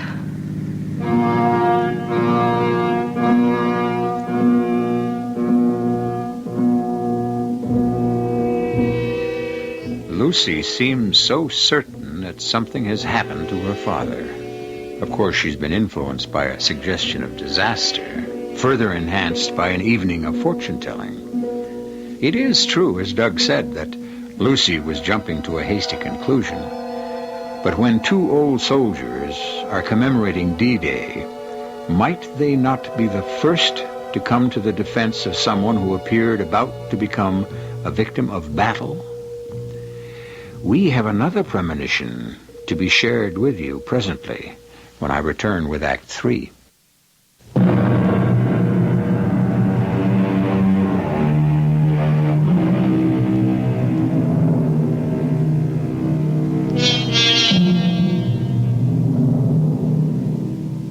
Many a mathematician has taken delight in relating our actions to the movements of pawns in a game of chess. The game we are playing might be compared to the thoughts of a wakeful chess player who, after spending an evening at the board, is tossing and turning as he replays the moves to himself and speculates, what if I had done this? Or what if I'd moved in that direction?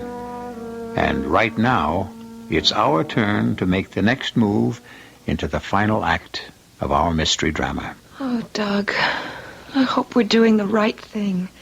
I can't bear to think... Give me your key, will you?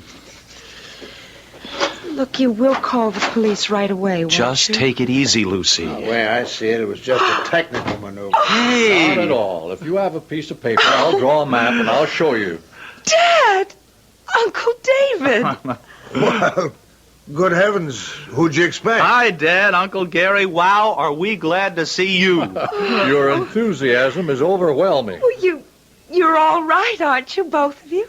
Well, of course we're all right. But how did you know about our accident? Accident? I'd call it more than that. The knife. Oh, Dad, why did you do it? What knife? Why did I do what? Well, the man in the restaurant said that you... What's the matter with you two kids? They told us at the Club Shenandoah. Club Shenandoah? Well, where's that? But Gary, that's the place we didn't go to. Oh, the terrible-looking spot that used to be Monsieur Henry's. Yes. Yes, weren't you there? That honky-tonk? We took one look and then found a nice quiet spot over on Madison Avenue. But, Dad, Uncle Gary did say something about an accident. Oh, a minor skirmish in a taxicab. You weren't hurt. Well, I had a bloody nose. And I got a crick in my neck. But what's that to a couple of old war horses? Now, come on, you long-faced characters. This is an evening for celebration. It certainly is.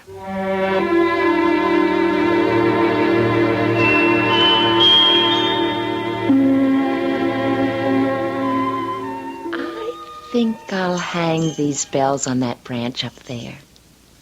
Oh, I do love Christmas. And, Doug, when we have our own house... Ah, that's exactly what I was thinking, Lucy. And when is that going to be? Soon. But I had to be with Dad these past months with Mother gone, especially at Christmas. I know. You could have gone home. It was nice of you to stay. Pop appreciates it. I wouldn't want to be anywhere except with you. Oh, let's set a date, Doug. Now you're talking.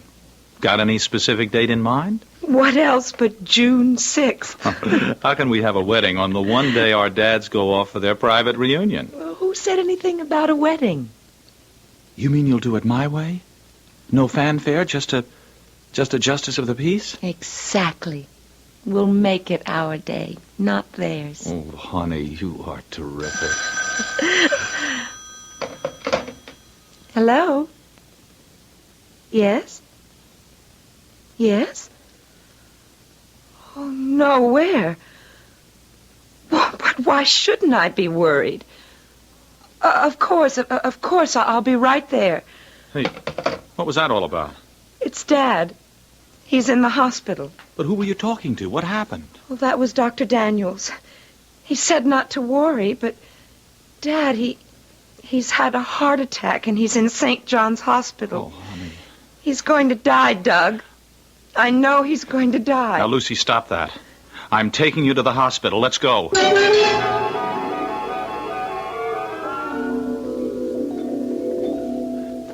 Promise you will sound cheerful, Lucy. You heard Dr. Daniels. I can't get it out of my mind. Now, forget your premonitions. Dr. Daniels said your dad is in better shape than either one of us, and that if he takes it easy, he can live to be 100. Okay. Dad? Well, come in, sweetie. I'm sorry to pull a stupid stunt like this on Christmas Eve. How are you, sir? I'm fine. Oh, Dad, how can you say that? Well, I guess I've just been working too hard. Doc says after a few days' rest, I'll be back in top form. I'm going to stay here with you. Nonsense. From the looks of the nurses around here, I'm going to have a ball. Uncle Gary, I'm going to call my folks for Christmas. Shall I tell Dad that you're in the hospital? You tell him just one thing, my boy. that I'll see him on D-Day.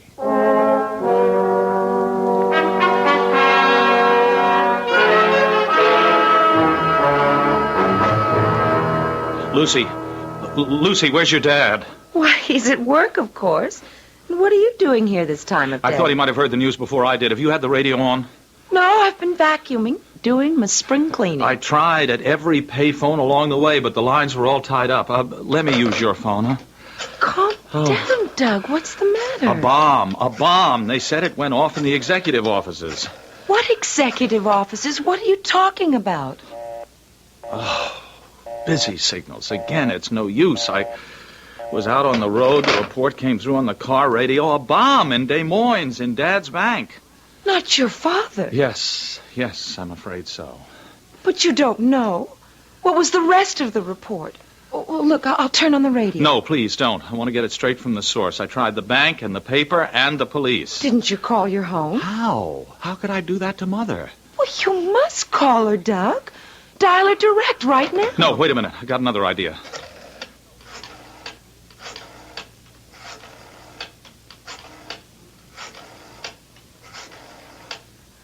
Hello? Dad? Well, yes, on the car radio. I was out of the office. I've been trying desperately to reach you. Are you all right? Oh, thank God. Well, yes, as long as you're okay, that's all that matters. Give him all my love. Lucy sends love. Right. Okay, Dad, goodbye. Whew. Boy. You see? You should have taken the advice you gave me. Don't jump to conclusions. Well, I know, but this was such a near thing, honey. He has a cold. Mom made him stay home today. He'd been trying to reach me to tell us not to worry. And he said to tell your dad he'd see him on D-Day.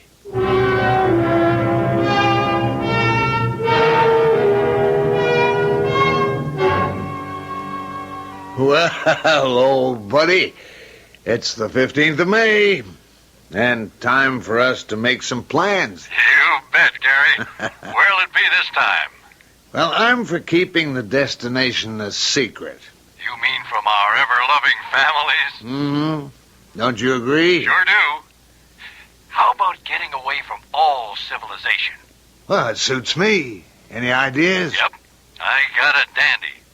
What about up at the lake? That Wisconsin fishing lodge where we went one summer. Hey, that's beautiful. But it's pretty inaccessible without a private plane. We'll get one. You still flaunting that pilot's license? You better believe. If you'll come more than halfway, we can rent a plane in Chicago. That's great. We better meet on the 5th, if you can get away. Nothing's going to stop me. I'll see you at the airport in Chicago about 10 o'clock that morning.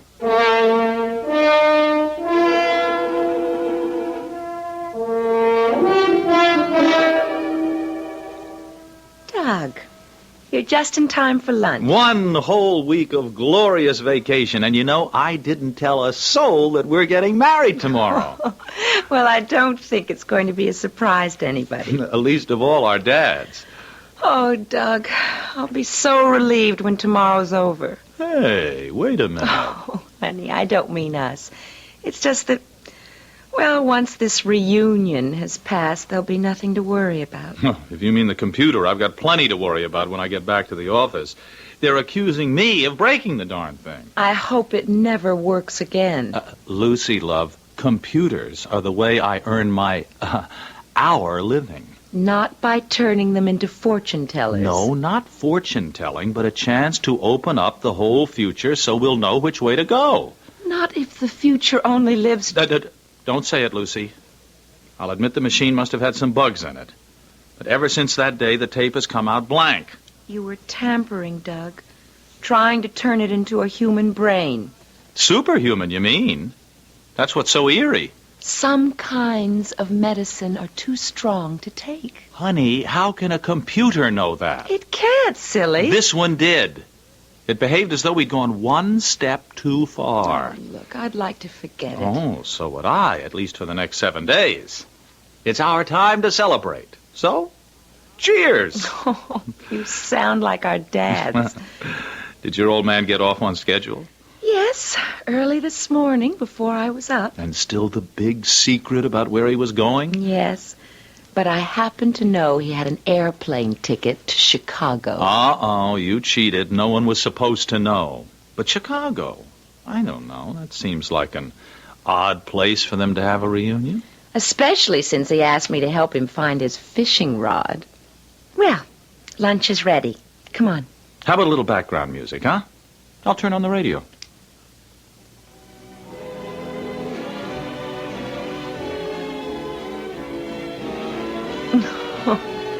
Why is it that you can always get a station with music, while all I ever get is... We bring you a special news bulletin. Uh-oh. Shall I try again? No, leave it on. Let's eat. A report has just come in of the crash of a private plane in an Illinois wheat field. Details are not available at the moment, except that a farmer allegedly saw a small green plane flying low. Later heard an explosion. And now a fire is spreading rapidly over a section of his property, out of control. Hey, this is good, Lucy.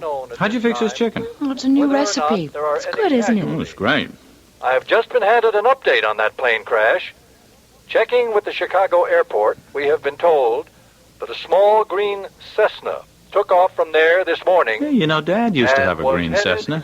Oh, but he hasn't had an airplane in years. Well, I know, but he's still Lucy, this report is coming from Chicago. Oh, it couldn't. And here is still a further report on the tragedy. We do not know the names of the victims, but it has been established that the plane had 2 occupants. The pilot, who was known to airport officials as the flying banker from Des Moines, and a male passenger. Oh, Lucy. Repeat. Oh, the pilot, who was known to airport They were officials going to as that, the flying banker that from lake Des Moines, in Wisconsin. and a male passenger. We will bring you further developments as received by the newsroom. It is assumed that both men have perished. Dear God. Oh, no, this time it really happened. There can't possibly be any doubt. And absolutely no way that we can help them. That damn computer. It knew. It knew, you see. It knew there would be no reunion. But I'm glad it was wrong. Now will you believe that computers don't know everything? It was right, Lucy. It said... It said one of them would die. But both of them? It's better this way. Better? Well, they were closer than brothers. And after all they went through together over the years. Yes. Yes, I suppose if they'd had their choice, it's what they would have wanted. We interrupt again to bring you further information on that plane crash in Illinois. Names will not be released until after the next of kin have been notified.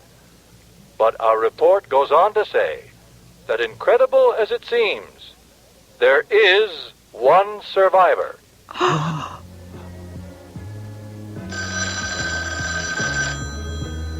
Doug!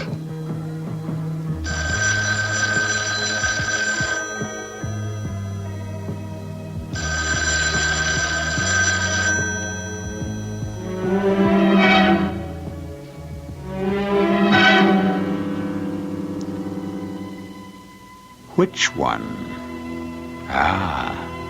But that is not our story.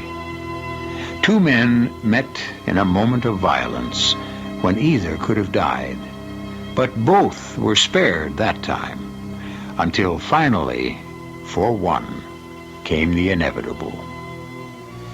Why is an accident fatal to this person while that one is spared? Some say predestination.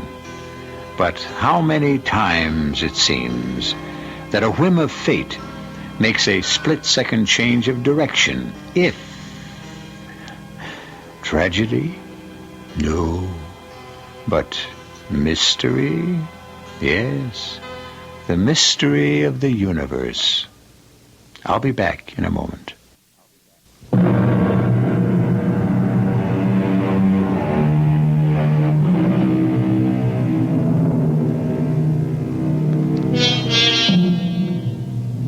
Some predictions turn out to be true, but it has never been proved that this is anything but happenstance.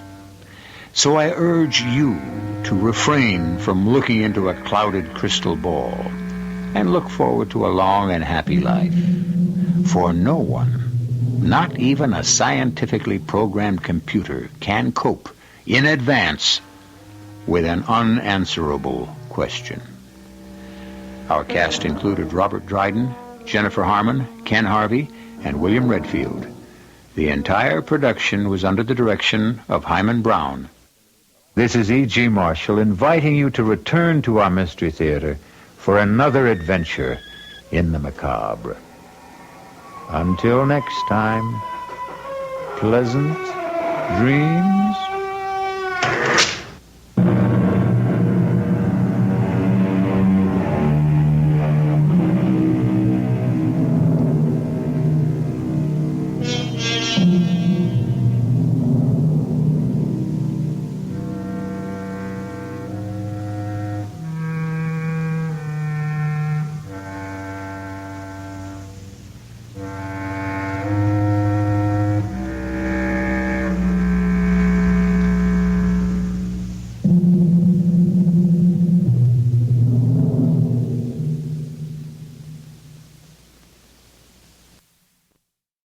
Mystery Theater.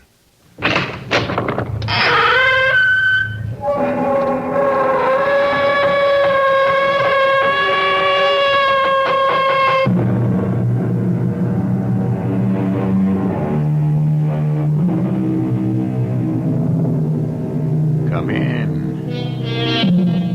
Welcome. I'm E.G. Marshall, inviting you to join my class in mental calisthenics, where we exercise the most mysterious muscle in the human body, the imagination. Enough, said the poet, is as good as a feast. Aha, but what is enough? Mr. Webster tells us it means sufficient. But what does sufficient mean? That's right. It means enough. So we go round and round. And because it's so hard to agree on what constitutes enough of anything, we find that we have more than enough of murder. How did you kill those men? Magic. Magic. Okay, I can wait for you to tell the truth. I wrote them each a letter. And the letters killed them. They read the letters, and it killed them dead. That's impossible. Why do you say it's impossible? Because words on paper alone can't kill anybody. That isn't so, Sergeant. Didn't you ever hear the saying, the pen is mightier than the sword?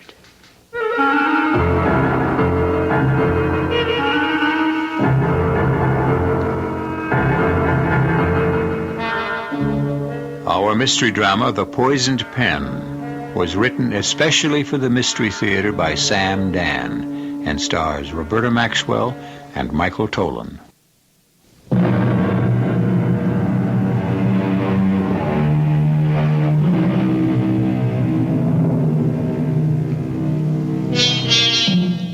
Every year, New York is inundated by a bright wave of eager, anxious, would-be stars. Girls so young, so fresh, so beautiful, they can break your heart. They come here to sing, to dance, to act. In short, to make it big in the big time. And like the waves that roll up on the beaches, they soon recede and disappear and are gone without a trace. Are they good enough? There's that word enough again. In most cases, the answer is no. But it doesn't matter. So great a multitude clamors for a place in the spotlight, and yet there is only room for so tiny a handful.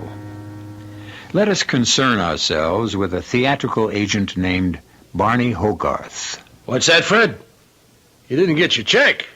It's impossible. I put it in the mail last night. Don't yell at me. Your argument's with the U.S. government. Freddie, pal, I swear to you, it's in the mail and it ain't gonna bounce. Hey, Proudfoot, come in here. You sent for me, Mr. Hogarth? Oh, how many times do I have to tell you? When Fred Sinclair calls, I'm out. Now, please, Mr. Hogarth, you're shouting at me again, and it makes me so nervous. I really become ill. Is there any mail? I can't do my work. Did the mail come? Mail? Oh, well, now, let me get my thoughts together. What's that in your hand? And, this. Oh, yes, it's the mail. That one letter? It must be some actor looking for work. What do they want from me, these people? Go on, read it. Well, what are you standing for like a dummy? Now, I can only do one thing at a time, Mr. Hogarth. I came in here to ask you something. Yeah? Well, I haven't been paid in a month. We'll talk about it after lunch. Now, Mr. Hogarth, you give me a hard time and we won't talk about it at all. Oh, read me the letter, huh? Yes, sir. Don't these actresses know letters don't mean a thing? No, dear Mr. Hogarth, 6 months ago, a young lady approached a gentleman on the street. She was starving. She was desperate. She needed money for her lodging. She said to the gentleman, Sir, I will do anything for $50. What is this, a gag? But this gentleman looked at her with deep compassion, and he said, Poor child, take the money and bless you. It's a crazy world. I, that girl, have come into a considerable inheritance. I'm wealthy. I wish to prove the biblical adage, cast your bread upon the waters. I wish to reward your generosity 1,000-fold. I have tried to find you. I believe you to be a Mr. Barney Hogarth. Hey, tear that thing up. Now, if you are the man, please tell me so, and I will send you a check for $50,000. I enclose a stamped, self-addressed envelope for your convenience, signed, Forever in your debt. And, that's what it says. That's what it says, huh? Yes, sir, Mr. Hogarth. And, what's the address on the envelope where I'm supposed to answer? Well, it's just a post office box number. Mr. Hogarth, is it true? Is what true? The letter. Well, what do you think? Sure, it's true. Oh, Mr. Hogarth, I knew it. I knew that beneath your very tough exterior, you had a heart of gold. I can remember like it was yesterday. This little chick comes up to me. Wait, where's a piece of paper? Let me write this down. Dear little girl, yes, I am that Barney Hogarth. Sign Barney Hogarth. Now here, put that in the envelope. Yeah, I heard her proposition. And would you believe it? I began to cry. Poor kid. I gave her the $50. I would have given her more, but I didn't have it, so go figure. No, Mr. Hogarth, you are a saint. Oh, seal it and send it. And remember, my boy, why we are put here in this world to begin with. Yes, sir. We are placed here to do good to one another. Yes, sir. I'll remember that. And if I cannot help an unfortunate brother or a starving sister, of what use could I possibly... Mr. Hogarth. Don't interrupt me. Mr. Hogarth. Oh. What's the matter? What's the matter with you? I don't know. What? I can't breathe. It's hot in here. What's the matter? The room. It's What, are you sick or something? I'm so dizzy. The room is dancing. I can't breathe. Mr. Hogarth, help me. Proudfoot. Oh. Proudfoot. Come on, kid. Proudfoot.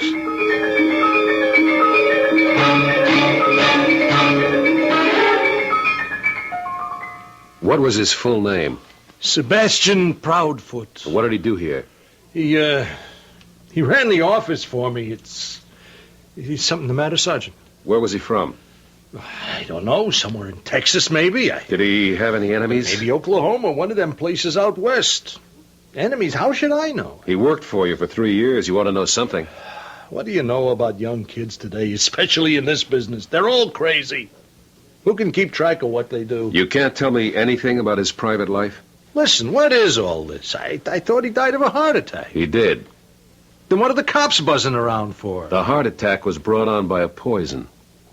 He was murdered. But you're kidding. I mean, who'd want to murder him? Had he been acting strangely?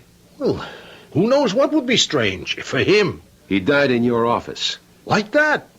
out of a clear blue sky for no reason. Okay. That's all for now. He was a very nice boy. Why should anybody want to kill him? I wish to reward your generosity 1,000-fold.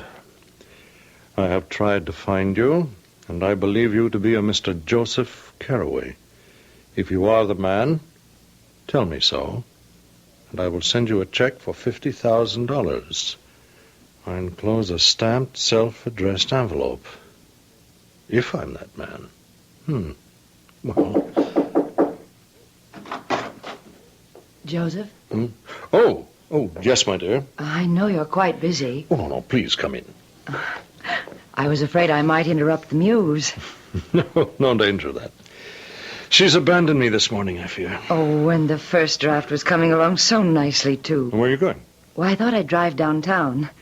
Is there anything you'd like me to pick up? No, I don't think so, my dear. Oh, I could mail the letter for you. Letter? The one you just sealed. Oh, this letter. And does it need a stamp? No. It's all ready for posting. And thank you, my dear. It's addressed to a box number. No, it's just an inquiry, my darling. A literary inquiry. That's... Well, I shall return in time for tea. And you must promise not to work too hard. I promise. There's no great rush. You still have 3 months to finish the first draft. Yes, I suppose I... Joseph, I don't like your color. You're so pale. It seems to be so hot in here. Hot? Why, the room is freezing.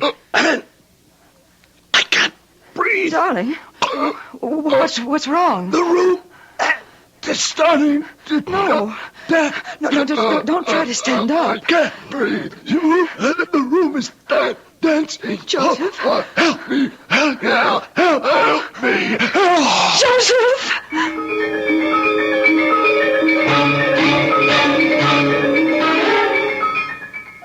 I believe you to be a Mr. Frank Clancy. If you are the man, tell me so, and I will send you a check for $50,000. I enclose a self-addressed stamped envelope. Honey, you're on.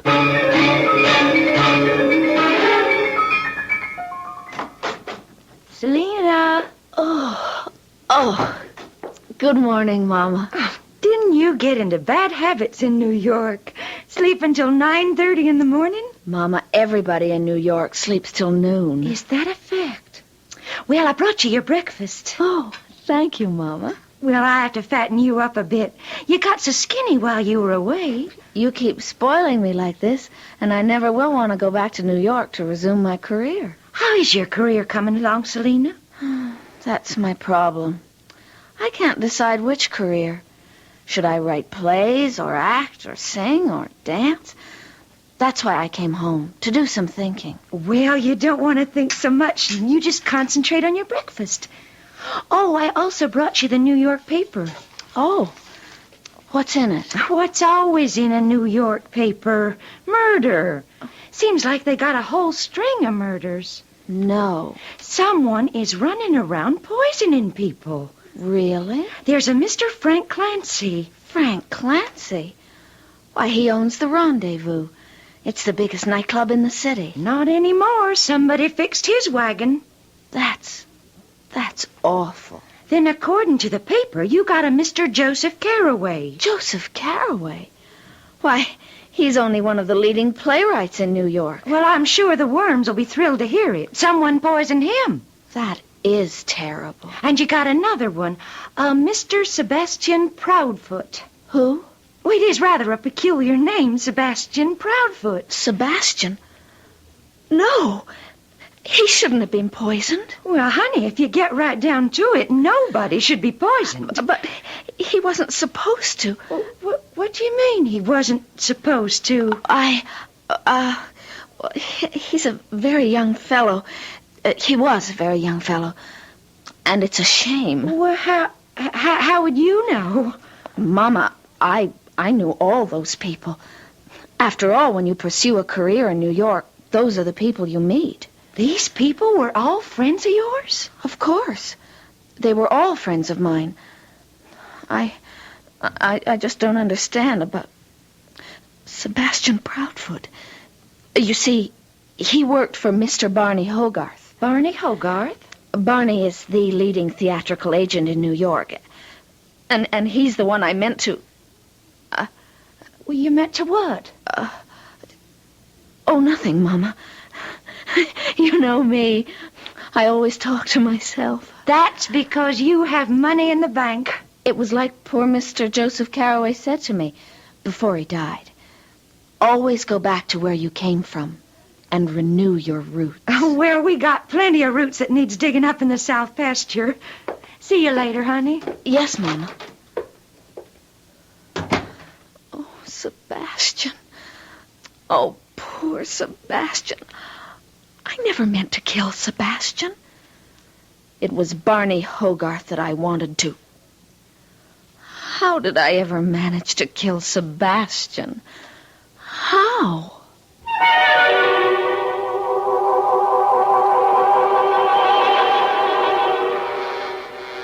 That's an interesting enough question to leave you with for now.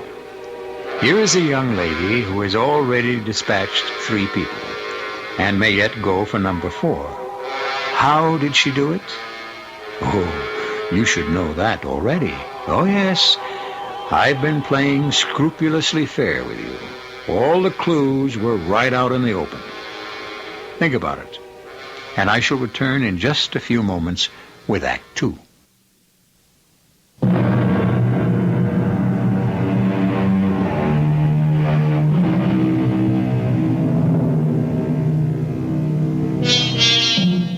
Her name is Selina. She's one of those honey blondes with bright blue eyes. There's laughter in her face and innocence in her smile. She's delightfully naive and refreshingly sincere.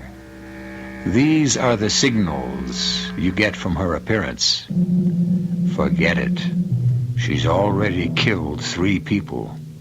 But so far, she's the only one who knows that. I'm very sorry to disturb you, Mrs. Carroway. Oh, please, Sergeant. Ask me the necessary questions. First, did your husband know a Sebastian Proudfoot? Oh, I don't think so. He worked for an agent, Barney Hogarth. No, that name isn't familiar either. How about Frank Clancy? No. What does all this have to do with... Your husband and these 2 other men were killed by a poison called curare. It's a unique form of curare in that it can kill by ingestion. It's rare. They don't know much about it. It paralyzes all the motor functions. I'm sorry I had to tell you that. Oh, it's all right. Who had a motive for killing your husband, Mrs. Carroway? In these things, don't you usually suspect the wife, Sergeant Garvey? Yes. Except in this case, you'd also have to have killed 2 other people. How could Joseph have been killed? We don't know much about that poison. We don't know how it was administered or how long it needs to act. One moment he was active, busy, filled with life. And suddenly he couldn't breathe. The room began to dance, and he was dead. What was he doing? Nothing. He just finished writing a letter, and I offered to mail it for him. And he just died. Enemies. Had he ever harmed anyone? Harmed? What I'm asking, Mrs. Carroway, is anyone poorer because of him, unhappy because of him? Oh, I don't think... Mrs. Carroway, did he ever hurt anyone? No. I can say in all sincerity, he never hurt anyone.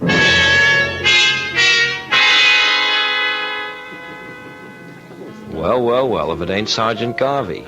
Have one on the house. Only if it's lemonade. What are you doing, celebrating?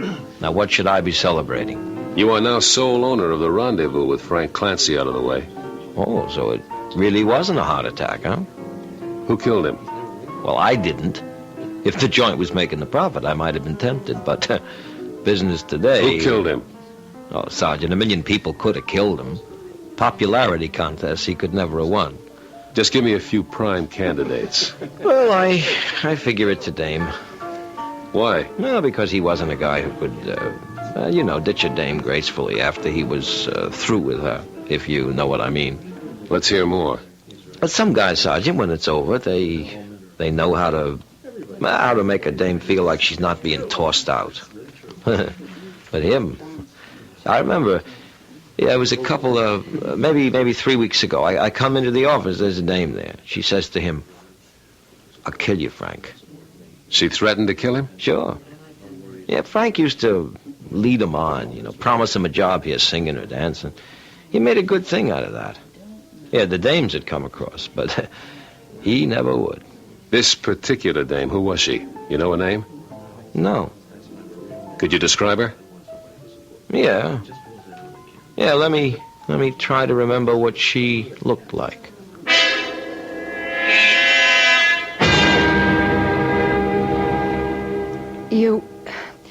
You're completely off base, Sergeant.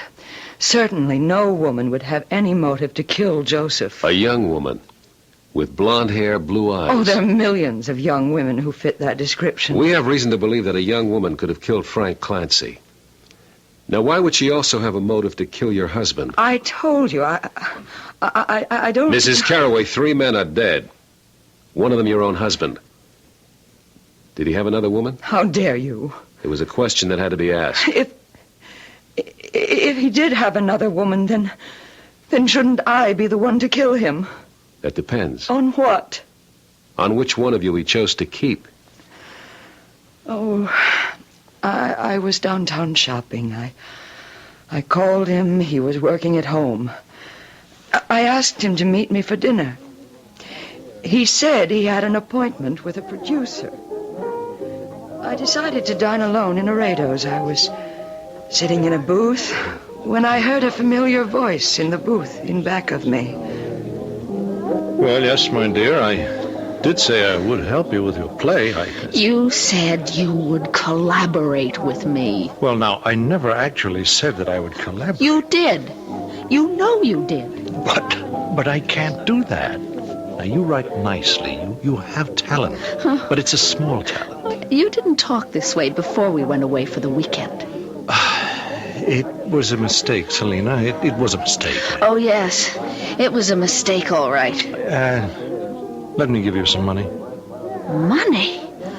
If I wanted to sell myself, Well, to be brutally frank, my dear, you were willing to sell yourself for influence, for connections, for a career. Well, good for you.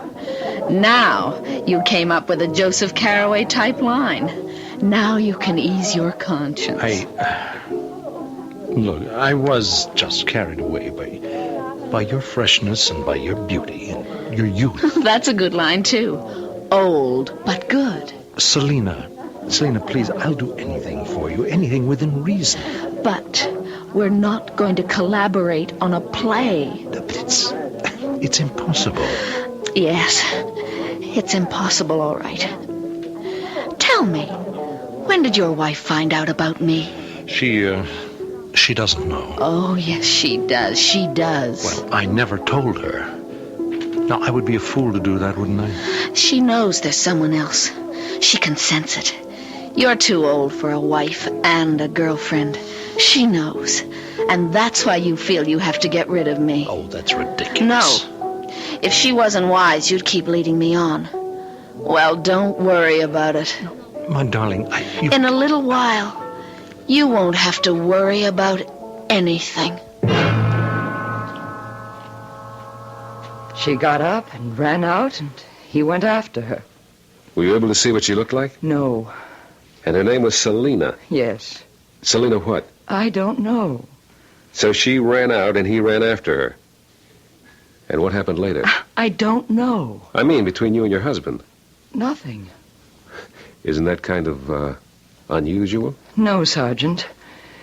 Many people just accept it. Many people simply cannot make an issue of it.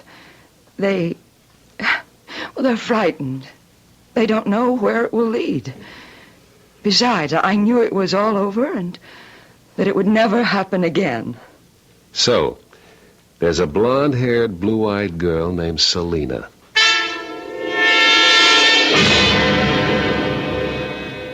Sergeant, I told you before, in a diplomatic way, he didn't go out with girls. Does the name Selina mean anything to you? Selina? Blonde hair, blue eyes. Yeah. There was a dame, Selena. Then he did go out with her. No. He didn't go out with her. The fact is, I did. You? Well, I didn't go out with her exactly, if you know what I mean. I saw her a couple of times, and, Yes? Well, I got rid of her. Why? Why? Well, that's personal, isn't it? We're dealing here with what could very well be first-degree murder. Withhold any facts or evidence, and you're an accessory. Would you like any part of that? No, I'm only too happy to cooperate with the law. It's the duty of every citizen. After all, our government is only as strong About as this girl, Selena. Well, you know how they come in here looking for an agent, and she was different. I mean, she was the same, but she was so fresh, right off the farm, and you know the type. And? Well, I said somebody's gonna pluck this little blossom sooner or later, so why not you, Barney Hogarth? And you did.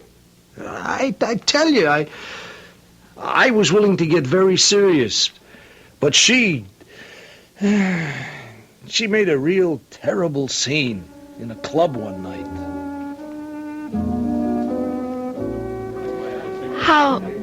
How's the part coming, Barney? The part? Oh, great. Listen, honey, where are you living now?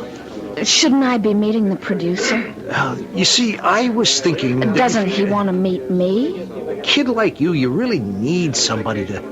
You need somebody to watch over you. This can be an awful town for innocent young girls. If I'm going to play the lead in his new show, I would think... Selena, honey, you just leave all the thinking to me. Now, ain't I your agent? The only reason I bring this up is...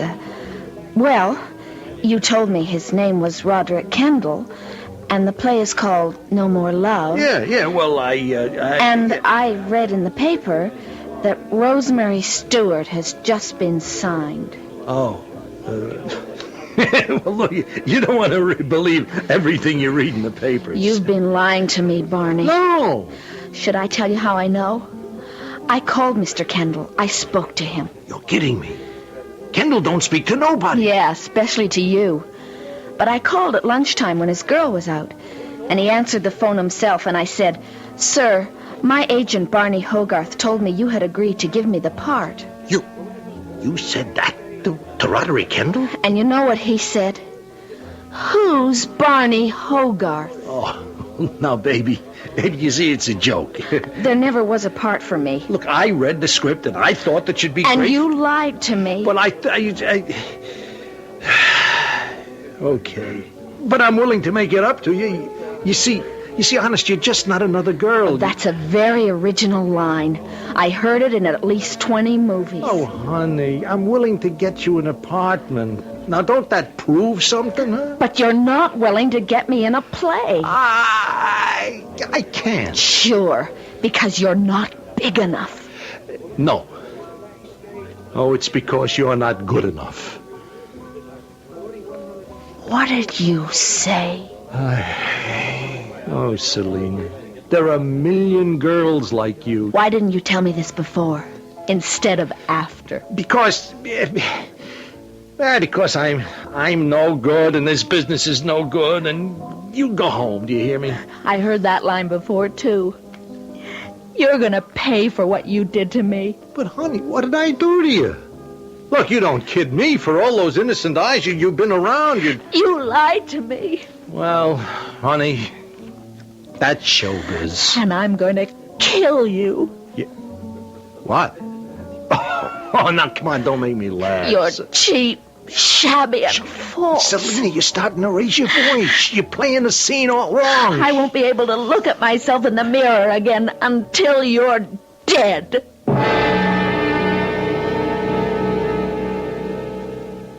She said she'd kill you. That's what she said, Sergeant. And she sure was mad enough. But if she was angry enough to kill you, why did she kill Sebastian?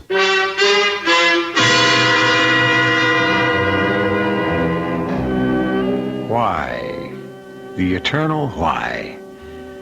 Once again, you should know why. All the evidence is already in. Every vital clue that Detective Sergeant Garvey is about to discover is a fact you know already. Well, while all of these trips are free, it's more fun to work your passage. See you in just a few moments when we all embark again for the third act.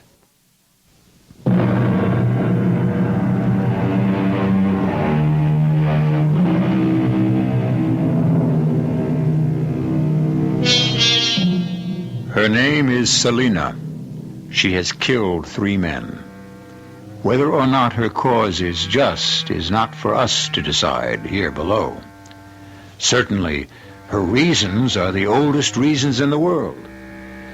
You know what they say about women scorned, women spurned, women betrayed? Believe it. Believe everything you hear. You're aware of what happened to several men who didn't. That's right, Sergeant. If she was mad at me, why did she kill Sebastian? You took her for a ride, Mr. Hogarth. No, you gotta believe me. I was really crazy about And Frank it. Clancy took her for a ride. And so did Joseph Carraway. But Sebastian... Hey, I remember now. She even liked him. They'd sit around and chew the fat in the office like I gotta say this, like they were sisters. Well, at least we now know her full name. Selina what? Hey, I don't remember. What do you mean you don't remember? Well, she come into the office the very first time. She says, I want to be an actress. And I says, what's your name, honey? She says, Selina, and I can't remember. Don't you have it written down? Yeah, well, you see, it was a long jawbreaker of a name. I think it sounded Dutch or Polish or, So I said, no, that can't be your name. We'll call you... And you see that calendar on the wall? The Jenkins photographers? Selina Jenkins. But her real name? Jenkins kind of fitted her, nice country girl sound. Where was she from? Well, it had to be a small town. Where? I never asked her. She said something about Pennsylvania or Ohio, maybe Indiana. Try to think. What's the difference? Once you cross the Hudson River, it all looks like Bridgeport anyhow. So, we have no way of knowing her real name or where she comes from. Now, look, I have to ask you to recall every circumstance surrounding the death of Sebastian, every detail. Mm-hmm. You called him into your office. Yeah, Why? Yeah, it had to do with not letting certain calls go through, and and he'd also brought in the mail, yeah. So, he placed the mail on your desk, and then turned to leave? No. It was only one letter. He read it to me. And then he died? Yeah, just about. Now, the letter needed an answer, so I wrote it, and this is kind of personal. I give it to him to mail, and then, as he's gone out, it happened. Just like that.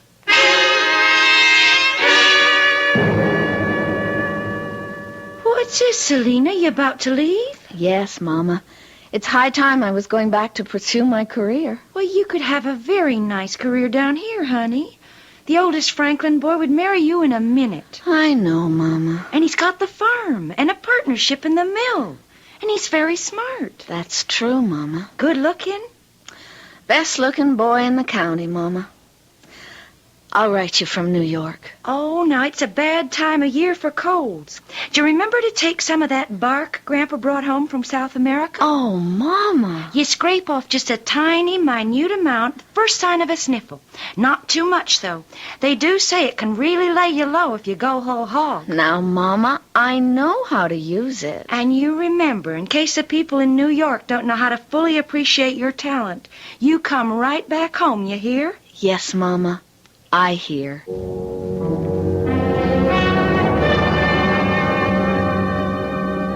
I'm sorry to bother you again, Mrs. Carraway.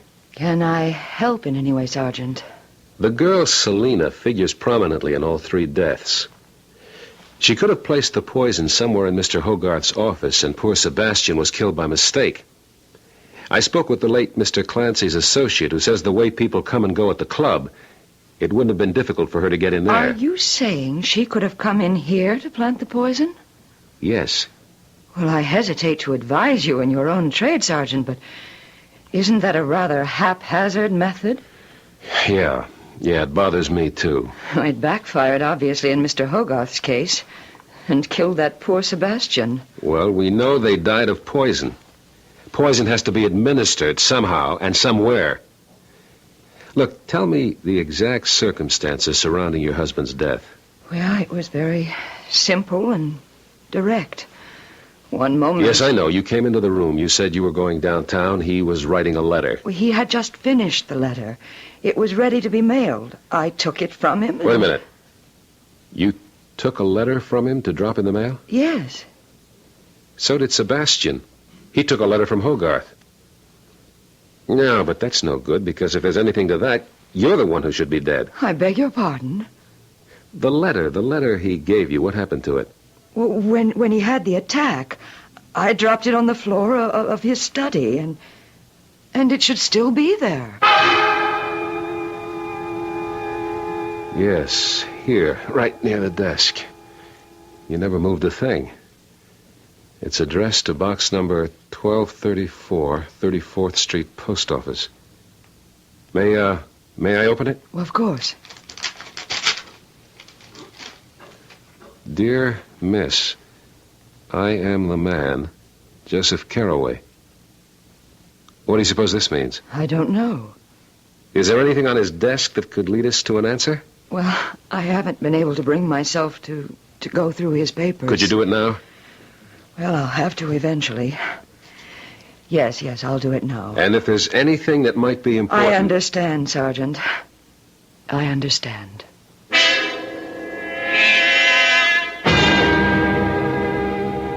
Well, yeah, I remember.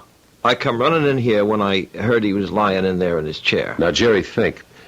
Was there a letter that was ready to be mailed? A letter. Oh, yeah, I remember that. Yet Frank Clancy was not a guy who wrote letters. His motto was, never put it in writing. A letter ready to be mailed? Yeah, I remember. All sealed with a stamp. I even remember it was addressed to a box number. What happened to the letter? What happened to the letter? I don't know. I guess it's still on his desk. You found me. I'm that same Frank Clancy.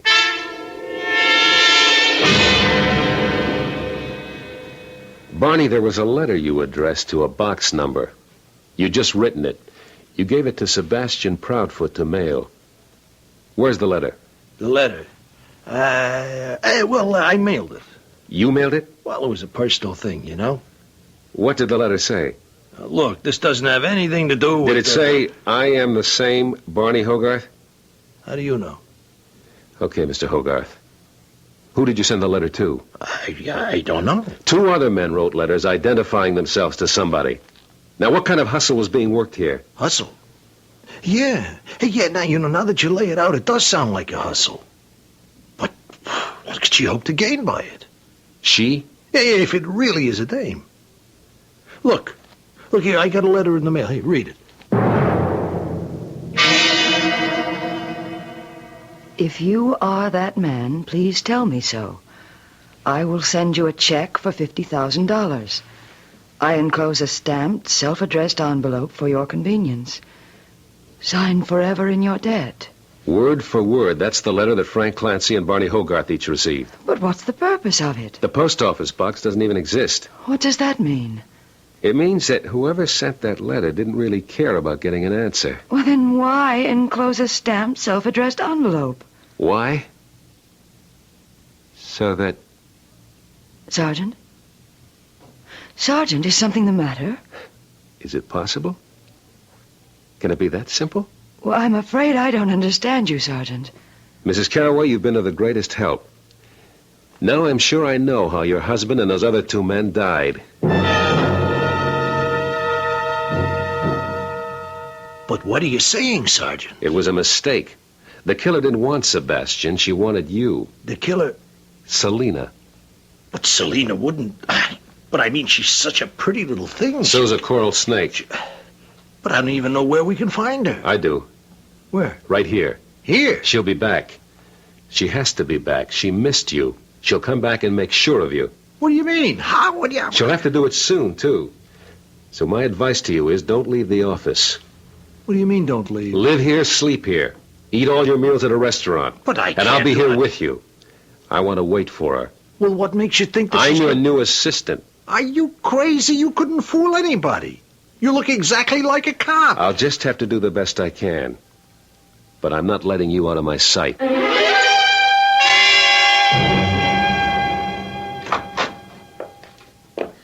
Hello. Well, hello. Is Mr. Hogarth in? That depends. Who wants to see him? Selina Jenkins. Selina. Won't you sit down, Miss Jenkins? Thank you.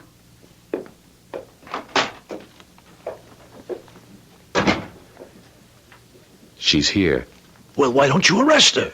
I have no evidence. But she wrote all those letters, didn't she? We can't prove any of it. But she threatened me. She threatened the other two also. Threats alone are not proof. But what are we gonna do? We have to catch her in the act. But what? That's how the law works. You can't arrest someone before they commit a crime. But she's already committed 3 murders. We can't prove those yet. We hope to prove yours. Mine? The coffee pot's out near my desk. Now I'm going back out there. You mean she's alone out there? Don't worry. But suppose she has a gun. Did you ever think of that? She doesn't use guns. She's got this poison thing down pat. It works. Now, I came in here to give her a chance to doctor the coffee. Oh, I hope you know what you're doing. If you knew what you were doing originally, I wouldn't have to be here in the first place. Mr. Hogarth is tied up just now, but he asked you to wait. He's angry with me, I know. I behaved foolishly. But I'm truly sorry now. I know I'd forgive you. You're such a flatterer. Oh, excuse me. Yes, Mr. Hogarth. Oh, you want those Allied contracts? I'll bring them right in. Oh, well, it's always one thing after another. I better bring him a cup of coffee, too. Yes, he certainly loves coffee. He said for you to wait. He wouldn't be long.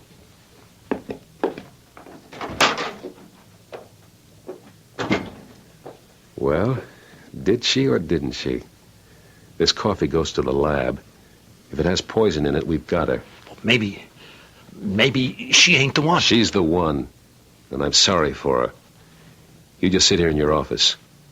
I'll bring the coffee out again. He didn't want the coffee. Oh, that's unusual for him. He drinks it all day. Well, no sense letting coffee go to waste. Would you like a cup? No, thank you. Well, I might as well drink it myself. Oh, What is it? I think I got something in my eye. Here, look and see. Oh. Oh, I'm sorry. I'm so clumsy. That's all right. There's still a little bit left in the cup, and here, what's spilled on the blotter can still be analyzed in the lab. In the lab? And you're sure to have some of that poison left in your purse. Well, what do you say? I'm sorry about Sebastian. Yeah. You figured out a very smart way for them to take poison.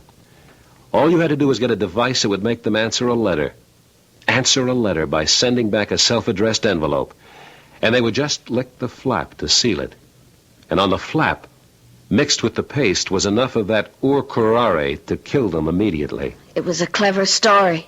It even took in Mr. Carraway. But the way it worked out, poor Sebastian sealed Mr. Hogarth's envelope. I'm willing to be punished for that one. I'm sorry. I have to place you under arrest. The others deserved it. Well, I suppose it'll give me time to reflect on my career.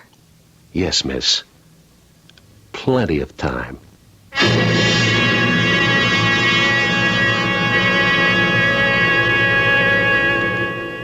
Not as much as you might imagine. There were women on that jury, and her story must have touched a universal chord of sisterhood. Anyway, she'll come out still relatively young and still beautiful. So if she should ask you to help further her career, be discreet and be here, for I shall be back shortly.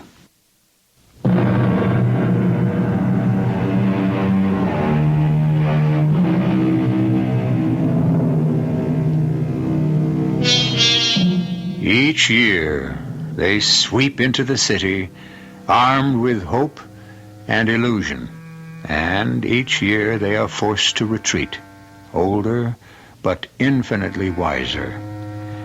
The race for glory is to the swiftest of the swift. And if a little learning can be a dangerous thing, then just a little talent can be, and often is, a disaster. Our cast included Roberta Maxwell, Catherine Byers, Michael Tolan, Earl Hammond, and Richard Seff. The entire production was under the direction of Hyman Brown. This is E.G. Marshall inviting you to return to our Mystery Theater for another adventure in the macabre. Until next time, pleasant dreams.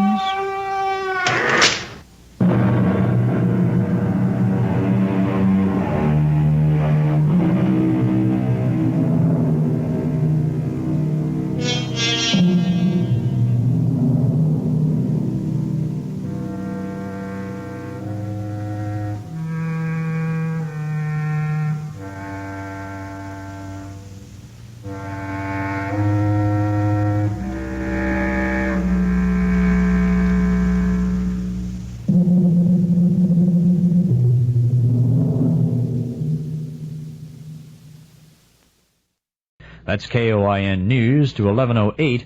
I'm Bill Garrity. The CBS Radio Mystery Theater presents...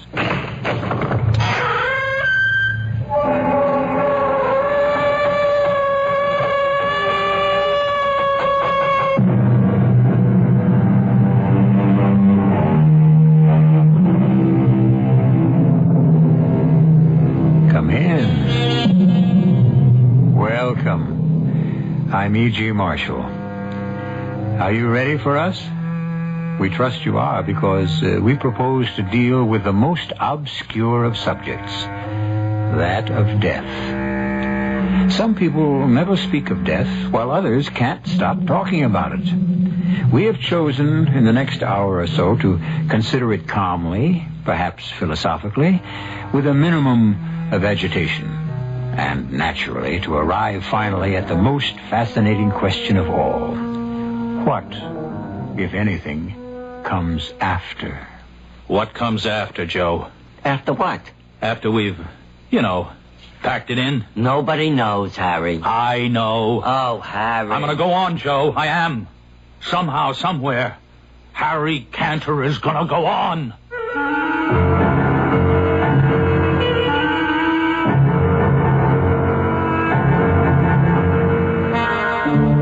Our mystery drama, Appointment in Uganda, was written especially for the Mystery Theater by Elspeth Erich and stars William Redfield and Arnold Stang. It is sponsored in part by Sign-Off, the Sinus Medicines, and Anheuser-Busch Incorporated, Brewers of Budweiser. I'll be back shortly with Act One. I want that sinus medicine. Headache tablet? No, the sinus medicine that relieves headache and congestion, internal sinus pressure, and postnasal drip. You mean Sign-Off? Exactly. Compare Sign-Off tablets with anything you've ever taken for sinus. No sinus tablet you can buy relieves more symptoms. Sign-Off gives you a full dose of pure aspirin plus a powerful sinus strainer. Sign-Off works fast to help sinus pain while you drain. Sineoff. Sign-Off, the sinus medicines in the bright red box. Take when needed, only as directed. It's almost the end of a car model year, and the dealers are talking about fantastic deals. But before you start your shopping, check the mileage ratings published by the government. 10 gallons of gas in a top-rated car can carry you an extra 180 miles in the city and 250 miles farther on the highway than the lowest-rated car. So send for the 1975 miles per gallon ratings. It's free from Consumer Information, Pueblo, Colorado, zip code 81009. Morning. Greenhaven State Prison. Today, Jerry Rice is getting out. He paid for his mistake. We paid, too. About 10,000 tax dollars a year to keep him there. And unless he gets a job, he'll probably go back in. Wait till your daddy sees you. He's not going to recognize you, huh? You excited? If you're someone with a job to give, you can do something about rising crime by giving a guy like Jerry Rice a job. He's been thoroughly screened, so you'll know all about him. You complain about rising crime and the billions of tax dollars used to fight it. Nothing can fight it better than jobs. Welcome home, Daddy. Are you here forever? Forever, honey. The way to get this country working is to get people working. So if you have a job to give, call the National Alliance of Businessmen. Help America work. A public service message of this station and the Advertising Council.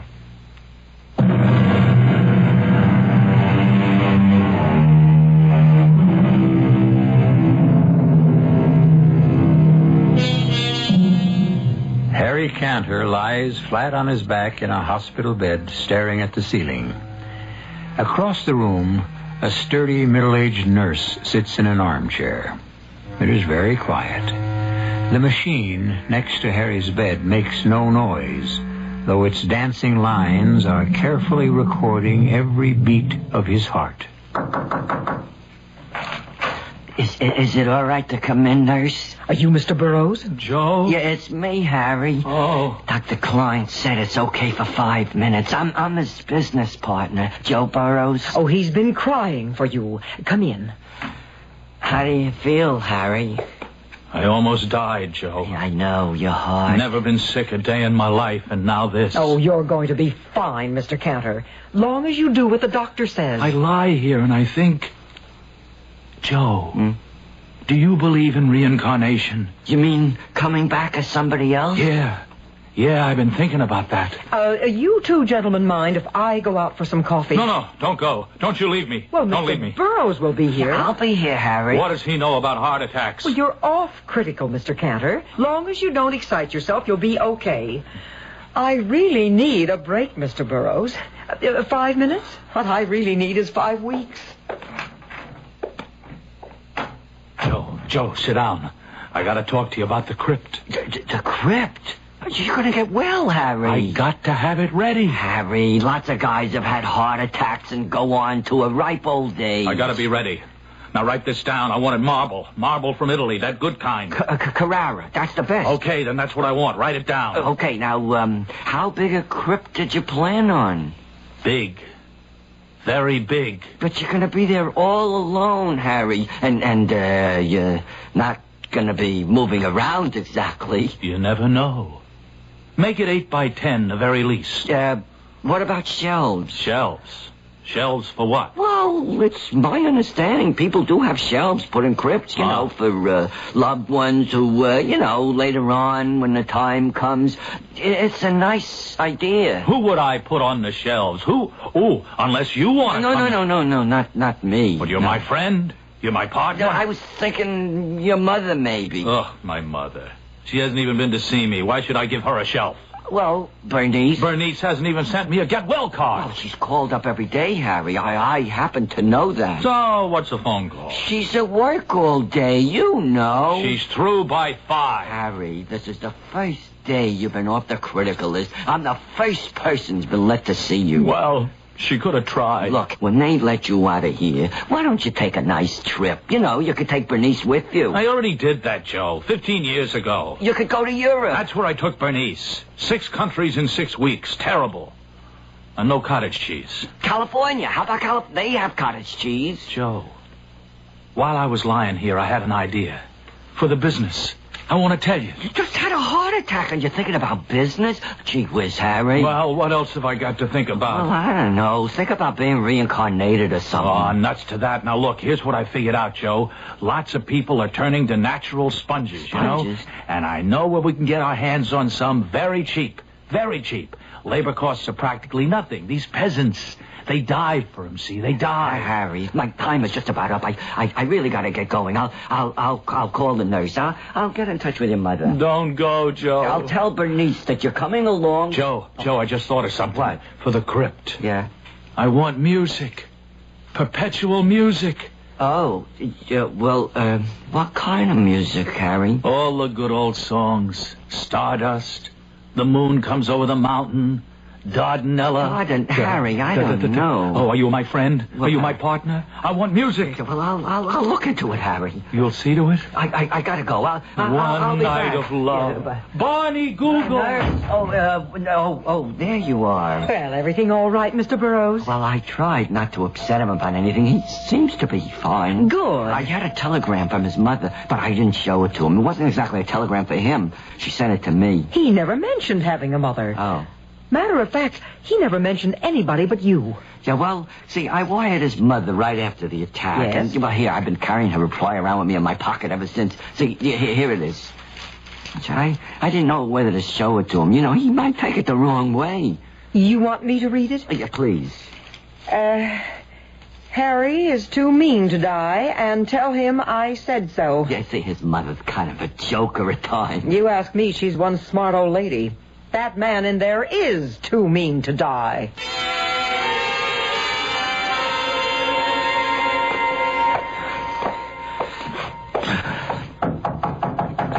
Mrs. Canner? Hold your horses. I'll be right there. It's Joe Burroughs, Mrs. Canner. Oh, how are you, Joe? It takes me a little time to maneuver the old wheelchair. I got some tea ready for you, so come sit down. Boy, you sure get around in that thing, Mrs. Canner. Oh, well, practice makes pretty good. Go, come on, sit down. Oh, yeah, thanks. I saw Harry yesterday, Mrs. Canner. They say as long as he doesn't excite himself, he's going to pull through in great shape. I didn't show him your telegram. Harry knows what I think of him. Here, have a cookie. Oh, you baked these? No, Bernice did. They're good. You see a lot of Bernice? Oh, she stops by 3-4 times a week, does errands for me. Oh, yeah. Nice girl, Bernice. Simple-minded, but very nice. What did you talk about? Well, we talked about the crypt.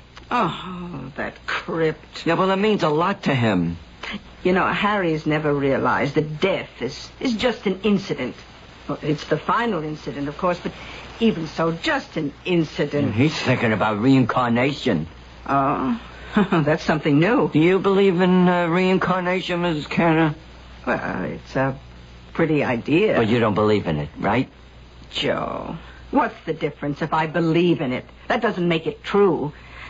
On the other hand, if it's true, it'll happen anyway. Now, what else did you and Harry talk about besides that silly crypt? Oh, not too much. I did bring up the question of having shelves built into the crypt. Shelves for what? Cancel checks? No, well, as a rule, you know, they're for those nearest and dearest. I mean, if that's what they want. Oh, it's not what I want. Shut up in a tomb with Harry for eternity? Oh, no. I'm going to be placed gently in the ground up at Fargus Falls. That's where I was happy with Harry's father. I still have the house, you know. Well, I suppose I ought to go see Harry at the hospital. Oh, I think he'd like that. He won't like it, but he'll hate it if I don't. Yeah, well, should I tell him that... Well, tell him I'll get over there soon. And Joe... Yeah? Tell him I'm sorry. Sorry for everything.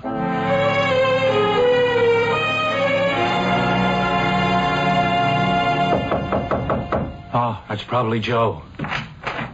Hello, Mr. Burroughs. How is he? Oh, he's coming along fine. Come on in. So, how are you, Harry? As well as can be expected. That's what they all say around here. Yeah, well, I saw your mother. She said she'll be in to see you real soon. How soon is real soon? Well, today, maybe. What about the crypt? Harry, what are we going to talk about, the crypt? What about the crypt, Joe? How many times have I got to ask you? What about it? Your mother doesn't want to be put in the crypt. Why not? She doesn't like the idea of the shelf.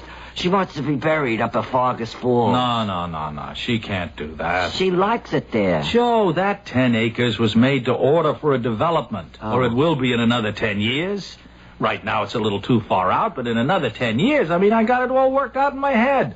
Shopping center, parking lot, the whole schmear. Yeah, Harry, I talked to the cemetery about the crypt. They said it's okay about the size. Well, of course it's okay. And the Italian marble, I think I know where I can get that. Joe, What are you holding out on me?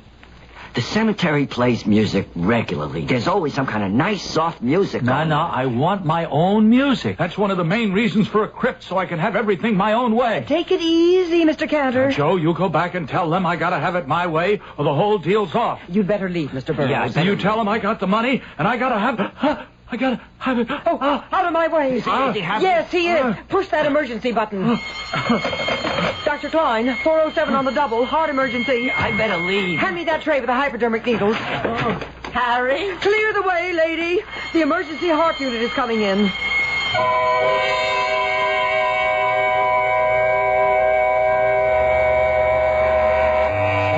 There is no more satisfying and awesome sight than a group of people doing what they have been trained to do, what they do best. Their faces do not matter, or their shapes, or ages, or colors, or accents.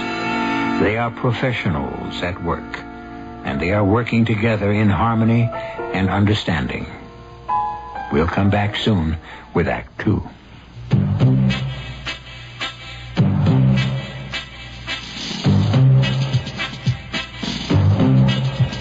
When you say bud, you've said a lot of things nobody else can say. When you say bud, you've gone as far as you can go to get the very best. When you say bud, you've said the word that means you like to do it all. When you say bud, you say you care enough to only want the king of fears. There is no other one. There's only something left. Because the king of fears is leading all the rest. When you say Budweiser, you've said it all. Anheuser-Busch, St. Louis.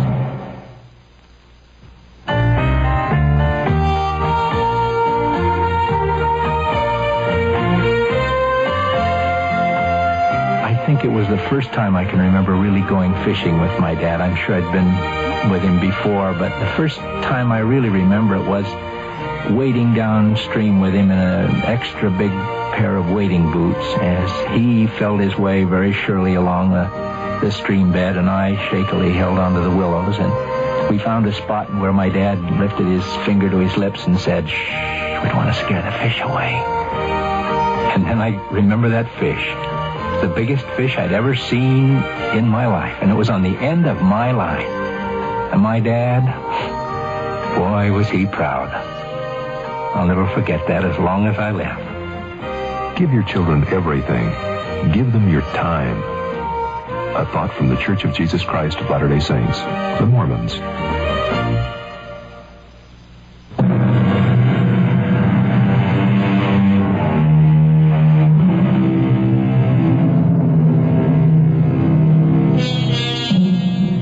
At the close of our first act, Harry Cantor had just suffered his second, his most severe heart attack. Actually, his heart stopped completely. He had no pulse, he had no breath, he had no life. Where, you may ask, was the soul of Harry Cantor? Where had it gone? Where is it now? A pertinent and awesome question. One we shall now attempt to answer.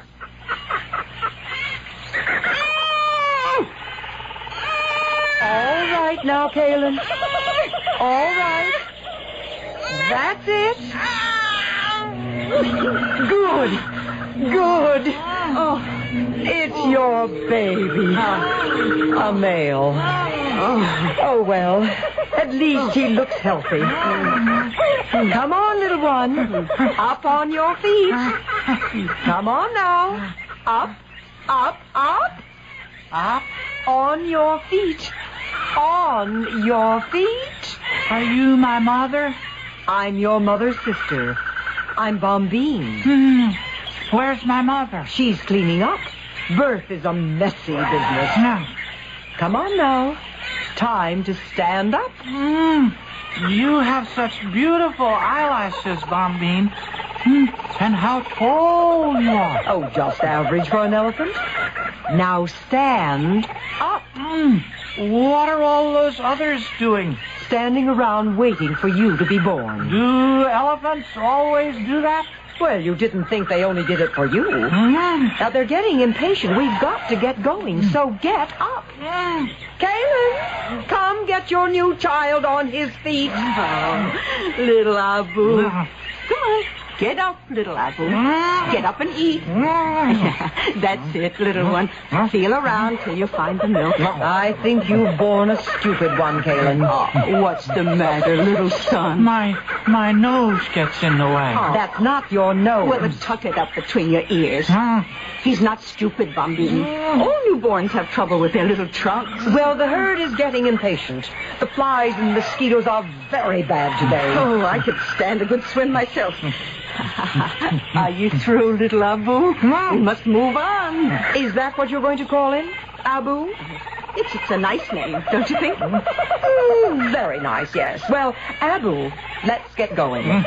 Well, where are we going? Into the forest, Abu, where there's food for all. Now, I shall walk on one side of you, and Bambine will walk on the other. And we will go with the herd into the forest. I am Abu, and I am an elephant.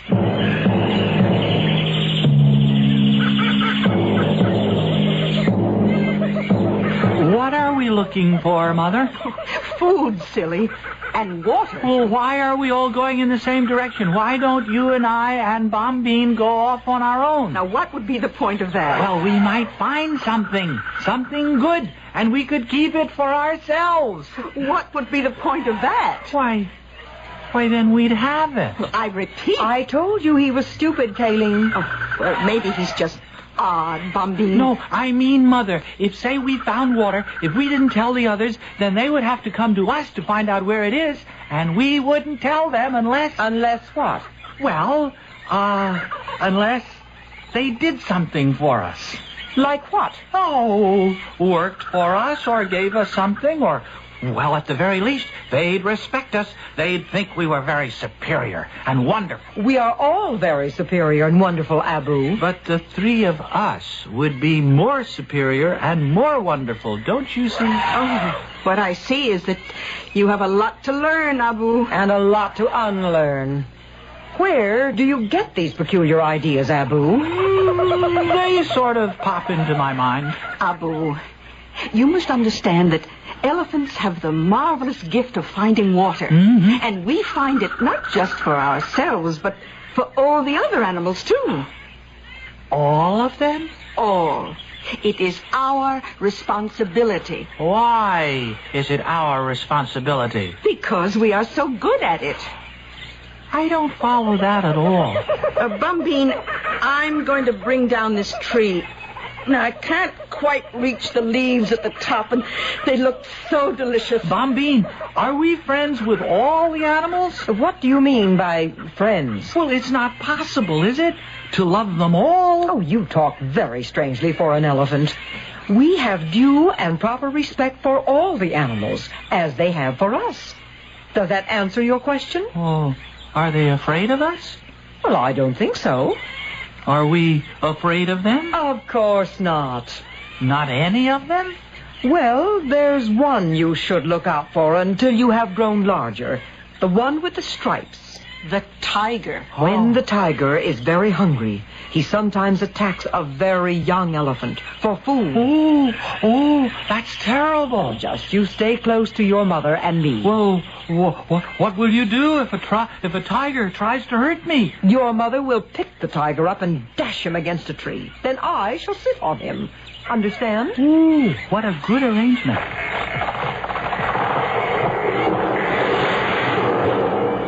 There now. Your mother has knocked down the big tree. Come. But all the little animals are eating too. The elands and the dik-diks, everybody. Why not? Well, but it's our tree. Who said it's our tree? It's part of the forest. Come on now. I'm hungry.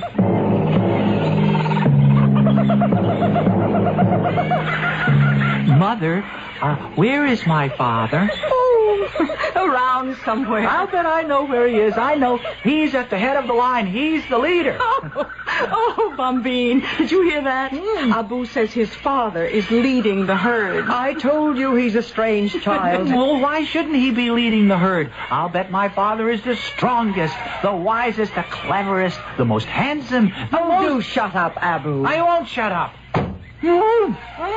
Mother, Bombine hit me with her trunk. She had every right. And it won't be the last time. Every elephant in the herd has the right and the duty to punish you when you get too impudent and talk of things you know nothing about. All I said was my father is probably our leader. Our leader, my dear little stupid, is a female. Is it female? The oldest, the wisest female of us all. But that's wrong. Mother! I have been cursed with a stupid male child, Bombine. Pardon me if I say I told you so. No, but wait. If the male elephants don't lead, what do they do? Oh, let's see. Well, they sort of hang around. They are very agreeable. Very companionable. And then there's something else. Every now and then I remember your father. At least I think I do. It was quite a long time ago. He and I were companions for a while. A long while. And then suddenly, one day, he seemed different to me. More than a companion. We stroked each other with our trunks. Something we'd never done before. And gave each other little pinches with our mouths. We thought we were only playing. And then... And then? Then what? Well, then I noticed that his ears were flapping wildly, and his tail was whisking back and forth. I was surprised. And then I felt that my ears were flapping and my tail was whisking crazily. Oh, my, I was so excited. I felt that he was the only elephant of the forest for me, and that I was the only elephant for him. It was a wonderful day. I remember it rightly. But you must remember it. Oh, it was seasons and seasons ago, Abu. A long time. And now you are here. I want to meet him. Which one is he? Oh, heavens, I don't know. I'm going to find him. I'm going to ask around. If you have any sense, Abu, you'll stay here. I'm just going to join the males and talk to them. He hasn't any sense, Caleb. The males don't care too much for young elephants, Abu. Just the same, I want to try. Abu, let him learn, Bombine. Let him learn the hard way.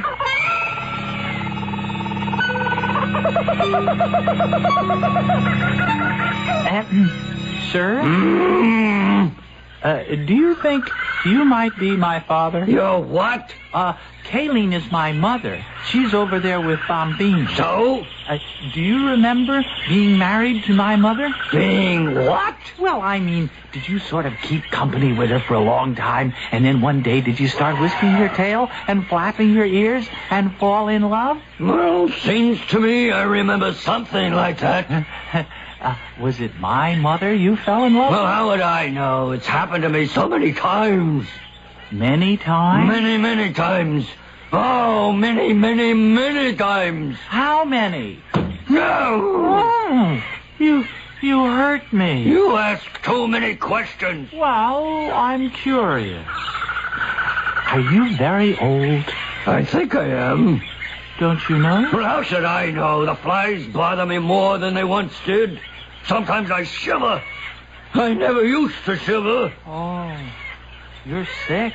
I don't feel well, that's certain. Now go away. But I want to ask you what... I said go away! Oh. I don't want any children around me. I don't want anyone around me.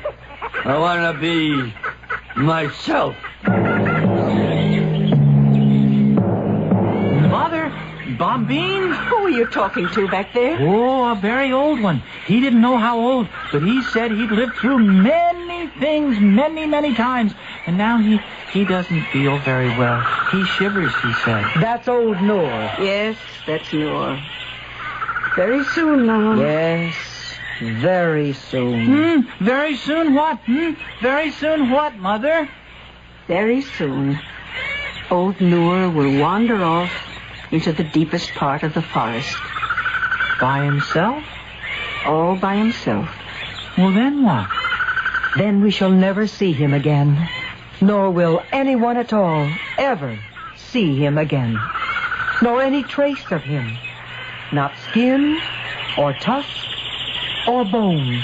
Well, how can that be? Mother, Bombine, how can that be? Surely a tusk, surely a bone will be left behind. Nothing. Nothing. It's the secret of the elephants, Abu. When you have grown, you will learn the secret. When? When will I? Perhaps not till the very end. Come now. It's time to bathe. Oh, that feels good. Spray some more water on me, Mother. You've had your bath for today.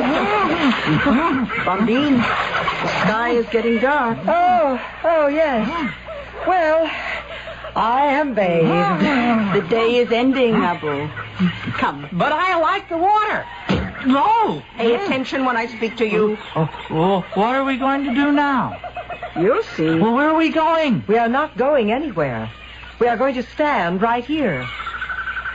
Do you see the other elephants? They've all stopped bathing. Why have they? The good red circle of fire is leaving us, Abu. And the darkness is coming on. Why is it leaving? Because it is time for it to leave. Will the good red fire circle come back? When it is time for it to come back. Come now, Abu. Stand in line with us and all the others. Hurry, Abu. Don't dawdle. What now, Mother? Be silent. Stand still. Watch the great fire circle as it goes. Where's it going? Be quiet. But where? Hush. And watch. Oh, Mother. Please, Mother. What are we doing, Mother? Mother, are we praying?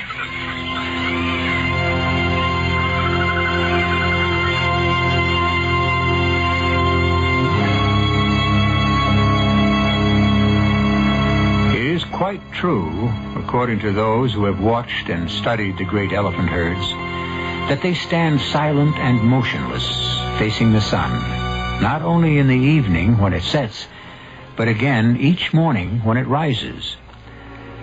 We are too ignorant or too far removed from our natural heritage to know just why it is they do this. There is no obvious reason, no apparent advantage, no material gain. So perhaps the answer to Abu's question is, yes, the elephants are praying. I'll be back shortly with Act 3 of our strange tale. Here's a tip from your Better Business Bureau on the metric system. You know, the worldwide trend today is toward a universal system of measurement, the metric system.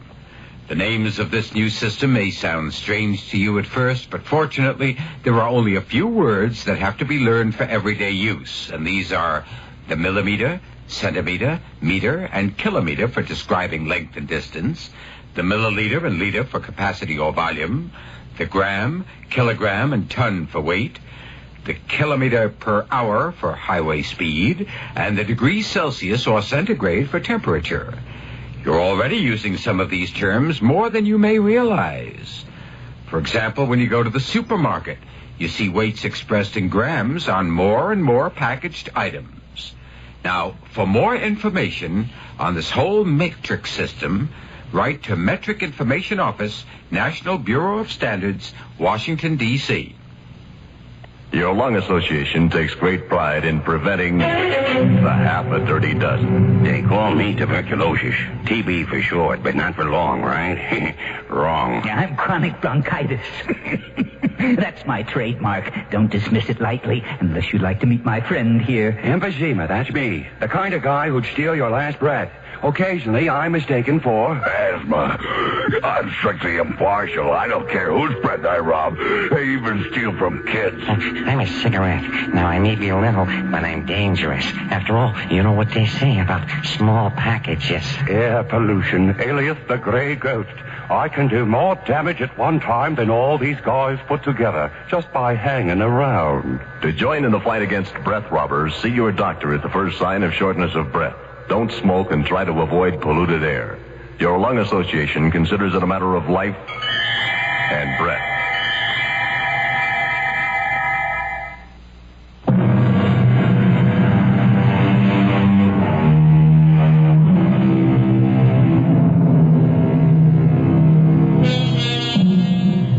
We left the great herd of elephants facing the setting sun in silence, except for little Abu, who asked, "What are we doing, Mother? Are we praying?" It may very well have been. How do we know that it wasn't? That the elephants were praying for the return to life of one Harry Cantor. At least it looks that way as we return to Act 3. Back in your own little Betty Boo, Mr. Cantor? Does it feel good? Bombine? I'm your nurse, Mr. Cantor. You remember me? Where's Mother? Outside. You can see her when you're stronger. How's Noor? Did he die? You're the one almost died. Oh, it was a near thing there. Your heart stopped for 6 whole seconds. Oh, it must have been more than 6 seconds. Well, you were in intensive care for 2 weeks. Am I alive? Alive? You are alive, and you're going to go on living. Only this time, you'll do as you're told. No excitement like before. You've been very sick. Are you warm enough? I'm going to put this extra blanket over you. What happened to your eyelashes? My eyelashes? You used to have such beautiful long eyelashes. Were they false? Mr. Cantor, I have never worn false eyelashes in my life. Or false anything else. I'm sorry, Bombine. My name is... Well, never mind. You just rest. Are we going to take a bath? You want a bath? Well, I'll ask Dr. Klein. You don't have to ask anybody. We'll just wander down to the river when it gets cool. Mr. Cantor. Just before the sun goes down. That's the beautiful time. Yeah. And then the big, good red circle goes away for a while. It does? Mm-hmm. And we pray. You pray? I don't know exactly what we pray for. Maybe for it to come back, or maybe we just say thank you. I never knew you were religious, Mr. Cantor. I'm not. I never have been. I don't know anything about religion. Well, now, do you think you could go to sleep now? I think so. Do you want me to pull the blinds? No. I want to watch the sun go down. Then I'll go to sleep.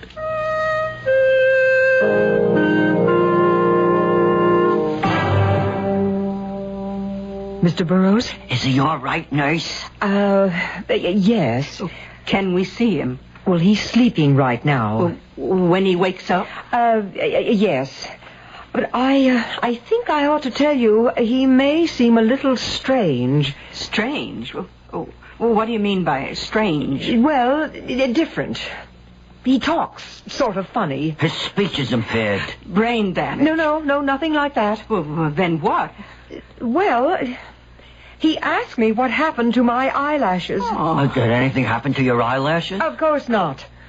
Then he called me Bombine and talked about going down to the river to take a bath and praying to the big red circle. Oh, Joe, you think maybe... Maybe we should call in a psychiatrist. Well, not yet. Anyway, he's not strong enough. But later? Mrs. Cantor, remember your son did have cardiac arrest. For 6-8 seconds, his heart was not beating at all. He was dead? Well, yes. But he's very much alive now. Oh, when I walked into that room, my son was dead. Now, Mrs. Cantor. I'll never forgive myself. Nurse, listen, when he wakes up, will you call me? Maybe I better go in and see him first. Yes, I think maybe you had. Yeah. Then you can sort of, you know, prepare his mother for what to expect.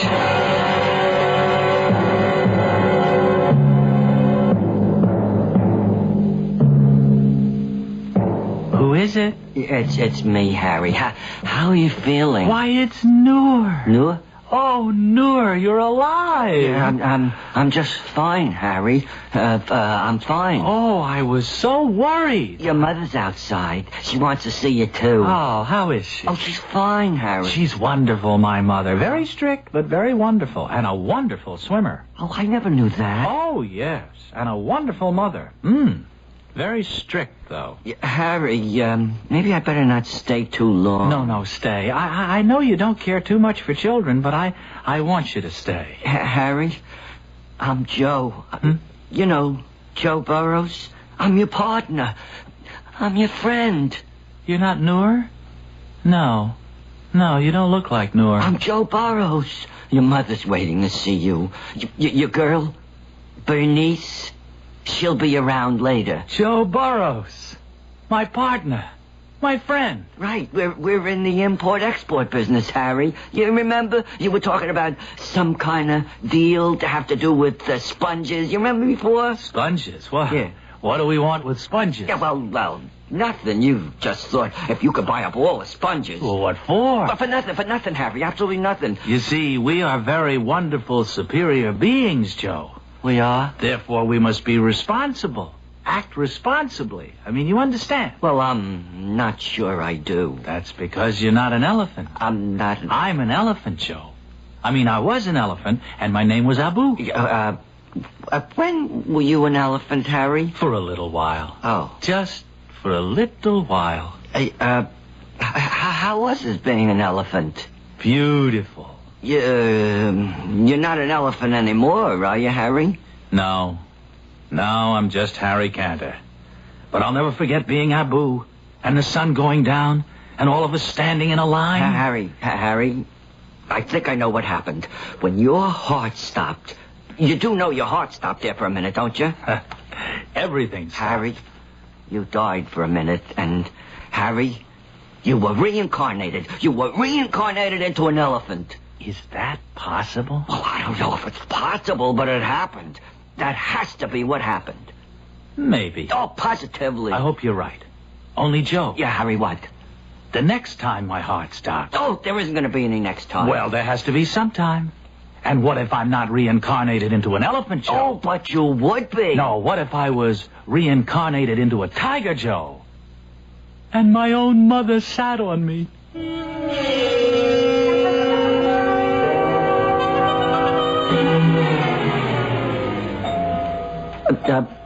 Mrs. Cantor, sit down here, Mrs. Cantor. I'll try to explain if I can. I'm sitting. Explain. Mrs. Cantor, when Harry's heart stopped, he was what you might call deceased. Dead? Yeah, well, in a way, yes. He was departed.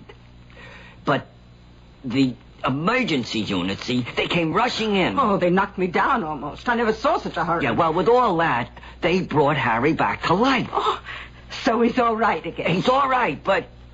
So what's all the worry? Mrs. Cantor, during those seconds, while Harry was not of this world, if I may put it that way... Put it any way, but get on with it. He was not Harry Cantor. He was...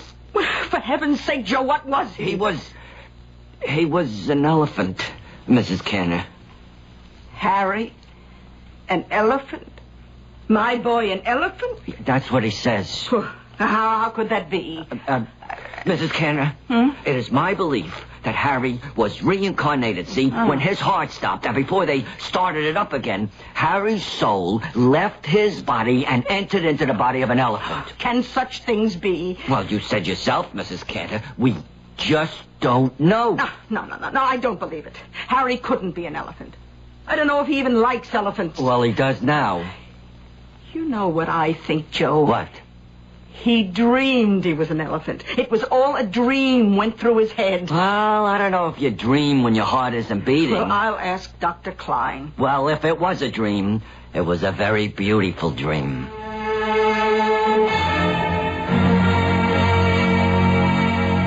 So you see, Ma... Oh, I love you to call me Ma. It's been so long. Yeah. Well, you see, elephants are really the kings of the jungle. Not just because they're so big, but because they have a sense of responsibility. They find water for all the other animals. And you know who's the leader of the elephant herd? A woman. The oldest and the wisest woman elephant. Would you believe it? Oh, that's the best thing of all. And the men elephants, you know, they sort of hang around together, except every so often they get excited and flap their ears and whip their tails around. And the female elephants do, too. And that means they're in love. You know, you learned a lot in your dream, didn't you? Wasn't a dream, Mother. Wasn't a dream. I was there. I was one of them. If you say so. I was Abu, the elephant. Whatever you say, Harry. I mean, I don't mean to contradict you, Mother. Oh, that's all right. Well, you see, you don't understand because you've never been an elephant. Well, I'm looking forward to it. Ma, I just thought of something. What happened to Abu? Did he die? Oh, no, I hope he didn't die. But if I was Abu, and now I'm Harry, what happened to Abu? Now, son, I think... let me see. I think that in a dream, a person can be all kinds of things. No, Ma, that isn't it. No, because you see, it wasn't a dream. I was Abu. My soul, Harry Cantor's soul, entered into Abu the second he was born.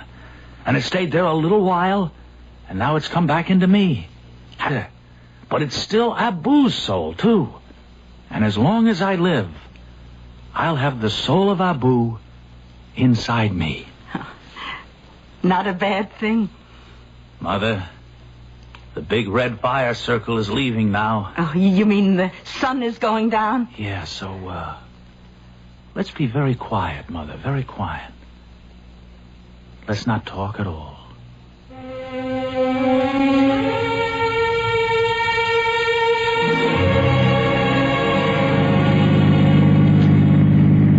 Has Fargus Falls changed much, Ma? Not much. It's been, I don't know, years since I saw the old place. Well, it's pretty run down. Oh, we can fix it up. If you want to, Harry. Maybe not. Maybe we'll leave it the way it is. Are the trees all there? Everyone. And the brook? Still running. That's nice, that's nice. Oh, Harry, I'm glad you're taking an interest in the old place. Interest? I'm going to live there. You are? But what about the business? Oh, I don't know. Joe can run that. I'll sell it to him. Maybe I'll give it to him. Oh, it won't do so well without you. Joe's a very nice fellow, but you were always the brains. I got different brains now, Ma. Once you're an elephant, you never forget it. Oh, did I tell you I asked Bernice to marry me? Oh, you did? Oh, well, what did she say? Well, she sort of whisked her tail and flapped her ears. No, I mean, she said yes. She said yes. Do you think she'll like living in Fargus Falls? Oh, I think she'll love it. We'd want you to live there with us, Ma. You mean that? Well, you're the oldest and the wisest, aren't you? Oh, if you say so. Hey, we're almost there, aren't we? Turn left, up ahead, down that little road. I can smell the water. Turn here. I remember. Look, there's a chipmunk.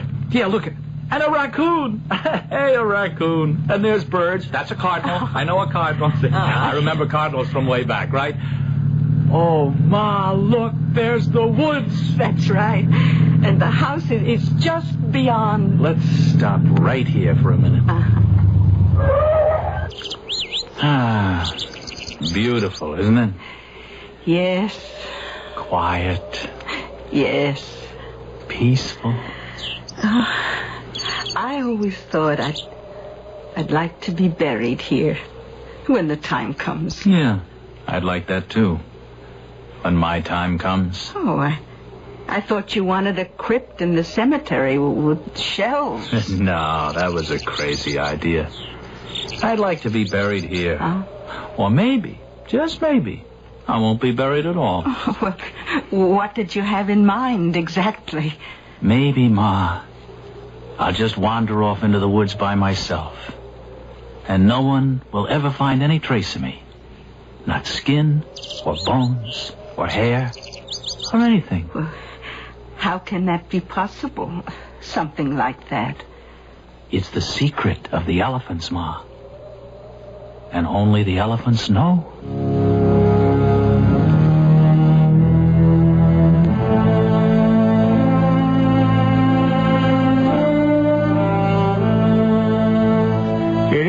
quite true that no one knows how or where the elephants die.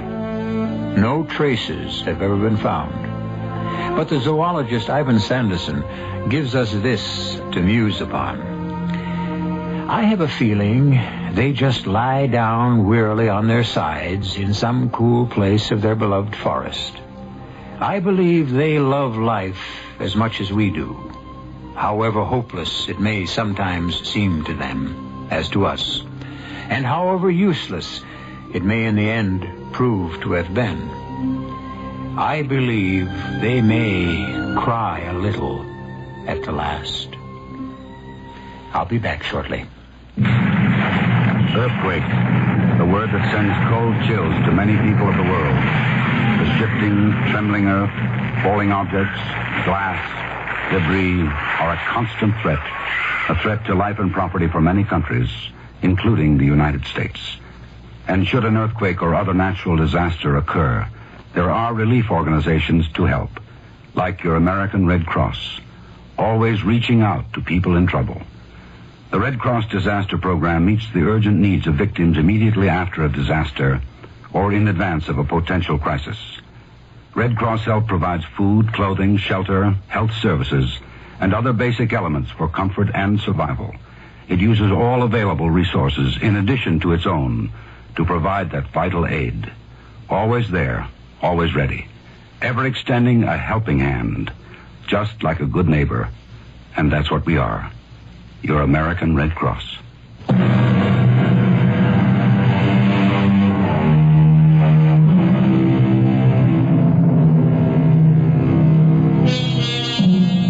Our story has ended. Story, I can hear you ask? All right, then.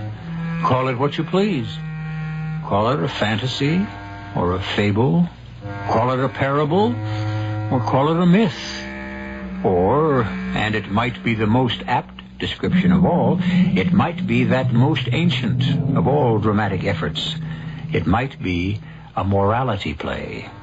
And as with all audiences of all times, you must find the moral for yourself.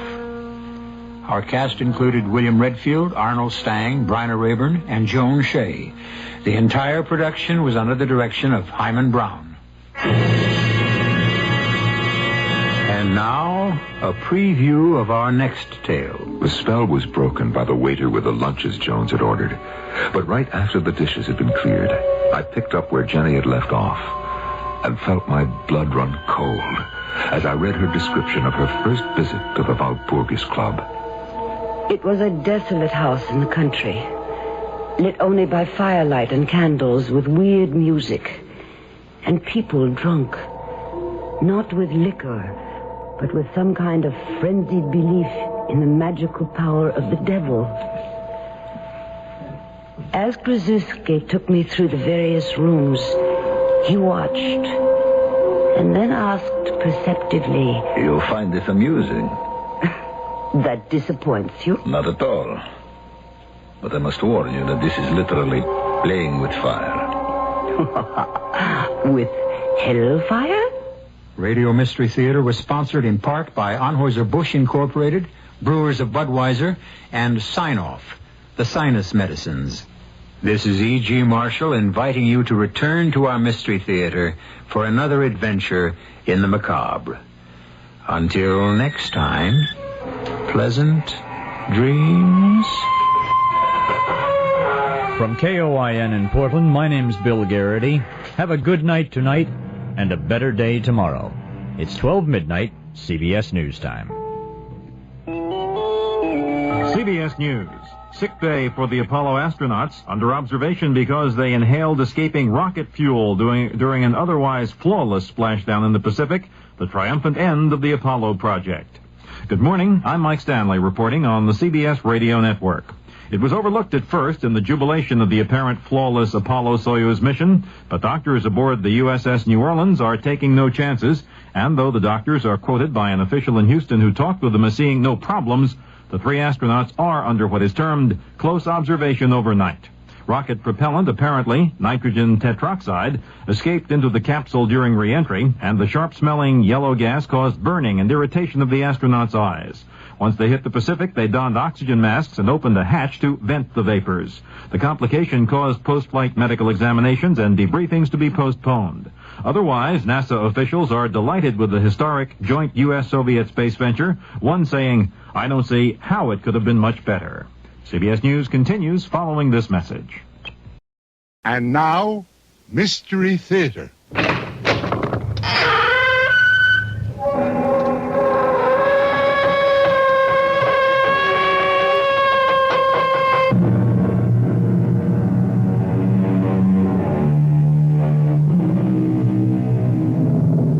Come in.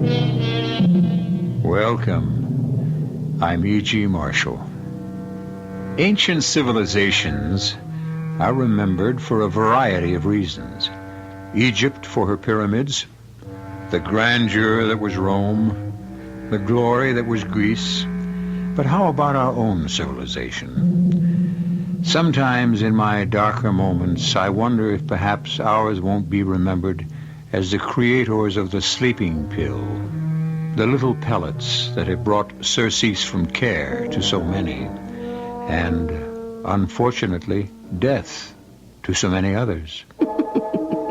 All this thing needs is a good cameraman and we could make a film. Please, Jenny, control your sense of humor. And here, take this pill. I never take It pills. is just to help you through the final rite. The making of the mark of the Walpurgis Club. That way, I promise, you won't even feel the heat of the branding iron.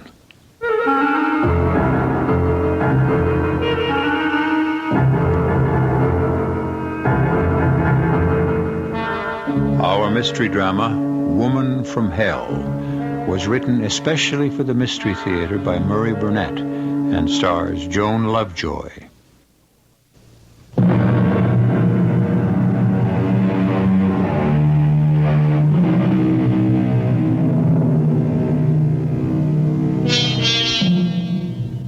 Suicides always rate a few lines of newsprint.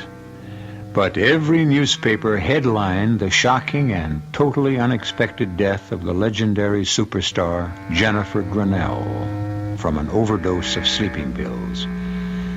The question on everyone's mind was, had this fantastic woman taken her own life? In Los Angeles, the medical examiner's office was off limits to reporters seeking the answer.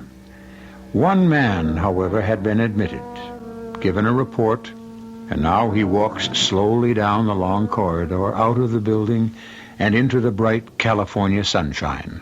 Mr. Ducot!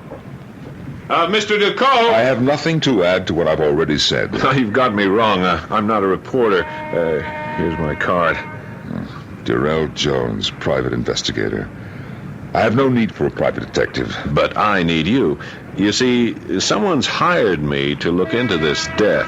Then I'm not the only one who feels there's something very strange about this so-called suicide? You can say my client has some doubts. And who's your client? Now, come on, Mr. Ducot. You know that information must be confidential. Good day, Mr. Jones. No, wait a minute. Where are you going? To my car. It's in the parking lot. Okay, if that's the way you want to play it. Have you ever thought how much better your chances are of proving your wife didn't commit suicide if you had some professional help? That was my introduction to Mr. Darrell Jones. Other introductions are in order. My name is Lawrence Ducot, the man who accompanied Jennifer Grinnell through life. Her only husband. But a husband who remained so discreetly in the background throughout her flamboyant career that only her intimates knew she was married. Nevertheless, I loved her, and I could not allow the world to believe she'd taken the coward's way out. And so I found myself in a quiet restaurant, drinking coffee with Darrell Jones. I'd like to know why you're so sure that Jennifer Grinnell didn't commit suicide. I should know. I was married to her. We lived apart, but we kept in touch. Oh, give it up, Duco. You're never going to make anyone believe you and Grinnell had a close relationship. I was under the impression you were going to be of some help, but you're just the same as the police. I don't know why you bothered to ask me to talk. Because I'm getting paid to do a job, and you've made a lot of waves by going around insisting she never would have killed herself. I'm no expert, but don't most suicides leave a note? Not all of them, but more do than don't. There was no note. A point, but not conclusive. Do you believe in extrasensory perception? Now, there's something that would look great in my report. No hard evidence, but husband says that his ESP tells him Grinnell was murdered. How about a tape recording? You have a tape proving she was murdered? No, not exactly, but if you want to come out to my house, I think you'll find it interesting.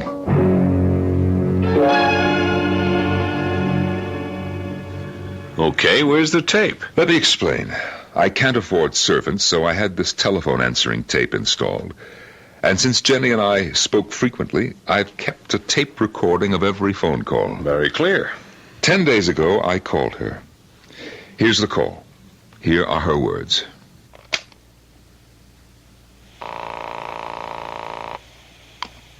Hello? It's me, Jenny.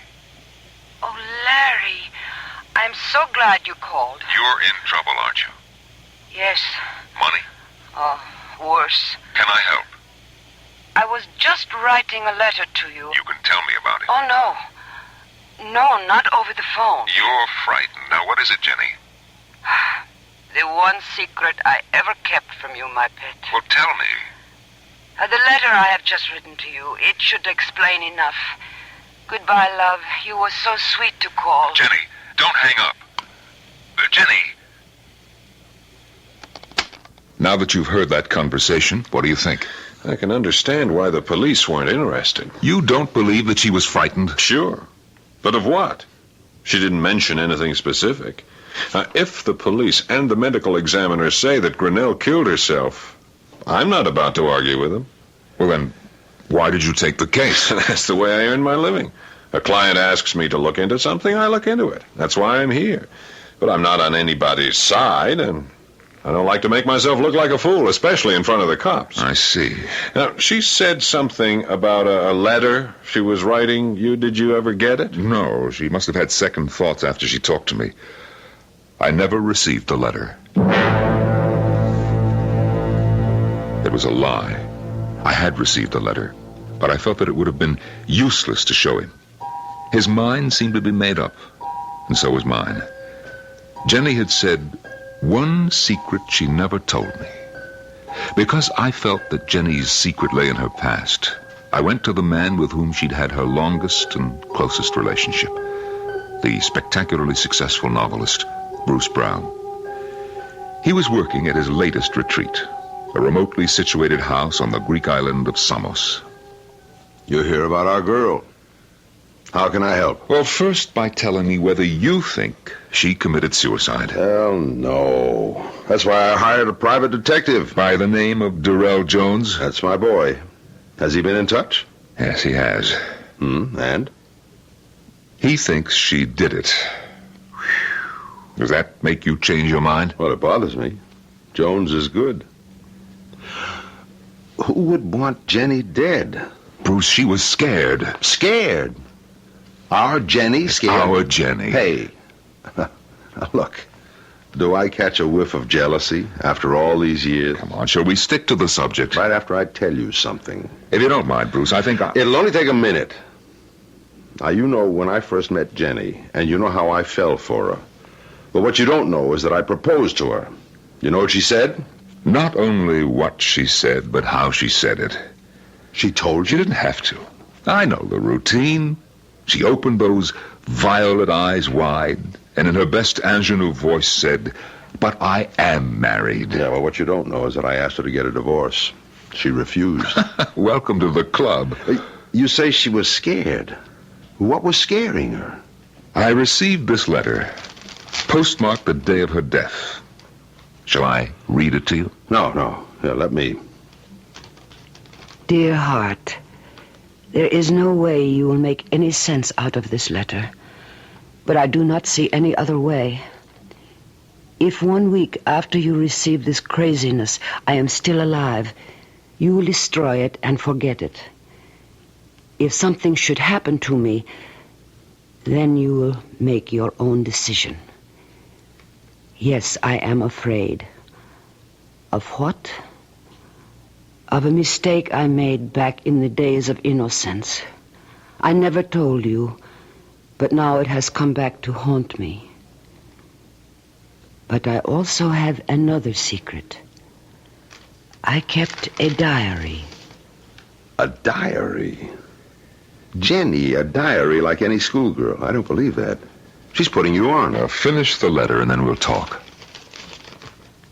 I have written both too much and not enough. But for your own dear sake, I warn you, trust no one. No one. Adieu, Jenny. Well, what do you think? I think if this letter had been written by anyone but Jenny, I'd say it was a woman who was going insane. But with Jenny, well, there's no question she was scared. And fear, well, fear is just the wrong emotion to associate with Jenny. If we think that way, we're not going to get anywhere. Well, where do we want to get? I want to get whoever killed her. You think we can? She has the answer in her diary. Do you know where it is? I have an idea. Excuse me a moment. Yeah? Bruce, this is Jones. Yes, Jones. You got something on the Grinnell case? Look, I'm calling to tell you that there is no case. The dame took an overdose of sleeping pills, period. There wouldn't have been any talk at all if it weren't for her husband. He made news just by turning up. Very few people knew that she was still married to him. Well, did you talk to him? Oh, sure. I even listened to a tape of a phone conversation he had with her, but that just proved she was upset. Larry, did you show Jones the letter? No. Hello? Hello, you still there, Bruce? Yes, I'm still here. Oh, look, I haven't got a single clue that points anywhere except to suicide. Okay, you've made your report. I want you to stay on the case. For how long? Until I tell you to quit, or until you tell me you're quitting. Okay. You're paying a hell of a price for what I think is plenty of nothing. I understand. You keep pitching, and I'll keep the money coming. Bye. Well, you heard, Larry. Yeah, I heard. He's convinced it's suicide. I'm glad you didn't tell him about Jenny's note. Well, I didn't because you didn't, and come to think of it, why didn't you? Because Jenny specifically wrote for me not to trust anyone. But you've already disregarded that bit of advice by telling me. What Bruce Brown said was true. But I hadn't told him everything. I hadn't told him that Jenny's favorite song was La Vie en Rose, or that I felt Jenny was trying to tell me something about the diary and how to locate it. That's why I stood on the cobblestones outside Rene Pergamo's florist shop on the Rue Clichy just 2 days after I talked with Brown. Rene's window, with its usual bounteous and beautiful display, brought back memories. And as I stood there, Rene himself came rushing out. Monsieur Duclos, monsieur, may I express my condolences and shock at this sad news. When I heard, I could not believe. I know, Rene, thank you. Come inside. You're most welcome, mon ami, and expected. Expected? But of course. A few days ago, this little package arrived from Madame, addressed to you and marked, hold for arrival.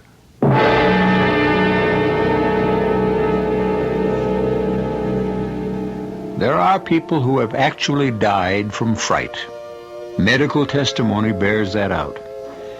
The question in our tale seems to be, can fear actually drive a person to take his own life?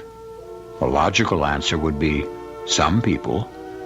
But would a woman like Jennifer Grinnell be driven to this act of desperation? We'll be back with the answer right after these messages.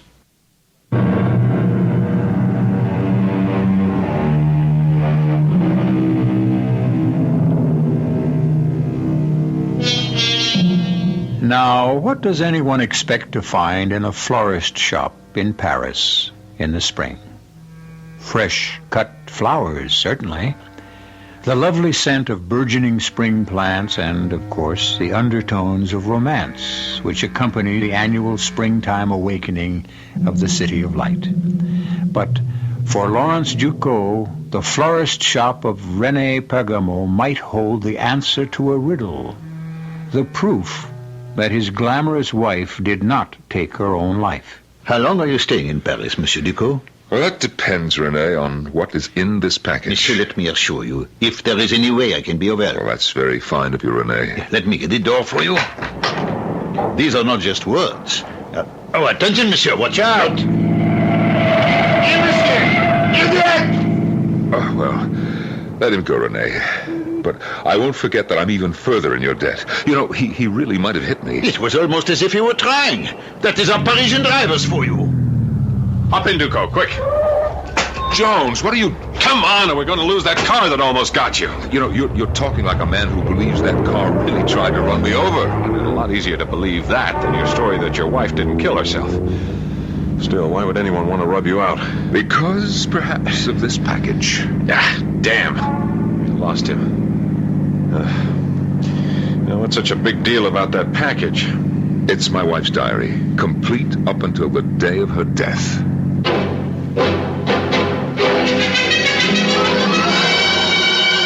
Do you intend to follow me wherever I go from now on? I think you need protection, Ducot. Well, maybe, but I can't afford your fee. Don't let the fee worry you. I'm already being paid. Oh, room service, please. Is your client paying for this, too? Of course. Oh, yes, 2 special lunches, the filet of sole and a carafe of white wine to 731, Mr. Ducot's room. Thank you. If you've really got your hands on her diary, it might change a lot of things, but somehow I never thought of Grenell as the type would keep a diary. Yeah, well, for once we're in agreement, but... here it is. Do you recognize her writing? I'll take your word for it. But before you start to read it, think. No one, not even you, suspected she kept a diary. Maybe there are some things she didn't want anyone, I mean anyone, to know. Jones, you're a fool. I was married to Jennifer Grenell for 23 years, and I knew her a lot better than anyone guessed. We're not going to find anything in this diary she'd be ashamed of.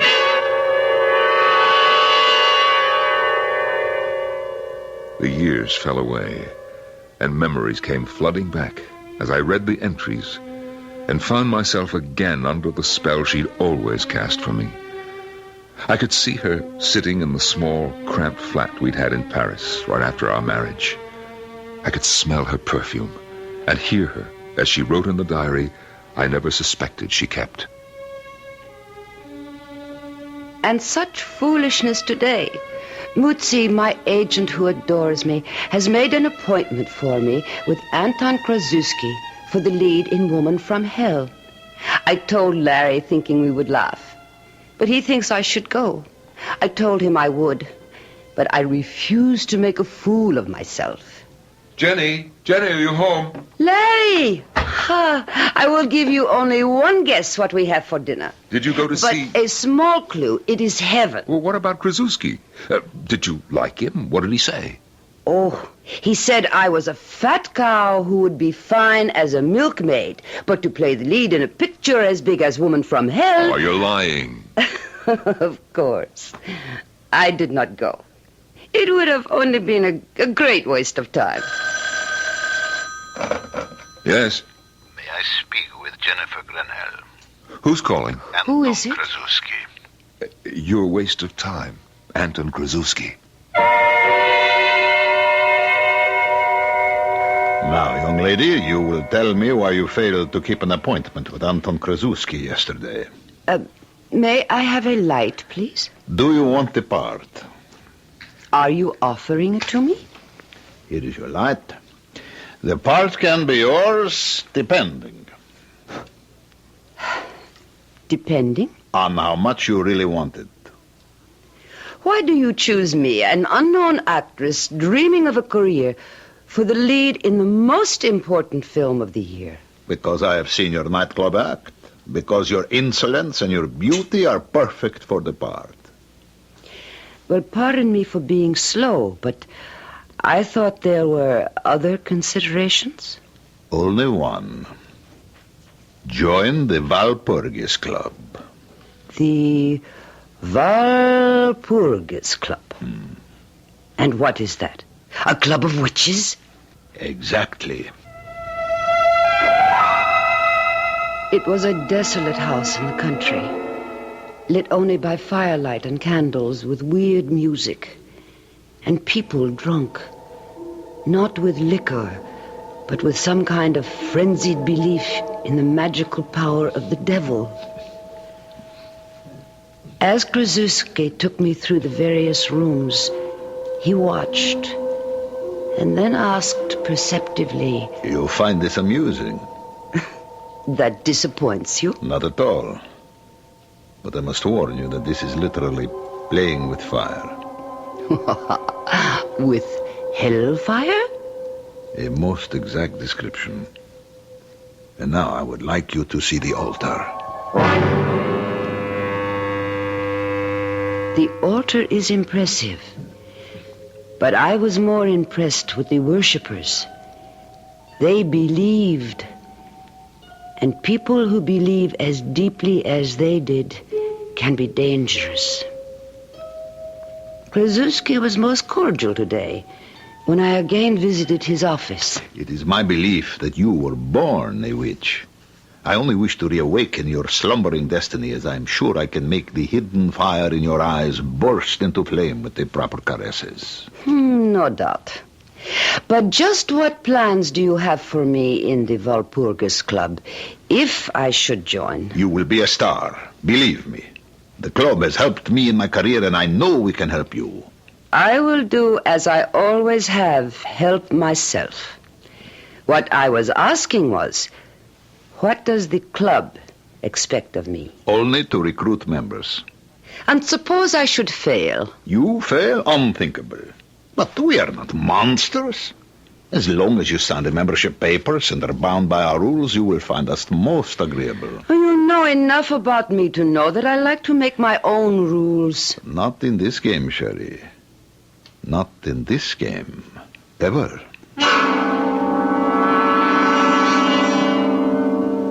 How can I tell Larry the truth? He smugly keeps reminding me that he was right about me getting the part in Woman from Hell. How I ache to tell him about the Walpurgis Club. But I cannot. And even if I did, he would just laugh and dismiss it as a silly joke on Krasuski's part. I must admit I felt the same, but there are certain things that worry me. As, for example, today, when we were rehearsing privately the scene where I shall carry you the tortures he will suffer in hell if he allows me to seduce him. No, it is all wrong. And how many men have you seduced, Anton? You will listen to me, because when this man takes you in his arms, he is doomed for all time. If you do not believe, how do you expect the audience to believe? This is your picture. And you are the woman I chose. A woman from hell would know. She would see immediately that this is a man who likes to suffer, who enjoys being tortured, so that he will have the best of both worlds, you in this and eternal punishment in the next. You know this and you are amused. I am not confused. Tell me, Anton, how do you know all this? Don't you know? I have a hotline directly to hell. I do not like it. I do not like it at all. But I cannot withdraw now, and the picture promises to be a success. It is almost frightening, the knowledgeability that Anton shows about the workings of hell. I even accused him of it the other day during a break on the set. But why should you question my knowledge of witchcraft and diabolism? You and I belong to the same club. I am reaping the benefits of years of research. And your payment, Anton, for these benefits. How much is it, and when is it due? I will tell you. Or perhaps you will know when the picture is finished.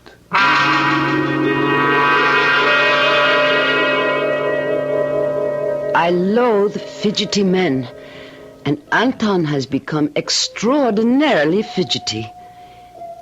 He has also become a bore about other men. He blames everything upon Hollywood and the Klieg-lit frenetic quality of our success. But this is nonsense, and he knows it. When are you seeing him again? You mean Bruce? You are forgetting an obligation to the club to which we both belong. I cannot help it if I am not a good saleswoman. Isn't that an understatement? Your record is immaculate. Not one convert to the Walpurgis Club since you became a member. Remember, I warned you about the possibility of my failing. I remember. And now it is I who have to warn you. Either Bruce Brown becomes a member, or you will suffer severe consequences. They overestimate my influence on Bruce. They know just how infatuated with you Bruce is, and you have never really believed, have you, Jenny? And you won't until it is too late. However, we have a problem. We? Do you mean you, the club, or me? All of us. You remember Jacqueline Fournier? Of course. Then you may also remember that she was announced for the part that I gave you in Woman from Hell. Must we go through this ancient history? I am afraid we must. You see, she has heard rumors about the Walpurgis Club, and she threatens to do a whole expose, claiming you got the part through witchcraft. Let her. The club does not think that would be wise. Then let the club stop her. That is just what they intend to do. Fournier can be appeased. With your influence, you could get her a part in a picture and she would be happy. I do not pay blackmail. I told them what your answer would be. But Jenny, for your own sake, get Bruce Brown to join the coven.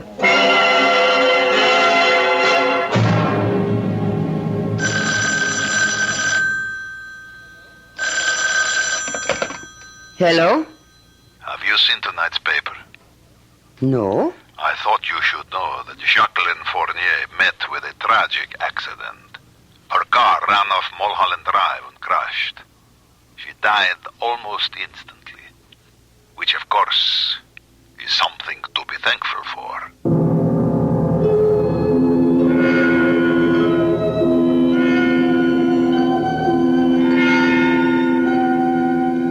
Accidents can happen anytime, anywhere. And today, everyone knows what you mean when you designate a person as accident-prone. On the other hand, would we be so willing to say someone was accident-prone if we knew that a coven of modern witches wanted that person dead? That knowledge bothered even the strong-minded Jennifer Grinnell. I'll be back shortly with Act 3.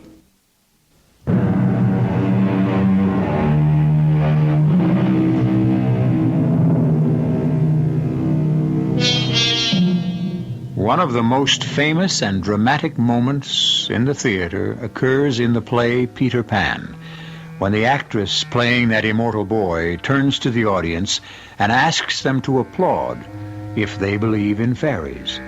Invariably, the house breaks into a storm of applause. However, would the audience response be the same if the actress asked for applause from those who believe in witches? That was precisely the problem that faced Lawrence Duco as he tried to prove that his wife didn't commit suicide. Her diary asked him to believe in witchcraft. Now, if you want to waste some more time, we'll continue reading the diary, but my advice would be for you to burn it. Less than 2 hours ago, you were all enthused over the chances of finding the answer to Jenny's death, and now... You're not thinking, chum. You started all this because you wanted to clear the stigma of suicide from your wife's name. And I still do. Even if you now brand her as a believer in witchcraft, a wheeler-dealer in the occult who built her whole career upon a deal with a coven of modern witches? I don't see that it has to be put just that way. And I'll make my decision when I've finished reading the whole diary. And so I reopened Jenny's diary, and again found myself reliving those days when Jennifer Grinnell was Hollywood's biggest star, and I, her husband, was a forgotten man while her romance with America's favorite writer, Bruce Brown, headed the list of items in every gossip column. Hello? Jenny, it's me. I'll pick you up at the usual place at 9. Oh, that is not possible, Bruce. Why, what's up? I thought we had gone beyond questions. Well, I thought so too, but that was before we stopped seeing each other.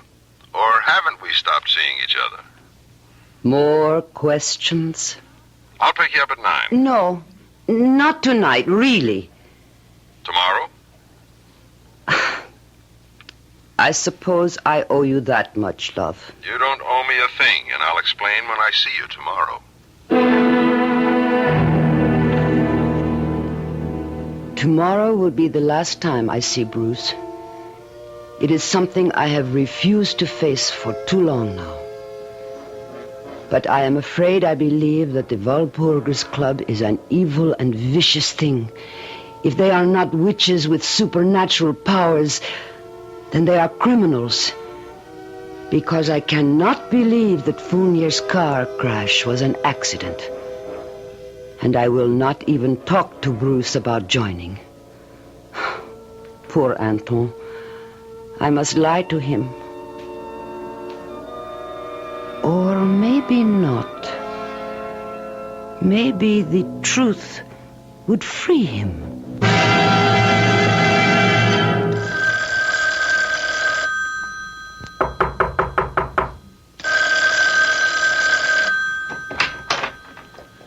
Come in, Anton. Isn't that your phone I hear ringing?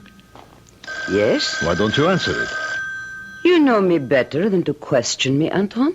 I do what I choose. If I do not want to answer the phone, I do not. Because you know very well that was Bruce Brown calling, and you did not want to talk to him. So? You have deliberately broken off your relationship with him. And if I have? If you have done something I have never known you to do since we met. You have broken your word. So I have. And it is about time you should find the courage to break yours also. Don't talk to me of courage. You could continue to see Bruce Brown and never bring up the question of his joining the club. But that way you might get him into trouble if the club members are really witches and warlocks. So you take this coward's way out, and it ruins me. What can they do to you? For starters, they can take me off the picture. I will not allow them to do that. They have already done it. Will you answer the phone? What do they expect to gain by punishing you? First, discipline for the ranks. I was the one who recruited you, and that was an error. 2, they think perhaps out of a feeling for me, you will change your mind about trying to recruit Brown. Ridiculous. Yes, I know. But you will suffer too. Just wait until you see the new director. At this point, I closed the diary. Jones looked at me inquiringly. Had enough, Ducot? Now I understand what Anton Krasuski was trying to tell me. You went to see him. When? As soon as I heard he'd been taken off Jenny's picture and replaced by Luigi Forelli. You seem to be pretty buddy-buddy with a lot of your wife's lovers. We had a lot in common. Would you like to hear what happened when I went to see Krasuski? Well, I'm still on the case, and my report has to be written. Go ahead. Of course, you never knew Krasuski, so you wouldn't have noticed, as I did, the changes as I approached his house. It used to be crowded and well lit, and this night it was empty and almost deserted. I crossed the driveway, rapped on the door. Larry, come in. It is very nice of you to come and see me. What happened? Why did they take you off the picture? They said they wanted a director who would be less dazzled by Jenny. Well, that's nonsense. Jenny's the star. You did 2 great pictures with her. Nevertheless, they seemed to be logical when they chose Forelli. Do you know any director who is less dazzled by Jenny than Forelli? He hates her. And she him. It almost seems as if someone wants to ruin Jenny and her career. And me, no? Here. Look inside my forearm. Wait till I roll up the sleeve. Now, tell me what you see. Are you sure you're all right? Tell me what you see! Well, a small scar. It's shaped like a horseshoe or a hoof. That's right. Now ask Jenny. Ask her to show you hers. And that's when I walked out on him. Did you ask Jenny about her scar? No, I never did. When she broke her leg and was taken off the picture, it completely slipped my mind. And then... Oh, well, you know what happened then. Oh, everybody does. Your girl couldn't get herself arrested in Hollywood. She was finished in pictures. You don't know what that meant to her. Look, Duco, I am still interested in finding out what happened just before she died. And I think we ought to skip ahead in that diary and see if we can find out. Yes, you're right. Now, let's see. Sometimes she dated entries and other times not, so... Oh, yes. Here. This one's dated just a month ago. And here's what she says. It has happened. I suppose I should have known that someday it would happen. But I really thought I was finished with the Walpurgis Club. So many years had passed, and no word from them. And so it came as a surprise when I did hear, and in a way I never would have expected. My agent phoned and told me that Tyler Campbell wanted to see me. I'll confess, I felt some of the old excitement of meeting a talented motion picture director. I've always been one of your greatest fans. Every scene in Woman from Hell is etched indelibly on my memory. I'll quote the dialogue for you if you like. Would not you be embarrassed if I said, please do? If you want my company, all you have to do is pay for it. If you want my love, you will pay more. A price that I advise you no one can afford. Enough, I am convinced. I can't understand why a talent like yours shouldn't still be working. Oh, I agree with you. And that's why I've come to see you. How do you feel about trying a comeback in a film I'll direct? Of course, I wouldn't expect a commitment until you'd seen the script. You haven't even asked what the film will be about. Well, I was not up to that in my mind. Mm-hmm. It's about witchcraft. Oh? Does that turn you off? Well, it is too soon to say. You know I don't do ordinary films, Miss Grinnell. Yes, I know. And I assure you the film is well worth doing. Today, witchcraft is in, but I intend to use it somewhat differently. I see you as fate, beautiful, enigmatic, and inescapable. Interesting. Good. I promise that I shall shoot you so that even in the cruelest close-up, your scar won't show. My scar? Don't tell me that little mark inside your wrist is no longer there. Even plastic surgery won't eradicate it. And it's exactly the same as the one I have here, behind my ear, see? Yes, I see. So this was all a trick. You are a member of the Walpurgis Club. In good standing, Miss Grinnell.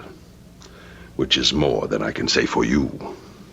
But my offer to do a picture with you is very real. I am not interested. Too fast. You make a decision before you know any of the facts. We have nothing more to say. I suggest you listen. If you think you've paid your dues in full, you're mistaken. You betrayed us. And you betrayed your oath. I am finished with you and with the club. And you will be. I promise you. Do one small favor, and you'll be a big star again. And no strings attached. How do you mean, no strings? You will be allowed to resign from the Walpurgis Club. The only member in its 300-year history to be given that privilege. I have already resigned. I have not been to a meeting What we have in mind does not necessitate your going to a meeting. You've heard of Jason Albright. Who has not? He is the 6th or 7th richest man in the world. Mm-hmm. Did you know that Jason Albright is one of your greatest fans? No. He's worshipped you for years. How nice. Jason Albright is very ill. In fact, he's terminal. Well, that is too bad. My fan club will be reduced by one. True enough. But you can make a dying man very happy. Simply by talking with him, visiting, spending a little time with him. Are you out of your mind? Why would Albright has no heirs. His will leaves all his money to various charities. But wills can be changed. I see. Of course. Simplicity itself. Nothing for you to do except spend a little time with Albright. Be your charming self and persuade the old man that the Walpurgis Club is worthier than all of his other charities put together. Precisely. Couldn't have put it better myself. Before you answer that, I have a feeling it will be Jason Albright. What? We managed to get word to him that you'd be receptive to a call. I see. Hello. Who is this? No, this is not Miss Grenell. She is not at home. She will not be in for some time. No, I do not know. Goodbye. That, Miss Grenell, was very foolish. I want you to think carefully. Think what a small thing we're asking of you. And then consider the alternative. We can make things very definitely unpleasant for you, Miss Grenell. Think it over. How long do I have to think?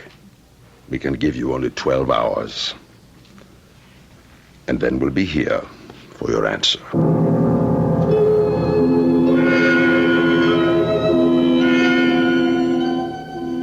What alternative do I have? I cannot go to the police. And I will not have anything to do with the club or its scheme. So, I turn to my diary and write. And I get an inspiration. I cannot go to the police, but I can hire a private detective to protect me without telling him why I am hiring him.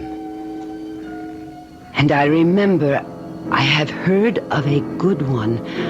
I will call him this minute.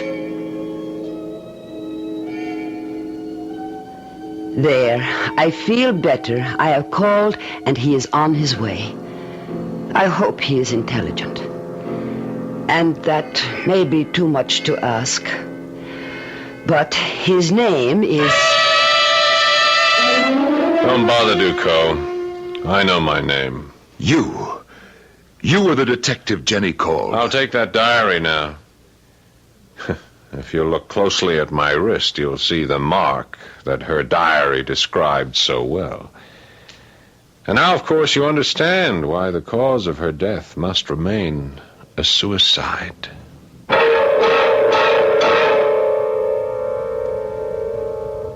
Now, I know there are some scholars in the audience who will say that Walpurgisnacht, the witches' Sabbath night, named after St. Walpurgis, is a fake, and the Walpurgis Club, therefore, must also be phony, for the simple reason that St. Walpurgis was an English woman who never committed an evil deed in her life. I'll be back shortly with some more thoughts on witches and witchcraft.